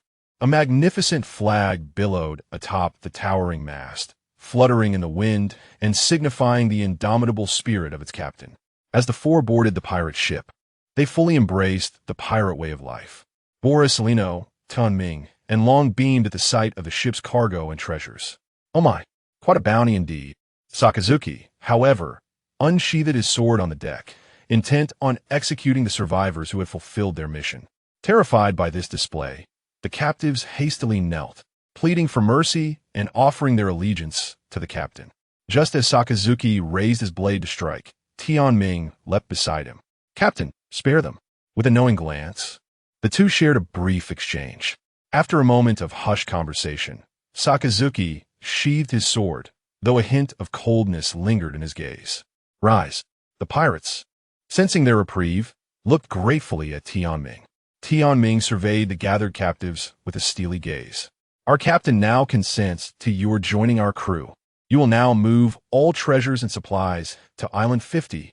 The pirates were momentarily taken aback, realizing the enormity of the task ahead. "What are you hesitating for? If you value your lives, do not dawdle, or I shall end you." With that, Tianming drew his pistol, firmly aiming it at the group. "Do not even think of slipping away unnoticed. The consequence for such an act is death. Move now." At his command, the pirates sprang into action, scrambling into the ship's hold to start transporting the cargo. Within just 5 minutes, they had already cleared one ship of its supplies. Long observed their fervor with a smirk. "Oh, what vigor!" Sakazuki lit a cigar, shrouded in swirling smoke, and regarded Tianming with a contemplative look. "It is done." Without hesitation, Sakazuki drew his sword, unleashing a powerful, hockey-infused slash aimed at the now-empty pirate ship. The strike landed with precision, and with a deafening roar, the vessel was cleaved as if made of paper. A jagged crack rapidly extended from bow to stern, and as the force continued, the ship began to tilt and splinter, the wood creaking ominously. In an instant, the once-whole ship was reduced to 2 halves, crashing into the sea with a tremendous splash, sending waves crashing against the dock, drenching the pirates present. The remaining pirates stood in stunned silence, fearful and speechless. "Continue moving." Sakazuki's voice was icy as he bit down on his cigar. The pirates, now spurred into action by Sakazuki's display of power, hastily emptied the remaining 2 ships. Just as Sakazuki prepared to strike again, Long interjected, "Captain, allow me to handle this." With that, Long seized a cannonball from the cargo and, with a powerful throw, unleashed his own attack. Fist of the Meteor. A barrage of cannonballs erupted on the 2 pirate ships, creating a dazzling array of explosions that shattered the vessels into fragments. Borisellino and Tianming exchanged knowing glances and smiled in agreement. "Looks like those two are quite the pair." Tianming continued directing the remaining pirates. "This will suffice. We have other matters to attend to. Rest for 10 minutes, then transport these supplies to the shore of Island 50. Our ship, the smaller, more elegant one, awaits you. Do not harm a single civilian along the way, or you shall find yourselves feeding the whales." With that, Tianming beckoned for his companions to follow. "Take care, leaders." The pirates watched the 4 formidable figures depart, feeling utterly drained. "Tianming, what is your intention in keeping them alive? You do not truly plan to take them with us, do you?" Tianming chuckled softly at Borisellino's inquiry. "Not all. I intend to utilize them for our benefit. Once they assist in loading our treasures onto the ship, we will abandon them on the shore for the Navy to apprehend. They will be captured as members of the natural pirates, sir, perhaps met with execution by the Navy in the process." Tianming then turned to Long and Sakazuki. "After that, we shall contact the old man in the sky, instructing him to disseminate news to the press. The new pirate crew, the natural pirates, has suffered significant losses at Sabeti Archipelago, with only the captain and 3 officers remaining." Long glanced at Tianming and then at Sakazuki, who stood silently with his sword. "What was the point of all this effort, then?" Tianming shot Long a playful look. "Patience. I am not finished. We are going undercover. Given that one of our infiltrators has already been discovered, we must be even more cautious in our approach. A crew of 4, diminished and battered in their journey to the New World. If you were John or Wang Ji, which would you believe?"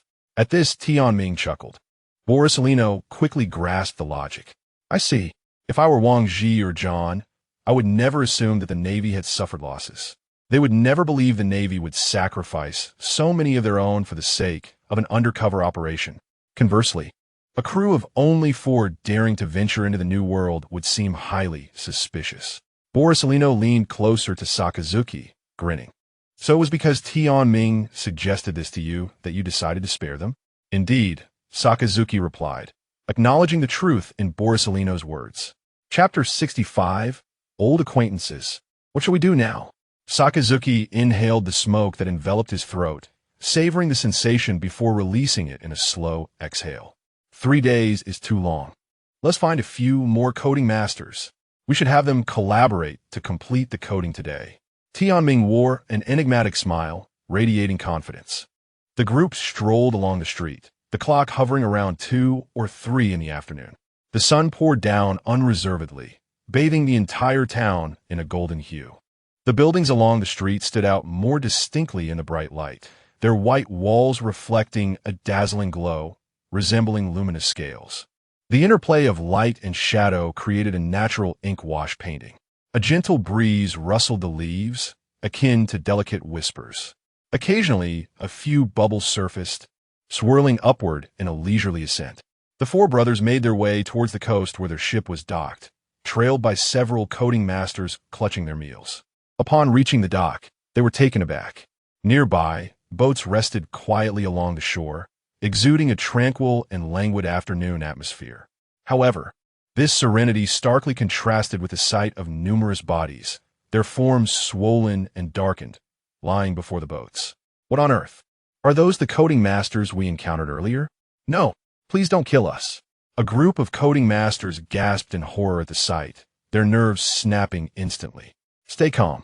They are merely a band of pirates. Look, they possess no coding tools. Borsalino hurriedly reassured the crowd. Before he could finish, Tianming had already approached the corpses. These bodies were those of the captured pirate minions from earlier.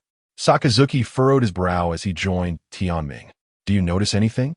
They died of freezing. Tianming examined one body closely. Old Sa, feel this. So cold. Tianming pointed at the corpse, his chin resting thoughtfully.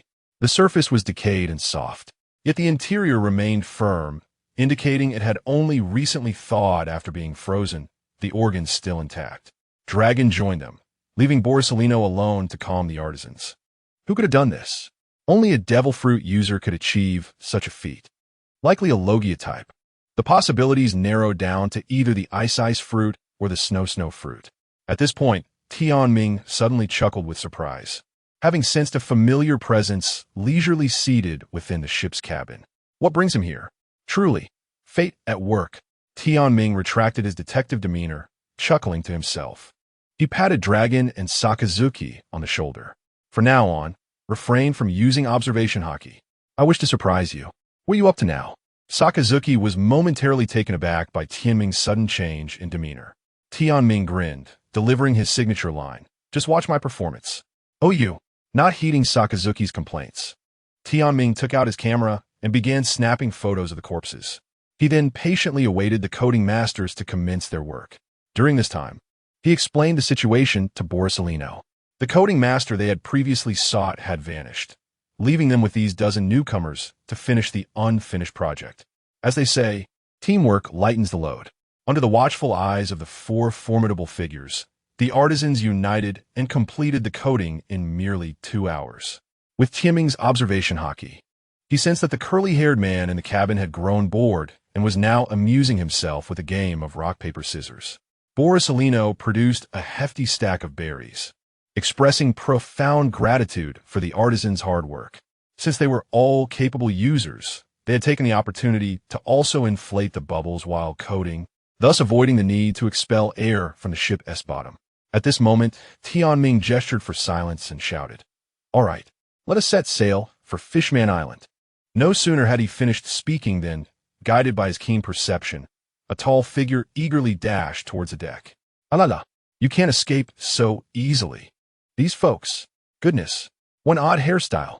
Before them stood the future Marine Admiral, Akiji Kazan, who at this time still upheld the tenets of burning justice.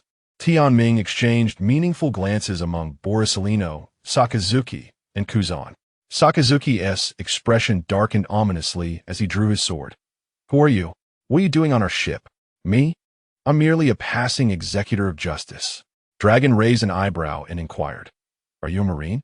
"Kazan, enveloped in a layer of frost. Replied, "I am not a marine, but I will be shortly. Apologies, gentlemen, but I require your heads to secure my admission to next year's elite marine training camp." The four exchanged bewildered glances, their expressions quirky as they regarded Kazan. "You wish to join that training camp?" Tianming stifled a laugh, taking several deep breaths to suppress his amusement. Kazan adjusted his sunglasses confidently, placing his hands in his pockets. "Ha, indeed. You worthless scum have no idea how prestigious that training camp is." In their hearts, the four thought, "No one understands it better than we do." Kazan continued, his face alight with aspiration. "I've watched the footage of the first graduation ceremony countless times. La, it's so exhilarating, especially those four seniors giving speeches. So cool." Dragon, Borisolino, and Tianming's faces turned crimson as they scratched their vibrant hair, chuckling foolishly. "Ha, is it really that great?" Sakazuki, observing the antics of the four clowns beside and across from him, was at a loss for words. "In any case, this conversation has reached its end. You may perish. Allow me to show you the horror of a logia fruit." "Burn, my justice," Kazan declared, unleashing a chilling blast of frost towards the four. Chapter 66. The young admirer Kazan approached with an imposing presence, an icy chill radiating from him that caused a shiver even from afar. Tianming forcefully pushed Borisolino aside. "Go." Borisolino stumbled forward unexpectedly. "Vice Captain, it's time for you to show off." Borisolino turned to face the advancing Kazan, a gentle smile gracing his face. "Little brother, how impressive you are." With that, he threw a punch, which Kazan calmly accepted. "I'm ice itself, ha ha. You cannot touch me." Pua. Kazan was sent flying by Borisolino's light punch, crashing heavily against the wall, leaving a clear silhouette. Borisolino glanced at his left arm, which was now covered in a thick layer of frost. He paid it little mind, shaking his fist to shatter the frost. "Ha ha!" At that moment, both Long and Tianming were laughing heartily. Sakazuki strode over to Kazan, dragging him like a lifeless body towards the edge of the ship. "Hey, old Sakazuki, what are you doing?" Tianming, panicked, forgot to address him as captain and hurriedly called out, "Throw this kid onto the shore." "Wait, don't be hasty." Sakazuki hesitated for a moment, just as Kazan suddenly erupted in a wave of cold air, freezing Sakazuki, who was closest to him, into a solid block of ice. "Damn pirates! What trick did you use to strike me?" Kazan laughed triumphantly. "Fortunately, I cleverly feigned death to deceive you. Now your captain is frozen solid. All of you, surrender." With that, Kazan touched his swollen face from Borisolino's punch, grinning at the three before him. However, contrary to his expectations, the trio showed no panic upon seeing their captain frozen. Instead, they continued to jest. Tianming pointed at Kazan with a smile, saying to Borisolino, "What do you think of this kid? He has great potential, at least on par with us." Borisolino replied. Long looked at Kazan, generously offering his praise. "Truly impressive." Kazan was left dumbfounded, thinking, what is going on here? Just then, the ice block beside him suddenly cracked and exploded. Sakazuki emerged unscathed, his cold gaze fixated on Kazan, who said nothing. With a single punch to the head, Kazan collapsed, a large bump forming on his skull. "That hurts, you bastard," Kazan groaned, lifting his head to meet Tianming's cheerful face. "You've watched the graduation videos of the first elite training camp many times, right? You must know Tianming, Borisolino Long, and Sakazuki quite well." With that, Tianming once again released the bracelet from his wrist. A golden light radiated, restoring Kazan's swollen head and aching cheek to their original state. "This ability is the healing fruit?" Kazan's eyes widened in shock.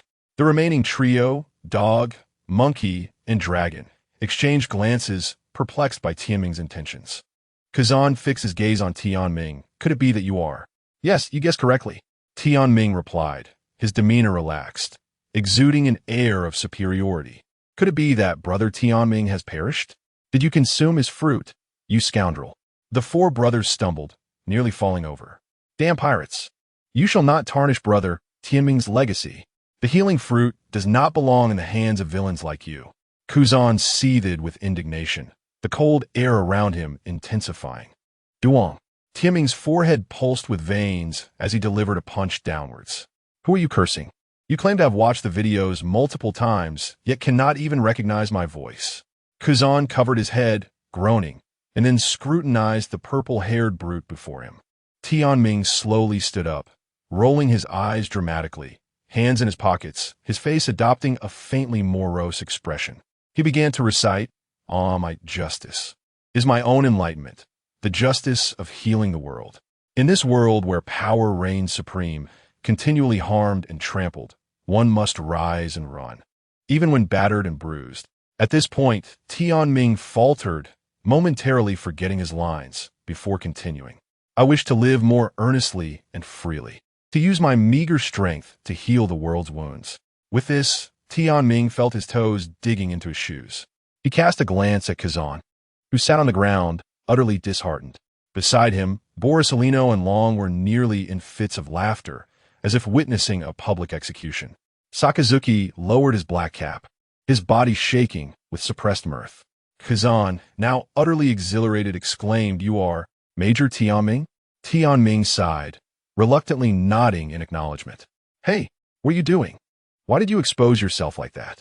Sakazuki's neck muscles bulged as he spoke, his face slightly flushed. "Oh, come on, old Sakazuki. We've been brothers for over a year. Why are you still shocked by my decisions?" Kazan pointed a trembling finger at Borisolino, Sakazuki, and Long beside Tianming. Tianming casually tossed the keys to the three of them, who promptly unlocked their handcuffs. Borisolino erupted in golden light, offering a friendly smile. Long waved his hand, summoning a refreshing breeze. Meanwhile, Sakazuki silently let a few drops of molten lava spill from his palm, signaling his agreement. Healing fruit, flash fruit, hurricane fruit, lava fruit. So you truly are. Tianming nodded subtly, maintaining a composed facade. Yes.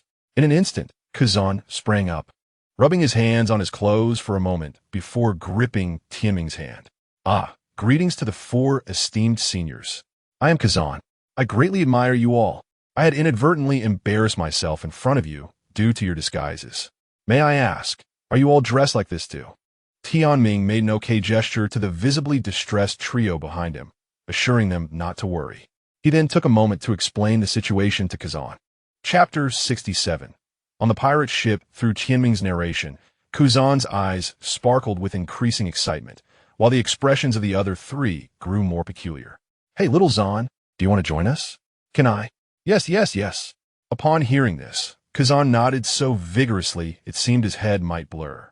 At that moment, Borisolino and Sakazuki appeared utterly incredulous, their calm demeanor shattered.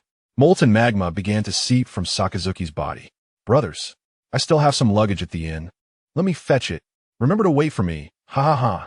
With that, Kazan leaped off the ship, disappearing in a flash. Don't worry. We won't set sail until tomorrow. Tianming chuckled, leaning against the ship's railing and waving to Kazan, thinking to himself, once you board this pirate ship, there's no turning back. As Tianming grinned foolishly, a large hand suddenly seized him by the collar, lifting him up. What do you think you're doing, you fool? Allowing someone who hasn't even joined the Navy to partake in our undercover mission.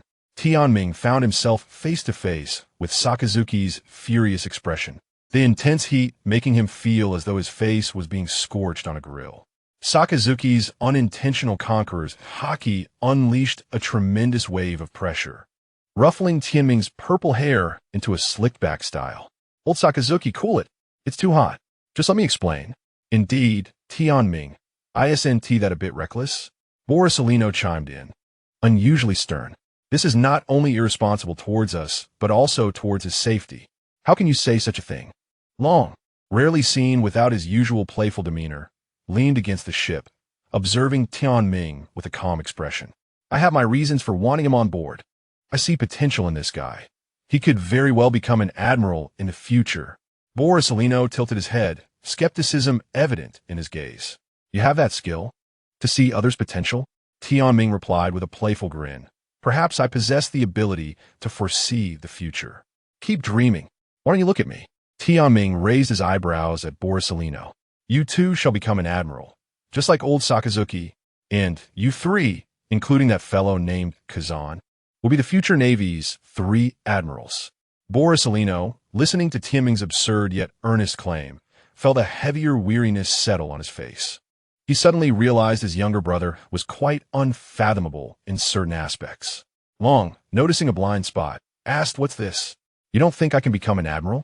He smiled at Tianming. "Do you harbor some prejudice against me, dear brother?"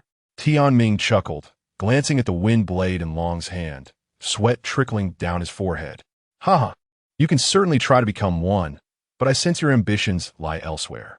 Long, upon hearing this, sheathed the wind blade, acknowledging the truth in Tianming's words. Sakazuki's expression remained grim, yet he made an effort to calm down. "You all stop your banter. Tianming, quickly explain why you insisted on bringing him along." "I refuse to believe it is merely for such childish reasons." He pulled out a cigar, lighting it and tossing another to Tianming. Reclining on the deck with arms outstretched, Tianming remarked, "During undercover work, we cannot utilize our devil fruit powers. Having someone who can use their abilities and hasn't yet exposed themselves in the Navy is quite a guarantee. Don't underestimate the ice fruit. It belongs to the same catastrophic category as yours. Besides, that young man truly has promise. I plan to recommend him to Old Zephyr for the 3rd training camp after this mission."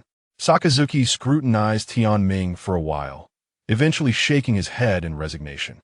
He removed his cap, running a hand through his red hair, and said matter-of-factly, "Fine, in any case. I trust you." Upon hearing this, Tianming sprang to his feet, looking at the other 3. Their expressions mirrored one another, an exasperated smile tinged with relief. Long patted Tianming on the shoulder. "Sai, you've been reckless for quite some time now. You truly are a troublesome brother." "You're not much better," Boris chimed in cheerfully, pulling out a cigarette from his pack and lighting it. Among the 4 brothers, 2 chewed on cigars. One smoked a cigarette, leaving Long with empty hands. Unwilling to be outdone, he pulled out a pack of cookies from his pocket, crunching on them defiantly. As night fell, Sakazuki's brow furrowed deeply, his gaze fixed on the distant lights of the Shambodi archipelago, feeling a wave of frustration wash over him. Another unreliable character. He glanced at the trio, sprawled out on the deck, lying haphazardly. Sakazuki suddenly felt the weight of existence bearing down on him. Just as he reflected on this, a blue-haired figure waved at him from afar. Boris, lying on the deck, sprang up upon hearing the call, rousing the slumbering Long and Tianming beside him. Kazan excitedly climbed aboard, standing on the deck. "Alala, brothers, what do you think?" With that, Kazan shook his blue hair. "Now I've joined your ranks." Tianming beamed at Kuzan's striking blue explosion of hair, thoroughly pleased. "Hey, little Zan, you're quite the addition. Excellent. From this moment on, you're a member of the natural pirate crew, and your name will be Tsunami." Tianming then introduced Kuzan to the others. "From now on, you shall call Sakazuki captain, Boris vice captain, and the strategist and Long is the navigator." Kazan shook hands with Boris and Long, but when he reached Sakazuki, he merely nodded coolly. Old Sakazuki is usually like this with unfamiliar people. You'll get used to it. He can actually be quite gentle sometimes, for instance. Sakazuki, noticing Long's struggle to articulate, turned away silently. Boris quickly stepped in to cover for Long. "For instance, he cares deeply when those around him are injured. Indeed, Sakazuki values those close to him." "Oomph, boring." Tianming chuckled, clutching his stomach, and playfully approached Sakazuki from behind, elbowing him. When he does that, it means he is shy.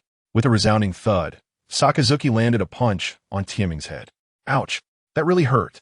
Tianming instantly crouched down, clutching his head, tears welling at the corners of his eyes. "If you keep talking back, do you believe I won't hit you again?" Chapter 68. Midnight chat on the cool night in the Sabeti archipelago. The cabin was suffused with a warm atmosphere, illuminated by gentle lights that brightened every nook. The wooden walls exuded a faint pine scent, instilling a sense of tranquility and reassurance. The guest quarters were simply and warmly decorated, adorned with soft bedding. Though the ship boasted individual rooms for 5, it seemed that none wished to sleep apart. Since the training camp concluded, the 4 brothers rarely found themselves in the same room again. Outside, the waves gently lapped against the hull, producing a melodious sound. The sea breeze wafted through the window, bringing with it a refreshing essence. Within this modest cabin, one could feel the warmth and comfort of home, forgetting the clamor and worries of the outside world. "Hey, Jean, how old are you this year?" Tianming asked, squinting with a smile while lying on the bedding. "I'm 18, Kazan replied. "I'm 19. Ha ha ha. Finally, I'm not the youngest in this room." Tianming rolled over to face Kazan. "By the way, Jean, can you repeat after me? What is it?" "Senior Tianming, you say." "Ah." "Stop calling me senior. Just call me brother."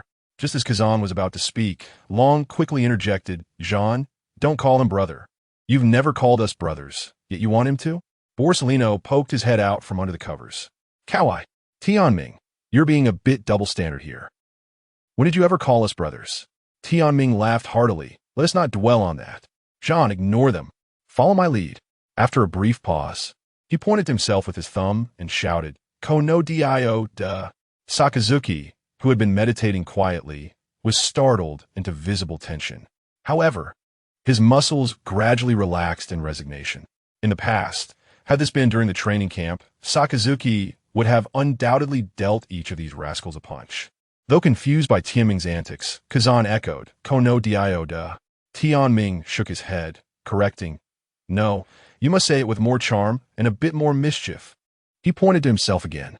Kazan adjusted his demeanor, pointing to himself with a mischievous grin. "Ko no dio da? Ha ha ha. That's the spirit. Ha ha ha. Damn, my DNA is buzzing." Tianming laughed uncontrollably, pounding the floor, leaving the surrounding canine, ape, pheasant, and dragon in bewilderment. At that moment, Kazan felt an inkling of his idol's image shattering. Long sat up in alarm, glancing at Sakazuki. "Old Sak, that punch you threw on deck didn't knock some sense out of him, did it?" "How could that be?" Sakazuki replied, sitting up with steadfastness, glaring at Long. "What nonsense are you spouting? I used to hit you all the same, and nothing happened." Eventually, Tianming laughed himself to exhaustion, collapsing onto the bedding, still gasping for breath. Borsellino looked at him with wide-eyed concern. "Speak properly. Don't puke on the bedding." Long chuckled as he pointed at Tianming. "Jean, isn't this guy completely different from what you saw in the recordings?" Kazan appeared quite excited. "Ah well, if I must say, you all differ from the recordings too. But this is what makes these seniors so genuine. This is so cool. I never imagined I would sleep in the same room as you, let alone embark on missions together." Sakazuki slowly turned around. "What made you want to join the Navy, kid?" "Me? Of course.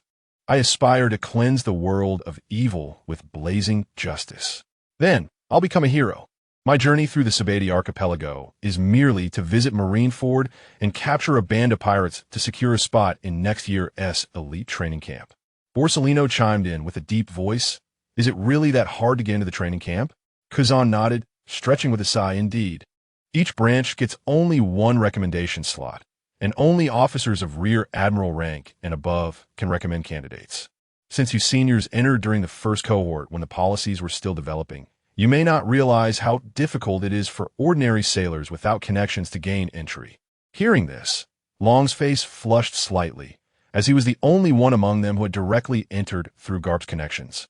Tianming, Borsellino, and Sakazuki had all been recommended based on their own merits.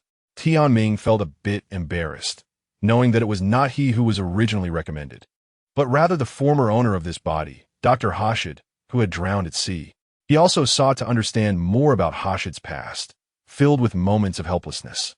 With his hands behind his head, Tianming added with a smirk, "But that determination is commendable. When I first joined the training camp, I was just like old Huang, wanting nothing more than a slack off. But after gaining more insight, that idea vanished." Letting out a deep breath, Tianming reclined comfortably on the bedding, crossing his legs. At that moment, no one knew what he was contemplating. The soft, amber light cast a warm and cozy ambience throughout the room. The illumination was gentle, like a light veil delicately draping everything. Under this golden glow, they gradually felt themselves relaxing, their thoughts becoming light and soothing. Sakazuki neatly tucked the covers, closing his eyes as he calmly addressed the others. "It's getting late. Let us sleep." Upon hearing this, Borsellino rose and gently extinguished the oil lamp. Time passed unmeasured, and soon the rhythmic sound of breathing filled the cabin. With a beaming smile, Tianming quietly rose, donned a jacket, and made his way to the deck. Leaning against the ship's wall, he retrieved a delicate miniature transponder snail from his person and dialed. Hello, Mr. Tianming. You called for me. The voice on the other end belonged to MacDonald, filled with excitement yet tinged with weariness, clearly awakened from sleep. MacDonald, over the next few days, consult with the other celestial dragons I've healed and come to the Sabati archipelago. Purchase all the civilian slaves on the island. Upon hearing this, MacDonald's demeanor shifted to one of utmost seriousness, as if he had been entrusted with a monumental task. Of course, Mr. Tianming. All right, that'll be all. Thank you for your hard work. Tianming concluded, hanging up the call. Chapter 69. Before departure during a leisurely stroll in the Sabati archipelago, Tianming's heart stirred with the desire to liberate slaves. However, burdened by his current mission and lacking the skills to remove explosive shackles, he deemed it unwise to act impulsively. Thus, he resolved to enlist the help of the celestial dragons whose personalities he had previously corrected. Behind Tianming, the door creaked open. A long shadow stretched across the deck in the moonlight. Tianming smiled contentedly. Did you hear that? Dragon nodded and approached, taking a seat beside him. Leaning against the ship's railing, Tianming gazed contemplatively at the sea, where the moonlight danced upon the waves, glimmering like jewels. I expected you to be the deepest sleeper among us, Dragon remarked, looking at Tianming with a smile. Do you not feel despair over the current world government? Tianming nodded, then shook his head, embodying a complex contradiction. Eventually, he sat beside Dragon. Indeed, their eyes met, and Dragon fell into a deep silence. Tianming, I seek your perspective on a matter. Among our brothers, old Sa is quick-tempered, while old Huang is indecisive, always agreeing without thought. Thus, I turn to you. Tianming, calm in demeanor, gestured for Dragon to continue. You previously claimed my ambitions lie elsewhere, and you were correct. I find myself increasingly disenchanted with the Navy. Please, do not hastily refute me. I feel I cannot find the ultimate justice within the Navy. Instead, I discover many limitations. I desire to gather like-minded companions to dismantle the oppression wrought by the celestial dragons. Tianming scratched his head, genuinely curious. When did you develop such thoughts? In response, Dragon recounted his experiences during his graduation assessment in the Sorbet Kingdom, as well as insights gained thereafter. Tianming leaned back against the ship's wall, absorbing the weight of Dragon's words. He had not anticipated that Dragon had already encountered Kuma and Jinny. To be honest, I advise against leaving the Navy, Tianming interjected. Hear me out. If you aim to form a team with such grand aspirations, you will inevitably require intelligence from various sources. You will surely have several trusted allies. Appoint them as the public leaders of your group. Meanwhile, you can continue to fulfill your duties within the Navy to the best of your ability. Some intelligence within the Navy is challenging to obtain externally. There are matters the Navy cannot address, which external forces can, and vice versa. Even after you ascend to a high position within the Navy, you will gain access to more secrets of the world government, while providing greater protection for your group in the shadows. Do you understand? The cold sea breeze cleared many tangled thoughts from Dragon's mind. Thank you, Tianming. You truly are remarkable. Tianming relaxed his serious demeanor and raised his head proudly. Of course. With that, he stood and headed toward the cabin, leaving Dragon pleasantly surprised behind him. Wait, did you just call me brother? Ha ha ha. Indeed, Tianming replied with a smile. Call me that again. Dream on. The night along the coast was tranquil and cool. Waves gently caressed the shore, producing a low sound akin to the breathing of the sea. The night passed quietly. The following morning, as Tianming lingered in a state of drowsiness beneath his covers, he heard Dragon enthusiastically boasting to Palyasolino and Sakazuki. You know what? Tianming called me brother last night. Ha ha ha. The two exchanged skeptical glances, their disbelief evident. It's true. If you don't believe me, just ask him when he wakes up. At that moment, a pillow flew through the air with the force of a brick, striking Dragon squarely in the face. What are you making such a racket about so early in the morning? Tianming glared at Dragon with irritation before burying himself deeper under the covers. Although he possessed the ability to rise early, he who would wish to endure someone's incessant chatter during their rest. Ultimately, faced with Dragon's unyielding noise, Tianming relented. With a pained expression, he reluctantly rose to prepare breakfast for the group. Though modest in quantity, the meal was quite delectable, particularly as Kazan nearly exploded with delight. They awaited the reports from headquarters and the newspaper, announcing the significant toll the Navy had inflicted on the natural pirate crew in Sabaody.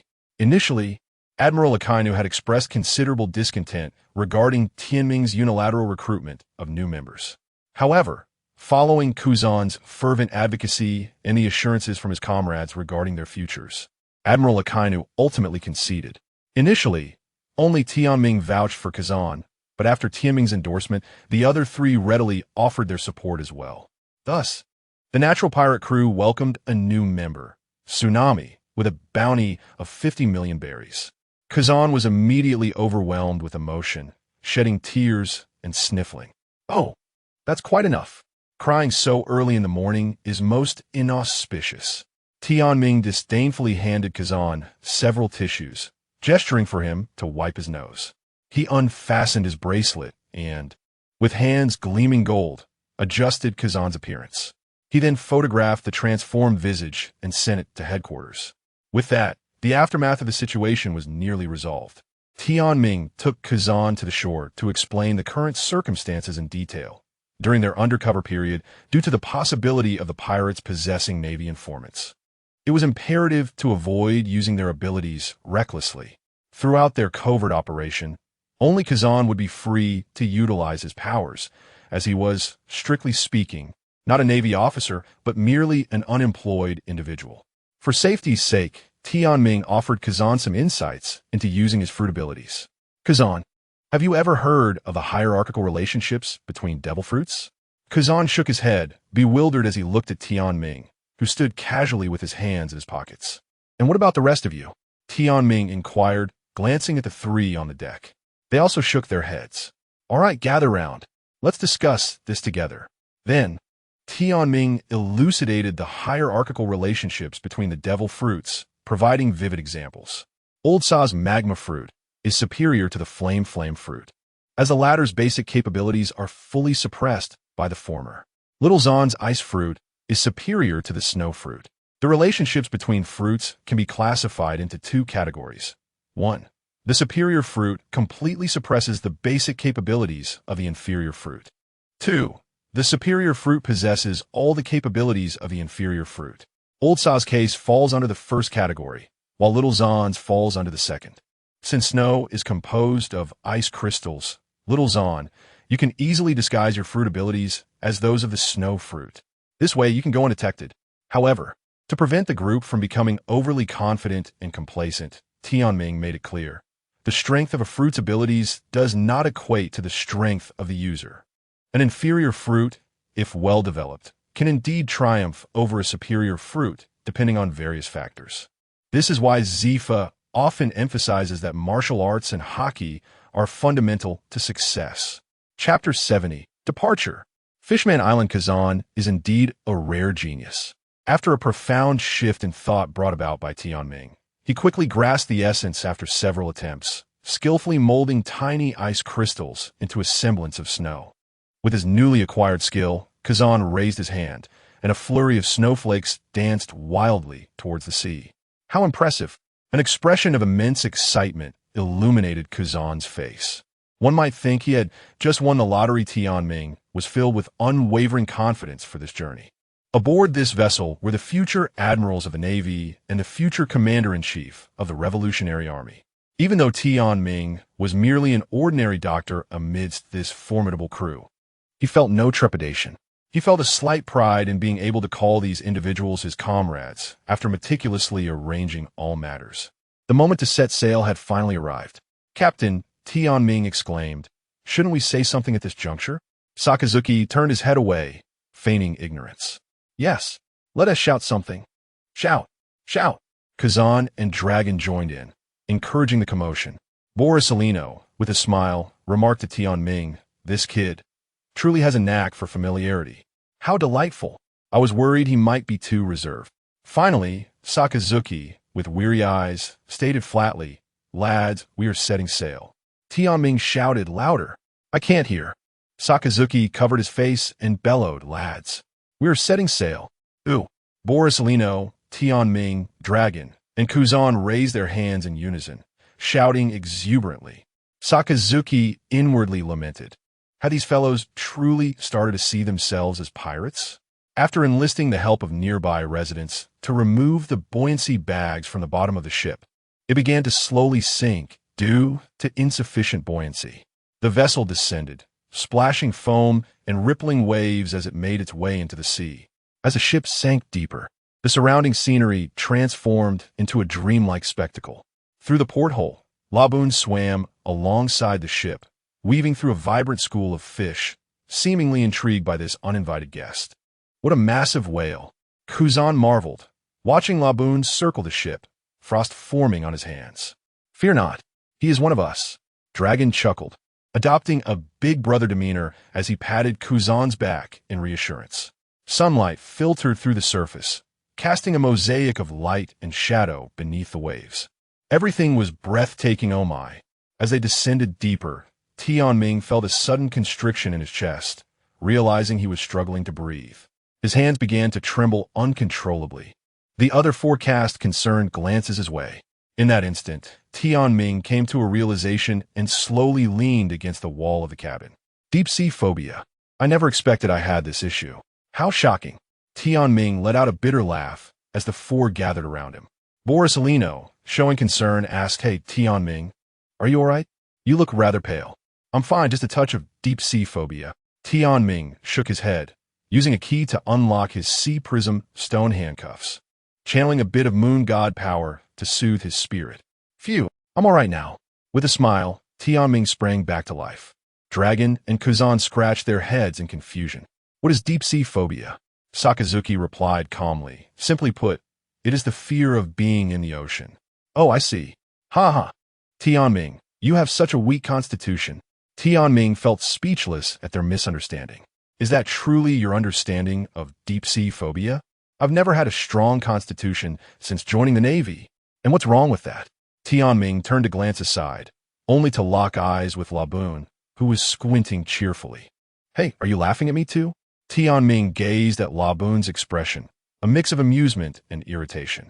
It was the first time the others realized how vividly a whale could express itself. Laboon, we will rely on you to protect us on our journey to Fishman Island, Borisolino said, stepping forward and waving amicably at Laboon. Roar! Laboon let out a jubilant call, startling nearby schools of fish into a frenzy. The tranquil surroundings were left with only the ship, the whale, and the vast roots of the giant trees of Sabaody. As they ventured deeper into the sea, the sunlight above began to dim, as if the abyss sought to unveil its dark claws, ready to engulf the small vessel entirely. As for Kuzan and Sakazuki, due to their devil fruit abilities, they were entirely unfazed by the cold. One maintained a lower body temperature than average, while the other was much warmer. They both thrived in the chill, leaving the other three feeling envious tch. Tianming glared at Kuzan and Dragon, grinding his teeth. You lot are all Logia users. Sigh. I'm the only Paramecia. Feeling isolated, he wrapped himself tightly in his thick winter coat, his face contorted in frustration. Kuzan initially wanted to comfort Tianming, but was halted by Sakazuki's cold demeanor. Ignore him. That brat only knows how to be dramatic. Ha ha ha ha ha.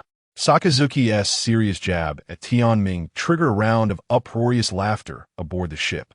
All right, laugh all you want. Kuzan leaned in closer to Borisolino and Dragon. Concern etched on his face. Borisolino senpai, Dragon senpai, do you think Tianming senpai is really angry?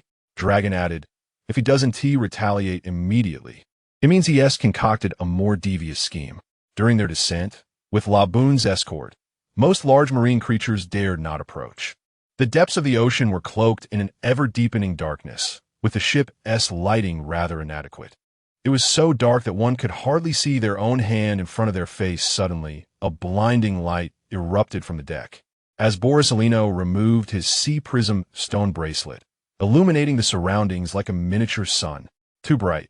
Tone it down. Sakazuki squinted, his eyes stinging, as he furrowed his brow at Borisolino. Chapter 71. Beneath the sea. Upon hearing this, Borsalino, displaying remarkable understanding, adjusted the brightness down several notches. Yet, it remained as radiant as an Oscar statuette. This brilliance illuminated the surrounding dark sea, yet the vastness appeared desolate and empty, save for the ever-present Labu. As the group languished in boredom, a rich and fragrant aroma wafted from within the cabin. Among them, Kazan, the most ardent aficionado of spirits, was instantly captivated by the scent. With a swift kick, Tianming flung open the cabin door.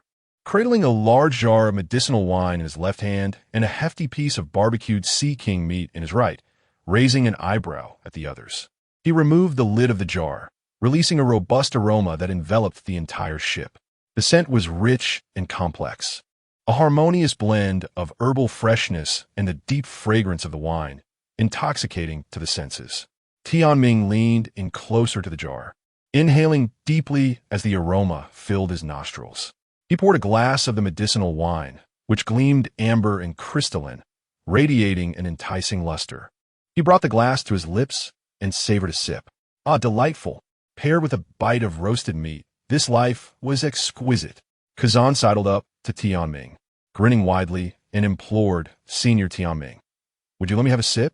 Without hesitation, Tianming poured a glass for him. Kazan, treating it like a treasure, slightly chilled the wine with ice and downed it in one go. In that instant, the intense fragrance exploded in his mouth. The herbal bitterness melded perfectly with the wine's richness, creating a unique flavor profile. He tasted the bitterness of the herbs and the spiciness of the liquor, but above all, there was a profound richness and sweetness. Kazan nearly shed tears. This wine was astonishingly delectable. Tianming observed the scene, his eyelids twitching. This child. I haven't even used the complete recipe yet, and he is already so enchanted. What kind of inferior wine has he been drinking before? Long and the Oscar statuette also approached Tianming, eager to sample the roasted meat and medicinal wine. Who was it that laughed at me just now? Tianming sneered. Oh, come on, Xiaoming, don't hold grudge. I apologize. Ah, Tianming, we were merely jesting, they pleaded, seeking forgiveness.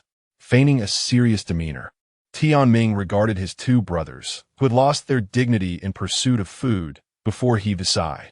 Very well then. With that, he offered a generous piece of roasted meat to Borsalino and Long.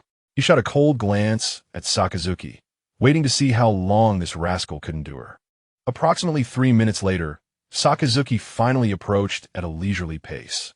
Tianming looked at him provocatively. Oh, have you come to apologize now?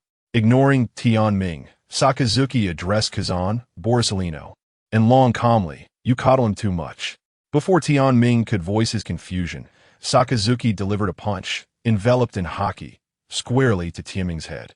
With a resounding thud, Tianming collapsed to the ground, his roasted meat and wine snatched away by Sakazuki. I can erase memories too, Sakazuki declared, fastening a sea stone bracelet on Tianming to prevent him from regenerating his injuries instantly. The display left the three in astonishment. Sakazuki took a bite of the roasted meat, followed by a sip of the medicinal wine. Indeed, the flavor is quite commendable, he mused. Tianming, nursing a large bump on his head, lay on the ground, disoriented for several minutes before coming to. He touched his swollen head, his gaze clearing. What just happened? Sakazuki squatted down before him, unfastening the sea stone bracelet. Are you all right now? We just faced an attack from a sea beast, and you accidentally fell on the deck and lost consciousness. Tianming nodded sheepishly. Then he sniffed the air. Hey, did you all eat something? Why does the ship smell so incredible? Just your imagination, Sakazuki replied. Oh. Tianming turned to the other three, who nodded in agreement. Yes, he is absolutely right. The three turned their backs to gaze at the sea. Tianming activated his abilities to dissipate the swelling on his head, then calmly closed his eyes to meditate. At the moment Sakazuki turned away, Tianming's eyes widened in shock, veins bulging on his forehead. A hint of red vitality began to emanate outward. Internally he raged, "Oh, old sack, you, with your thick brows and big eyes, have taken to spinning tall tales. Could you be any more evasive? And those sycophants. One day, I shall have my revenge." You will weep before me. Shaking off his thoughts, Tianming began to inquire about the course from Long.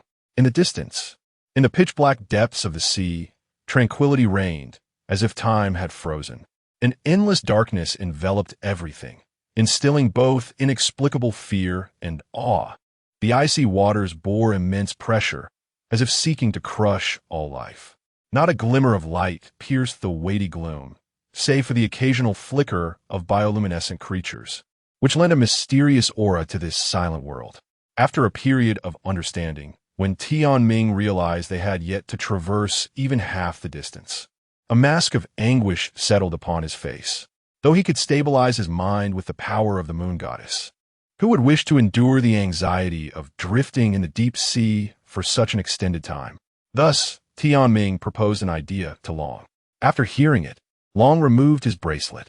Following Tianming's suggestion, he summoned the winds to create a powerful current, propelling the ship toward Fishman Island at an accelerated pace. Within just a few hours, the chilling cold of the deep sea vanished, replaced by a wave of searing heat. Borisellino, Long, and Tianming shed their outer garments, astonished by the breathtaking spectacle before them. Tianming even took out a camera to capture multiple angles, drawing on knowledge from his former life in anime. He pointed to a dark abyss in the distance. Fishman Island lies just beneath. Chapter 72. Fishman Island. Who could have imagined that the Fishman Island, a dream for many men at sea, lay hidden beneath the profound abyss? As they descended, the immense water pressure and turbulent currents caused a disorienting dizziness. When they finally opened their eyes, they were awakened by a dazzling white light. The scene before them, although seen in anime, was beyond words in its shock and splendor. Beneath the vast ocean, a pristine white beach shimmered in patches. Above them, a divine light illuminated the surroundings, as sunlight filtered through the summer trees of Eve, creating a breathtaking spectacle. Countless golden rays cascaded down like threads from the gods, slicing through the deep azure waters into bright, illuminated patches. The coral reefs, bathed in this brilliance, displayed a riot of colors, red as fire, pink as dawn, and purple as a dream. Schools of fish darted through the waters, their silver scales reflecting specks of light, resembling flowing jewels. Smaller fish, moving in unison, resembled a vibrant cloud dancing through the sea. In the distance, a large laboon glided gracefully, its massive form casting shadows while forming a unique silhouette.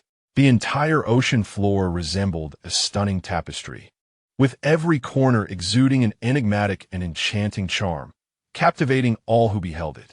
Do you see this? Tianming gazed intently at the breathtaking view, slowly retrieving his camera from his bag. Hey, everyone, let's take a group photo. Come over. Long was the first to rush over with a beaming smile, followed closely by Kazan, who loudly agreed and hurried to join. Then came Borisellino, casually strolling with a grin, and bringing up the rear was Sakazuki, whose lips curled slightly in a barely perceptible smile.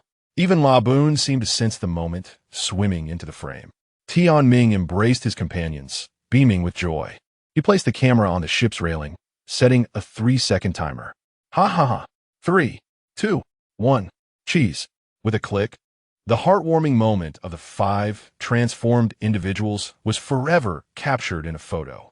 They gathered around the camera, eagerly awaiting the developed image.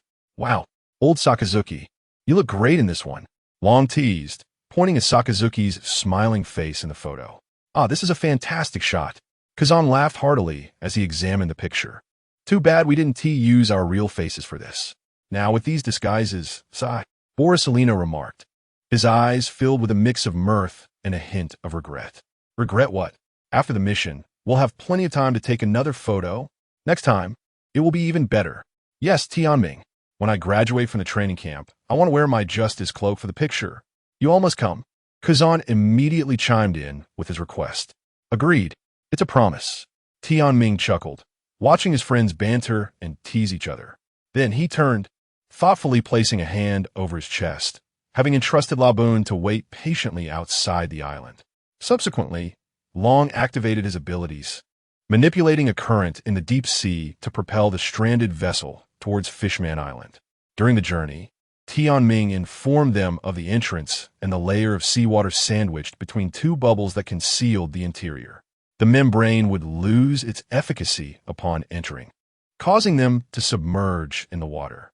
He then produced a small coral he had purchased in Sabaody and blew bubbles around his companions, creating makeshift diving suits. This prompted Borisolino, Kazan, and Long to praise Tianming. Truly reliable, Tianming. Indeed, he is my brother. While Tianming felt a swell of pride. The proximity of the entrance caused his expression to darken. All right, get ready. The vessel was swiftly propelled by the current, crashing against the bubble membrane. A tremendous jolt reverberated as the two collided, and the five clung to the ship to avoid being thrown off. Boom! The ship submerged entirely into the water layer, and the membrane predictably shattered. A torrent of chaos ensued as the bubble-clad individuals were swept apart. Sakazuki's expression tightened as he shouted Long. The group huddled together back-to-back to avoid being scattered again. The current pushed them toward the membrane of the interior, and another wave of pressure struck them, causing the membrane to break away, successfully allowing them entry. Then came a sudden free fall. Borisolino, Tianming, Long, and Sakazuki swiftly maneuvered in the air, employing moonwalk to stabilize themselves. Is everyone all right? Tianming asked, breathing a sigh of relief. They exchanged glances, confirming they were fine. Wait, whereas Kazan? At Tianming's question, they suddenly remembered Kazan was still untrained in the six powers. Ah! A piercing scream echoed as Borisolino immediately transformed into a beam of light, racing after the falling figure. Kazan was plummeting headfirst, oblivious to where his sunglasses had gone. Borisolino caught him midair, transforming into a beam of light as they descended. With a heroic landing, a cloud of dust erupted around them. As the dust settled, Kazan lay on the ground, rolling his eyes, with a crystalline shard of ice still clinging to his brow. The other three landed gracefully, relieved to see Kazan was unhurt. Hey, weren't you able to elementalize? It was just a drop from 100 meters. Look at you, scared out of your wits. Long teased, grinning at the sight of Kazan nearly fainting in Borisolino's arms. Enough with the teasing. Only you would remain calm. Anyone else would have lost half their life from fright. Tianming rolled his eyes, lightly tapping Kazan's forehead to activate a moonlight wave. Kazan's eyes gradually regained clarity. Actually, it was quite thrilling, he exclaimed upon waking. Tianming was both amused and exasperated by his words, grabbing Kazan by the collar to lift him up. Shall I take you up for another experience? Tianming. I was joking. Kazan's face turned pale as he hurriedly waved his hands. Chapter 73. The Fisherman and the Mermaid after assisting Kazan to his feet. The five began to survey their surroundings. They found themselves not in a street or residential area, but in an uninhabited jungle. Although it was termed a jungle, it was devoid of trees. Instead, all the vegetation was composed of coral. Bathed in sunlight, the coral shimmered with an enchanting brilliance, resembling gems from the ocean's depths. The delicate and exotic corals were arranged in captivating formations that drew one's gaze. Let us go. Let's take a look around the street. Long proposed eagerly. Sakazuki stroked his chin thoughtfully and remarked flatly, Shouldn't we first seek a ship? Tianming shook his head with a light chuckle. Relax. The ship has been swept to the ocean floor by the currents, typically ending up in the sea forest at the bottom of Fishman Island. Let us explore the streets first. There should be some coding craftsmen on Fishman Island. Let us see if we can find a few. If all else fails, I have connections on Fishman Street. I'll see if I can enlist that guy's help. By the way, let us keep a low profile while we're out. No conflicts. The residents of Fishman Island harbor significant resentment towards humans from the surface. As they walked and talked, Borisolino observed Tianming's calm demeanor, realizing he was beginning to find him somewhat inscrutable. Xiaoming, have you been to Fishman Island before? How do you know this place so well? Tianming responded with a faint smile, pointing to his head as he walked ahead. Read more books. Keep up with the news. You too can become as knowledgeable as I am. I read quite a bit as well. Haha, how was he talking about you? I meant those three fellows. Borisolino found himself unable to counter, as Tianming had often been seen engrossed in books during their training camp. Oh, senior brother Tianming, you are so talented. I must learn from you. Could you recommend a few books? Tianming chuckled, I recall their essay book called Journey to the West that has been quite popular lately. You should get a copy and take a look. Borisolino's eyes lit up. You know about that book too? Tianming thought to himself. How could I not know? Guess who brought it here? I know. Borisolino exclaimed excitedly, moving closer to Tianming. Wow, that book is written so well. I absolutely love Sun Wukong in it. Tianming chuckled, thinking, otherwise, how could you possibly be Kizaru in the future? As Borisolino spoke, a radiant golden staff materialized in his hand, appearing quite formidable. Tianming was momentarily taken aback. This is the Rui Jingu Bang. I condensed it using my fruit ability. Tianming made a comical expression reminiscent of an elder using a subway phone. Long, intrigued, reached out to touch the gleaming staff, only to hear a sizzling sound as he jumped back, clutching his burned palm. Borisolino smiled gently. It aligns perfectly with the original description. Just a touch causes injury, and getting too close can be fatal. Tianming shared a portion of his life energy with Long to heal his hand, then eagerly picked up the golden staff himself. He infused it with a layer of golden life force to shield against the heat before gripping it. The staff instantly dissipated. It seems this object can only be wielded by the old yellow one, Tianming concluded. He patted Borisolino on the shoulder. Old Huang. Reading Journey to the West will be beneficial for you. You should try the clone technique next time. I tried, but I couldn't do it. No witties. There is plenty of time ahead. I believe in you, senior brother. As they walked, Tianming slowed his pace to match the three behind him. Well, when I have time, I'll also offer you some new ideas for ability development. Unbeknownst to them, they had already reached the commercial district. Due to their striking height, fierce appearances, and vibrant hair colors, they quickly became the center of attention among the crowd. A throng of fishmen gathered at a distance, whispering and pointing, and the sensation of being gawked at was rather unpleasant. Sakazuki's expression darkened. Although he would not resort to violence against civilians, it did not preclude him from feeling angered. Stay calm, Tianming said softly. With that, Tianming raised his head and greeted the surrounding fishmen amiably. Hi. How are you all? We're new to your esteemed land and may not fully understand the customs here. But please believe us, we mean no harm. We'll keep a good record, complete our task, and then depart. Tianming's demeanor was genuinely sincere, and although the fishmen remained skeptical, they felt somewhat reassured.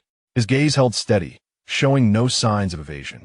Little did they know, Tianming was internally thinking, wow, the mermaid ladies are truly beautiful. Akimapak, umans. You better not try any tricks. Otherwise, the army will not spare you. At that moment, a bold middle-aged fishman spoke up. Indeed, Tianming smiled and continued on with his companions, while the group of fishmen whispered among themselves. What should we do? For safety's sake, we should notify the royal army.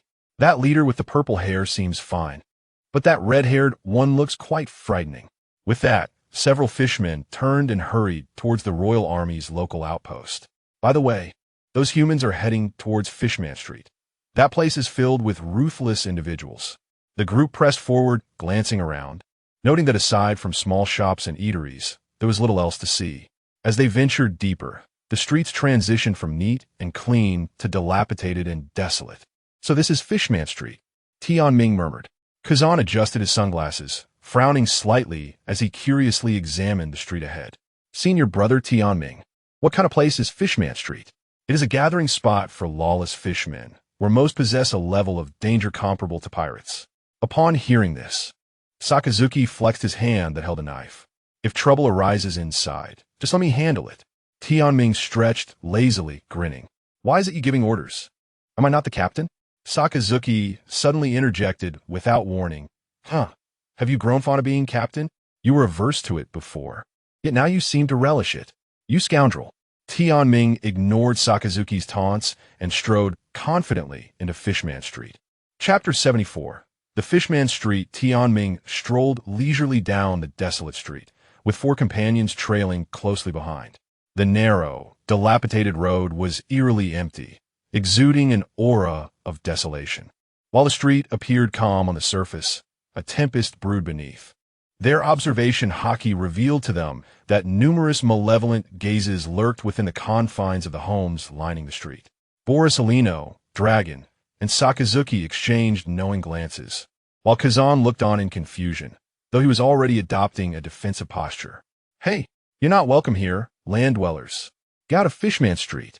Suddenly, the door of a nearby house burst open, and a group of robust, muscular fishmen emerged. They had been lounging about, likely concocting some nefarious scheme. Tianming offered a benign smile and addressed the ruffian fishmen. Gentlemen, you have misunderstood. I am here to find someone. Who are you searching for? I seek Fisher Tiger. At this mention, the leader of the ruffians erupted in fury. Impudent.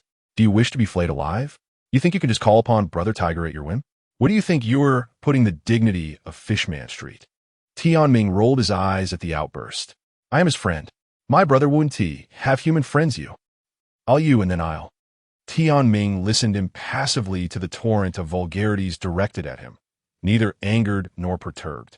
With a light chuckle, he took a step back, and a slicing attack grazed his body, aimed directly at the boisterous fishman.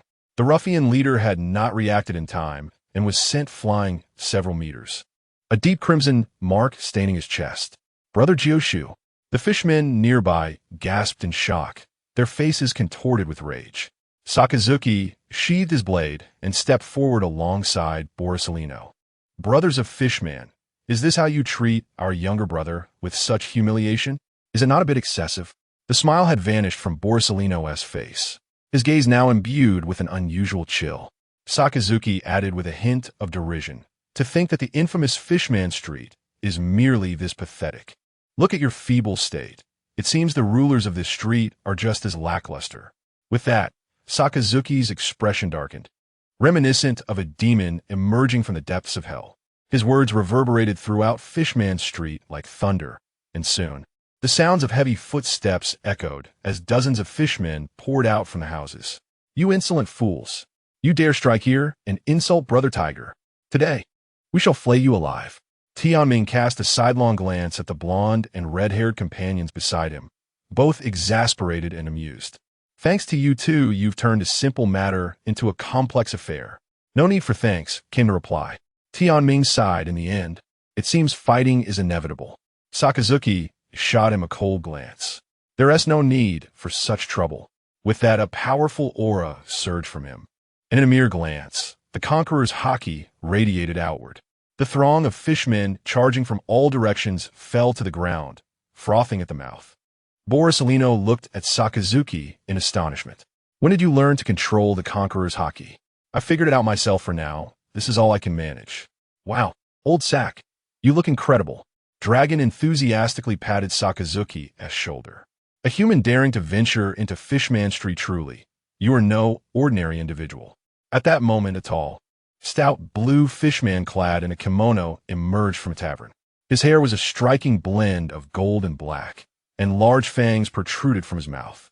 Upon seeing him, Tianming's eyes brightened, and he thought, Jinbei. Jinbei assumed a defensive stance and addressed them earnestly.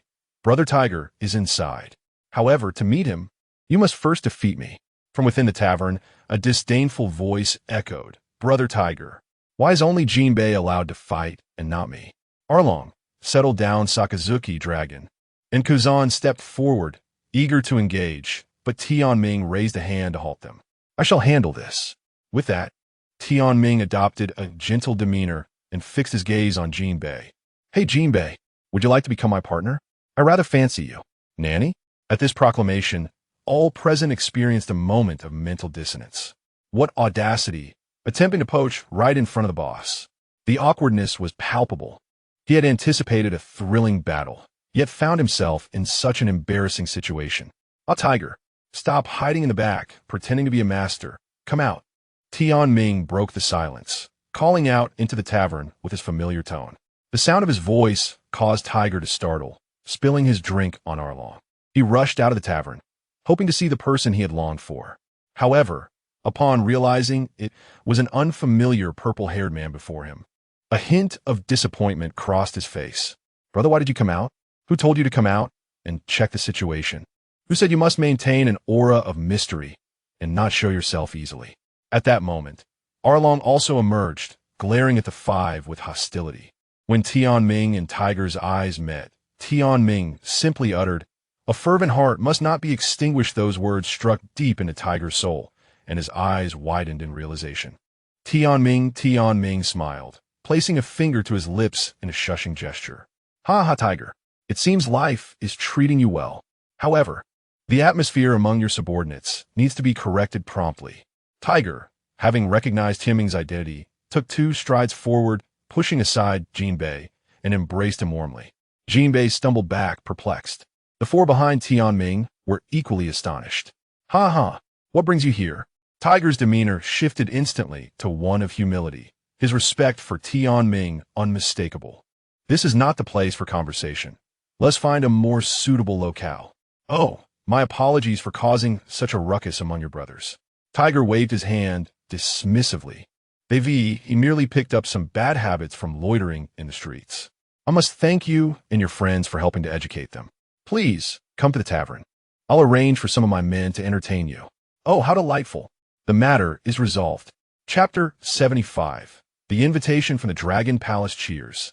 Within the private room, under the lively atmosphere instigated by Tianming, aside from Sakazuki and Borisolino, who still wore expressions of confusion. Both Long and Kuzan joined Tianming and Tiger in their revelry, exchanging cups and toasts, creating a scene reminiscent of the heroic camaraderie of Liangshan. Outside, the expressions of the group of fishmen were as unpleasant as if they had swallowed flies, filled with hostility towards humans and shame for their earlier disgraceful display. They found themselves at a loss for words. In response to the puzzled gazes of the fishmen, Tiger simply stated, "He is my savior." After speaking, he turned earnestly towards Tianming. Upon hearing this, Tianming scratched his head and chuckled. Hey, everyone! Along gritted his teeth, resembling an enraged shark, glaring at Tianming with a gaze that seemed capable of tearing him apart. In defiance of Tiger's presence, he unleashed his frustration at Tianming, only to be met with a powerful punch from Tianming. The force of the strike was tremendous, sweeping in like a tidal wave, along with sent flying, crashing to the ground, where he skidded for a distance. At that moment, he was bruised and battered, with a sizable dent from the punch on his chest, and even his nose was broken in half. Apologies, Tiger. I miscalculated the force. At the table, the tavern was dimly lit, with only a few oil lamps flickering weakly in the corners. The air was infused with a faint aroma of alcohol and the musty scent of damp wood. Tiger poured a drink for Tianming, then curiously inquired, Mr. Tianming, what is the purpose of your attire? Going on a mission. It's to avoid being recognized later, Tianming replied. Tiger's expression shifted to one of understanding, followed by concern. Are you sure it's wise to divulge this information so easily? Isn't it a bit reckless? Not at all. Because I trust you, Tianming responded, his smile radiating joy, which not only uplifted those present, but also seemed to refresh the very air of the tavern. Tiger felt a rush of emotions. He trusts me. How touching. Is your mission aimed at the New World? Tiger inquired. I'm sorry, but we cannot disclose that information. Sakazuki interjected, his tone devoid of emotion, yet somehow imbued with an unsettling intensity. One of the early symptoms of the awakening of Conqueror's Haki is the inability to freely control its contraction, often leading to unintentional dispersal. Tiger, we are indeed heading to the New World. Our stay at Fishman Island is merely to seek a coding master. We searched the streets, but found nothing. So I came to seek your assistance, Tianming said earnestly, taking a sip of his drink as he looked at Tiger. Upon hearing this, Tiger patted his chest confidently. Rest assured, I'll handle the coding matter. I promise to finish it within 2 days. Oh, thank you. Brother Tiger, you are truly a good man. Long chimed in, patting Tiger's back with a radiant smile. Just as they were about to continue their conversation, a commotion erupted outside. We are the King's army. By the orders of King Neptune and Princess Odoheim, we are here to apprehend the 5 pirates who have illegally entered. The ensuing argument between the King's army and Tiger's men ensued. Tiger felt a tightening in his chest upon hearing this, yet Tianming remained unfazed. He leisurely finished his drink and patted Tiger on the shoulder. Ah, the wine is delightful. I'm very pleased to see you this time. Regarding the ship, I appreciate your help. It should be docked in the sea forest at the bottom. It's a small pirate ship, adorned with a colorful skull flag. Oh, and don't forget to correct your subordinates' moral values from time to time. As Tiger prepared to step outside to intervene, Tianming effortlessly halted him with one hand. "Let's go, brothers." The four understood and rose calmly, exuding an air of composure and serenity. Borisellino smiled. "Let us move." The towering figures gradually bowed their heads, pushing open the tavern's decrepit wooden door and stepping out, hands raised before the bewildered fishmen and the king's army. "Hello." This humble and courteous demeanor momentarily stunned onlookers. The fishmen under Tiger had witnessed the terrifying prowess of these individuals. How could such formidable beings so readily surrender? It was utterly perplexing. Even the king's army was momentarily at a loss for words. After standing frozen for 3 seconds, the soldiers swiftly bound the wrists of the five with ropes. This rope could easily be broken with a gentle tug. However, throughout the binding process, the 5 members of the natural pirates cooperated willingly. Though unaware of Tianming's intentions, they had long grown accustomed to his unconventional methods and felt no surprise.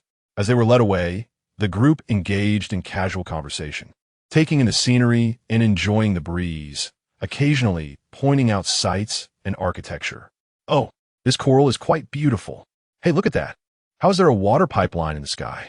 This posturing of pointing out the world around them felt less like being escorted and more like leading an expedition. Who knows the psychological toll it had on the escorting personnel? As they entered the water through the bubble coating, they traversed the upper passage, and their eyes were met with a grand palace adorned with dragon-like decorations, exuding magnificence. Silence. No whispering. The leader of the king's army barked coldly. Borisellino and Tianming exchanged glances, then turned to the leader with identical mischievous grins. "Hey there, brother. One expressive look you have. Hey there, brother. One expressive look you have." Tianming and Borisellino chimed in unison. The leader of the king's army stumbled, losing his footing and falling flat. "Ha ha ha ha ha!" Behind them, Long and Kazan were doubled over in laughter, nearly gasping for breath.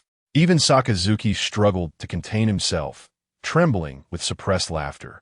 Upon entering the palace and laying eyes on King Neptune and Princess Odoheim, a wave of relief washed over them. "King Neptune, Princess Odoheim, it is an honor to meet you. May I inquire why we have been summoned today?"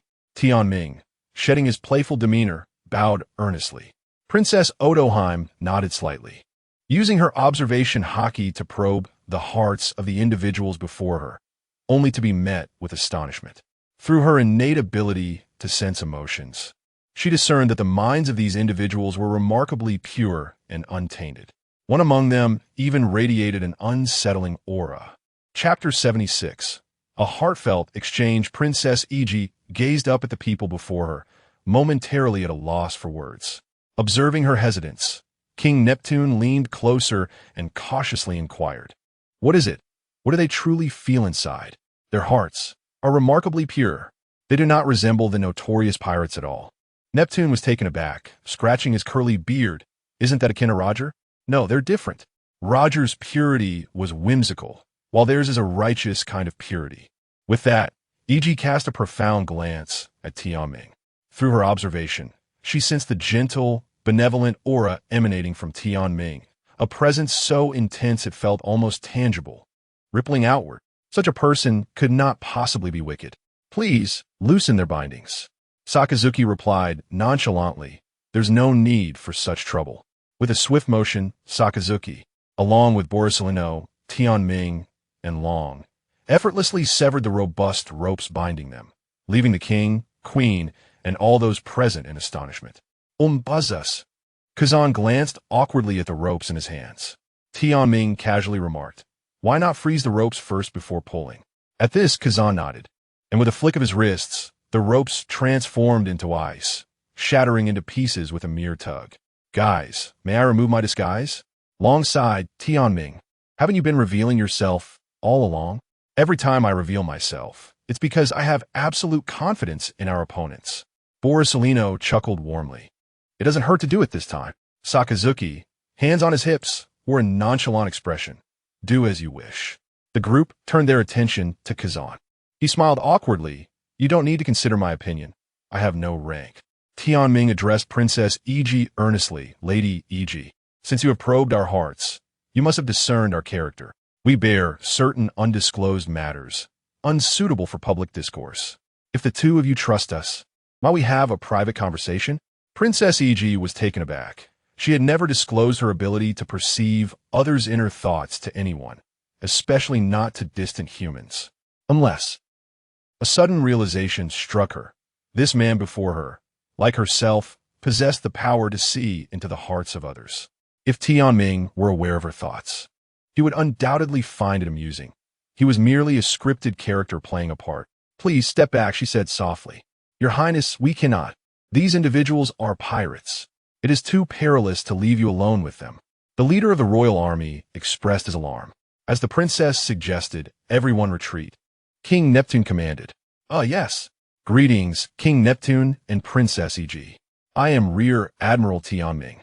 Tianming candidly revealed their identities to the two royals, assuring them that they bore no prejudice against the fishmen and merfolk.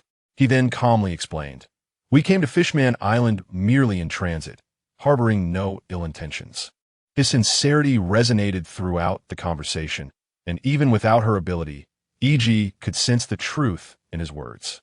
Upon confirming their identities, Princess E.G. and King Neptune warmly hosted a banquet in their honor. The guests were ushered into the banquet hall, where a lavish spread of exotic seafood, much of which Tianming and his companions had never encountered, awaited them. With a radiant smile, Princess E.G. encouraged everyone to indulge, creating a harmonious and joyous atmosphere. Except for Tianming, who was somewhat familiar with such splendor, the others were experiencing such hospitality for the first time. This marked Tianming's second royal banquet, the first being during his graduation assessment in the Kingdom of Viscal, hosted by Prince Sax. The seafood of Fishman Island was abundant and satisfying. As they feasted, Tianming engaged Princess E.G. in conversation about the prospects of establishing relations with humans. This topic struck a chord with her, and Tianming offered her numerous insightful thoughts. The fate of each nation and people is intricately intertwined. We should weather storms together, share honors and disgraces, and strive to transform our world into a harmonious family. Let us turn the aspirations of all peoples for a better life into reality. Additionally, he shared various strategies to improve the fishmen and merfolk's perceptions of humans. Princess E.G. listened intently, her face occasionally lighting up with curiosity as she asked Tianming numerous questions. They conversed from the end of the banquet well into the late hours of the night, while the others had succumbed to slumber. Princess E.G. even found a small room where she and Tianming continued their discussion for 2 days and nights. In the end, Tianming was compelled to release the sea stone bracelet, rejuvenating himself with life energy while healing his throat. He truly admired her. Princess E.G. was indeed remarkable. Unlike him, a product of an elite training camp who could scarcely endure such prolonged dialogue. She, a seemingly delicate woman, appeared invigorated and even more animated. King Neptune sat despondently on the staircase outside the room, embracing his tail, feeling inexplicably neglected.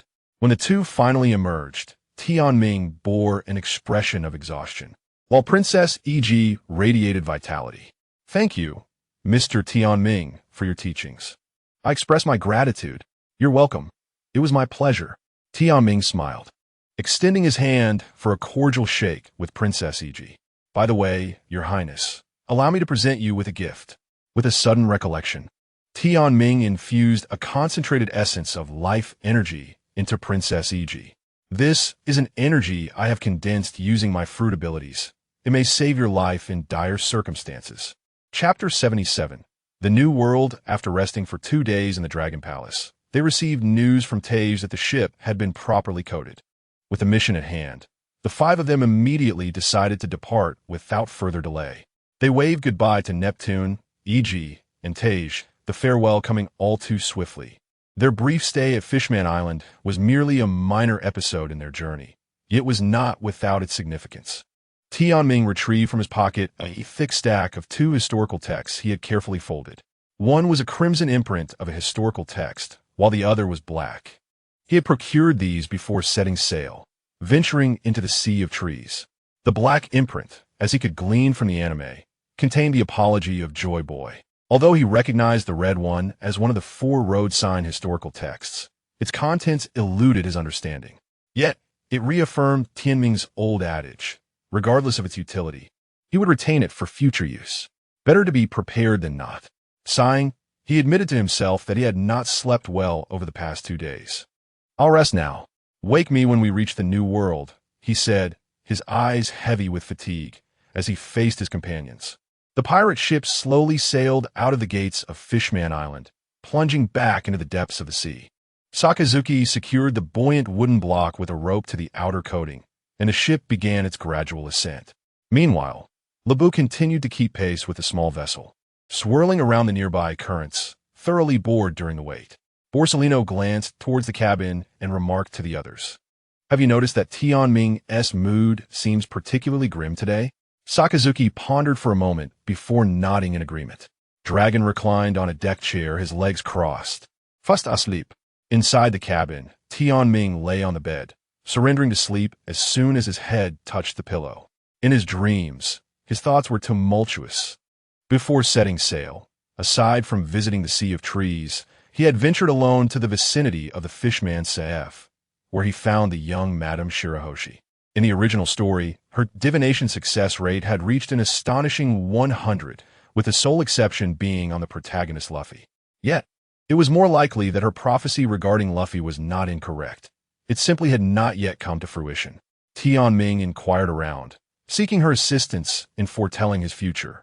As for the outcome of the divination, he was reluctant to disclose it, repeatedly telling himself that her predictions were not entirely accurate. They were not accurate. Certainly not. When Tianming first learned of the divination results, he felt as though his soul had been lost, his chest heaving violently. Madame Shirahoshi merely accepted the commission and foretold Tianming's future without concern for who this unfamiliar violet-haired figure was. She simply gazed into the crystal ball, sighing repeatedly, with a sympathetic expression in her eyes. "I shall not accept your payment time passed unnoticed," until Tianming finally opened his heavy-lidded eyes, exhaling a long sigh, feeling groggy. Upon waking from his dream, he glanced around, bewildered by a sudden warmth. He softly pushed open the cabin door and stepped onto the deck, only to be met by the howling sea winds and a torrential downpour. It seemed he had slept straight into the New World. Truly, the weather here was notorious. A sudden gust of rain nearly drenched him completely. He began to discern the figures of his 4 companions through the storm. Expanding his observation haki, he gradually closed the cabin door behind him. Treading lightly, he approached the guest cabin, observing Borsellino, Kazan, Dragon, and Sakazuki sprawled on the table, cocooned in blankets, fast asleep. Unable to restrain himself, he chuckled softly. These individuals, at times alarmingly vigilant, could also be infuriatingly careless. They had even left anyone on guard for the ship. His gaze lingered on them, gradually unable to avert his eyes. He bit his lip tightly, as if attempting to crush it, his eyes becoming bloodshot with a mix of emotions. Reluctance. With a resigned smile, Tianming gently closed the door behind him. Turning to retrieve his raincoat, he stepped out onto the deck. The heavy rain poured down, the ship rising and falling with the waves. Tianming resolutely walked into the deluge, embracing the solitude of the moment. To hell with divination. I refuse to believe in fate. I am the one who transcended time. Pressing a hand to his chest, a surge of determination radiated from him. Yet, this fervor collided violently with the raging waves before dissipating into nothingness. Tianming took out Captain John's life card and, armed with his limited knowledge of navigation, steered the pirate ship toward their destination. This time, his gaze was devoid of the melancholy that had previously clouded it. He would no longer allow ephemeral matters to dictate his thoughts. After all, time was on his side. He had ample opportunities ahead.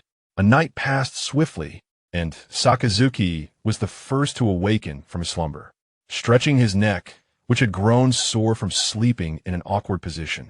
He glanced at the clock and then at the 3 others sleeping like statues beside him. "Hey, wake up! It's morning." Dragon, still bleary-eyed, lifted his face, revealing a large red mark imprinted on his cheek, his drool soaking his skin. "Is it morning?" "No, rush. Call me tomorrow," he mumbled, then promptly laid back down. Sakazuki delivered a punch to rouse him. After gently waking the others, they all emerged from the cabin. Just as they stepped outside, a dark figure hurtled towards them.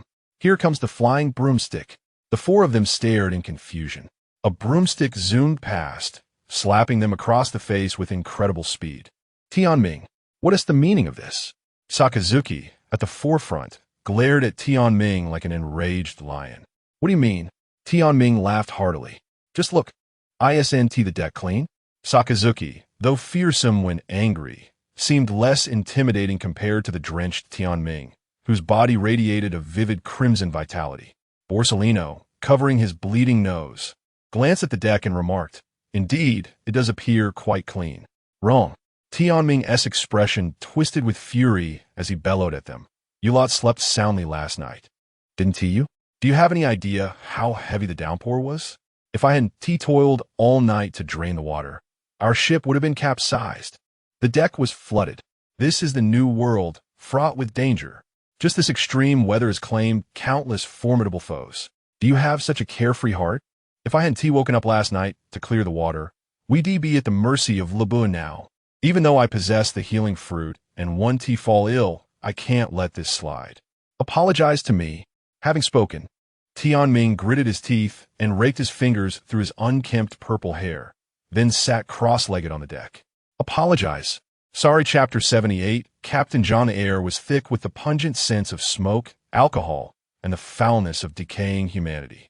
Captain John's pirate ship resembled a lavish palace adrift upon the sea. Upon entering the cabin, one was immediately assailed by the intoxicating aroma of liquor mingled with the cloying scent of perfume. In the center of the hall, a group of pirates clustered together, gambling fervently, the clinking of gold coins echoing incessantly as their stacks reached mountainous heights. Their faces were contorted with madness and greed, erupting occasionally into raucous laughter or heated arguments. Nearby, tables overflowed with an array of delicacies. Roasted piglet exuded an enticing fragrance, while fresh fruits formed colorful hills. Captain John reclined languidly on a grand sofa, surrounded by several maidens, some feeding him grapes, others gently fanning him with feathered fans. One hand clasped a goblet brimming with exquisite wine, while the other toyed with an enormous gemstone, a satisfied smile gracing his lips as he reveled in this opulent haze. "Is it truly for the so-called pirate nation that Wang Ji sent you to invite me to Hive Island?" John mused, a smile playing on his lips as he regarded the young man seated beside him. This individual, towering over 2 meters and clad in black, possessed a cold and detached visage, his deep-set eyes exuding a palpable sense of danger. Yet, his actions belied his appearance. He lounged on the sofa, with a dancer on each arm, his hands wandering in a carefree manner. "Dark Knight, is this scoundrel the one your leader sent to negotiate with me? His sincerity leaves much to be desired." John's expression darkened, revealing a hint of displeasure towards the enigmatic youth before him. The man named Dark Knight chuckled, lifting his gaze to meet John's, his smile broad and unabashed. "You have no say in this, brat. Is that a bit too presumptuous?" With a sudden burst, a terrifying wave of conqueror's hockey erupted from Dark Knight, directed solely at John. John's face was shrouded in a cloud of ominous gloom.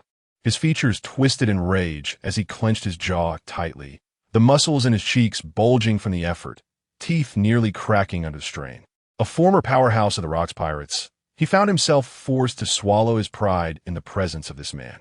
When had John ever endured such humiliation? The mystery surrounding Dark Knight was palpable, having previously dispatched men to gather intelligence on him. Whispers of concealed secrets clung to this man like shadows. Too cunning, John concluded after compiling all he knew about Dark Knight. The latter pushed aside the dancer draped over him and stood calmly before John, hands clasped behind his back. With a genial smile, he addressed John. "Captain John, do not be overly anxious. I harbor no ill intentions towards you. In fact, I find you far more admirable than Wang Ji. Life under your command is far more comfortable than under his, replete with beautiful women and splendid accommodations. Perhaps, once the pirate nation is established, you could reign as king and I your loyal subject." At this juncture, Dark Knight's smile abruptly froze, his eyes glinting with palpable malice. "As for Wang Ji, Let him rest quietly in the depths of the sea. John fixed his gaze upon this man, suddenly bursting into laughter. Ha ha ha, a bold lad. Do you have a plan? None. For him, no need for plans. It's merely a matter of convenience. Dark Knight replied, laughter erupting like a tempest as he swept the two beauties into his arms and strode out of the opulent hall towards his chamber, eager to engage in revelry. Watching Dark Knight gradually disappear through the doorway, John's once jovial demeanor turned steely. Support me as king? What ist? Does that fool truly think I am oblivious? He merely seeks a pawn. Should I ascend to that throne, it would only be a matter of time before he sought to eliminate me. This man must not be allowed to remain. John roughly shoved aside a nearby maid and pressed his hand to his forehead, deep in contemplation, just as he pondered his strategy. A sudden, urgent report rang out from beyond the hall. Captain, we have just captured a group of pirates. Just a handful of insignificant low-tier pirates? Dispose of them at will, John replied dismissively. But these men are quite exceptional. John's brow furrowed in confusion. Exceptional? Captain, are you aware of the recent news regarding the natural pirates? 10 minutes later, 5 battered and bruised men were brought before him, clad in a riot of colors: yellow, red, green, purple, blue. John shielded his eyes, lamenting what a garish sight. Seated loftily upon the grand dais, John straightened his back, tilting his head slightly, his gaze piercing and authoritative as he surveyed the gathered crowd below. Dressed in a resplendent robe, its sleeves billowing lightly in the breeze, he exuded an air of undeniable nobility. From a distance, he resembled a sovereign ruler, imperious and untouchable. Since being dragged into the hall, Sakaski had kept his head bowed, his expression dark. Do as you will. I have no preference. Tianming, beside him, cried out, his panic fully revealed in his eyes. Boss Nawa, please no. I'm not ready to die yet. Sakaski shot a fierce glare at Tianming. You coward. Dear sir, please spare us this once. Our captain has been a bit out of sorts lately. Do not stoop to the level of a fool. Tianming looked up at John, utterly terrified. Then suddenly, his expression shifted from fear to confusion, and from confusion to surprise. Wait, are you Captain John? He elbowed Sakaski sharply. Look, it's Captain John. Sakaski froze, then abruptly lifted his head to gaze at John in astonishment. It truly is Captain John. As Tianming's signal registered, Sakaski's mouth fell agape in shock, his expression akin to that of a ghost, rendered speechless. Next, Borisolino, Long, and Kuzan all widened their eyes in disbelief. Captain John, in that moment, the hall was alive with disbelief, not only from John himself, but also from his subordinates, equally baffled. Captain John, please allow us to follow you. We became pirates because we admire you. Kazan gazed at John with starry eyes.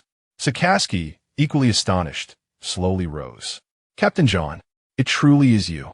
Ha ha, boys. We have found our purpose. Yes, Captain, those brothers did not die in vain. Borisolino remarked, tears welling in his eyes.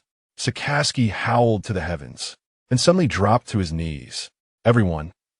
Captain John, please let us follow you. From this moment forth, the natural pirates shall be under your command. Or, we can disband and formally join your ranks. Chapter 79. Successfully joining the crew 3 days prior, upon their arrival in the New World. Tianming meticulously guided the 4 newcomers on how to embody the persona of Captain John's devoted admirer. Among them, Kuzan and Palyasolino were natural performers, exhibiting a remarkable understanding that brought great satisfaction to their instructor. In stark contrast, Sakazuki and Long were the epitome of unrefined talent, nearly driving Tianming to tears of frustration. Old Sa, exaggerate your expressions. Widen your eyes. Don't let your face be stiff. Bring it to life. After much effort, the two finally managed to meet his expectations.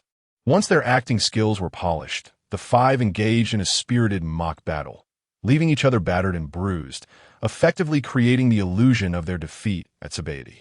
The outcome was surprisingly successful. To be frank, John had never encountered such an eccentric group of pirates. At that moment, under Tianming's coaching and the calming influence of the moon god energy, Sakazuki's acting had reached an impressive level. The 5 bowed in unison, their swift movements leaving trails in the air, their vibrant hair flowing like a rainbow. Captain John, we dedicate all the treasures aboard our ship to you. Future treasures will also be offered to you, Sakazuki boldly declared. It was well known that John had an insatiable appetite for wealth. He turned to his somewhat sleazy-looking subordinate, seeking clarification.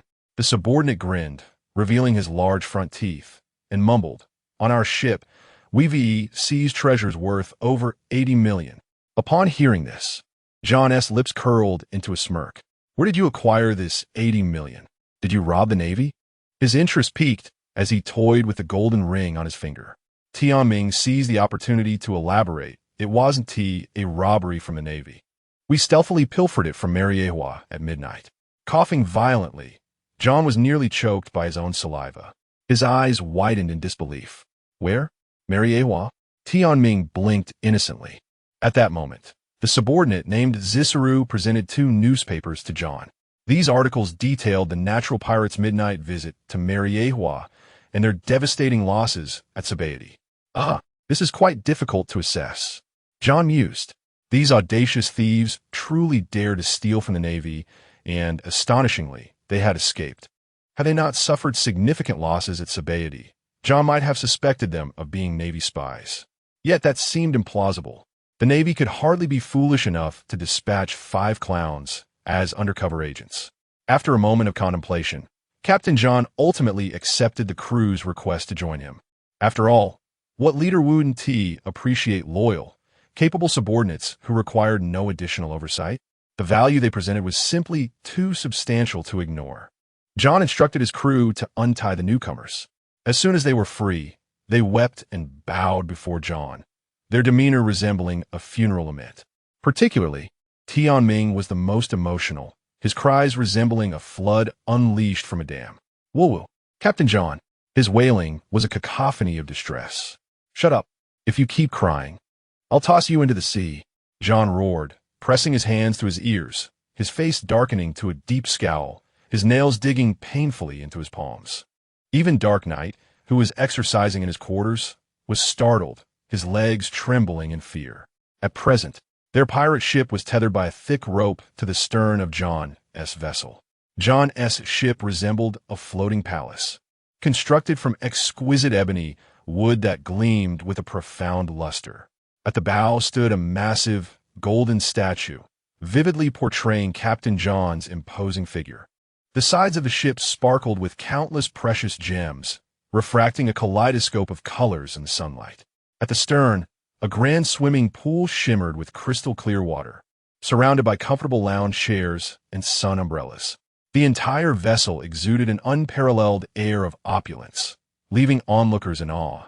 Sakazuki, initially bruised and battered, now wore a solemn expression, his earlier emotions of gratitude transformed into deep contemplation. After Palyasolino, Long, Tianming, and Sakazuki confirmed that there were no anomalies aboard the ship. He cast a resentful glance at Tianming. This performance had truly left him feeling nauseated. Bowing to pirates was far beyond his limits. Had Tianming not infused him with moon god energy to suppress his emotions, he would have relished the opportunity to crush John's head. In truth, he was smiling outwardly while inwardly contemplating unspeakable thoughts. To be frank, if it weren't for the prospect of a grand slaughter on High Island, he would never make such significant sacrifices. Old Sa, you're incredible. Long was the first to applaud, and soon the entire crew joined in. It was rather amusing, considering it was Tianming who had painstakingly trained him just days before. Tianming raised his head skyward, reveling in the praise. Silence. Sakazuki inhaled deeply, struggling to restrain himself from resorting to violence. What shall we do now? Palyasolino turned with a smile, gazing at Tianming. Tianming picked up a nearby blanket, laid down on the cabin floor, and promptly fell asleep. Wells, we joined. There is nothing to do until we reach Hive Island. Let us relax. Tomorrow, we'll integrate more with their crew and build some connections. I'll whip up some delicious dishes to bring along. As Tianming rolled over, casting a sidelong glance at Palyasolino, he remarked, Old Huang, you've become increasingly lazy lately. You don't even think for yourself anymore. You just asked me what to do at the slightest challenge. Poliucelino adjusted his sunglasses with a sheepish grin. Chapter 80. A dangerously malevolent individual in the shadowy night, and Yi kicked open the door with an air of dissatisfaction, donning his garments as he swaggered toward the grand hall. Inside the room lay two battered dancers, sprawled amidst the chaos, their bodies marred by bruises and red marks, their exposed skin a testament to their plight. Tears of despair welled in their eyes, yet they felt utterly powerless, having been seized from their village. Any semblance of dignity had long been stripped away. One dancer, gritting her teeth, exhibited a flicker of determination in her gaze. With great effort, she rose, retrieving a small dagger from a nearby table. The other dancer gasped in horror, weakly imploring, "Sister Leah, what are you planning? We cannot fight against him." With a tragic smile, she resolutely closed her tear-filled eyes. The blade glided across her delicate neck, blossoming into a stunning crimson rose. This 17-year-old girl would be forever laid to rest amidst a sea of red blooms. The other girl gazed at the knife in her hand, a bitter smile creeping across her face. Damn it, what a stroke of misfortune. I detest being interrupted while I am at work. And he felt a surge of irritation at the earlier cacophony in the hall, lighting a cigar he had tucked into his shirt. He strode through the opulent European-style corridor and pushed open the door to the grand hall. His devilish gaze instantly morphed into a facade of hypocrisy and benevolence.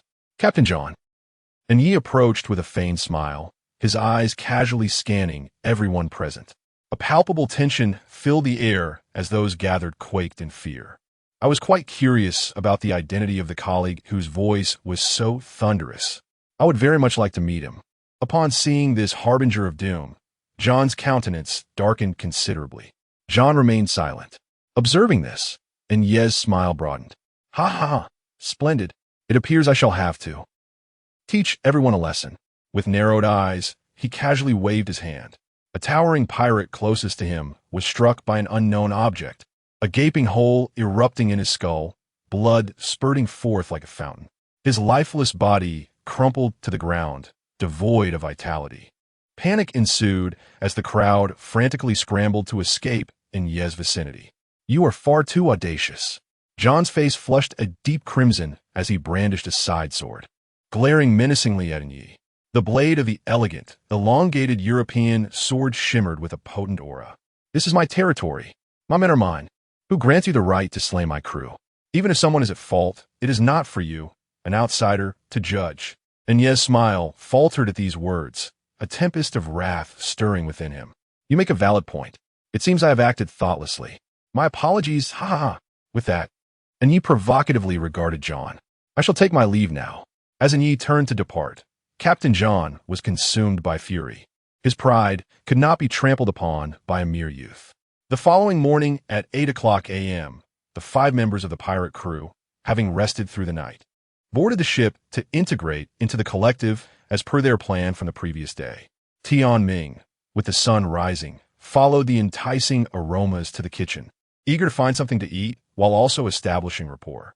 It is often said that to win over a band of pirates, one must first capture their hearts through their stomachs. Cautiously pushing open the kitchen door, he was greeted by a sight of chefs, each appearing utterly defeated, the negative energy nearly tangible. What is the matter with you all?" Tian Ming inquired softly. Upon hearing his voice, the chefs turned to see a tall, purple-haired giant standing at the entrance. Sir, are you here for breakfast? Please wait. We will serve you." The chefs sprang into action. "Please, don't call me sir. I'm merely a newcomer who just joined yesterday." Tian Ming scratched his head sheepishly. "Impossible. Sir, you must be joking. With your height and build, you must be a captain. I'm just large. It's all useless muscle. Fighting? Don't make me laugh. I'm the most cowardly when it comes to brawling." He waved his hands sincerely and slowly took a seat at the dining table. "You all seem like ordinary chefs. Not pirates. We were taken captive. We have no choice but to work." The chefs sighed in unison. Tian Ming sat at the table, eagerly awaiting his meal, and curiously surveyed the kitchen. Its decor was simple yet vintage, dominated by white tones with gray tiles, and the spacious interior exuded an air of elegance. "Why are there only 10 of you in this large kitchen?" Upon hearing this, One chef trembled slightly, cold sweat pouring from beneath his chef's hat. Ah, don't mention it. They were all killed. Killed? Why? Tian Ming gasped in astonishment. Are you truly new here? You don't know? The chef set a dish before Tian Ming and cautiously whispered. As Tian Ming ate, he listened intently. That man requires us to prepare custom meals for him daily. If he finds them unsatisfactory, we are met with dire consequences. There were originally 20 of us in this kitchen. Unfortunately, 10 were killed for failing to meet his taste. Hearing this, Tian Ming felt a surge of anger. Is this how Captain John operates? No, no, no. You've misunderstood. It's not Captain John. The chef gestured for Tian Ming to lean closer. I mean the Lord Yi. Anye? That name sounds rather kitsch. Tian Ming couldn't help but scoff. The chef pinched Tian Ming's arm, only to find it immovable. Are you seeking death? Don't drag us down with you. Even Captain John fears Lord Yi. He is the second in command to Wang Ji, with a mysterious background and a ruthless nature. It is said that even Wang Ji is unaware of his full capabilities. Tian Ming chuckled derisively, spitting out a few grains of rice. Merely a name without substance. If he were truly so formidable, why is there no bounty on his head? He took a sip of water, contemplating inwardly. He had no recollection of such a character in the original storyline. How would I know? The chef rolled his eyes at Tian Ming, who now seemed rather foolish to him. Tian Ming surveyed the surroundings and casually declared, How about this? I am quite confident in my culinary skills. I shall meet him. I'm genuinely curious about what kind of person he is. His words reverberated in the kitchen like a thunderclap, leaving the chefs utterly astonished. Are you seeking death? Why would I seek death? My culinary skills are truly commendable. I'll show you all shortly. Tian Ming smiled, casting a self-assured glance at all the chefs present. Indeed, his cooking was quite exceptional. However, Tian Ming's culinary prowess was not particularly remarkable. It was simply that after arriving in the world of One Piece, he had concocted a few versatile and delectable seasonings using the unique herbs of this land. These seasonings were so delightful that they could make even a flip-flop taste exquisite. Chapter 81. Premonition. Tian Ming donned a chef's attire, complete with a tall hat that felt a tad too snug.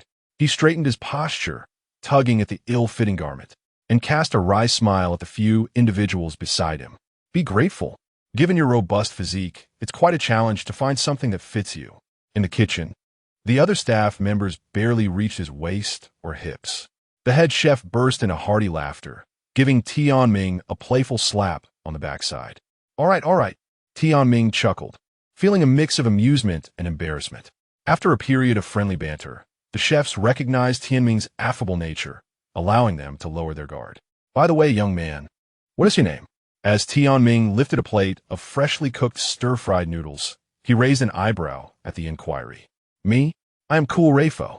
Cool Rafo? What a peculiar name. One of them exclaimed. Tian Ming flashed an OK sign with one hand and bowed slightly as he exited the kitchen. He encountered numerous members of the John Pirate crew along the way, yet none dared to approach him. Typically, new recruits face bullying from the established members. But it seemed no one was willing to provoke him, perhaps due to his imposing stature or the bounty of 88 million berries on his head. As he traversed the ornate corridors, the lavish decorations sparked a fleeting desire for a photograph, quickly followed by a silent curse directed at John's entire family. The opulence around him undoubtedly came at the expense of countless common folk. Following the room numbers provided by the chefs, Tian Ming climbed the stairs with composure and reached the room of the enigmatic figure known as Dark Knight. Inside, he discerned a series of soft hums emanating from within, leaving him puzzled as he scratched his head. The melody felt strangely familiar, yet he couldn't place it due to the severe off-key nature of the humming. With a gentle knock, the sounds abruptly ceased. Enter came a flat, indifferent voice from within, powerful despite its softness. Tian Ming slowly pushed the door open and was met with the sight of a detached man seated at a table. The lingering sense of blood and heather filled the air. As their eyes met, Tian Ming's steps faltered. He sensed an overwhelming aura pressing down upon him, prompting him to halt and scrutinize the shadows ahead. Before him, only a pair of piercing eyes flickered with a chilling light, akin to a bloodthirsty demon eyeing its feast. Locking gazes with Dark Knight, ignited a fierce spark between them. A profound chill surged through Tianming as he became acutely aware of the perilous energy radiating from Dark Knight. Dark Knight, however, paid little heed to Tianming's unusual demeanor, accustomed as he was to the fear he inspired among the crew. In fact, he found himself intrigued by Tianming. Unlike others who cowered in terror or lost control of their faculties, Tianming displayed a semblance of courage. Dark Knight observed Tianming more intently, particularly due to his outlandish appearance, a striking purple pompadour, a taut chef's uniform, and a hat that seemed too small for his head. Gradually shaking off his initial shock, Tianming carefully placed a plate before Dark Knight and bowed respectfully. "Master Dark Knight, I'm a new chef today. I hope the meal suits your taste." He bowed deeply once more. With a sudden rip, the back of Tianming's chef attire tore open as he bent, causing him to hastily cover the exposed area, his face flushed with embarrassment. Even Dark Knight, a man accustomed to violence, couldn't help but laugh heartily. "You're quite the character." Afterward, Dark Knight, with gentlemanly grace, sampled the dish, his eyes brightening momentarily. "Not bad. Quite to my liking. Much better than those fellows from the past couple of days." Pleased, Dark Knight continued to eat while occasionally glancing at Tianming. "Keep this up." Tianming feigned delight, showering compliments before eagerly exiting the room. Once outside, he quickly concealed his sycophantic smile. That man. He gritted his teeth and hurried downstairs to share his newfound insights with his comrades. Dark Knight, indeed, exuded an aura of terror. Tianming could distinctly feel a potent pressure emanating from him. While his strength might not rival that of Zephyr, Sengoku, or Garp, the bloodthirsty, twisted energy was all too palpable. Unlike other formidable warriors who typically conceal their presence, Dark Knight unleashed his aura without reservation. It was evident that even the likes of Kazan, alongside Tianming, Borsalino, Sakazuki, and Dragon, would likely find themselves at a disadvantage if confronted alone. Strange. Too strange. Tianming was unaware of why he reacted so strongly to this individual, yet the intensity of his feelings left no room for doubt. Hastening down the stairs, he collided with Dragon, who was busy cleaning the windows. Dragon intended to greet him, but paused at the sight of Tianming's grim expression. Recognizing the urgency in Tianming's demeanor, Dragon nodded gravely. "All right, you take care. I'll go find the others." With that, Dragon dropped his cleaning supplies and proceeded down the corridor. Chapter 82.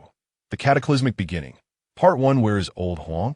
Within the cabin of the natural pirates, Tianming, who arrived late, gazed at Sakazuki before gritting his teeth and speaking.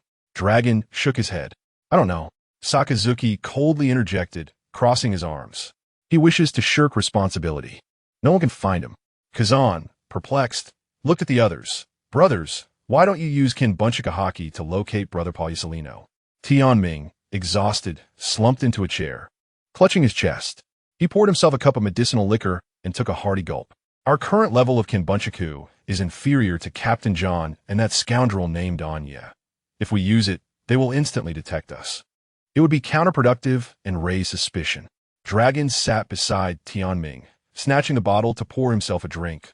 "Well, do we not know Old Huang well enough? He won't stir up trouble, rest assured." Indeed, Tianming comforted himself with this thought, yet an ominous premonition lingered in his mind. "Never mind. Let me tell you about that fellow named Anya.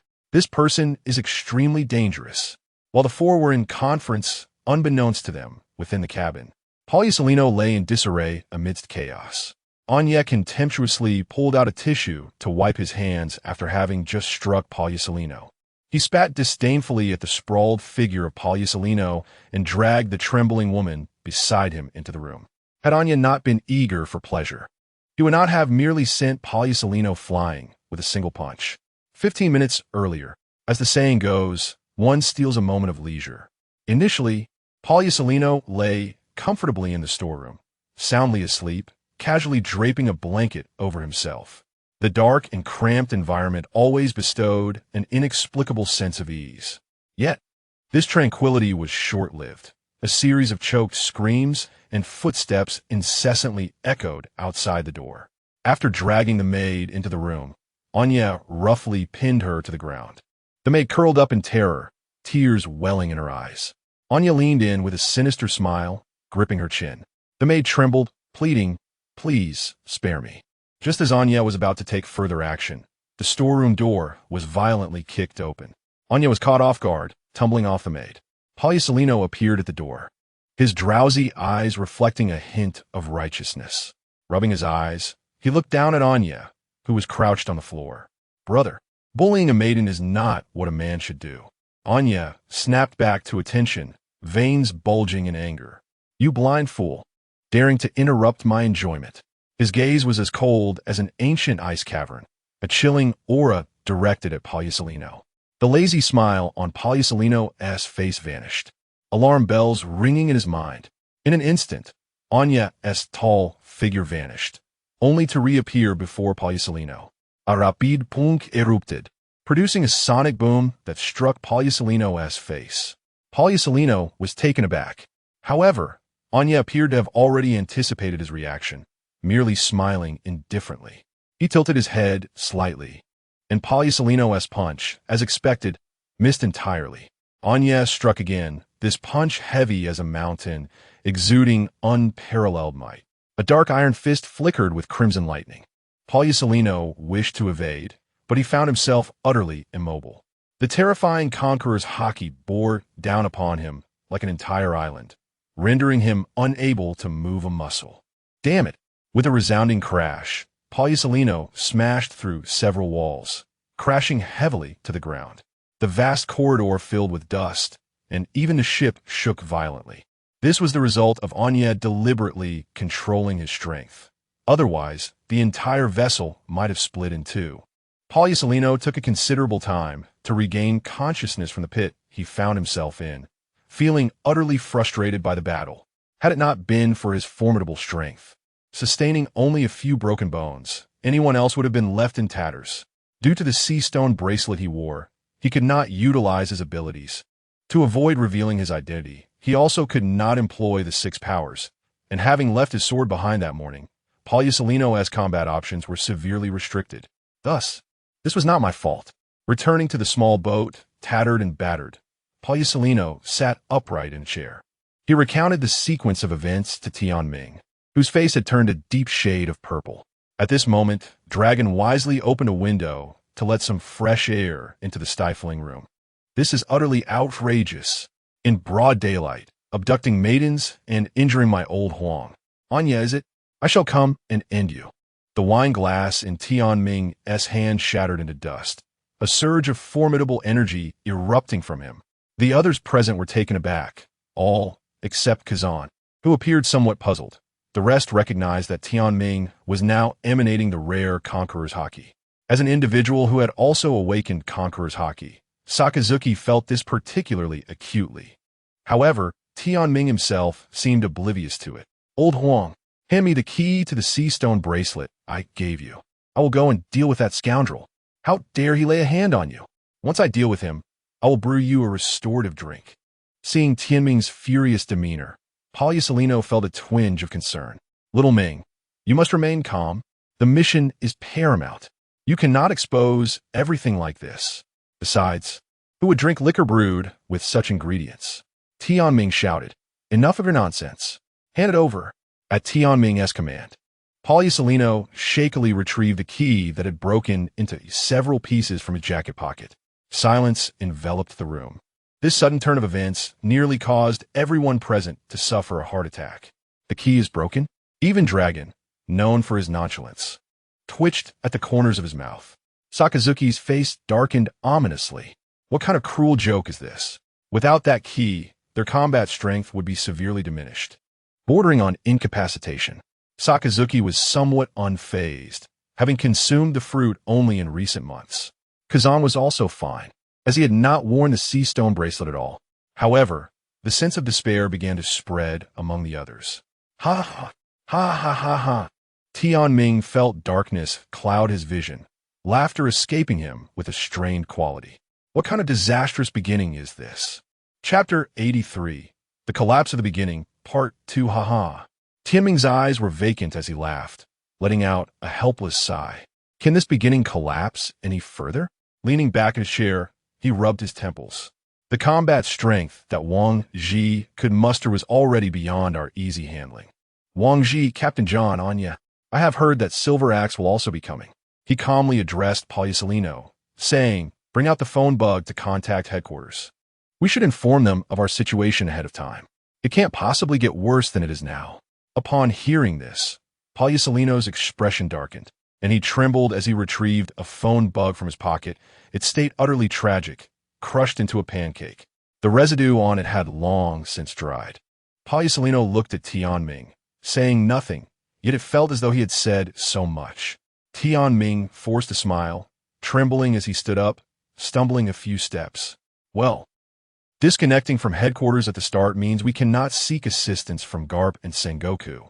Moreover, our own Seastone handcuffs have significantly restricted their combat capabilities. Tianming pondered for a moment. He slowly walked to the wall and picked up a knife, leaving the others perplexed. He raised the knife, aiming at his right wrist. A surge of dark purple hockey enveloped it. The others' pupils constricted in shock, rushing forward to stop him. But Tianming had already made up his mind, gritting his teeth, closing his eyes, and steeling his resolve. His right hand was severed cleanly, leaving an exceptionally smooth stump at the wrist. Sakazuki was both astonished and furious. Are you insane? Self-mutilation over such a setback? Tianming did not respond. With his wrist severed, the Seastone handcuff fell to the ground. He picked up his severed hand, which had also slipped to the floor. The moment the severed limb came into contact with the Seastone, a golden light surged forth, and no blood was shed. Tianming placed the hand next to the stump, and the golden light intensified, healing the injury. His arm was restored to its original state. The others couldn't help but mutter. So he really did leave a hand. Tianming flexed his wrist and said, now the issue of the key is resolved. As for the lack of reinforcements, it is indeed unavoidable. We can only rely on ourselves. Let us proceed with caution.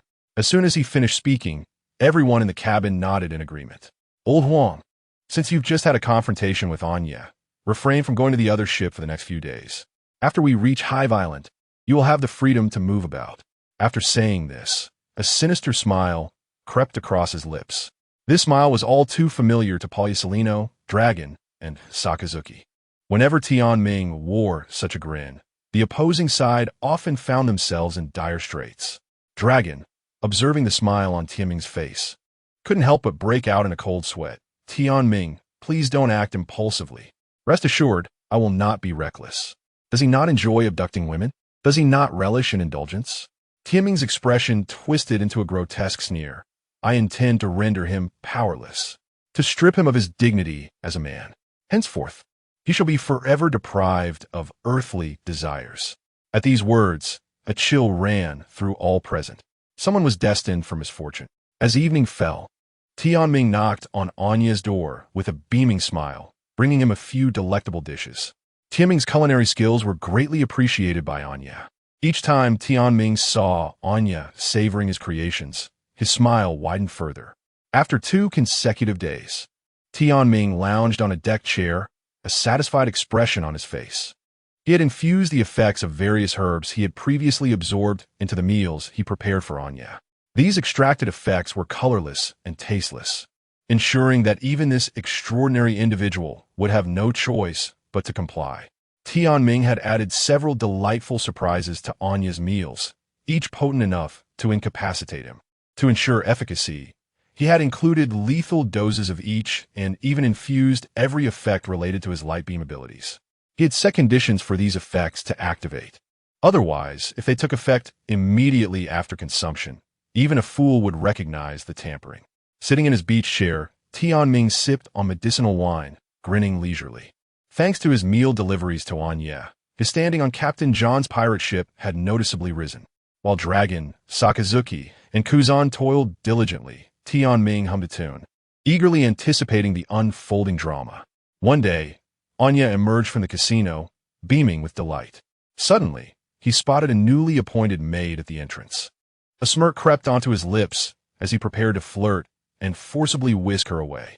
In his mind, he had already concocted numerous indescribable scenarios. However, just as his lustful thoughts peaked, his expression shifted to one of distress. It felt as though an irresistible force was compelling his body downward, step by step. He bent over and squatted on the ground, his pupils widening in horror. Was this it? So soon? He left the maid standing there, bewildered. It was over. He couldn't hold on any longer. Enraged, his emotions were pushed to the second condition set by Tianming. In moments of lust, he would be rendered impotent. In moments of rage, he would unleash a torrent.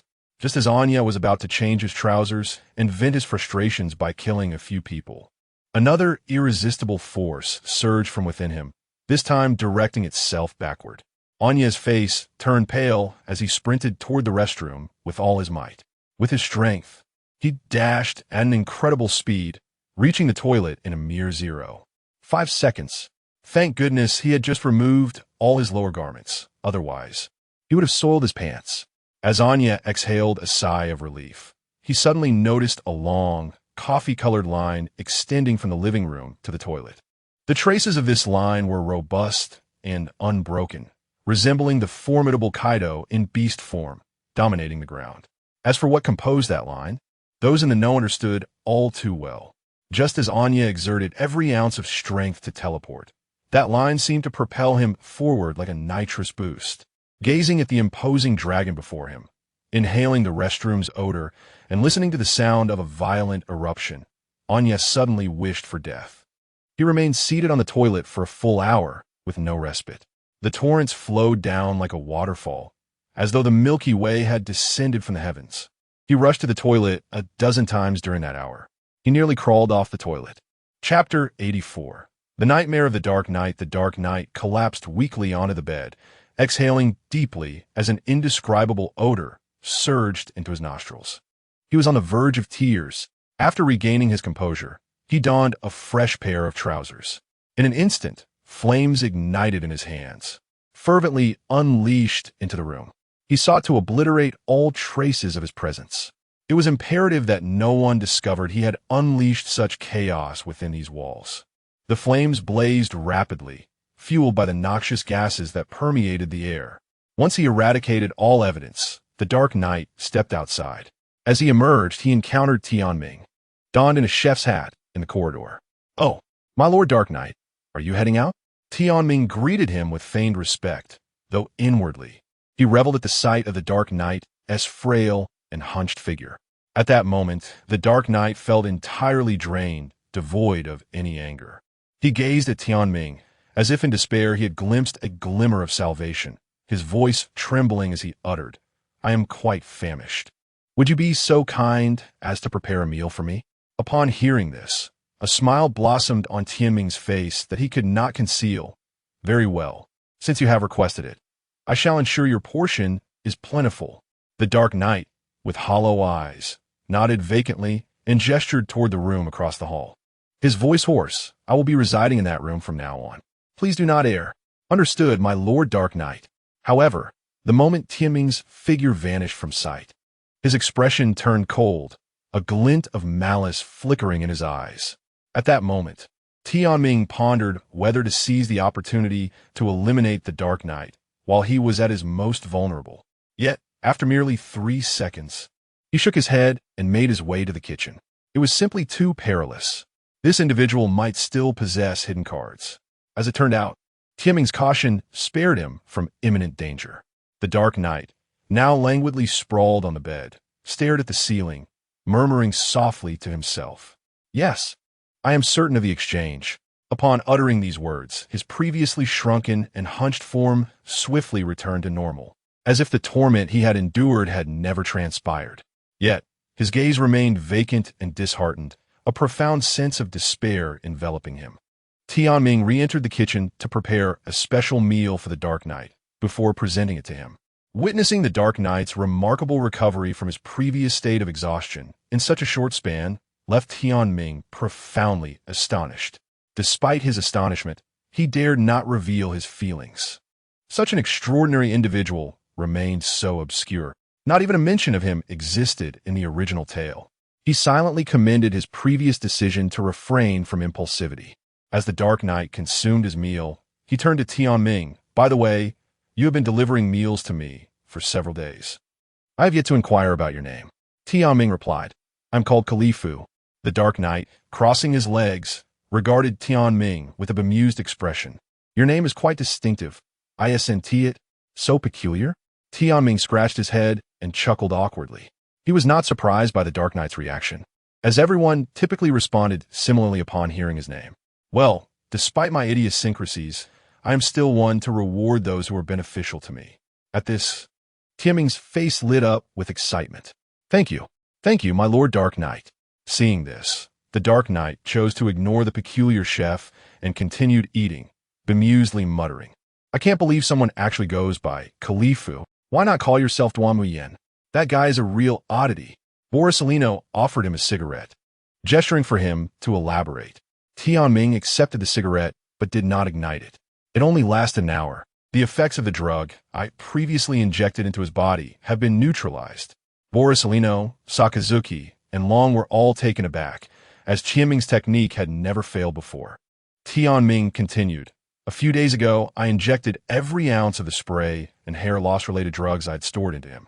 Now, that portion of the drug in my body is gone. Sakazuki crossed his arms, contemplating. So what is your plan now? During this meal delivery, I administered another type of drug, one that guarantees him the utmost pleasure. This is a rare herb I acquired at great expense months ago. Supposedly, its effects are extraordinary. Long looked at Tian Ming with curiosity. What kind of drug? A twisted smile crept onto Tian Ming's lips. You will find out tonight. Prepare yourselves for an exquisite spectacle. Kazan rubbed his hands together in anticipation. Let us get ready, boys. Our true battle stage is still on Peak Nest Island. Sakazuki raised an eyebrow, stating seriously, it should arrive by tomorrow afternoon. Tian Ming nodded, stretching his neck and chuckling lightly, his gaze resolute. When the time comes, we shall accomplish 2 tasks. First, rescue the innocent captives on the island and this ship. Second, ascertain the true intentions behind Wang Zhi's desire to establish a pirate nation and thwart his plans.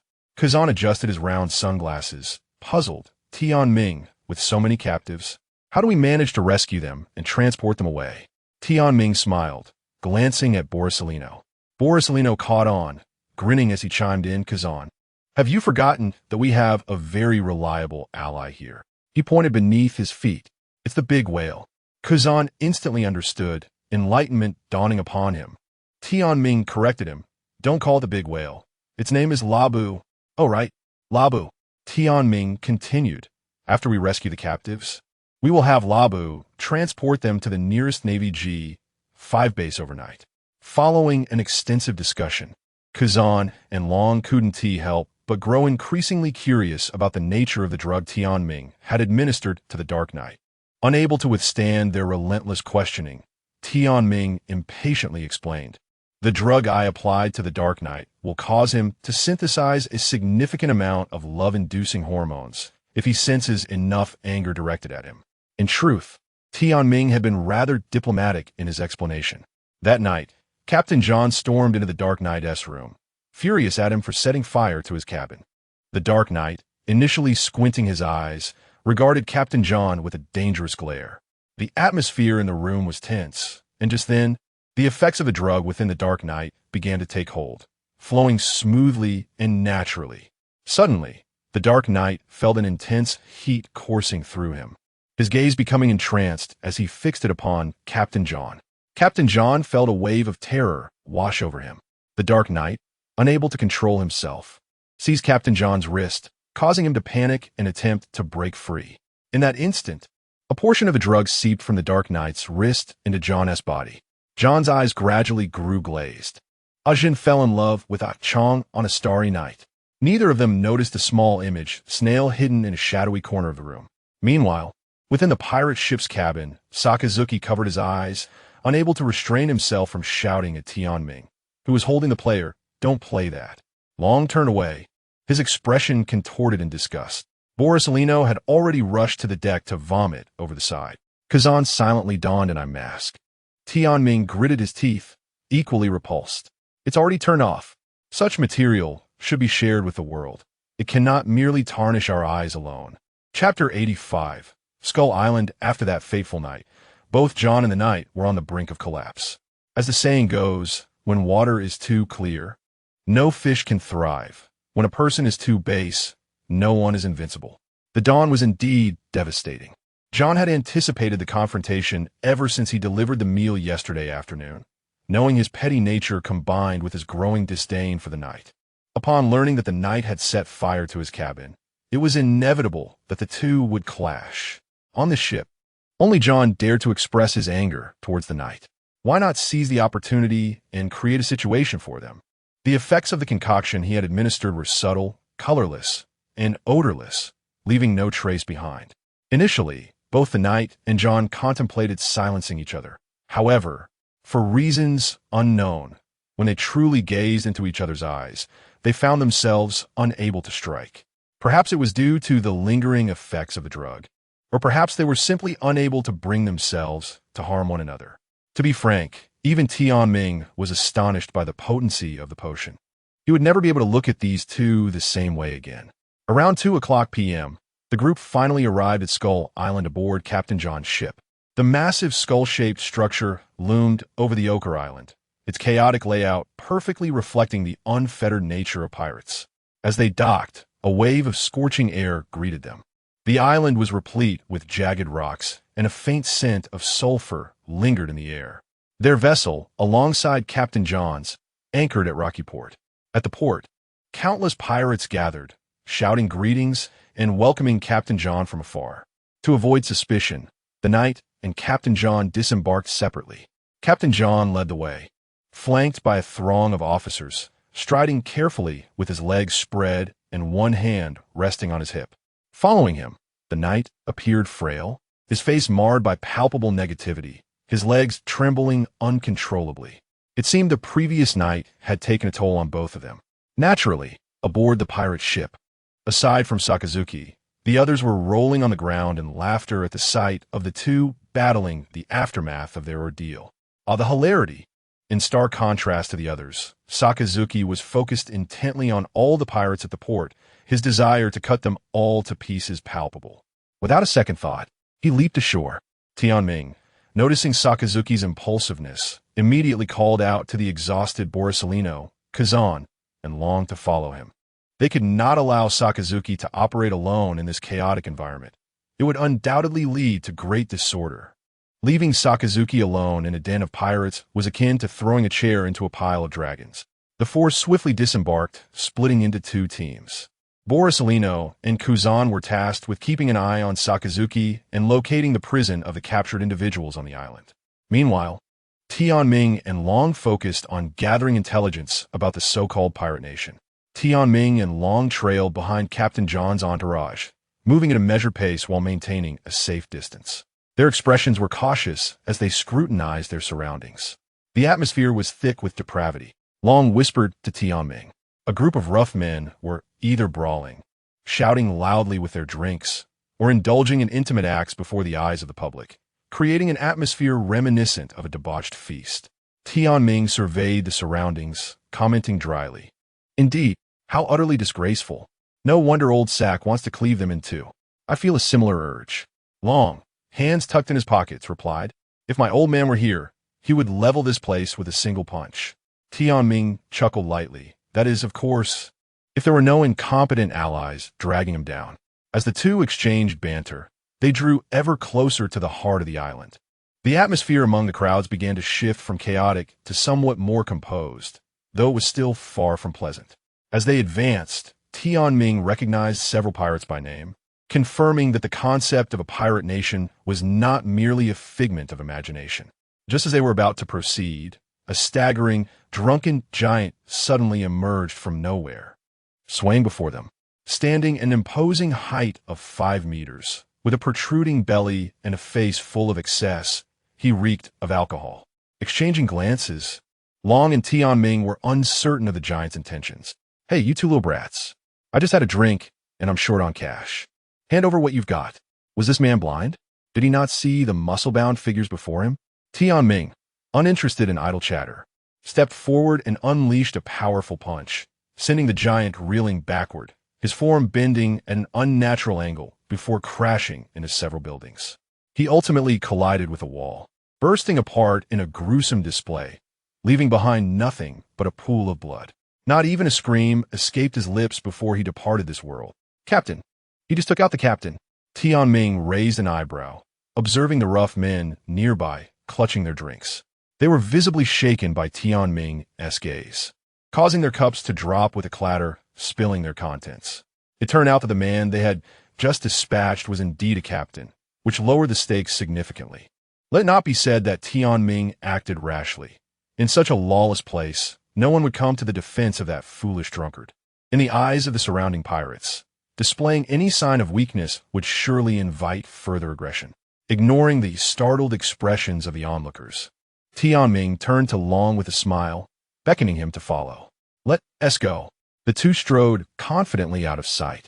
Soon after, due to their unfamiliarity with the area, they found themselves caught in a surge of people seemingly emerging from nowhere. Tianming felt as if he were sandwiched between two layers of bread, surrounded by an overwhelming mass of brawny men. Ugh! A distinct odor assaulted his nostrils, and Tianming's expression turned frantic.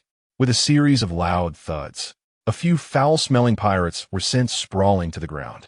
Tianming forged a path with his fists, leaving chaos in his wake until he finally emerged from the throng.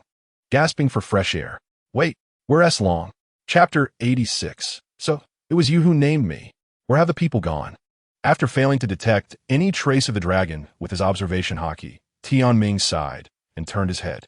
To his surprise, as he did so, he found a man wearing sunglasses peering intently at him. Startled, Tianming was astonished that his observation hockey had not detected this individual. Upon closer inspection, the man stood about 7 meters tall, sporting large sunglasses, a beach hat, and what appeared to be an exaggerated fake mustache. His robust and well-proportioned physique boasted solid muscles. In his right hand, he held a skewer of grilled meat, while his left cradled a coconut with a straw. Ah, long time no see. The man greeted Tianming with a smile. Confusion washed over Tianming's face as he pondered. Who are you? The man, equally perplexed by Tianming's response, then uttered a phrase that caused Tianming's expression to shift dramatically. What are you doing, Xiaogao?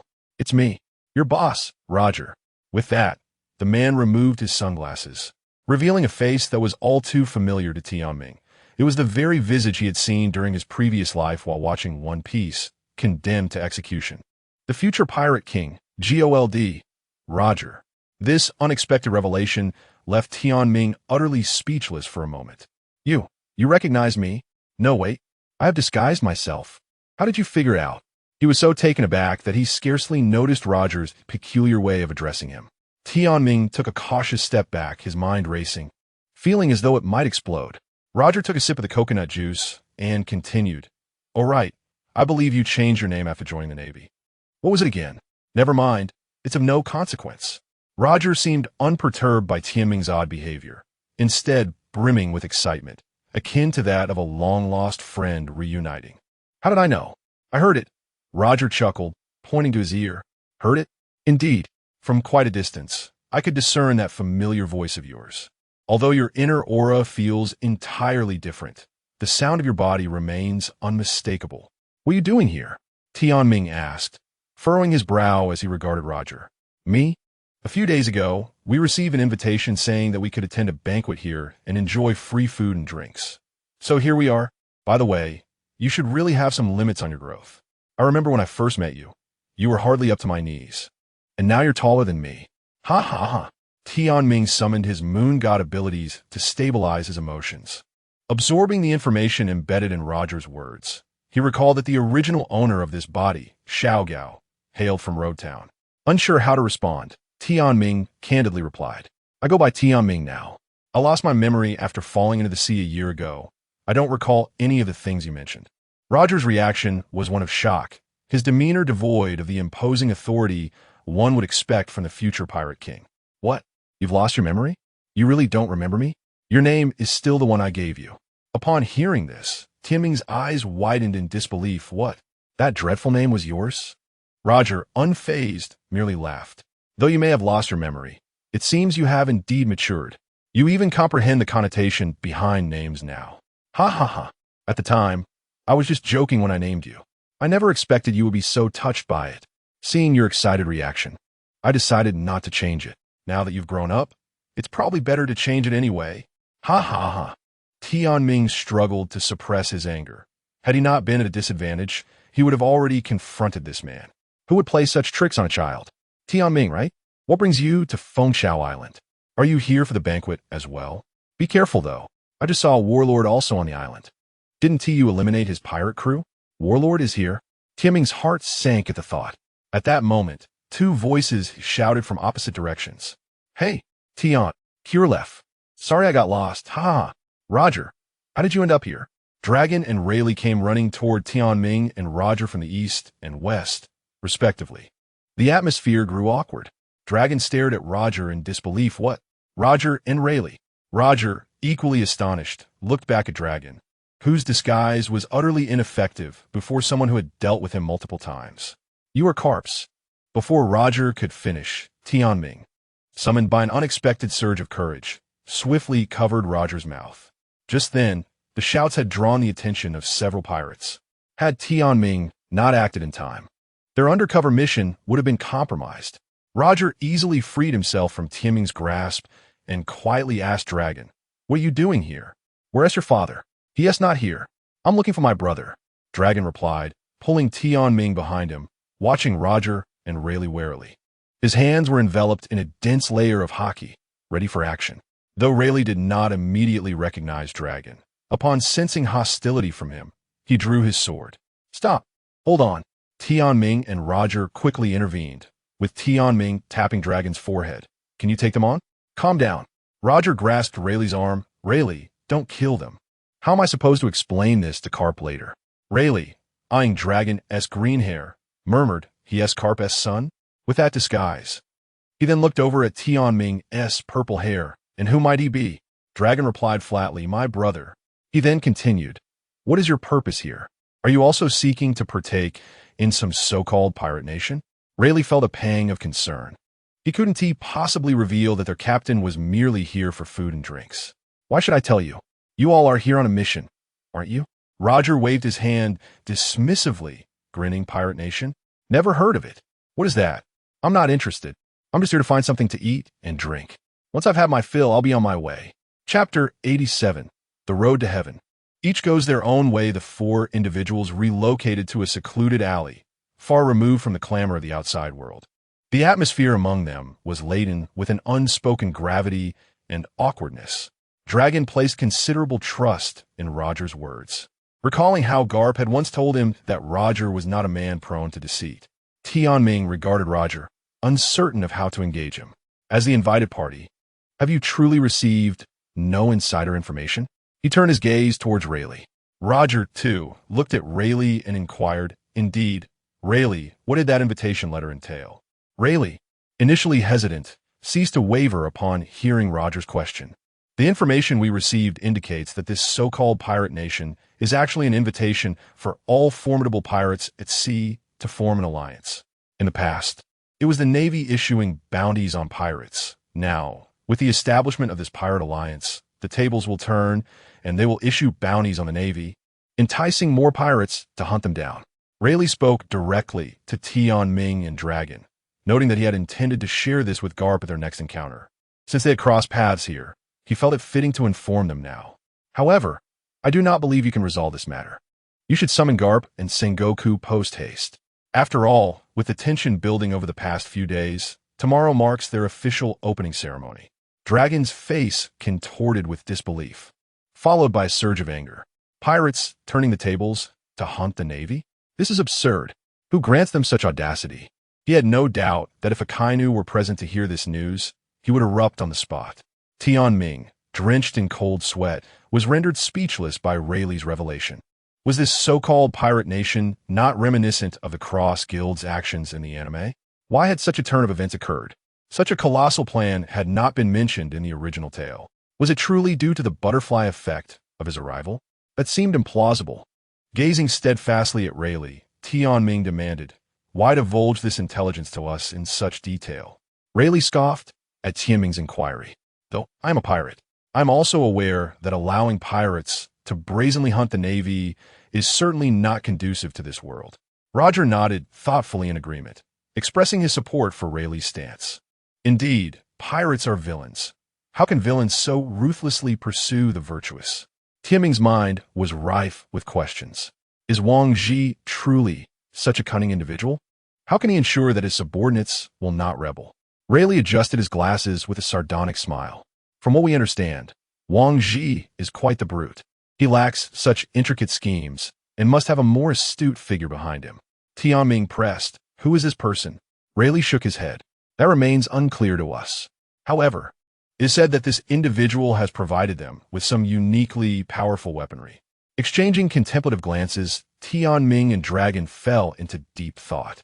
After a moment, Tianming raised his head slowly. "Thank you." Rayleigh's eyes glimmered with intrigue as he gently shook his head and smiled. At that moment, Roger pointed at Tianming with a beaming smile. "Rayleigh, look. This lad is the one who defeated Warlord. He is also the child I took care of before setting sail." Rayleigh's expression shifted to one of surprise, tinged with sympathy as he observed Tianming's peculiar appearance. "This is Rear Admiral Tianming of the Navy? The child you gave that rather unsavory nickname to?" Dragon, puzzled, glanced at Tianming, whose face was now flushed. "Tianming, what did he call you?" "Shut up. Don't ask." Tianming shot a frigid glare at Roger. With a forced smile, he addressed Rayleigh. "Mr. Rayleigh, was your house burned down before you set sail?" Rayleigh, perplexed, stared at Tianming. "How do you know that?" "It matters not. Just know that it is highly probable this fellow here was responsible." Tianming pointed at Roger. Roger's previously jovial demeanor shifted to one of shock and embarrassment, causing him to drop the skewer he held. "What? How did you know?" Tianming smirked, waving his hand dismissively. "I didn't know. I was merely jesting, and you confessed." Fuming with indignation, Roger raised a coconut as if to strike Tianming. "You little rascal. Don't think I won't hit you." Meanwhile, Rayleigh's aura shifted to one of intensity as he slowly placed a hand on Roger's shoulder, gritting his teeth. "So it was you." Cold sweat dripped from Roger's brow as he stammered, "Rayleigh, this is a misunderstanding." "All right then, let's find a quiet place to clarify this," Rayleigh declared, dragging Roger away by the neck. Roger pointed at Tianming and Dragon, his voice hoarse as he exclaimed, "Remember this, kid. Next time we meet, we shall be enemies. Captain, you are a pirate, and I'm a Navy officer. We were destined to be adversaries." Tianming chuckled, making an international gesture of goodwill towards the retreating Roger. Rayleigh followed closely behind, arms crossed. "Captain Roger, Mr. Rayleigh." At this distance, they could see a red-haired boy and a boy with a red nose waving at them from a pirate ship in the distance. Rayleigh approached Roger, walking side by side.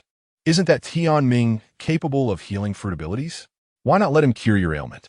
Roger laughed heartily at Rayleigh's statement. "What are you saying, Rayleigh? He is part of the Navy. We are pirates. That would only heighten his sense of guilt. I would never ask him for treatment. Even if he offered, I would refuse. He has always aspired to be a Navy doctor, although he has forgotten me. Seeing him thrive and find his purpose after all these years brings me joy as his captain." Roger gazed skyward with a faint smile. "Our paths diverge, and we shall not conspire together." He would forever remember the emaciated figure scavenging for food in a trash bin in Road Town. At that moment, Roger remained oblivious to the fact that the child etched in his memory had tragically lost his life a year prior due to an inconspicuous accident. Rayleigh, adjusting his glasses, playfully teased Roger. "By the way, Garp's son refers to that lad as his younger brother, and you are the boy's captain. You three are contemporaries. Does this mean you are now of a lower generation than Garp?" Roger stumbled upon hearing this, crashing onto the ground. It seemed so. Had Rayleigh not pointed it out, Roger might never have realized this truth. Thus, before the eyes of his crew, Roger found himself in a most unfortunate position. When he finally lifted his head, his eyes bore the markings of a raccoon. Jabba, aboard the pirate ship, could not help but laugh heartily. Chapter 88. The three of us, after bidding farewell to Roger and Rayleigh, Long and Tianming continued their journey towards the heart of the island. Who would have thought that the path through Peak Nest Island would be so treacherous? After a prolonged trek, they still had not reached the core area. The expressions on their faces reflected their discontent, as the situation had greatly exceeded their expectations, especially since the phone bug intended for contacting headquarters had been squashed by Lao Huan. Long turned to Tianming with a wry smile, remarking, "It was truly fortunate to have met them. What a pity, though. If Roger weren't a pirate, he would indeed be someone worth befriending. With that, Long rested his hands behind his head, sighing, one ought to give birth to a child like Roger. Upon hearing this, Tianming, who had been lost in thought, suddenly found it hard to contain his amusement. After all that sentimentality, was this the best he could muster? Tianming silently mocked. You will indeed see your wish granted in the future. He chuckled softly and said to Long, I have a plan. If things go awry, why don't we simply blow up the entire Peak Nest Island? Long looked at Tianming in confusion. Blow it up? Don't jest. Tianming exhaled deeply, a solemn expression crossing his face as he recalled his ultimate technique, the eclipse. Shaking his head, he pondered for a moment before declaring, I truly possess a method to obliterate this island. Meanwhile, on the other side, the trio of Inu, Suru, and Kiji were making their way toward the marked location of the prison cell, armed with information obtained from the tavern. Initially, the patrons had scoffed at their arrival, but after Sakazuki executed the loudest laughing pirate on the spot, the tavern owner promptly provided them with a map.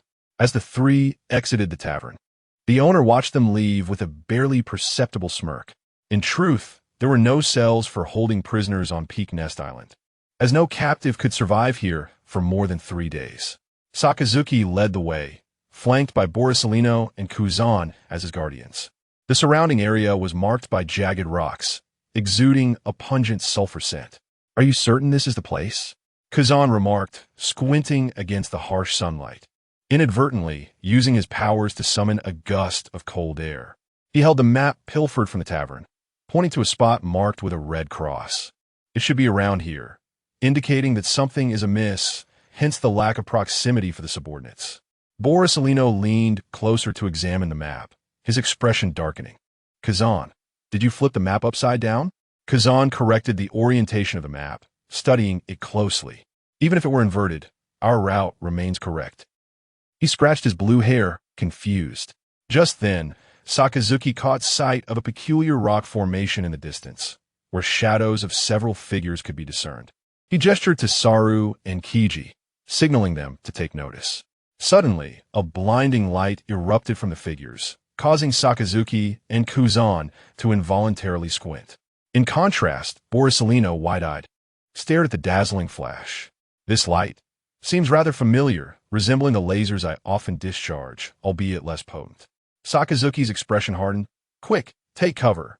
No sooner had he spoken than a thick laser shot forth like lightning towards their position. A scorching wave rushed at them, and dust enveloped the area like a dark cloud. With a thunderous roar, the ground where they stood was reduced to charred earth, leaving no trace of their presence. At that moment, Sakazuki and Borisolino were grasping Kazan by either arm, guiding him through the air with grace. Is the target neutralized? It is. In an instant, the steel glove had turned to ashes, swept away by the wind. The pirate, clasping his empty palm, seemed unsatisfied. Lord Knight is rather stingy. Such entertaining devices granted only once, and then reduced to dust.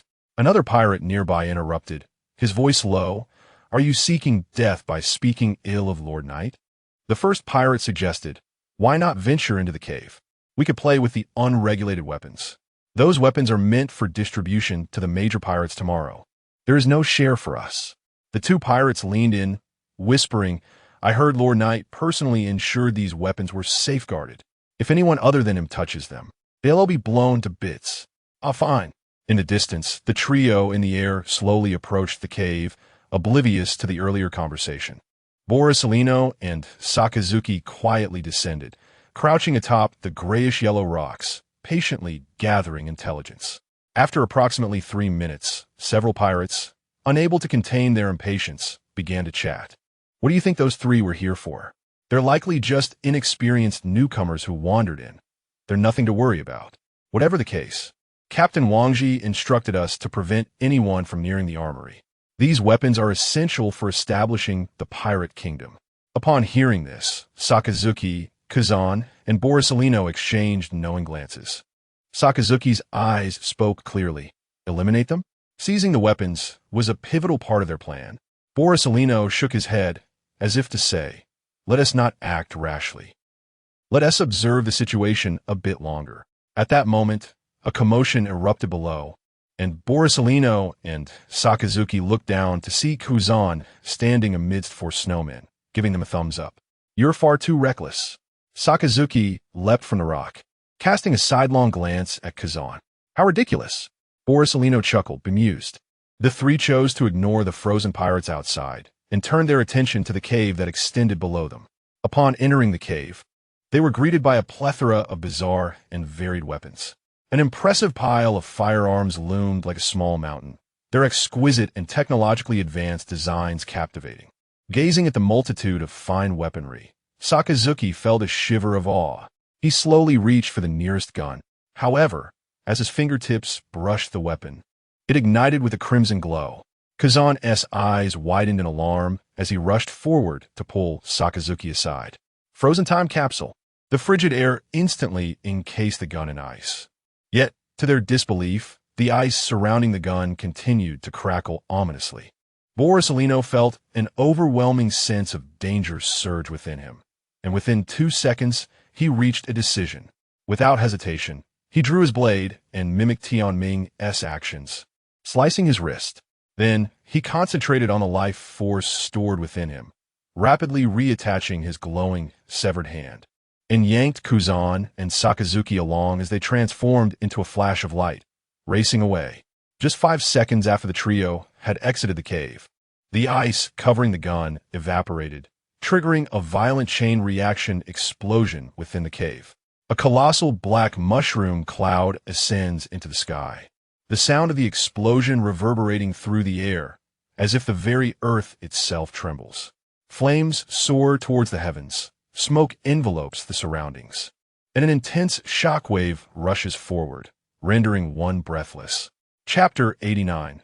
The Rise of Heroes. As Tianming entered the central banquet area of Fengchao Island, his gaze fell upon Walt, who was lounging on a sofa, indulging in copious amounts of alcohol. It was said that when enemies meet, anger ignites from the heart, and in that instant, Tianming's heart blazed with fury. However, in a fleeting moment, he dispersed that anger into nothingness.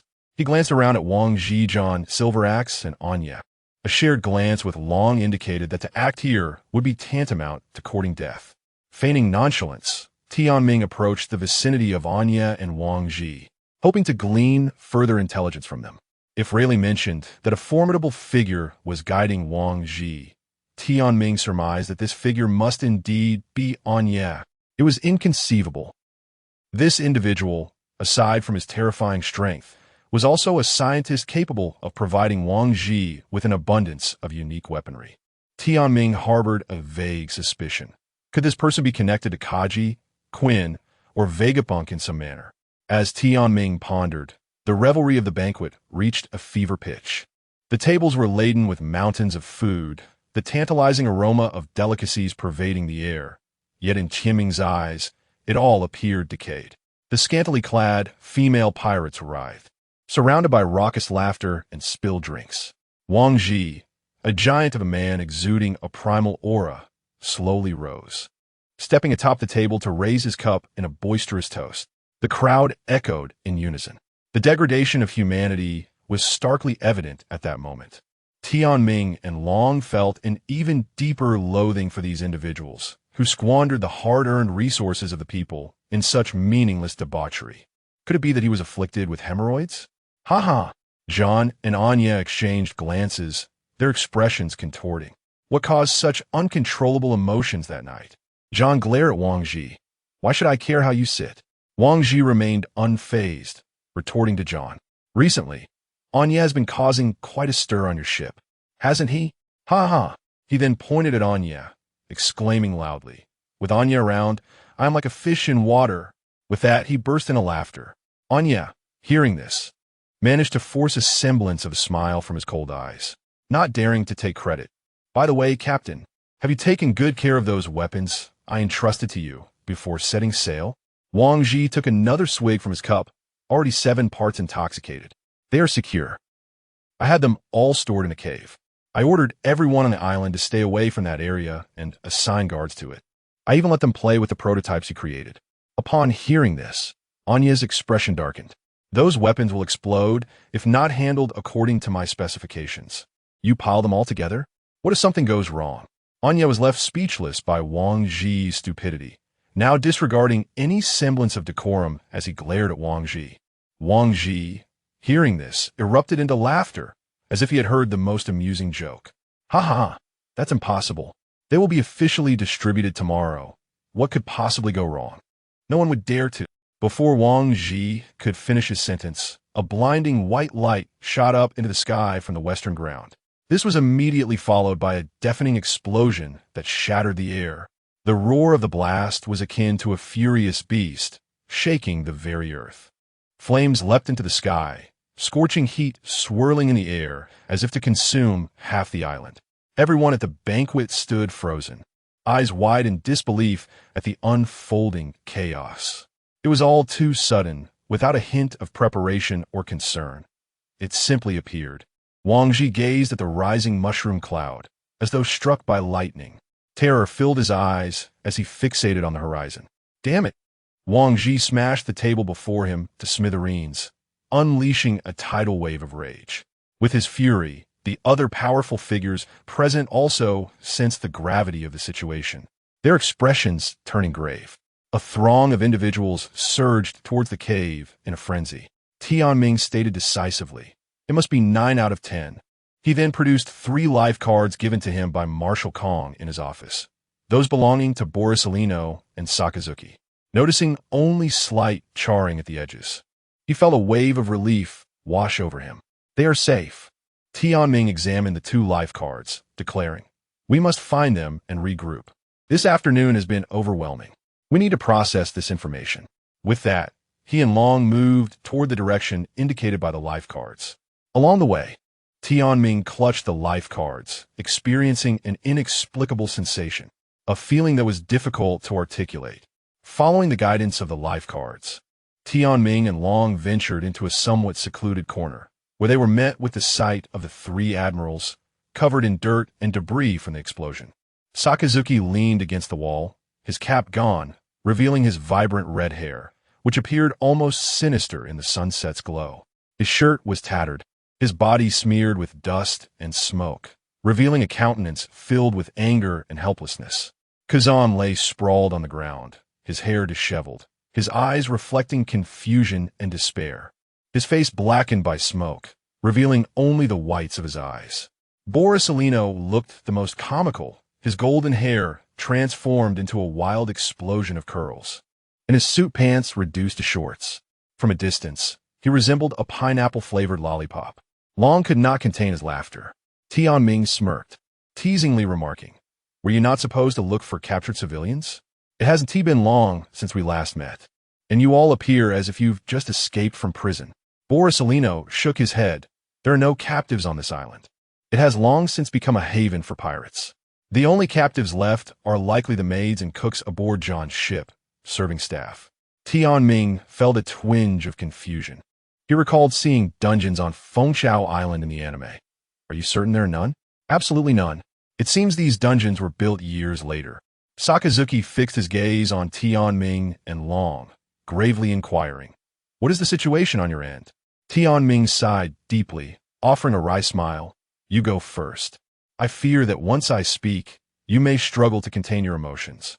Upon hearing this, Sakazuki felt a bead of sweat trickle down his brow. His gaze shifted to Borsalino, silently indicating him to explain. Borsalino lit a cigarette and slowly recounted all the encounters from the journey thus far. Tianming and Long exchanged glances before recounting their encounters with Roger and Rayleigh, divulging all the insider information they had gleaned. Tianming also shared many of his thoughts and speculations on the matter. At that moment, the expressions of the 3 before them changed dramatically. Not just Sakazuki, but even Borsalino and Kuzan flushed with anger. The nonchalance on Borsalino's face vanished entirely, replaced by a furious twitching of his cheeks, as if the veins in his temples were about to burst. Kazan's eyes burned crimson, his fists clenched tightly, creaking ominously.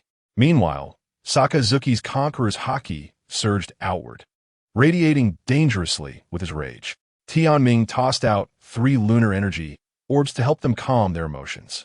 Having vented their anger, let us discuss more practical matters. Long looked at Tianming earnestly. Are we to devise a plan to defeat them? Kimming's expression grew somber. No. We shall formulate a plan for our escape. Once these words were spoken, an enveloping silence descended upon a gathering. Had it not been for Tianming recently infusing a few individuals with the tranquil energy of the moon deity, the present company might have seized the moment to tear him apart. Sakaski was the first to darken his expression and inquire, why? At that moment, a profound sense of helplessness filled Tianming's countenance. It's quite simple. Because we cannot win. Even if all of us were to exert our utmost effort and risk our lives, we still cannot prevail. Wang Ji, John, Silver Axe, Dark Knight, and Walt. The combined strength of these 5 individuals is indeed insurmountable. We are merely 4. Long interjected, wait a moment. Are there not 5 of us here? Tianming turned to Kazan.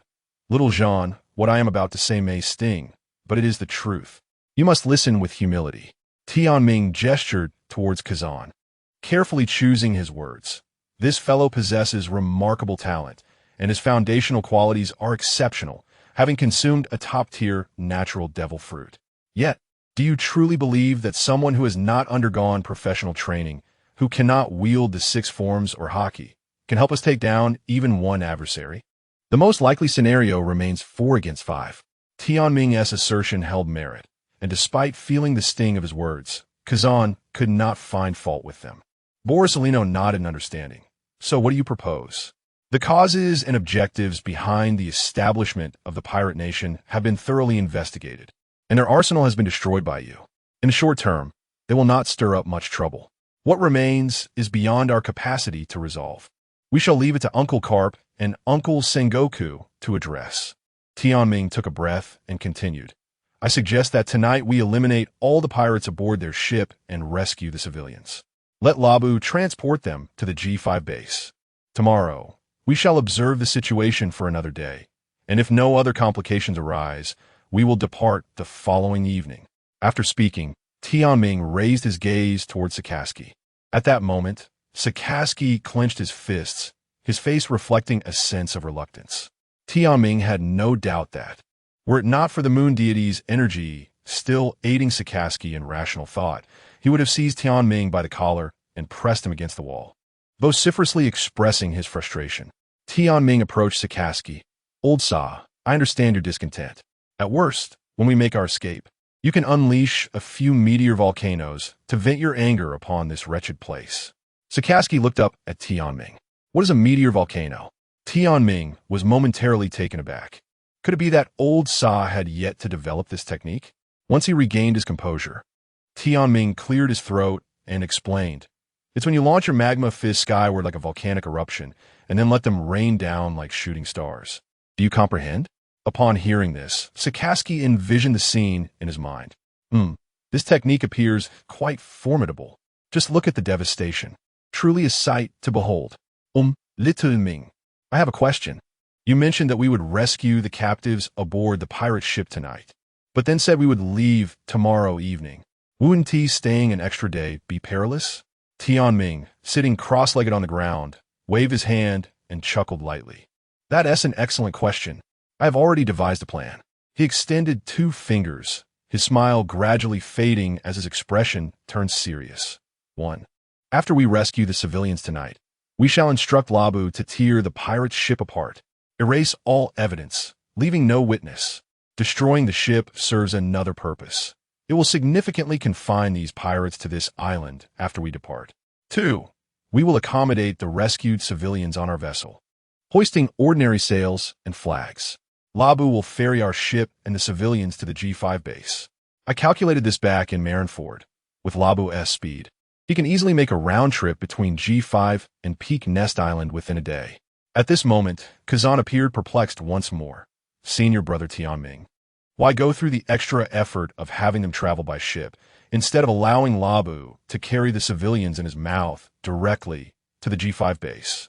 Tianming found himself momentarily speechless, a sense of helplessness washing over him. I say, brothers, can't you think a little? You're making it seem as though I'm the only one with any intelligence. Old Huang, sensing the situation, shook his head, indicating his reluctance to speak. Tianming sighed, rolling his eyes in exasperation. before rising to his feet and brushing the dirt off his pants. The civilians will be in Labu's mouth, leaving the ship to us. Can you imagine the next day, when the pirates see the sea littered with the wreckage of boats, yet our ship remains pristine? What do you think they will think? The individuals present understood the plan and no longer harbor doubts. Tianming scratched his head and grinned. To be honest, I've always considered myself somewhat dim-witted. How infuriating. Does this even sound like something a rational person would say? Chapter 90. Isolated and helpless earlier in the evening, Tianming ventured alone to Wang Zhi's stronghold to gather intelligence. Meanwhile, Borisino, Kazan, Sakazuki, and Long stood silently on the dock, patiently awaiting their mission at midnight. As the sun descended, the horizon ignited with a splendid twilight hue. Gradually, the sun vanished beyond the sea, and the night fell, with countless stars twinkling in the vast sky. A gentle breeze swept through the night, bringing a hint of coolness. As midnight approached, the heart of Peak Nest Island was ablaze with lights and teeming with voices, while the outskirts remained eerily desolate. This stark contrast evoked a sense of melancholy. Borisino, Long, and Sakazuki employed their observation hockey to survey their surroundings. Once satisfied, they commenced their operation. In stark contrast, Tianming navigated through the brightly lit and raucous crowd. The flickering lights danced upon his face, reflecting a tumult of emotions. Logically, after the trio had obliterated the armory, how could these individuals still revel in such leisure? Did they have a backup plan? Tianming fixed his gaze upon the intoxicated figures of Wang Zhi, John, Silver Axe, and Yi on the stage, scrutinizing them for a considerable time. Ultimately, he shook his head and cautiously approached. He circled to the side of Yi, who sat nearby, and offered a sheepish smile. "Sir, would you like something to eat?" And Yi, taken aback, set down his cup, regarding the chef who had vanished for an entire day with a hint of surprise. "Not hungry. By the way, where have you been all day?" With a slight frown, Yi's tone carried a note of dissatisfaction, as he had already begun to feel the effects of intoxication. Tianming, lowering his stance, replied, "I was frightened by the explosion this afternoon, so I didn't dare to come out." And Yi scoffed, his nose wrinkling in disdain. "What a shame for someone of your size. Aside from cooking, you are utterly useless." Tianming bowed his head, saying, "Lord Yi, I heard everyone discussing that the explosion was at the armory. That is not a problem, is it?" And Yi sneered, glancing with disdain at Wang Zhi, who was laughing heartily in the main seat. Most likely our dear leader Wang Zhi had his incompetent guards tamper with the weapons. But it's of no concern. It merely delays our plans by 3 days. And Yi chuckled arrogantly, exuding an air of superiority. As long as the weapon manufacturing site remains intact, there is nothing to worry about.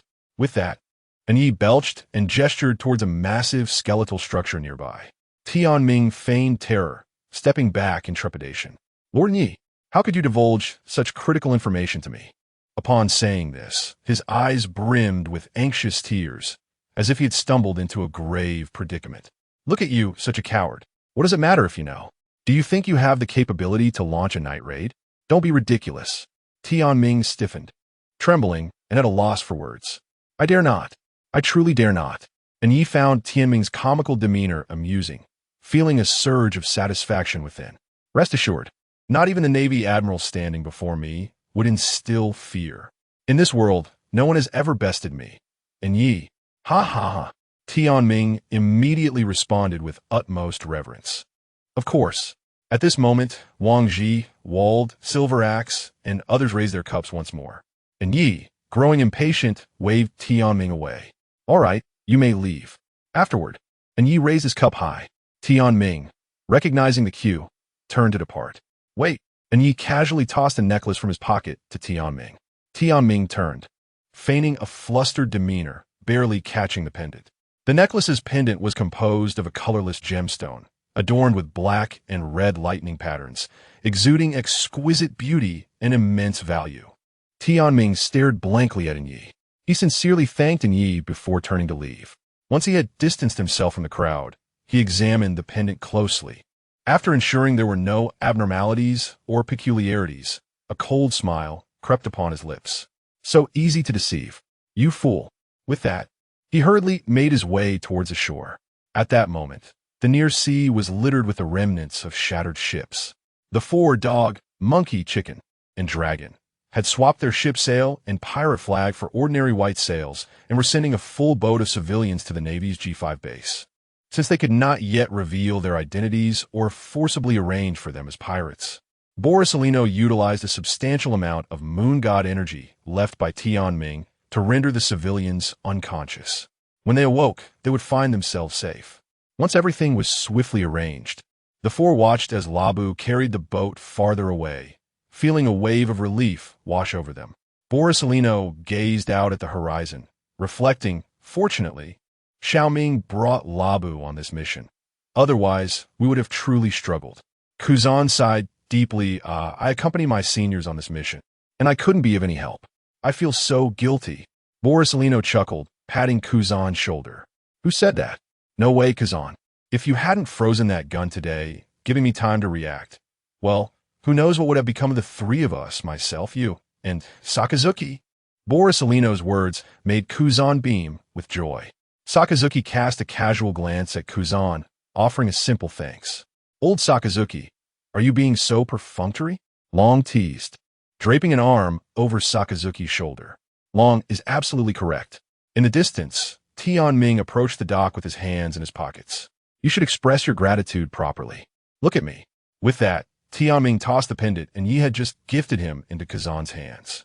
Kuzan examined the jewelry, recognizing its considerable value with a look of astonishment. Sakazuki scrutinized Tianming. Where did you get this? Tianming replied nonchalantly, I acquired it from an Yi. Sakazuki raised an eyebrow. You gave him this? Aren't you afraid it might explode one day? Tianming waved dismissively. I checked. There are no abnormalities. Long grinned, displaying a hint of schadenfreude. I concur. Sakazuki nodded in agreement. The group's gazes intertwined, all sharing a silent understanding, leaving Kuzan bewildered. Rest assured, it's nothing strange. You've surely tasted the essence of that item, and it's incredibly valuable. Chapter 91. The Falling Volcano. In a modest pirate inn located within the city, Tianming shared the intelligence he had obtained from the knight with his companions. Imitating the knight's demeanor, he laughed, proclaiming, In this world, there has never been, nor will there ever be, anyone capable of besting the knight. Ha ha ha. The onlookers could not help but internally assess the knight with a candid judgment. What a fool. This individual was on the brink of being outsmarted by Tianming, yet remained blissfully unaware of the flaws in his plans. How could he not be deemed foolish? The anticipation for the following day was palpable. One could only wonder how the pirates would react upon discovering their ships reduced to mere splinters. The next day, who did this? Our ship. I'm utterly devastated. My ship. The companions were abruptly awakened by thunderous roars echoing from outside. As they jolted awake, they quickly leaned out of the window. 5 heads, each of a different hue, clustered together, peering out. The scene was both comical and endearing. As they gazed upon the chaos and fury outside, Sakazuki had to concede that Tianming's methods against pirates could sometimes be even more ruthless than his own. While he could only physically devastate his opponents, Tianming had the uncanny ability to obliterate their spirits. Just as Long was about to climb out the window to witness the commotion, Tianming seized him by the nape of his neck. We're taking the stairs. Long chuckled in response. All right. Due to the nature of their mission, they had merely shed their jackets the previous night. Now, they hastily donned their outerwear and hurried downstairs. Along the way, Tianming distributed a portion of moon god energy to each, ensuring they maintained their composure and refrained from bursting into laughter. As they navigated through the throngs of people to the dock, their hearts swelled with satisfaction at the sight before them.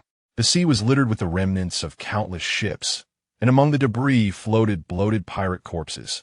The 5 concealed themselves within the crowd, seamlessly blending into the larger assembly. A group of enraged pirates clamored to uncover the identity of the one responsible for this devastation. At that moment, a towering figure surveyed the wreckage. His countenance darkened. Damn it. These ships were not destroyed by humans. It was a whale. The speaker was none other than Wald, Tianming's long-standing adversary. I'm absolutely furious. That whale is still pursuing me. For goodness sake. Wald's fury was palpable. His pirate ship had met its demise at the mouth of Labu, a sight he could hardly forget. Meanwhile, John stared at the ruins of his pirate ship. His heart shattered into pieces. My ship was laden with luxury, goods, and treasures. He drew his sword, gritting his teeth as he confronted Wald. So you're the one who lured that whale here? What does that have to do with me? Shouldn't you be out there hunting that whale down? Who else would I look for if not you? You need to find that whale for me. Vitally taught it. How am I supposed to find it? I can't even locate it to seek my own revenge.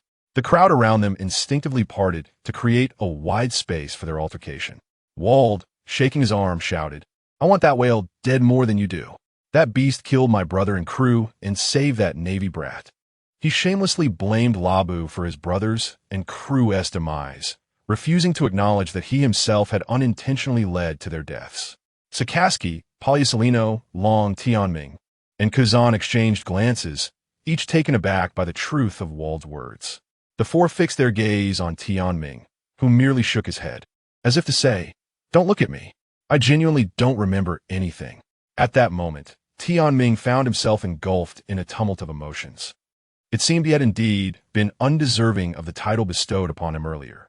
This fleeting thought was swiftly crushed by Tianming, as he recalled the abundance of fruit baskets and letters of gratitude that filled the hospital room, along with the heartfelt thanks from Inu, Saru, and Long on the podium. He let out a soft snort, feeling disdainful. Observing the complex expressions on Inu, Saru, Long, and Kiji, Tianming shook his head with a chuckle, lazily dragging out his words. Don't stare at me. Do you perceive me as such a self-serving and fragile individual? Upon reflection, the four considered his words. Indeed, it seemed there was a semblance of truth to his statement. Tianming possessed many admirable qualities, but perhaps his greatest virtue was his remarkable audacity. Polyasolino inquired, Are you still planning to deliver meals to the knight today? Deliver meals? Let him eat dirt. Tianming leaned back against the sofa, a contented smile gracing his face. Before I leave, I'll send them a little gift. He then took a sip from his cup of tea, adding, by the way, I mentioned I'd help you develop your abilities back at Fishman Island. I got some ideas. The five companions truly spent the day reveling in leisure within their inn until the evening set in. Meanwhile, the knight sat in his suite, nearly seething with rage. What a catastrophic start. In response, Tianming could only declare, Your smile hasn't vanished. It has merely shifted to my face. In an attempt to mediate, the knight was inadvertently drawn into a chaotic brawl, emerging with a bruised and swollen visage akin to a pig's head. What was he to do? Silver Axe and Wald were one thing, but Wang Ji and John were another. One was his nominal superior, and the other had once shared a bond with him. Whom should he support? No, wait. Why should he even care about that John fellow? The knight clutched his swollen face, lamenting his recent misfortunes. Once cold and unyielding, he had never before endured such indignities. Fortunately, the recent meals had been rather satisfactory. That was the only thing worth celebrating in these trying days. Seated in his room, the knight eagerly awaited the arrival of Kirifu with his meal. Where is he? Patting his rumbling stomach. The knight felt his temper flare as he waited impatiently. He burst from his room, only to encounter John in the hallway. Upon seeing John, the knight felt a wave of embarrassment wash over him. How awkward. John fidgeted before speaking first. Are you waiting for that guy named Kirifu? The knight inwardly groaned. What else with the awkwardness? Nodding in a sheepish manner, the tension between them was no longer as palpable as before. He makes delicious food. Really? A strategist like him can cook? John asked, astonished. Strategist? ISNT he your ship's cook? The knight questioned, puzzled. Yes, he is part of my crew, but he just joined a few days ago. They were previously part of the natural pirate crew, the small ship trailing behind mine. You didn't notice during your time on the ship? The knight truly hadn't. John continued. They're just a bunch of goofballs, don't mind them. Their names are pretty bizarre, something like Nawa, Kirifu, and Donado. Upon hearing the names tumble from John's lips, the knight felt as if a thunderclap had struck his mind. What did you say their names were? The knight shook John's shoulders frantically, his eyes wide with disbelief. John, sensing the knight's agitation, hastily handed over 5 wanted posters. As the darkness enveloped him, Ignaz's gaze fell upon the bounty notice of the yellow-haired Utares. whom he had sent flying with a single punch. After perusing the entire collection of bounties, his countenance darkened to an extreme. The pig-headed figure trembled with rage. If the presence of a Khalifu could be dismissed as coincidence, what about the gathering of those armored warriors? Ignaz's heart harbored a foreboding suspicion. Could it be that these 5 individuals were akin to him? In an instant, memories of his recent misfortunes flooded his mind. Unprovoked bouts of diarrhea, incapacitation, the blunder of that fateful night, the destruction of the armory, and the obliteration of all pirate vessels. Suddenly, everything clicked into place. An overwhelming aura of conqueror's haki surged around him. That purple-haired man, feigning weakness, was undoubtedly behind this. The most alarming part was his own inability to perceive the situation. And Yi felt a surge of self-directed frustration. He had, inebriated the previous night, foolishly bestowed a precious pendant upon him. He had been rendered a mere puppet, manipulated by their schemes. John, witnessing Ignaz's explosive fury, was utterly bewildered. Gritting his teeth, Yi declared to John, "I know who destroyed the armory and our ship. It was them." In a fit of impotent rage, he tore the bounty notice to shreds, as though he were rending the very heads of those 5 miscreants. Yi recalled how he had divulged the secrets of the weapon manufacturing facility to Khalifu, and he could guarantee that the 5 would surely return to wreak havoc tonight. In that moment, he felt an overwhelming surge of cleverness. He hastily devised a plan with John, Wang Ji, Wald, and Silver Axe to set an intricate trap near the skull-shaped rock, intending to eliminate them all in one fell swoop. As night fell, the coast was graced by the timely return of Labu, who had successfully completed the escort mission. Upon seeing Labu's return, the 5 breathed a collective sigh of relief. Tian Ming turned to Sakazuki and Dragon beside him, stating, "Everything is ready. We're just waiting for the 2 of you." Borisolino and Kuzan gazed enviously at Sakazuki and Dragon. If it weren't for Tian Ming's limitation of enhancing only one technique at a time, they too would have wished to test out their new abilities. Sakazuki and Dragon severed their wrists, removed the sea prism stone bracelets, and reattached them. Facing the colossal skull statue, Tian Ming unleashed a torrent of golden light from his hands, pressing each palm against the backs of Sakazuki and Dragon. The life imprint on Tian Ming's arms radiated brilliantly, continuously infusing them with golden vitality. Long before, on Sabati Archipelago, Tian Ming had acquired an immense reservoir of life energy, given that Sabati was fundamentally composed of the roots of colossal trees. He could draw abundant life force simply by placing his hands on the ground. Feeling the surging power coursing through him, Sakazuki wasted no time. Following Tian Ming's guidance, he launched an onslaught of massive magma fists toward the sky. With a serious expression, Tian Ming called out, "Dragon, it's your turn." Dragon's eyes gleamed with determination. Empowered by Tian Ming, he exerted full control over the hurricane above the clouds. The tempest coalesced the myriad magma fists Sakazuki had previously unleashed into a singular, gargantuan magma fist. Despite Tian Ming's enhancement, Dragon was still drenched in sweat from the exertion. The terrifying, supersized magma fist illuminated the dark night. Hurtling towards the heart of the island, the magma descended like a small meteor through the clouds, the remnants of the clouds being swept along in its colossal wake, forming a pure, white trailing tail.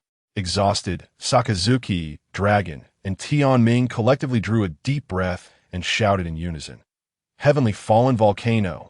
Their voices resonated with piercing intensity, carrying the weight of their combined will. A fearsome technique indeed. This was one of the 2 collaborative skills developed by Tian Ming, the Heavenly Fallen Volcano.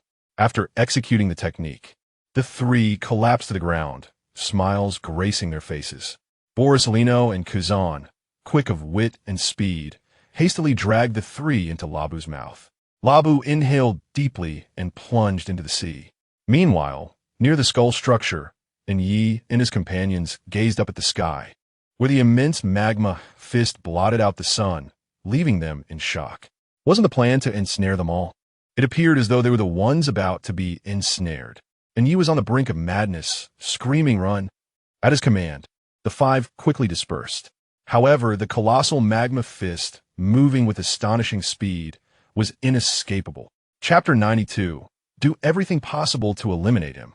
The three who had just executed their combined attack lay on the ground, gasping for breath. Sakazuki's expression was one of utter satisfaction. Had he endured so much just to wait for this moment? The thought of the carnage on Fengshao Island filled him with contentment. Though exhilarating, the technique had taken a significant toll. Tianming sat up, channeling the remnants of his life force to restore his condition. Within moments, he was stable. He gently tapped Dragon and Sakazuki beside him to assist in their recovery.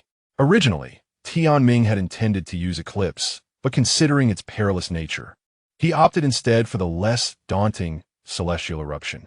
While not as potent as Eclipse, it was formidable enough to incapacitate their adversaries. This combined technique was not even the complete version. If given a few more years to develop, its side effects would be minimal.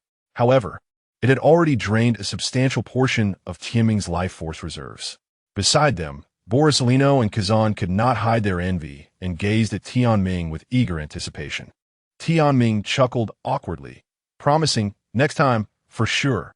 Lebu's cavernous mouth was dark and carried a hint of a foul odor, making the experience rather unpleasant.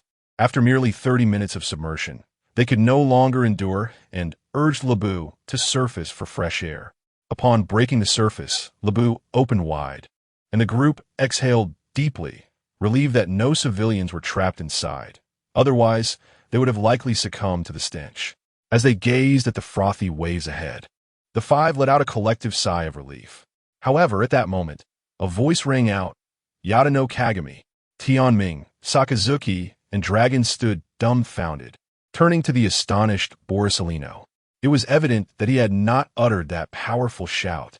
The group pulled Kazan onto the whale's back, only to be further bewildered by the sight before them. From the distance above, a barrage of luminous projectiles soared through the air, strikingly similar to Borsalino's Yada no Kagami. Tianming stepped forward, his expression grave as he sensed the incoming energy. Moon God, storm of pear blossom needles. The rain of light and life energy collided, resulting in a brilliant explosion. Borsalino's face turned grave. What the hell? I had no idea. In the darkened sky, a figure stood with hands clasped behind his back. It was the knight. His face was swollen and grotesque, bearing the marks of recent turmoil, his attire tattered and singed, with patches of burned skin visible. Clearly, he had just endured the aftermath of celestial eruption. You fools think you can escape? Knight grinned wickedly, unleashing a terrifying conqueror's haki that surged toward the group on the whale's back. Sakazuki's gaze was icy as he fixed his eyes on Knight. Knight's focus locked onto Tianming, akin to a ferocious lion. You've been quite the benefactor lately, grandson. Quite the player, aren't you? Tianming replied solemnly. How do you possess the powers of the glinting fruit? I thought its user was affiliated with the Navy. Knight scoffed. At this point, you're still playing dumb? You should know better. Palace, jade, liquor. He silently mouthed the word system. In that instant, Tianming's mind exploded with realization. He turned to his companions, urgency in his voice. Kill him. Use every means necessary. He cannot be allowed to leave alive, even if it costs us our lives. With that, a crimson aura enveloped Tianming as he surged toward Knight with determination. He understood that he was facing another traveler, one equipped with a system. This was why Knight could supply Wang Ji with such weaponry. Thanks to that infernal golden finger, it was imperative to eliminate this threat before it could wreak havoc on the world. The four companions, realizing the gravity of the situation, followed Tianming's lead, with Kazan. Though unable to use Moonwalk, conjuring a flurry of ice, swords aimed at Knight. This battle was a do-or-die situation, a gamble of everything they had. Seeing the impending onslaught, Knight's suspicions were confirmed. These five were indeed fellow travelers. He raised his hand, flames igniting around him. Fire fist, solar flare, flame fist. The blazing inferno clashed with the ferocity of the solar energy in a fierce standoff, illuminating the night sky with an orange glow. Dragon summoned a tempest, fueling the flames toward Knight. Tianming shouted, "Old Sakazuki." Sakazuki formed a colossal magma fist, piercing through the flames directly aimed at Knight's abdomen.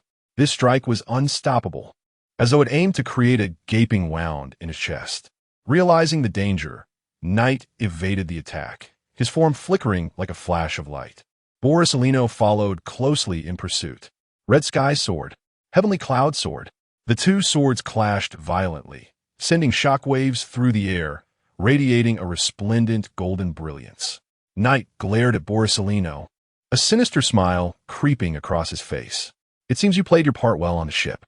I regret not killing you then. With a roar, Knight intensified his attack. As Borsalino watched helplessly as his heavenly cloud sword began to splinter under the pressure. A barrage of wind blades and ice arrows approached, but Knight deftly dodged them, all the while maintaining his assault, sending Borsalino flying. The gravity of the situation became apparent.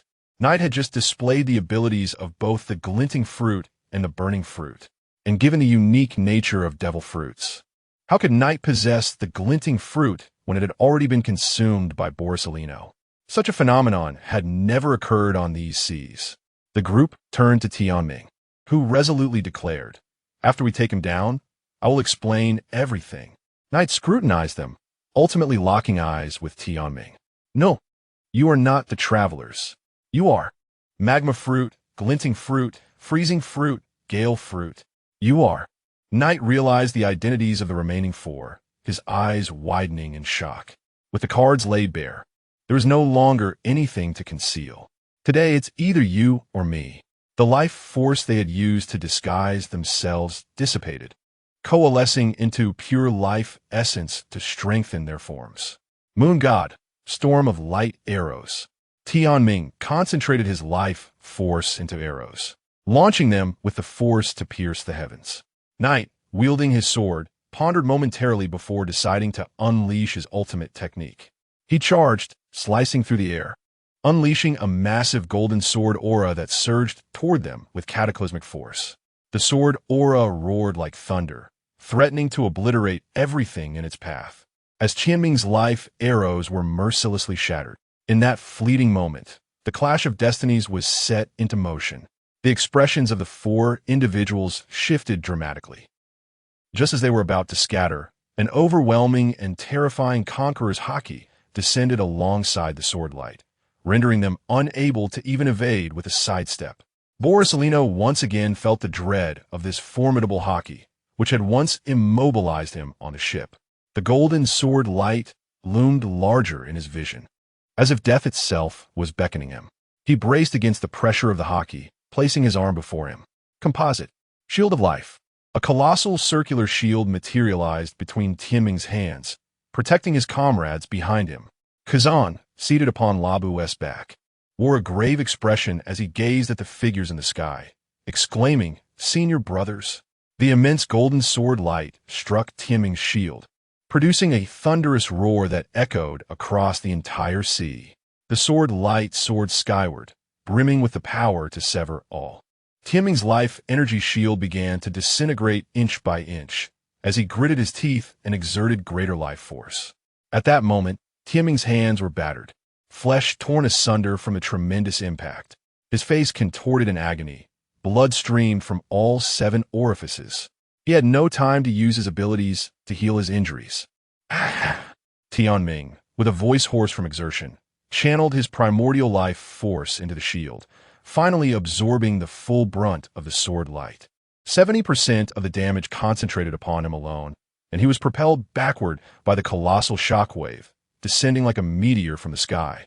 Had it not been for Tianming's resolute life shield, the 4 would have perished on the spot.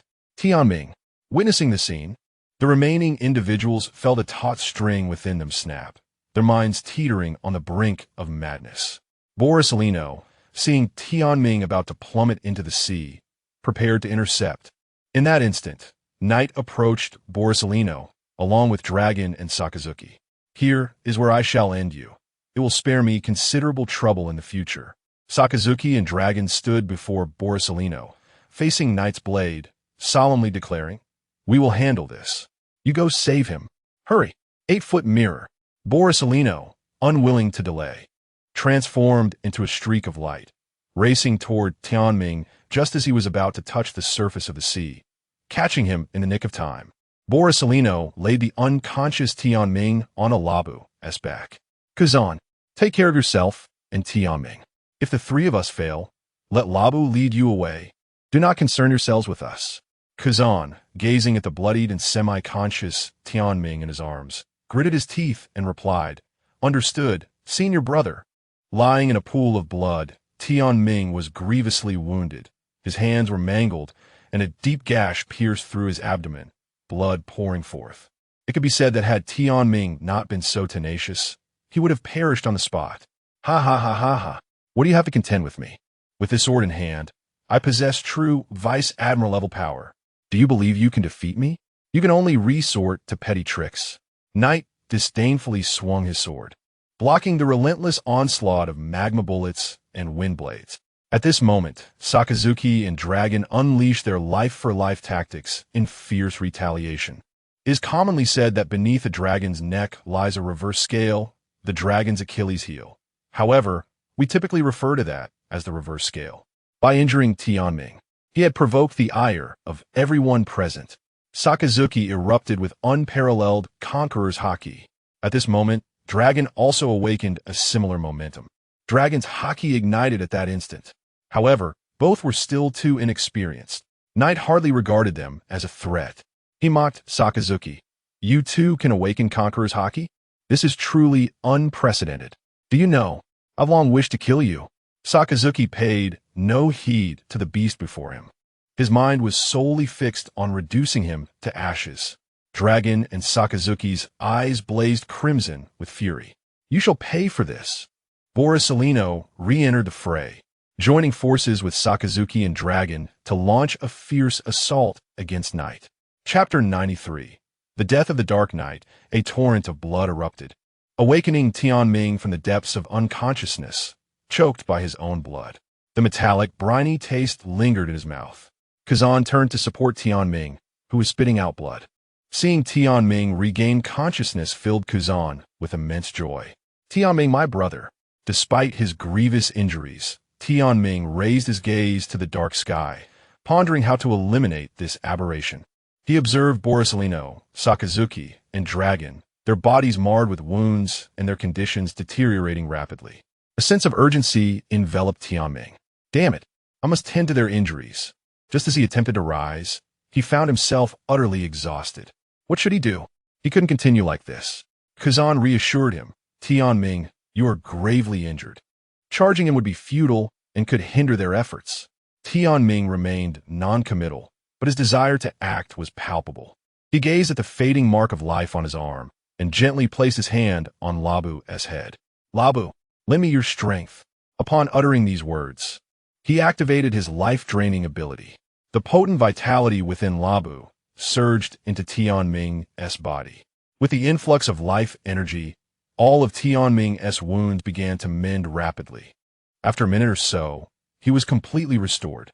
During the process of absorbing life energy, an intense desire to heal Borsalino, Sakazuki, and Dragon emerged, and he began to sense an inexplicable connection to them.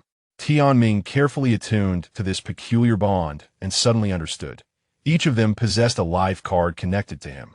He recalled the moment on Peak Nest Island when he grasped Borsalino and Sakazuki's life cards and felt that strange sensation. Life cards are inherently linked to their owners. Now enlightened, Tianming wasted no time releasing the absorbed life energy into the life cards.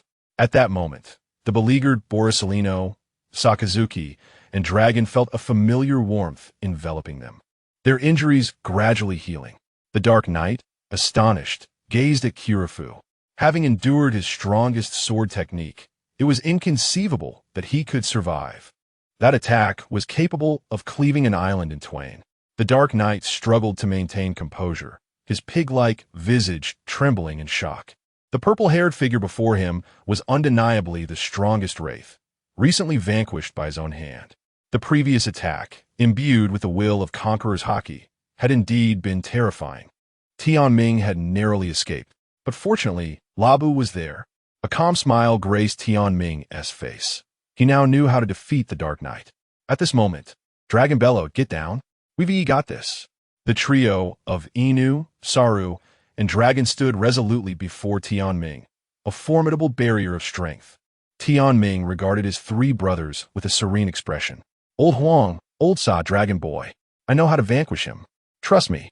In the darkness, his purple hair danced in the wind, his eyes radiating determination.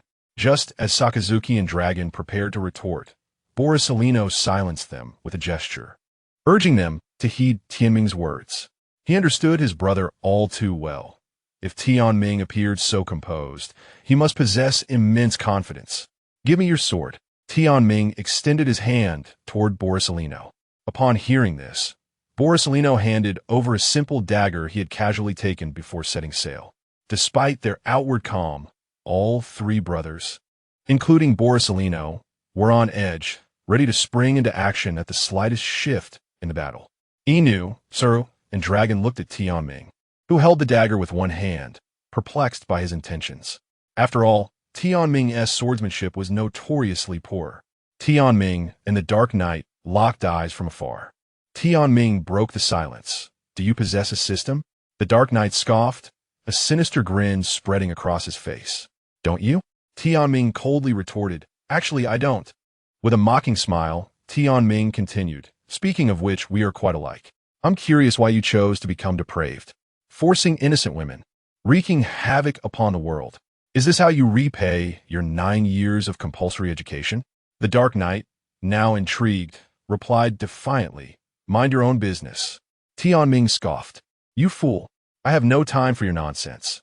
You are unworthy of my words. With that, a radiant aura enveloped Tianming as he charged toward the Dark Knight. Unfazed, the Dark Knight drew his sword with a single hand, flames enveloping the blade, a manifestation of the burning fruit's power. When their swords clashed, Tianming's blade shattered instantaneously under the force of the Dark Knight's fiery onslaught. Tianming's face paled in shock as he prepared to retreat. The Dark Knight seized his throat. The sound of cracking bones pierced the silence of the night, echoing ominously. The brutal blow forced a muffled groan from Tianming as Sakazuki, Borisolino, and Dragon prepared to intervene. Stop! The four brothers glared fiercely at the Dark Knight, their eyes sharp as blades, as if they could tear him apart. The Dark Knight tightened his grip on Tianming's neck, lifting him like a lifeless doll. The sensation of suffocation gripped Tianming as he stared defiantly into the Dark Knight's eyes. Do you think you've won? With a mere squeeze, I can sever your existence. Do you truly expect them to avenge you? Struggling against the constriction, Tianming flashed a menacing grin at the Dark Knight. That's hard to say. With that, he spat 2 mouthfuls of venomous saliva into the Dark Knight's eyes. Before his arrival, Tianming had consumed the deadly venom of Magellan, keeping it hidden within his mouth. Now, the toxic spittle was lethal. The proximity was so close that the Dark Knight had no time to react. What have you done to me? White smoke erupted from his eyes as the venom corroded his eyeballs. The excruciating pain caused him to instinctively release Tianming's throat. One hand clutched his eyes while the other flailed wildly with the Qi Shao sword. The agony rendered him unable to stabilize his mind. He could not even retaliate with observation haki. Golden sword energy spiraled chaotically around him like a dragon erupting from the depths. Tianming broke free from his restraints, evading the menacing sword energy. Activating his ability, a blue, ethereal glow enveloped him. The shards of the sword, previously shattered by the Dark Knight, reassembled before him. Tianming directed the life energy stored within the moon god from each fragment, wielding it as if it were an extension of his will. The myriad shards spun rapidly, slicing through the air toward the Dark Knight's arm. With a decisive strike, the Dark Knight's arm, clutching the Qi Shao sword, was severed. Borisolino, ever in sync, leaped and deftly caught the Qi Shao. The entire sequence transpired in a mere 3 seconds, from Tianming's spitting to Borisolino's catch. Tianming regarded the maimed Dark Knight coldly. This is the way of the sword. Your unjust actions will lead to your demise. Prépare-toi dit, fool. With that, he refused to grant the Dark Knight any respite, rapidly channeling both the solar and lunar energies into his hands. A terrifying sphere of purple energy coalesced, heavy and ominous as a black hole. Although Tianming endeavored to restrain the life force he poured into the fray, he inevitably absorbed a considerable amount unconsciously. The potency of this maneuver remained formidable. Tianming's expression contorted into a fearsome visage, more terrifying than a demon clawing its way from the depths of hell. The surging and tumultuous aura of his conqueror's haki underscored the resolute determination festering within him at that moment. He withstood immense pressure as he approached Anya, directing his fingers toward the void before him. Solar eclipse Z. A blinding flash erupted, shaking the heavens. The energy in Tianming's grasp surged like an unstoppable torrent, overwhelming Anya and instantaneously reducing him to mere dust scattered across the earth. A violet energy sphere extended for miles, detonating with a resounding roar. In the vastness of the night sky, it illuminated the darkness as if heralding the dawn. In that fleeting moment, it was reminiscent of Tianming himself. The backlash from the attack caused Tianming to violently spew forth a copious amount of blood, propelling him backward. In his moment of chaos, he desperately seized Anya's severed arm. Weakly, Tianming cast the dismembered limb towards Sakaski. Old sack, turn this hand to ashes. Leave not a trace. It is prudent to finish what one starts. One can never be too careful. What if that severed arm were to regenerate into Anya once more? Who would he turn to for redress then? It is not without reason that Tianming took such precautions. For those equipped with systematic advantages, failure to act decisively is simply unacceptable. Alas, had he not feared that his own verbosity might lead to his demise, Tianming genuinely wished to engage Anya in meaningful dialogue. It was a complex sentiment akin to encountering an old acquaintance in a foreign land. In the instant he extinguished Anya's life, an intense and unmistakable intuition surged within Tianming. He had indeed become the solitary outsider in this realm. No successors would follow. Today, I have also tidied my own domain. As Tianming collapsed on Alabu's back, he weakly shook his head, a wave of scorn washing over him. This fellow met his end like a mere jester. Truly, the most inept of all travelers through time. Poor Captain John, left to endure a life of solitude. Ha ha ha. Chapter 94. Silent words, damn it. Walled John, Wang Ji, and Silver Axe stood suspended in the night, seething with anger as they absorbed the remnants of the battle that surrounded them. At this moment, their bodies bore the marks of extensive burns and abrasions, scars that were both gruesome and terrifying. These were the consequences of the cataclysmic eruption of the celestial volcano. When the colossal magma fist descended from the clouds, they found themselves at the epicenter of the explosion. Seeing the perilous situation, the Dark Knight did not conceal his intentions.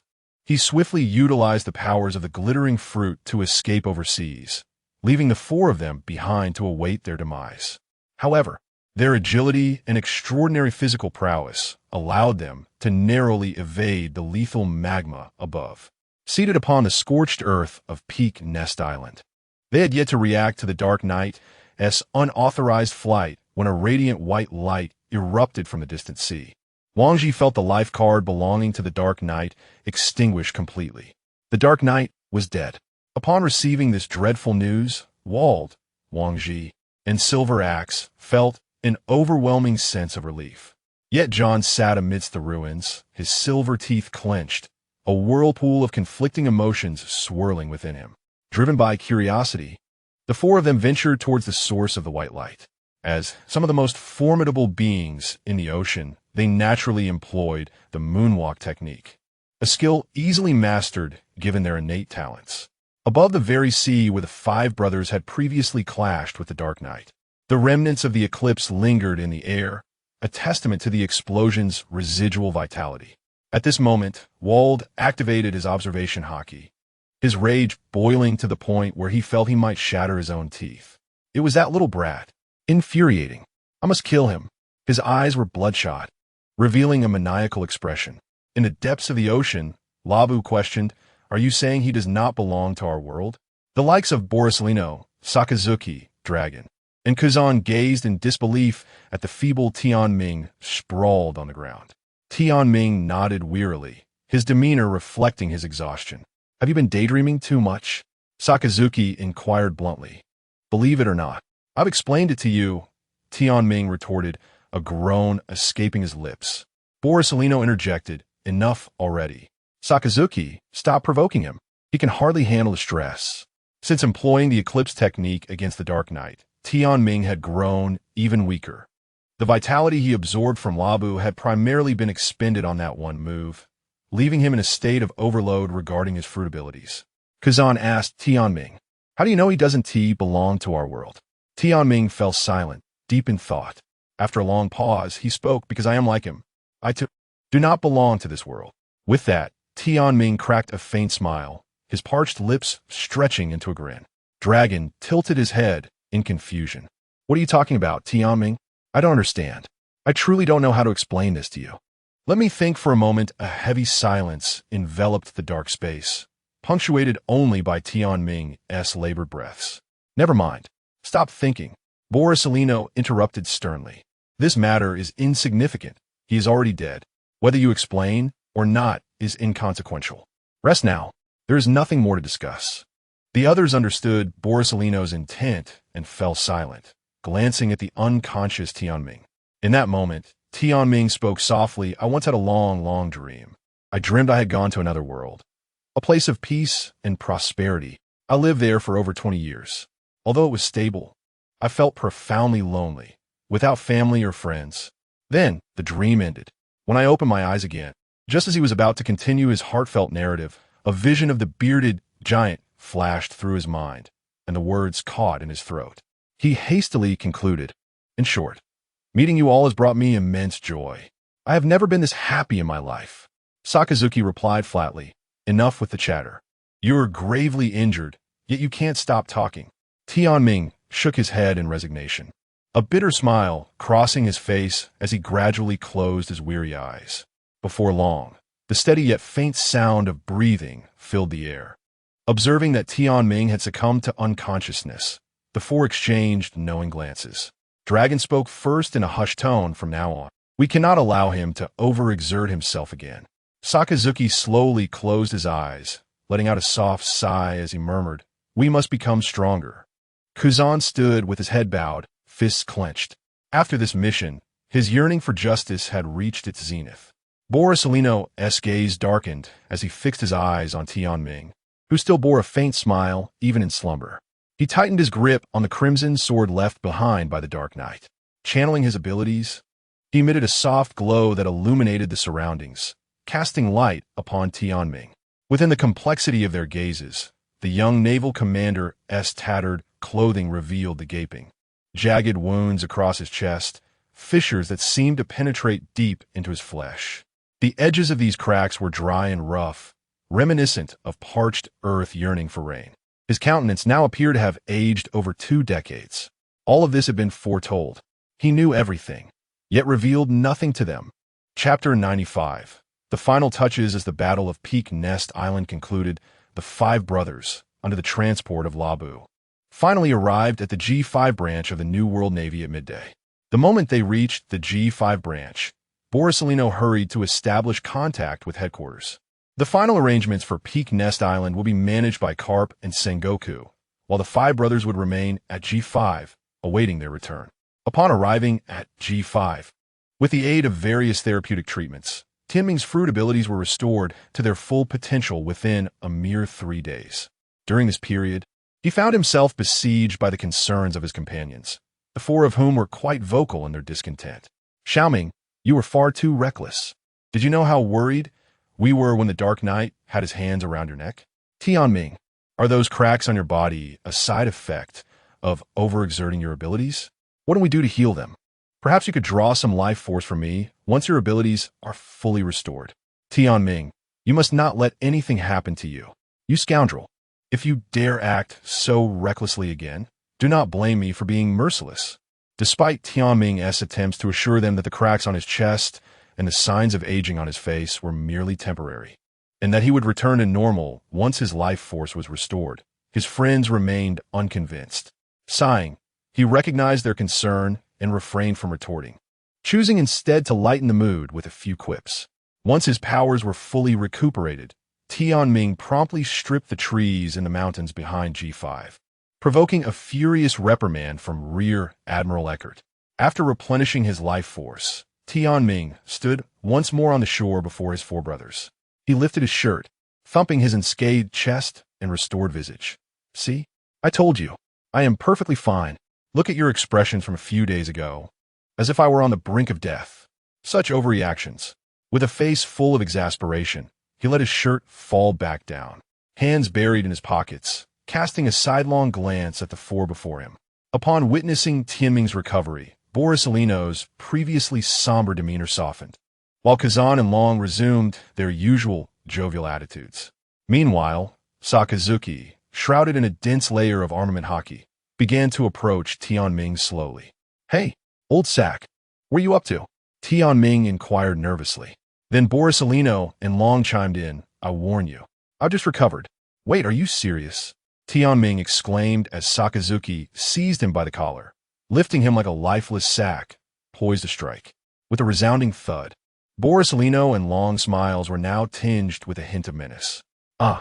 Tianming screamed, feeling an immense sense of relief as his friend's concern shifted to accountability regarding his reckless encounter with the Dark Knight. "Eckert, save me. Shaozan, talk some sense into them." At that moment, Kazan appeared indifferent to the unfolding chaos, gazing out at the horizon with genuine admiration. "Ah, I never realized how beautiful the sea truly is." "Shaozan, you scoundrel," Tianming wailed. 3 minutes later, Borisovino wiped his slightly soiled sleeve, looking down at Tianming, who lay prone on the ground, and smiled gently. "Xiaoming, please don't make us worry like that again." Sakazuki allowed the black hue of his fist to fade slowly. "Consider this a lesson. If you ever dare to take such life-threatening risks again, we won't hesitate to see you off personally." Long, without uttering a word, playfully delivered another punch to Tianming. You lot, are truly merciless." Tianming protested, feeling utterly wronged. "I've been through the entirety of this mission, and this is how you repay me? Even when I faced the Dark Knight, I never felt such fear." His face now swollen, resembling that of a pig. He felt as if his ancestors were beckoning him. Tianming understood that while they did not wish to witness him recklessly risking his life again, the lesson imparted was undeniable.